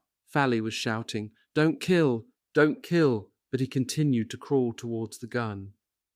There was a shot, and Fally collapsed in the road, one hand still stretched out towards the gun. Lieutenant Malcolm Brannan of the 82nd Airborne looked down at the dead man. Then he stooped and picked up the officer's cap. Stenciled on the sweatband was the name Fally. The German wore a greenish-grey uniform with red stripes down the seam of the trousers. There were narrow gold epaulets at the shoulders of his tunic, and red tabs decorated with gold-braided oak leaves at the collar. An iron cross hung from a black ribbon around the man's neck. Brannan wasn't sure, but it looked to him as though he'd killed a general. On the airfield near Lille, Wing Commander Joseph Pips Priller and Sergeant Heinz Wodarczyk ran for their two solitary FW-190 fighter planes. The Luftwaffe's and Fighter Corps headquarters had telephoned. "Priller," the operations officer had said, "the invasion has started. You'd better get up there." Priller had exploded. "Now you've dropped it. You damned fools. What the hell do you expect me to do with just two planes? Where are my squadrons? Can you call them back?" The operations officer had remained perfectly cool. "Priller," he had said soothingly, "we don't know yet exactly where your squadrons have landed, but we're going to divert them back to the field at Piox. Move all your ground personnel there immediately. Meanwhile, you better get up to the invasion area. Good luck, Priller." As quietly as his anger would allow, Priller had said, "Would you mind telling me where the invasion is?" The officer, unruffled, had said, "Normandy, Pips, somewhere above Caen." It had taken Priller the best part of an hour to make the necessary arrangements for the movement of his ground personnel. Now he and Wodarczyk were ready to make the Luftwaffe's only daylight attack against the invasion. In some accounts it has been written that 8 Ju-88 bombers attacked the beaches during the initial landings. Bombers were over the beachhead on the night of June 6th to 7th, but there is no record that I could find of a D-Day morning raid other than Priller's fighter attack. Just before they got into their planes, Priller went over to his wingman. "Now listen," he said, "there's just the two of us. We can't afford to break up. For God's sake, do exactly as I do. Fly behind me and follow every move." They had been together a long time, and Priller felt he must make the situation quite clear. "We're going in alone," he said, "and I don't think we're coming back." It was 9 a.m. when they took off, 8 a.m. to Priller. They flew due west, hugging the ground. Just over Abbeville, high above them, they began to see Allied fighters.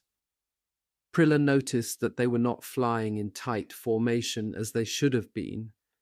He remembers thinking that if I only had some planes, they'd be sitting ducks. As they approached Le Havre, Priller climbed for cover in the clouds. They flew for a few more minutes and then broke through. Below them was a fantastic fleet, hundreds of ships of every size and type, stretching endlessly, it seemed, all the way back across the channel. There was a steady procession of landing craft carrying men toward shore, and Priller could see the white puffs of explosions on and behind the beaches. The sands were black with troops, and tanks and equipment of all sorts littered the shoreline. Priller swept back into the clouds to consider what to do.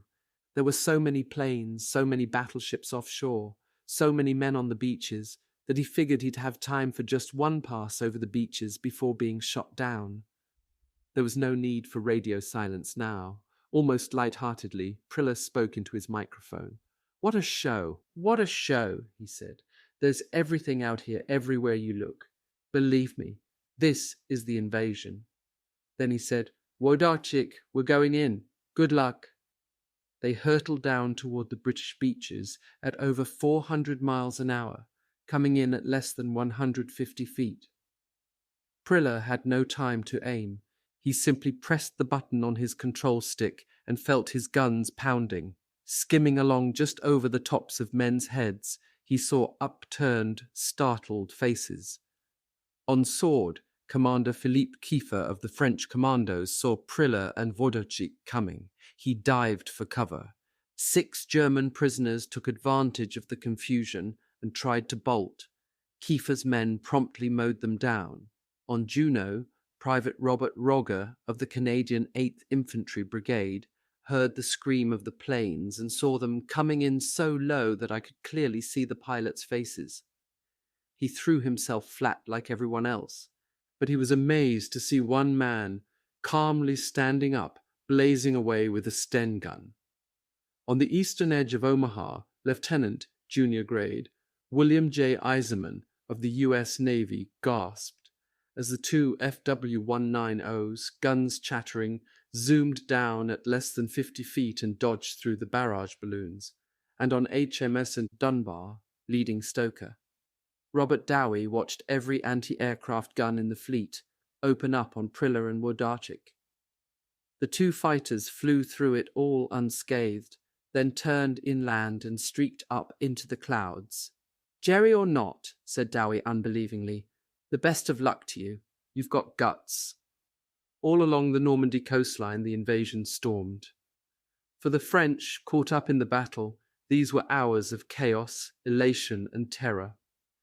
Around Sainte-Mère-Église, which was now being heavily shelled, 82nd paratroopers saw farmers calmly working in the fields as though nothing were happening.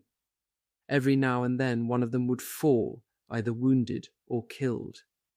In the town itself, paratroopers watched the local barber remove the sign "Friseur" from the front of his shop and put up a new one that said "Barber." A few miles away, in the little coastal hamlet of La Madeleine, Paul Gazingal was bitter and in pain. Not only had the roof of his store and café been blown off, but he had been wounded during the shelling, and now 4th Division troops were taking him and 7 other men down to Utah Beach. "Where are you taking my husband?" demanded his wife of the young lieutenant in charge. The officer answered in perfect French. "For questioning, madame," he said. "We can't talk to him here, so we're taking him and all the other men to England." Madame Gazingal couldn't believe her ears. "To England?" she exclaimed. "Why? What has he done?" The young officer was embarrassed. Patiently, he explained that he was simply carrying out instructions. "What happens if my husband gets killed in the bombing?" asked Madame Gazingal tearfully. "There's a 90% chance that won't happen, madame," he said. Gazingal kissed his wife goodbye and was marched off. He had no idea what it was all about, and he never would find out. 2 weeks later, he would be back in Normandy, with the lame excuse from his American captors that it was all a mistake. Jean Marion, French underground sector chief in the seaside town of Grand Camp, was frustrated. He could see the fleet off Utah Beach to his left and Omaha Beach to his right, and he knew troops were landing. But it looked to him as though Grand Camp had been forgotten. All morning he had waited in vain for soldiers to come in, but he was heartened when his wife pointed out a destroyer that was slowly manoeuvring opposite the town. "The gun!" exclaimed Marion. "The gun I told them about." A few days earlier he had informed London that a small artillery piece had been mounted on the sea wall, sighted so that it would fire only to the left, in the direction of what was now Utah Beach. Now Marion was sure that his message had been received, for he saw the destroyer carefully moved into position on the gun's blind side and commence firing. With tears in his eyes, Marion jumped up and down each time the destroyer fired. "They got the message," he cried. "They got the message." The destroyer, which may have been the Herndon, blasted the artillery piece with round after round. Suddenly there was a violent explosion as the gun's ammunition blew up. "Merveilleux!" yelled the excited Marion. "Magnifique!" In the cathedral town of Bayeux, roughly 15 miles away, Guillaume Mercader, the underground intelligence chief for the Omaha Beach area, stood at the window of his living room with his wife, Madeleine. Mercader was having a hard time fighting back his tears. After 4 terrible years, The main body of German troops billeted in the town seemed to be pulling out. He could hear the cannonading in the distance, and he knew that heavy fighting must be taking place. Now he had a strong urge to organize his resistance fighters and drive the remainder of the Nazis out. But the radio had warned them to be calm, that there must be no uprising. It was difficult, but Mikada had learned to wait. "We'll be free soon," he told his wife. Everyone in Bayeux seemed to feel the same way. Although the Germans had posted notices ordering the townspeople to stay indoors, people had gathered quite openly in the cathedral courtyard to hear a running commentary on the invasion from one of the priests. From his vantage point, he could clearly see the beaches. Hands cupped around his mouth, he was yelling down from the belfry of the steeple. Among those who heard of the invasion from the priest was Anne-Marie Brax, the 19-year-old kindergarten teacher, who would find her future husband among the American invaders.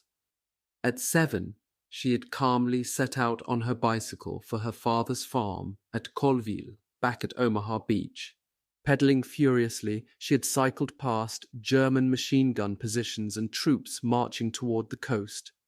Some Germans had waved to her, and one had warned her to be careful, but nobody stopped her. She had seen planes strafing and Germans diving for cover, but Anne-Marie, her tresses flying in the wind and her blue skirt ballooning around her, kept on. She felt perfectly safe. It never dawned on her that her life was in danger. Now she was less than a mile from Colville. The roads were deserted. Clouds of smoke drifted inland. Here and there fires were burning. Then she saw the wreckage of several farmhouses. For the first time, Anne-Marie felt frightened. Frantically, she raced on. By the time she reached the crossroads at Colville, she was thoroughly alarmed.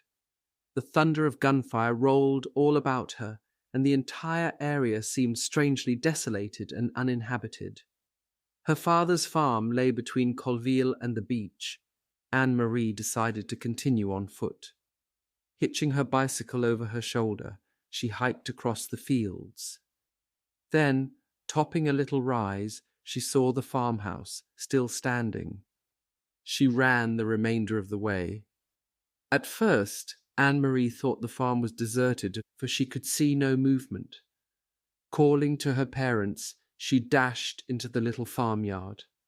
The windows of the house had been blown out. Part of the roof had disappeared, and there was a gaping hole in the door. Suddenly the wrecked door opened, and there stood her father and mother. She threw her arms around both of them. "My daughter," said her father, "this is a great day for France." Anne-Marie burst into tears. Half a mile away, fighting for his life amid the horrors of Omaha Beach, was 19-year-old Private First Class Leo Hero, the man who would marry Anne-Marie. Anne-Marie is one war bride who does not live in the US. She and Leo Hero now live where they first met on June 8th, at the Brucks farm near Colville, back of Omaha Beach. They have 3 children, and Hero runs an auto-driving school. While the Allied attack raged in Normandy, one of the region's top underground officials was fuming on a train just outside Paris. Leonard Gilles, Normandy's deputy military intelligence chief, had been riding the Paris-bound train for more than 12 hours. The journey seemed interminable.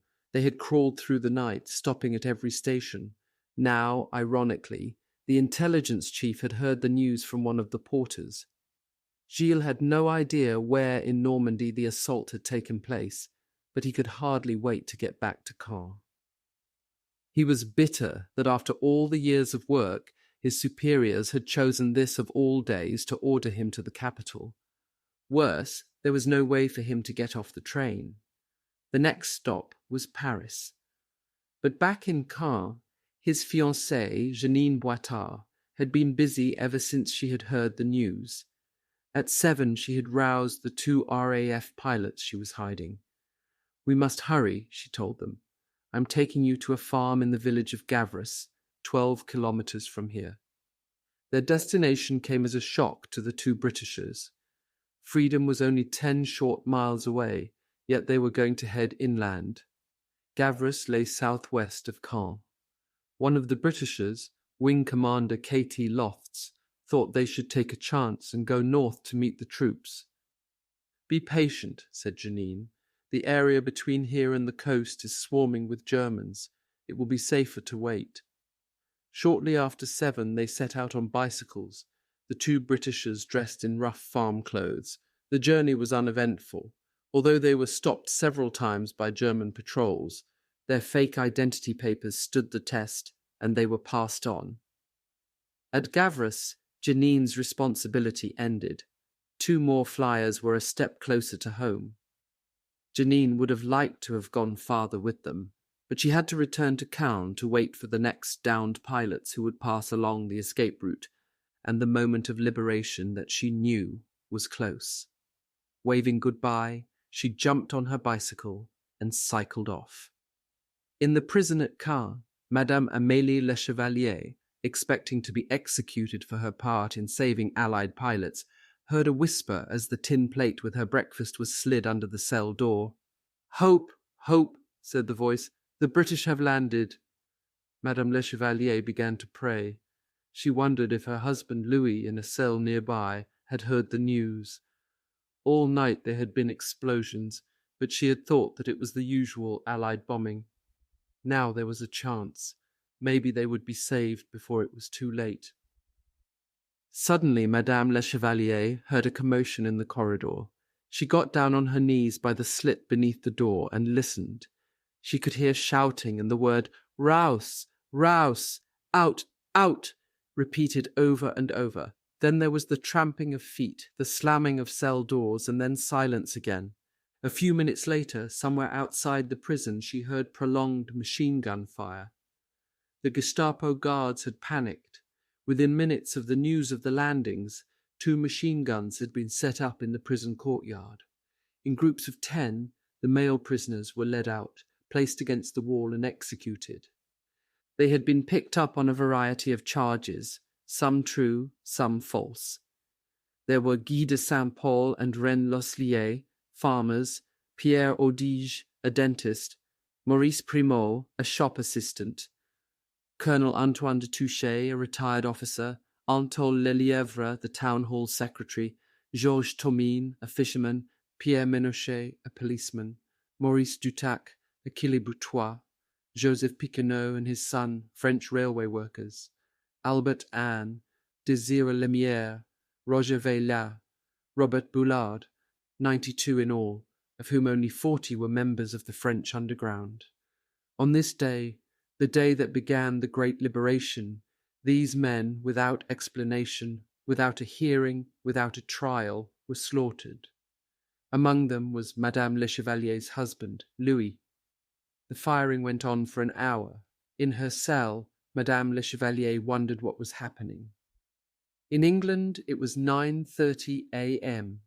All night, General Eisenhower had paced the floor of his trailer, waiting for the reports to come in. He had tried to relax in his usual manner by reading westerns, but with little success. Then the first messages began to arrive. They were fragmentary, but the news was good. His air and naval commanders were more than satisfied with the progress of the attack, and troops were ashore on all 5 beaches. Overlord was going well. Although the foothold was slight, there would be no need now for him to release the communiqué he had quietly scribbled just 24 hours before. In case the attempt to land troops was defeated, he had written, "Our landings in the Cherbourg Havre area have failed to gain a satisfactory foothold, and I have withdrawn the troops. My decision to attack at the time and place was based upon the best information available. The troops, the air and navy, did all that bravery and devotion to duty could do. If there is any blame or fault attached to the attempt, it is mine alone." Certain that his troops were ashore on the invasion beaches, Eisenhower had authorized the release of a far different communiqué. At 9:33 a.m., his press aide, Colonel Ernest Dupuy, broadcast the news to the world. Under the command of General Eisenhower, he said, Allied naval forces, supported by strong air forces, began landing Allied armies this morning on the northern coast of France.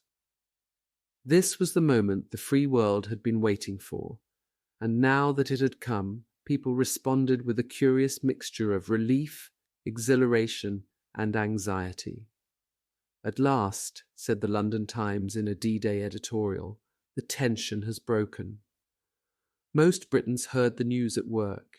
In some war plants, the bulletin was read out over loudspeakers, and men and women stood back from their lathes and sang God Save the King. Village churches threw open their doors. Total strangers talked to one another on commuter trains. On city streets, civilians walked up to American soldiers and shook hands. Small crowds gathered on corners to gaze upward at the heaviest air traffic Britons had ever seen. Wren Lieutenant Naomi Cole's Honour, wife of the skipper of the midget sub X-23, heard the news and immediately knew where her husband was. Sometime later, she got a call from one of the operations officers at Naval Headquarters. George is all right, but you'll never guess what he's been up to. Naomi could hear all that later. The important thing now was that he was safe. The mother of 18-year-old able seaman Ronald Northwood of the flagship Scylla got so excited she ran across the street to tell her neighbour, Mrs. Spurgeon, that my Ron must be there. Mrs. Spurgeon wasn't to be outdone. She had a relative on the war spite, and she was certain he was there too. With minor variations, the same conversation was taking place all over England. Grace Gale, wife of Private John Gale, who had landed in the first wave on Sword Beach, was bathing the youngest of their 3 children when she heard the bulletin. She tried to hold back her tears, but couldn't. She was certain that her husband was in France. "Dear God," she whispered, "bring him back." Then she told her daughter Evelyn to turn off the radio. "We're not going to let your dad down by worrying," she said. In the cathedral-like atmosphere of the Westminster Bank at Bridgeport in Dorset, Audrey Duckworth was hard at work and didn't hear about the assault until much later in the day. It was just as well. Her American husband, Captain Edmund Duckworth of the 1/ Division, had been killed as he stepped onto Omaha Beach. They had been married just 5 days. En route to Eisenhower's headquarters at Portsmouth, Lieutenant General Sir Frederick Morgan heard the BBC warn listeners to stand by for a special announcement. Morgan told his driver to stop the car for a moment. He turned up the volume on his radio, and then the author of the original invasion plan heard the news of the attack. For most of the United States, the report came in the middle of the night. On the East Coast, it was 3:33 a.m., on the West Coast, 12:33 a.m. Most people were asleep, but among the first to hear of D-Day were the thousands working on the swing shifts, the men and women who had toiled to produce most of the guns, tanks, ships, and planes that were being used in the assault. Everywhere in the great pulsing war plants work stopped for a moment of solemn meditation. In a Brooklyn shipyard, under the harsh glare of arc lamps, hundreds of men and women knelt down on the decks of partially finished Liberty ships and began to say the Lord's Prayer. Across the nation, in sleeping towns and villages, lights flashed on. Quiet streets suddenly filled with sound as radios were turned up. People woke their neighbors to tell them the news, and so many phoned friends and relatives that telephone switchboards were jammed. In Coffeyville, Kansas, men and women in their night attire knelt on porches and prayed. On a train between Washington and New York, a clergyman was asked to hold an impromptu service. In Marietta, Georgia, people thronged into churches at 4 a.m. The Liberty Bell was rung in Philadelphia, and throughout historic Virginia, the home of the 29th Division, church bells tolled in the night, just as they had during the Revolution. In Little Bedford, Virginia, population 3,800, the news had a special significance. Nearly everyone had a son, brother, sweetheart, or husband in the 29th. In Bedford, they did not know it yet. but all of their men had landed on Omaha Beach. Out of 46 Bedford men in the 116th Regiment, only 23 would come home again. Wave Ensign Lois Hoffman, wife of the skipper of the Corrie, was on duty at the Norfolk, Virginia Naval Base when she heard about D-Day. From time to time she had kept track of her husband's destroyer through friends in the operations room. The news had no personal significance for her. She still believed her husband was escorting a munitions convoy in the North Atlantic. In San Francisco, Mrs. Lucille M. Schultz, a nurse at the Veterans Hospital at Fort Miley, was on night duty when the first announcement was made. She wanted to stay by the radio in the hope that the 82nd Airborne would be mentioned. She suspected the division was in the assault, but she was also afraid the radio might excite her cardiac patient, a World War I veteran. He wanted to listen to the reports. "I wish I was there," he said. "You've had your war," said Nurse Schultz as she turned off the radio. Sitting in the darkness, weeping silently, she said the rosary over and over for her 21-year-old paratrooper son, Arthur, better known to the 505th Regiment as Private Dutch Schultz. At her home on Long Island, Mrs. Theodore Roosevelt had slept fitfully. About 3 a.m. she awoke and could not get back to sleep. Automatically she turned on the radio, just in time to catch the official D-Day announcement. She knew that it was characteristic of her husband to be somewhere in the thick of the fighting. She did not know that she was probably the only woman in the nation to have a husband on Utah Beach and a son, 25-year-old Captain Quentin Roosevelt of the 1/ Division, on Omaha Beach. Sitting up in bed, she closed her eyes and said an old and familiar family prayer. "O Lord, support us this day, until the shadows lengthen and the evening falls." In Stalag 17, but near Krems, Austria, the news was received with a rejoicing that could hardly be contained. U.S. Air Force enlisted men had picked up the electrifying announcement on tiny handmade crystal sets, some of them built to fit in toothbrush holders, others camouflaged to look like lead pencils. Staff Sergeant James Lang, who had been shot down over Germany more than a year before, was almost afraid to believe the report. The camp's news monitoring committee tried to warn the 4,000 POWs against over-optimism. "Don't get your hopes up," they cautioned. "Give us time to verify or deny." But in barracks after barracks, men were already at work drawing secret maps of the Normandy coast on which they intended to plot the victorious advance of the Allied armies. At this time, the prisoners of war knew more about the invasion than the German people. So far, the man in the street had heard nothing officially. It was ironic because Radio Berlin, beating the Eisenhower communique by 3 hours, had been the first to announce the Allied landings. From 6:30 on, the Germans had showered a somewhat doubting world with a steady stream of newscasts. These shortwave broadcasts could not be heard by the German public. Still, thousands had learned of the landings from other sources. Although listening to foreign broadcasts was forbidden and punishable by a stiff prison term, some Germans had tuned in Swiss, Swedish, or Spanish stations. The news had spread swiftly. Many of those who did hear it were skeptical, but there were some, particularly women with husbands in Normandy, who got the report and were deeply concerned.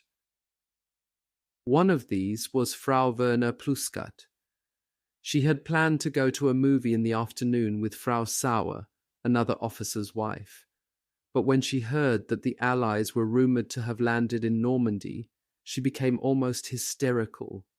Immediately she called Frau Sauer, who had also heard something about the attack, and cancelled the movie date. "I must know what has happened to Werner," she said. "I may never see him again." Frau Sauer was very abrupt and very Prussian. "You shouldn't act like this," snapped Frau Sauer. "You should believe in the Führer and act like a good officer's wife." Frau Pluskat shot back. "I'll never talk to you again." Then she slammed down the phone. In Berchtesgaden, it almost seemed as though the men around Hitler had waited for the official Allied communiqué before daring to break the news to him.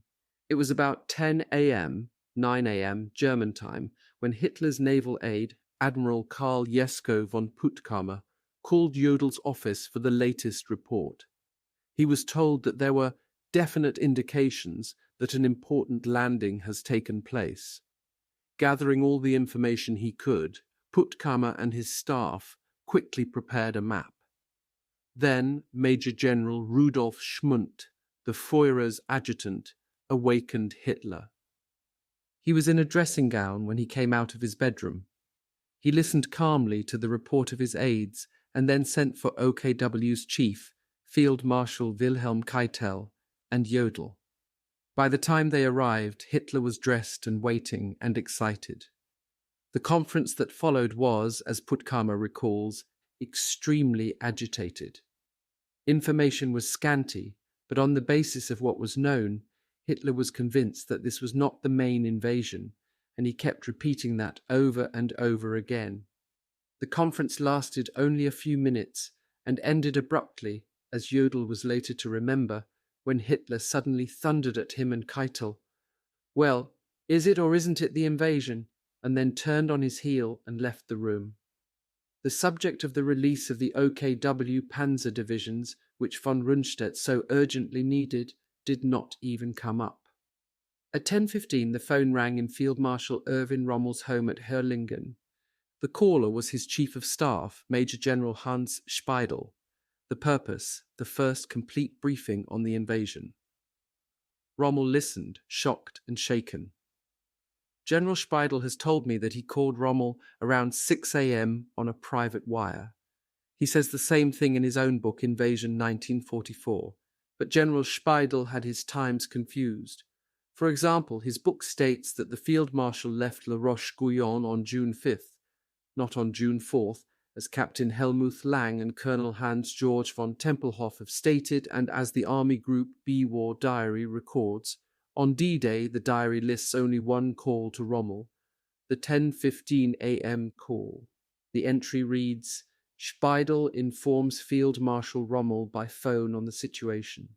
Commander-in-Chief Army Group B is going to return to his headquarters today." It was not a Dieppe-type raid.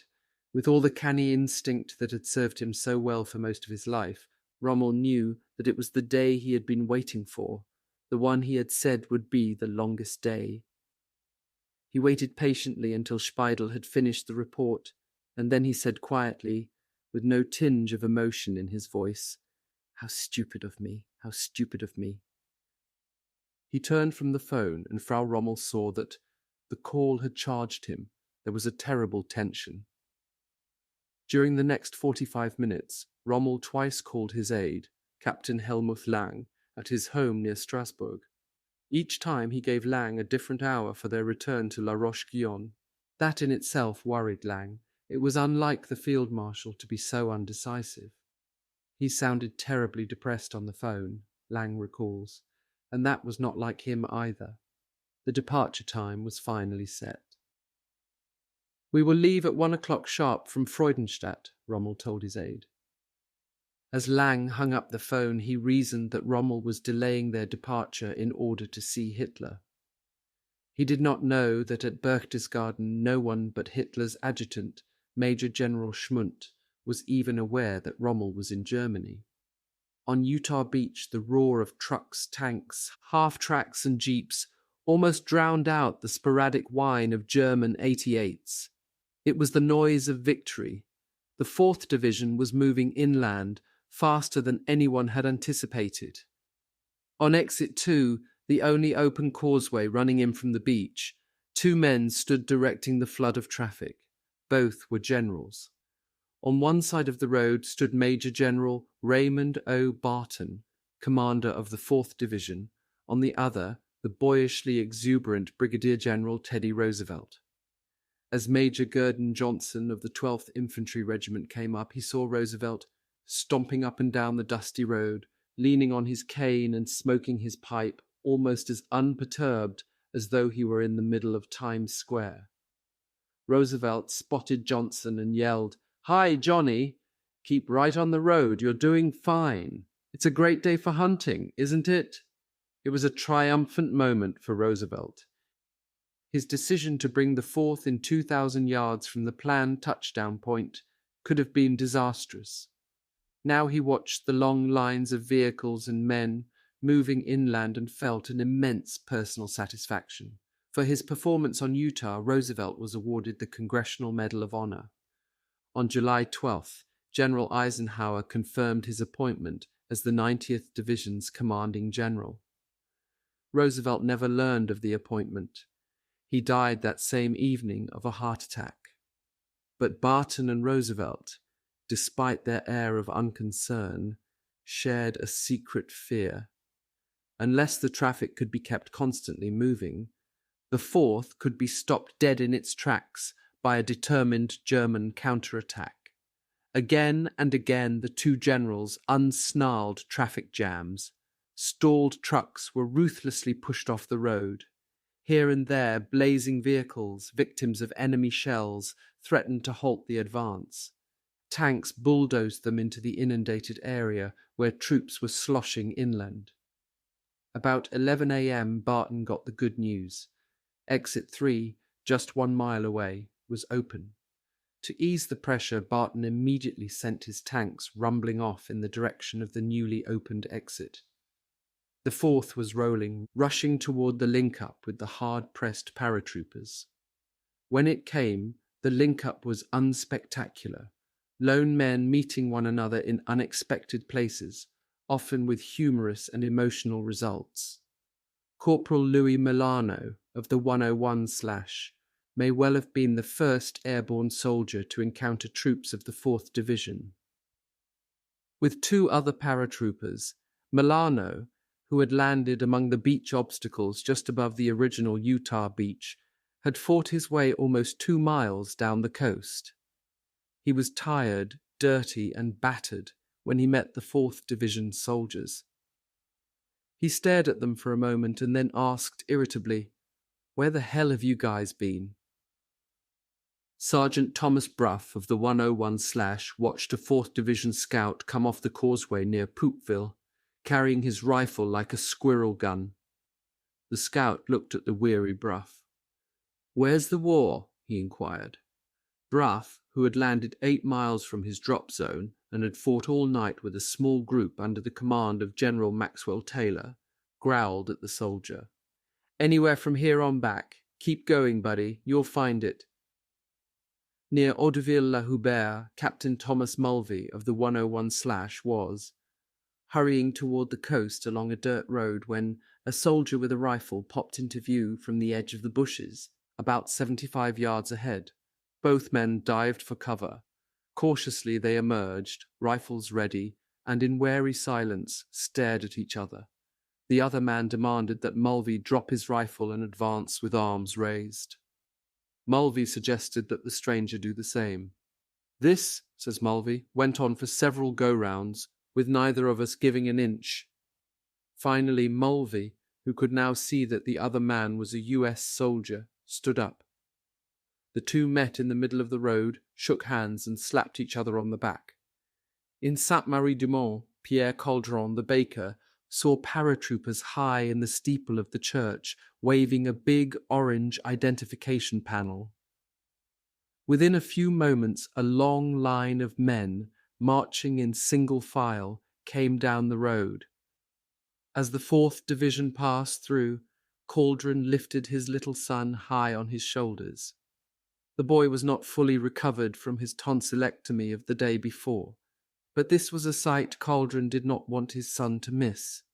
Suddenly the baker found himself crying. A stocky U.S. soldier grinned at Caldron and shouted, "Vive la France!" Caldron smiled back, nodding his head. He could not trust himself to speak. Out of the Utah Beach area, the 4th Division poured inland. Their D-Day losses were light, 197 casualties, 60 of whom were lost at sea. Terrible fighting lay ahead for the 4th in the next weeks, but this was their day. By evening, 22,000 men and 1,800 vehicles would be ashore. With the paratroopers, the 4th Division had secured the first major American beachhead in France. Savagely, inch by inch, men fought their way off bloody Omaha. From the sea, the beach presented an incredible picture of waste and destruction. The situation was so critical that at noon, General Omar Bradley aboard the Augusta began to contemplate the possible evacuation of his troops and the diversion of follow-up forces to Utah and the British beaches. But even as Bradley wrestled with the problem, the men in the chaos of Omaha were moving. Along Dog Green and Dog White, a crusty 51-year-old general named Norman Cota strode up and down in the hail of fire, waving a .45 and yelling at men to get off the beach. Along the shingle, behind the seawall, and in the coarse beach grass at the base of the bluffs, men crouched shoulder to shoulder, peering at the general, unwilling to believe that a man could stand upright and live. A group of rangers lay huddled near the WWII exit. "Lead the way, Rangers!" Cota shouted. Men began to rise to their feet. Farther down the beach was an abandoned bulldozer loaded with TNT. It was just what was needed to blow the anti-tank wall at the WWII exit.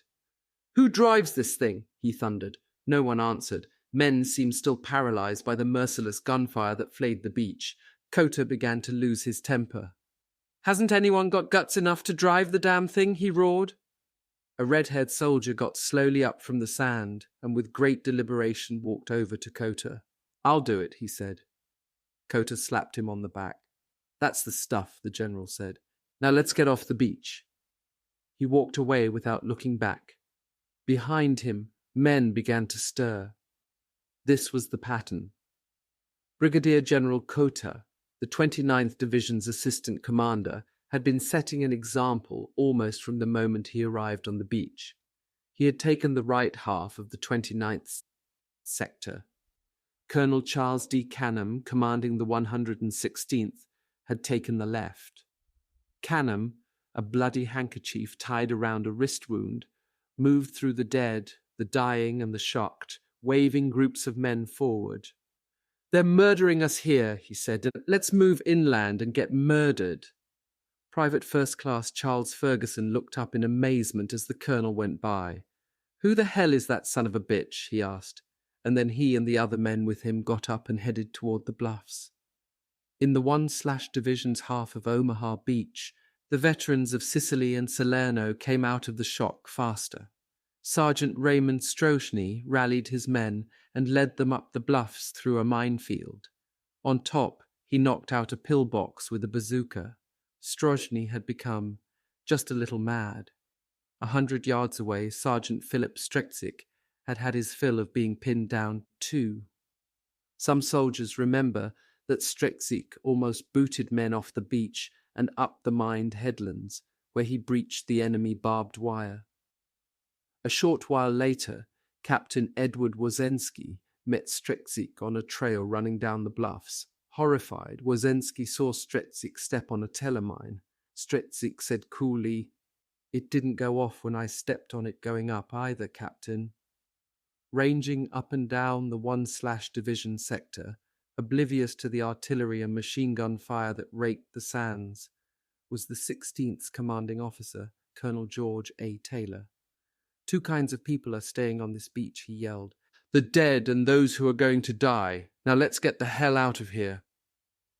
Everywhere, intrepid leaders, privates and generals alike, were showing the way, getting the men off the beach. Once started, the troops did not stop again. Technical Sergeant William Wiedefeld, Jr., stepped over the dead bodies of a score of his friends and, with face set, went up the hill through the minefields. Second Lieutenant Donald Anderson, nursing a wound, he had been shot in the back of the neck and the bullet had come out through his mouth, found that he had the courage to get up, and at that point I changed from a rookie in combat to a veteran. Sergeant Bill Courtney of the 2nd Rangers climbed to the top of the ridge and yelled down to his squad, "Come on up, the SDDOIBs are cleaned out." Immediately there was a burst of machine gun fire to his left. Courtney wheeled, hurled a couple of grenades and then yelled again, "Come on, come on, The SDDO.B.S are cleaned out now. Even as the troops began to advance, the first few landing craft began driving right up on the beaches, ramming their way through the obstacles. Coxswains on other boats saw it could be done and followed. Some destroyers, backing up the advance, came so close to the shore that they ran the risk of foundering, and at point-blank range, fired at enemy strongpoints all along the bluffs. Under the covering barrage, engineers began to complete the demolition job they had begun almost 7 hours earlier. Everywhere along Omaha Beach, the deadlock was breaking up. As the men found it possible to move forward, their fear and frustration gave way to an overpowering anger. Near the top of the Vierville Bluff, Ranger Private First Class Carl Wiest and his company commander, Captain George Whittington, spotted a machine gun nest manned by 3 Germans. As Wiest and the captain circled it cautiously, one of the Germans suddenly turned, saw the 2 Americans and yelled, "Bitte, bitte, bitte." Whittington fired, killing all 3. Turning to Wiest, he said, "I wonder what bitter means." Out of the horror that had been Omaha Beach, troops pressed inland. At 1:30, General Bradley would receive the message. Troops formally pinned down on beaches Easy Red, Easy Green, Fox Red, advancing up heights behind beaches. By the end of the day, men of the 1/ and 29th Divisions would be 1 mile inland. The cost of Omaha, an estimated 2,500 dead, wounded, and missing. It was 1 p.m. when Major Werner Pluskat got back to his headquarters at Etraham. The apparition that came through the door bore little resemblance to the commander his officers knew. Pluskat was shivering like a man with a palsy, and all he could say was, "Brandy, brandy." When it came, his hands shook so uncontrollably that he was almost unable to lift the glass. One of his officers said, "Sir, the Americans have landed." Pluskat glared and waved him away. His staff crowded around him, one problem uppermost in their minds. The batteries, they informed Pluskat, would soon be low on ammunition. The matter had been reported to regiment, he was told, and Lieutenant Colonel Ocker had said that supplies were on the way. But nothing had arrived as yet. Pluskat rang Ocker. "My dear Plas," came Ocker's airy voice over the wire, "are you still alive?" Pluskat ignored the question. "What's happening about the ammunition?" he asked bluntly. "It's on the way," said Ocker. The colonel's calmness maddened Pluskat. "When?" he shouted. "When will it arrive? You people don't seem to realize what it's like up here." 10 minutes later, Pluskat was summoned to the phone. "I've got bad news," Ocker told him. "I've just learned that the ammunition convoy has been wiped out. It will be nightfall before anything gets up to you." Pluskat wasn't surprised. He knew from bitter personal experience that nothing could move along the roads. He also knew that at the rate his guns were firing, the batteries would be out of ammunition by nightfall. The question was, which would reach his guns first, the ammunition or the Americans? Pluskat gave orders for his troops to prepare for close combat, and then he wandered aimlessly through the chateau. He felt suddenly useless and alone. He wished he knew where his dog Harris was. By now, the British soldiers who had fought D-Day's first battle had been holding on to their prize, the bridges over the Orne and the Caen Canal, for more than 13 hours.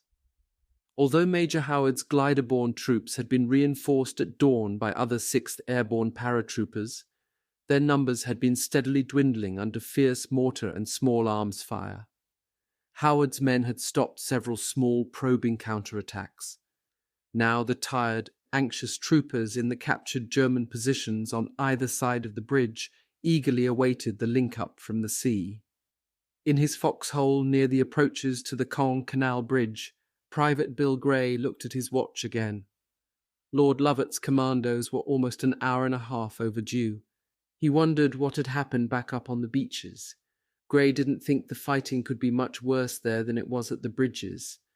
He was almost afraid to lift his head. It seemed to him the snipers were becoming more accurate by the minute.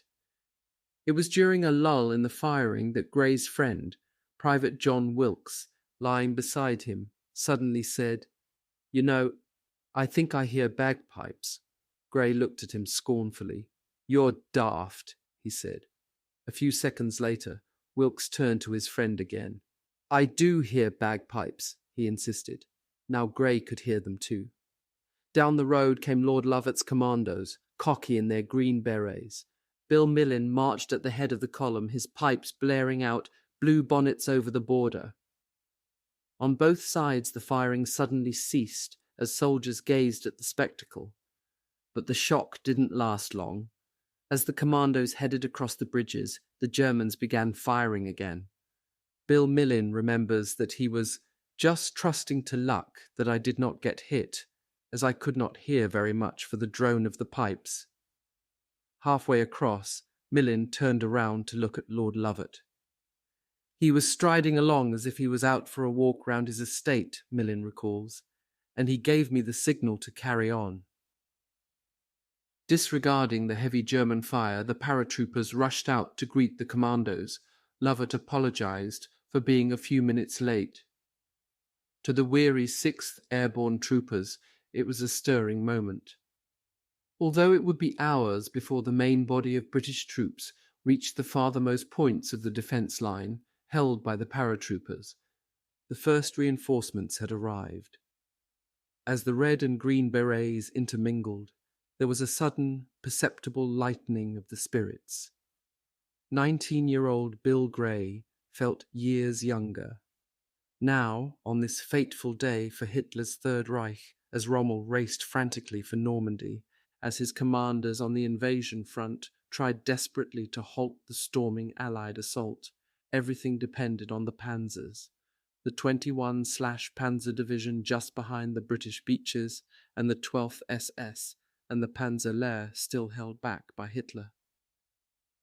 Field Marshal Rommel watched the white ribbon of road stretching out ahead and urged his driver on. "Tempo, tempo, tempo," he said. The car roared as Daniel put his foot down. They had left Freudenstadt just 2 hours before, and Rommel had uttered hardly a word.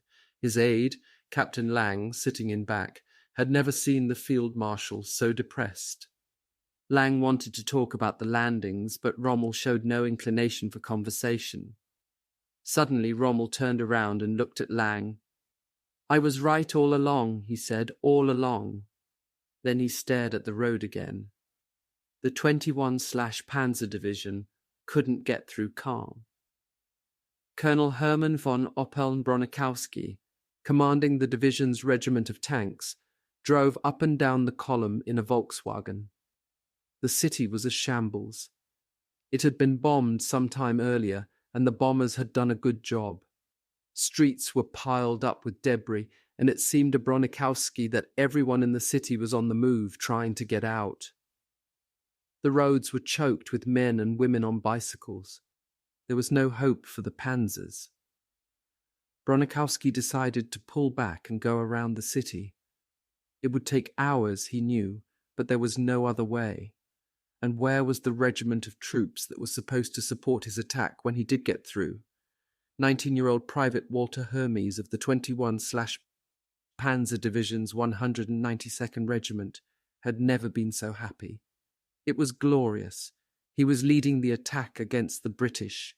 Hermes sat astride his motorcycle, weaving ahead of the advance company. They were heading toward the coast, and soon they would pick up the tanks, and then the 21/ would drive the British into the sea. Everybody said so. Nearby on other motorcycles were his friends, Tetzlaw, Mattish and Shard. All of them had expected to be attacked by the British before now, but nothing had happened. It seemed strange that they hadn't caught up with the tanks yet, but Hermes guessed that they must be somewhere ahead, probably attacking already on the coast. Hermes drove happily on, leading the advance company of the regiment up into the 8-mile gap that the British commandos still hadn't closed between Juno and Gold. This was a gap the panzers could have exploited to split the British beaches wide open and menace the entire Allied assault, a gap that Colonel von Oppeln-Bronikowski knew nothing whatever about. In Paris, at OB West, Major General Blumentritt, Rundstedt's chief of staff, called Speidel at Rommel's headquarters. The one-sentence conversation was duly recorded in Army Group B's war diary. OKW, said Blumentritt, has released the 12th SS and Panzer Lehr divisions. The time was 3:40 p.m. Both generals knew that it was too late. Hitler and his senior officers had held up the two panzer divisions for more than 10 hours. There was no hope of either division reaching the invasion area on this vital day. The 12th SS would not get to the beachhead until the morning of June 7th. The Panzer Lehr, almost decimated by continuous air attacks, would not arrive until the 9th. The only chance of catching the Allied assaults off balance now lay with the 21/Panzer Division. Close on 6 p.m., Rommel's Hawk pulled up in Reims. In the city commander's headquarters, Lang placed a call to La Roche-Guyon. Rommel spent 15 minutes on the phone, getting a briefing from his chief of staff. When Rommel came out of the office, Lang saw that the news must have been bad. There was silence in the car as they drove off. Some time later, Rommel drove his gloved fist into the palm of his other hand and said bitterly, "My friendly enemy, Montgomery." Still later, he said, "My God, if the 21st Panzer can make it, we might just be able to drive them back in 3 days." North of Caen, Bronikowski gave the order to attack. He sent 35 tanks under the command of Captain Wilhelm von Gottberg ahead to take the heights at Pirias, 4 miles from the coast. Bronikowski himself would try for the ridge at Beevor, 2 miles away, with another 25 tanks. General Edgar Feuchtinger, commander of the 21/Panzer, and General Marx, the 84th Corps commander, had come to see the attack go in. Marx came over to Bronikowski. He said, "Oppeln, the future of Germany may very well rest on your shoulders. If you don't push the British back into the sea, we've lost the war." Bronikowski saluted and replied, "General, I intend to do my best." As they moved up, the tanks fanning out across the fields, Bronikowski was halted by Major General Wilhelm Richter, commander of the 716th Division. Bronikowski saw that Richter was almost demented with grief. Tears came to his eyes as he told Bronikowski, "My troops are lost. My whole division is finished." Bronikowski asked, "What can I do, sir?" "We'll help as best we can." He got out his map and showed it to Richter. "Where are their positions, sir? Will you point them out?" Richter just shook his head. "I don't know," he said. "I don't know." Rommel turned half around on the front seat of the Horch and said to Lang, "I hope there isn't a second landing right now from the Mediterranean." He paused for a moment. "Do you know, Lang," he said thoughtfully, "if I was commander of the Allied forces right now, I could finish off the war in 14 days. He turned back and stared ahead. Lang watched him, miserable, unable to help. The Horch roared on through the evening. Bronikowski's tanks rumbled up the rise at Beevor. So far, they had encountered no enemy resistance. Then, as the first of his Mark IV tanks neared the top, there was the sudden roar of guns opening up somewhere in the distance. He couldn't tell whether he had run headlong into British tanks or whether the firing was from anti-tank guns. But it was accurate and fierce. It seemed to be coming from half a dozen places all at once. Suddenly his lead tank blew up without having fired a shot. 2 more tanks moved up, their gun firing, but they seemed to make no impression on the British gunners. Bronikowski began to see why. He was being outgunned. The British guns seemed to have a tremendous range. One after the other, Bronikowski's tanks were knocked out. In less than 15 minutes, he lost 6 tanks. He had never seen such shooting. There was nothing Bronikowski could do. He halted the attack and gave the order to pull back. Private Walter Hermes couldn't understand where the tanks were. The advance company of the 192nd Regiment had reached the coast at Luxembourg, but there was no sign of the panzers. There was no sign of the British either, and Hermes was a little disappointed, but the sight of the invasion fleet almost made up for it. On the coast, off to Hermes's left and right, he saw hundreds of ships and craft moving back and forth, and a mile or so offshore were warships of every description. "Beautiful," he said to his friend Shard, "just like a parade." Hermes and his friends stretched out on the grass and took out their cigarettes. Nothing seemed to be happening, and no one had given them any orders. The British were already in position on the Piraeus heights. They stopped Captain Wilhelm von Gottberg's 35 tanks even before the panzers got into firing range. In a matter of minutes, Gottberg lost 10 tanks. The delay in orders, the time wasted trying to get around Caen, had given the British the opportunity to consolidate fully their positions on the strategic heights. Gottberg roundly cursed everyone he could think of. He pulled back to the edge of a wood near the village of Lebesy. There he ordered his men to dig in their tanks, hulls down, with only the turrets showing. He was sure the British would drive on Caen within a few hours. But to Gottberg's surprise, time passed without an attack. Then, a little after 9 p.m., Gottberg saw a fantastic sight. There was the slowly mounting roar of planes, and off in the distance against the still bright evening sun, he saw swarms of gliders coming in over the coast. There were scores of them, flying steadily in formation behind their tow planes. Then as he watched, the gliders were cast off, and, wheeling and banking, they came soughing down, to land out of sight somewhere between him and the coast. Gottberg swore angrily. At Beevor, Bronikowski had dug in his tanks too. As he stood by the side of the road, he watched German officers with 20 to 30 men apiece, marching back from the front, retreating toward Caen. Bronikowski couldn't understand why the British didn't attack. It seemed to him that Caen and the whole area could be taken within a few hours. At the end of the procession, Bronikowski saw a sergeant, his arms around 2 hefty German whacks. They were as drunk as pigs, their faces were dirty, and they swayed from side to side. Reeling by, oblivious to everything, they sang Deutschland über alles at the top of their voices. Bronikowski watched them until they were out of sight. "The war is lost," he said aloud.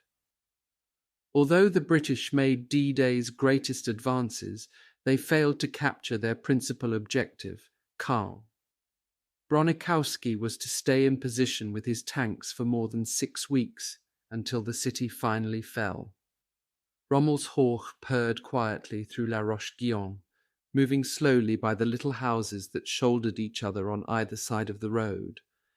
The big black car turned off the highway, passed the 16 square-cut linden trees, and entered the gates of the castle of the Dukes de la Rochefoucauld. As they came to a halt before the door, Lang jumped out and ran ahead to inform Major General Speidel of the Field Marshal's return. In the main corridor, he heard the strains of a Wagnerian opera coming from the Chief of Staff's office. The music welled up as the door suddenly opened and Speidel came out. Lang was very angry and shocked. Forgetting for a moment that he was talking to a general, he snapped, "How can you possibly play opera at a time like this?" Speidel smiled and said, "My dear Lang, you don't think that my playing a little music is going to stop the invasion, now do you?" Down the corridor strode Rommel in his long blue-grey field coat, his silver-topped marshal's baton in his right hand. He walked into Spiedel's office and, hands clasped behind his back, stood looking at the map. Speidel closed the door, and Lang, knowing that this conference would last some time, made his way to the dining room. Wearily, he sat down at one of the long tables and ordered a cup of coffee from the orderly. Nearby, another officer was reading a paper. He looked up. "How was the trip?" he asked pleasantly. Lang just stared at him. On the Cherbourg Peninsula near Sainte-Mère-Église, Private Dutch Schultz of the 82nd Airborne leaned against the side of a foxhole and listened to a distant church bell sounding 11. He could hardly keep his eyes open. He figured he had been awake now almost 72 hours, ever since the postponement on the night of June 4th, when he had joined in the crap game. It struck him as funny that he had gone to so much trouble to lose all his winnings. Nothing at all had happened to him. In fact, Dutch felt a little sheepish. He had not fired a single shot all day. Back of Omaha Beach, beneath the bluffs, Medic Staff Sergeant Alfred Eigenberg flopped wearily into a crater. He had lost count of the number of casualties he had treated. He was bone-tired, but there was one thing he wanted to do before he fell asleep. Eigenberg fished a crumpled sheet of V-mail paper out of his pocket and, with the aid of a flashlight, settled down to write home. He scribbled, "Somewhere in France," and then began, "Dear Mum and Dad, I know that by now you've heard of the invasion. Well, I'm all right." Then the 19-year-old medic stopped. He couldn't think of anything more to say. Down on the beach, Brigadier General Norman Cotter watched the cat's-eyes blackout lights of trucks and heard the shouts of MPs and beachmasters as they moved men and vehicles inland. Here and there landing craft still burned, throwing a ruddy glare into the night sky. The surf pounded the shore, and somewhere off in the distance, Cotter heard the lonely stutter of a machine gun. Suddenly, Cotter felt very tired. A truck rumbled toward him, and Cotter flagged it down. He stepped up onto the running board and hooked one arm around the door. For just a moment he looked back at the beach. Then he said to the driver, "Run me up the hill, son." At Rommel's headquarters, Lang, like everyone else, had heard the bad news. The 21/Panzer attack had failed. Lang was very depressed. He said to the field marshal, "Sir, do you think we can drive them back?" Rommel shrugged, spread his hands and said, "Lang, I hope we can. I've nearly always succeeded up to now." Then he patted Lang on the shoulder. "You look tired," he said. "Why don't you go to bed? It's been a long day." He turned away and Lang watched him walk down the corridor to his office. The door closed softly behind him. Outside, nothing stirred in the two great cobbled courtyards. La Roche-Guyon was silent. Soon this most occupied of all French villages would be free, as would the whole of Hitler's Europe. From this day on, the Third Reich had less than 1 year to live. Beyond the castle gates, the main road stretched broad and empty, and the windows of the red-roofed houses were shuttered. In the church of St. Samson, the bell tolled midnight. Over the years, a variety of vague and contradictory figures have been given on the losses sustained by Allied troops during the 24-hour period of assault. None of them can be said to be accurate. At best, they must remain estimates, for by the very nature of the assault, it was impossible for anyone to arrive at an exact figure. In general, most military historians agree that the total Allied casualties reached 10,000. Some even put the figure at 12,000. American casualties are put at 6,603. This figure is based on the U.S. First Army's after-action report, which gives the following breakdown: 1,465 killed, 3,184 wounded, 1,928 missing, and 26 captured. Included in this compilation are 82nd and 101/Airborne losses, which alone are estimated at 2,499 killed, wounded, and missing. The Canadians had 946 casualties, of which 335 were killed. No British figures have ever been issued, but it is estimated that they had at least 2,500 to 3,000 casualties, of which the 6th Airborne suffered losses of 650 killed, wounded, and missing. What were the German D-Day losses? No one can say. In my interviews from senior German officers, I was given estimates ranging from 4,000 to 9,000. But by the end of June, Rommel was to report that his casualties for the month were 28 generals, 354 commanders, and approximately 250,000 men.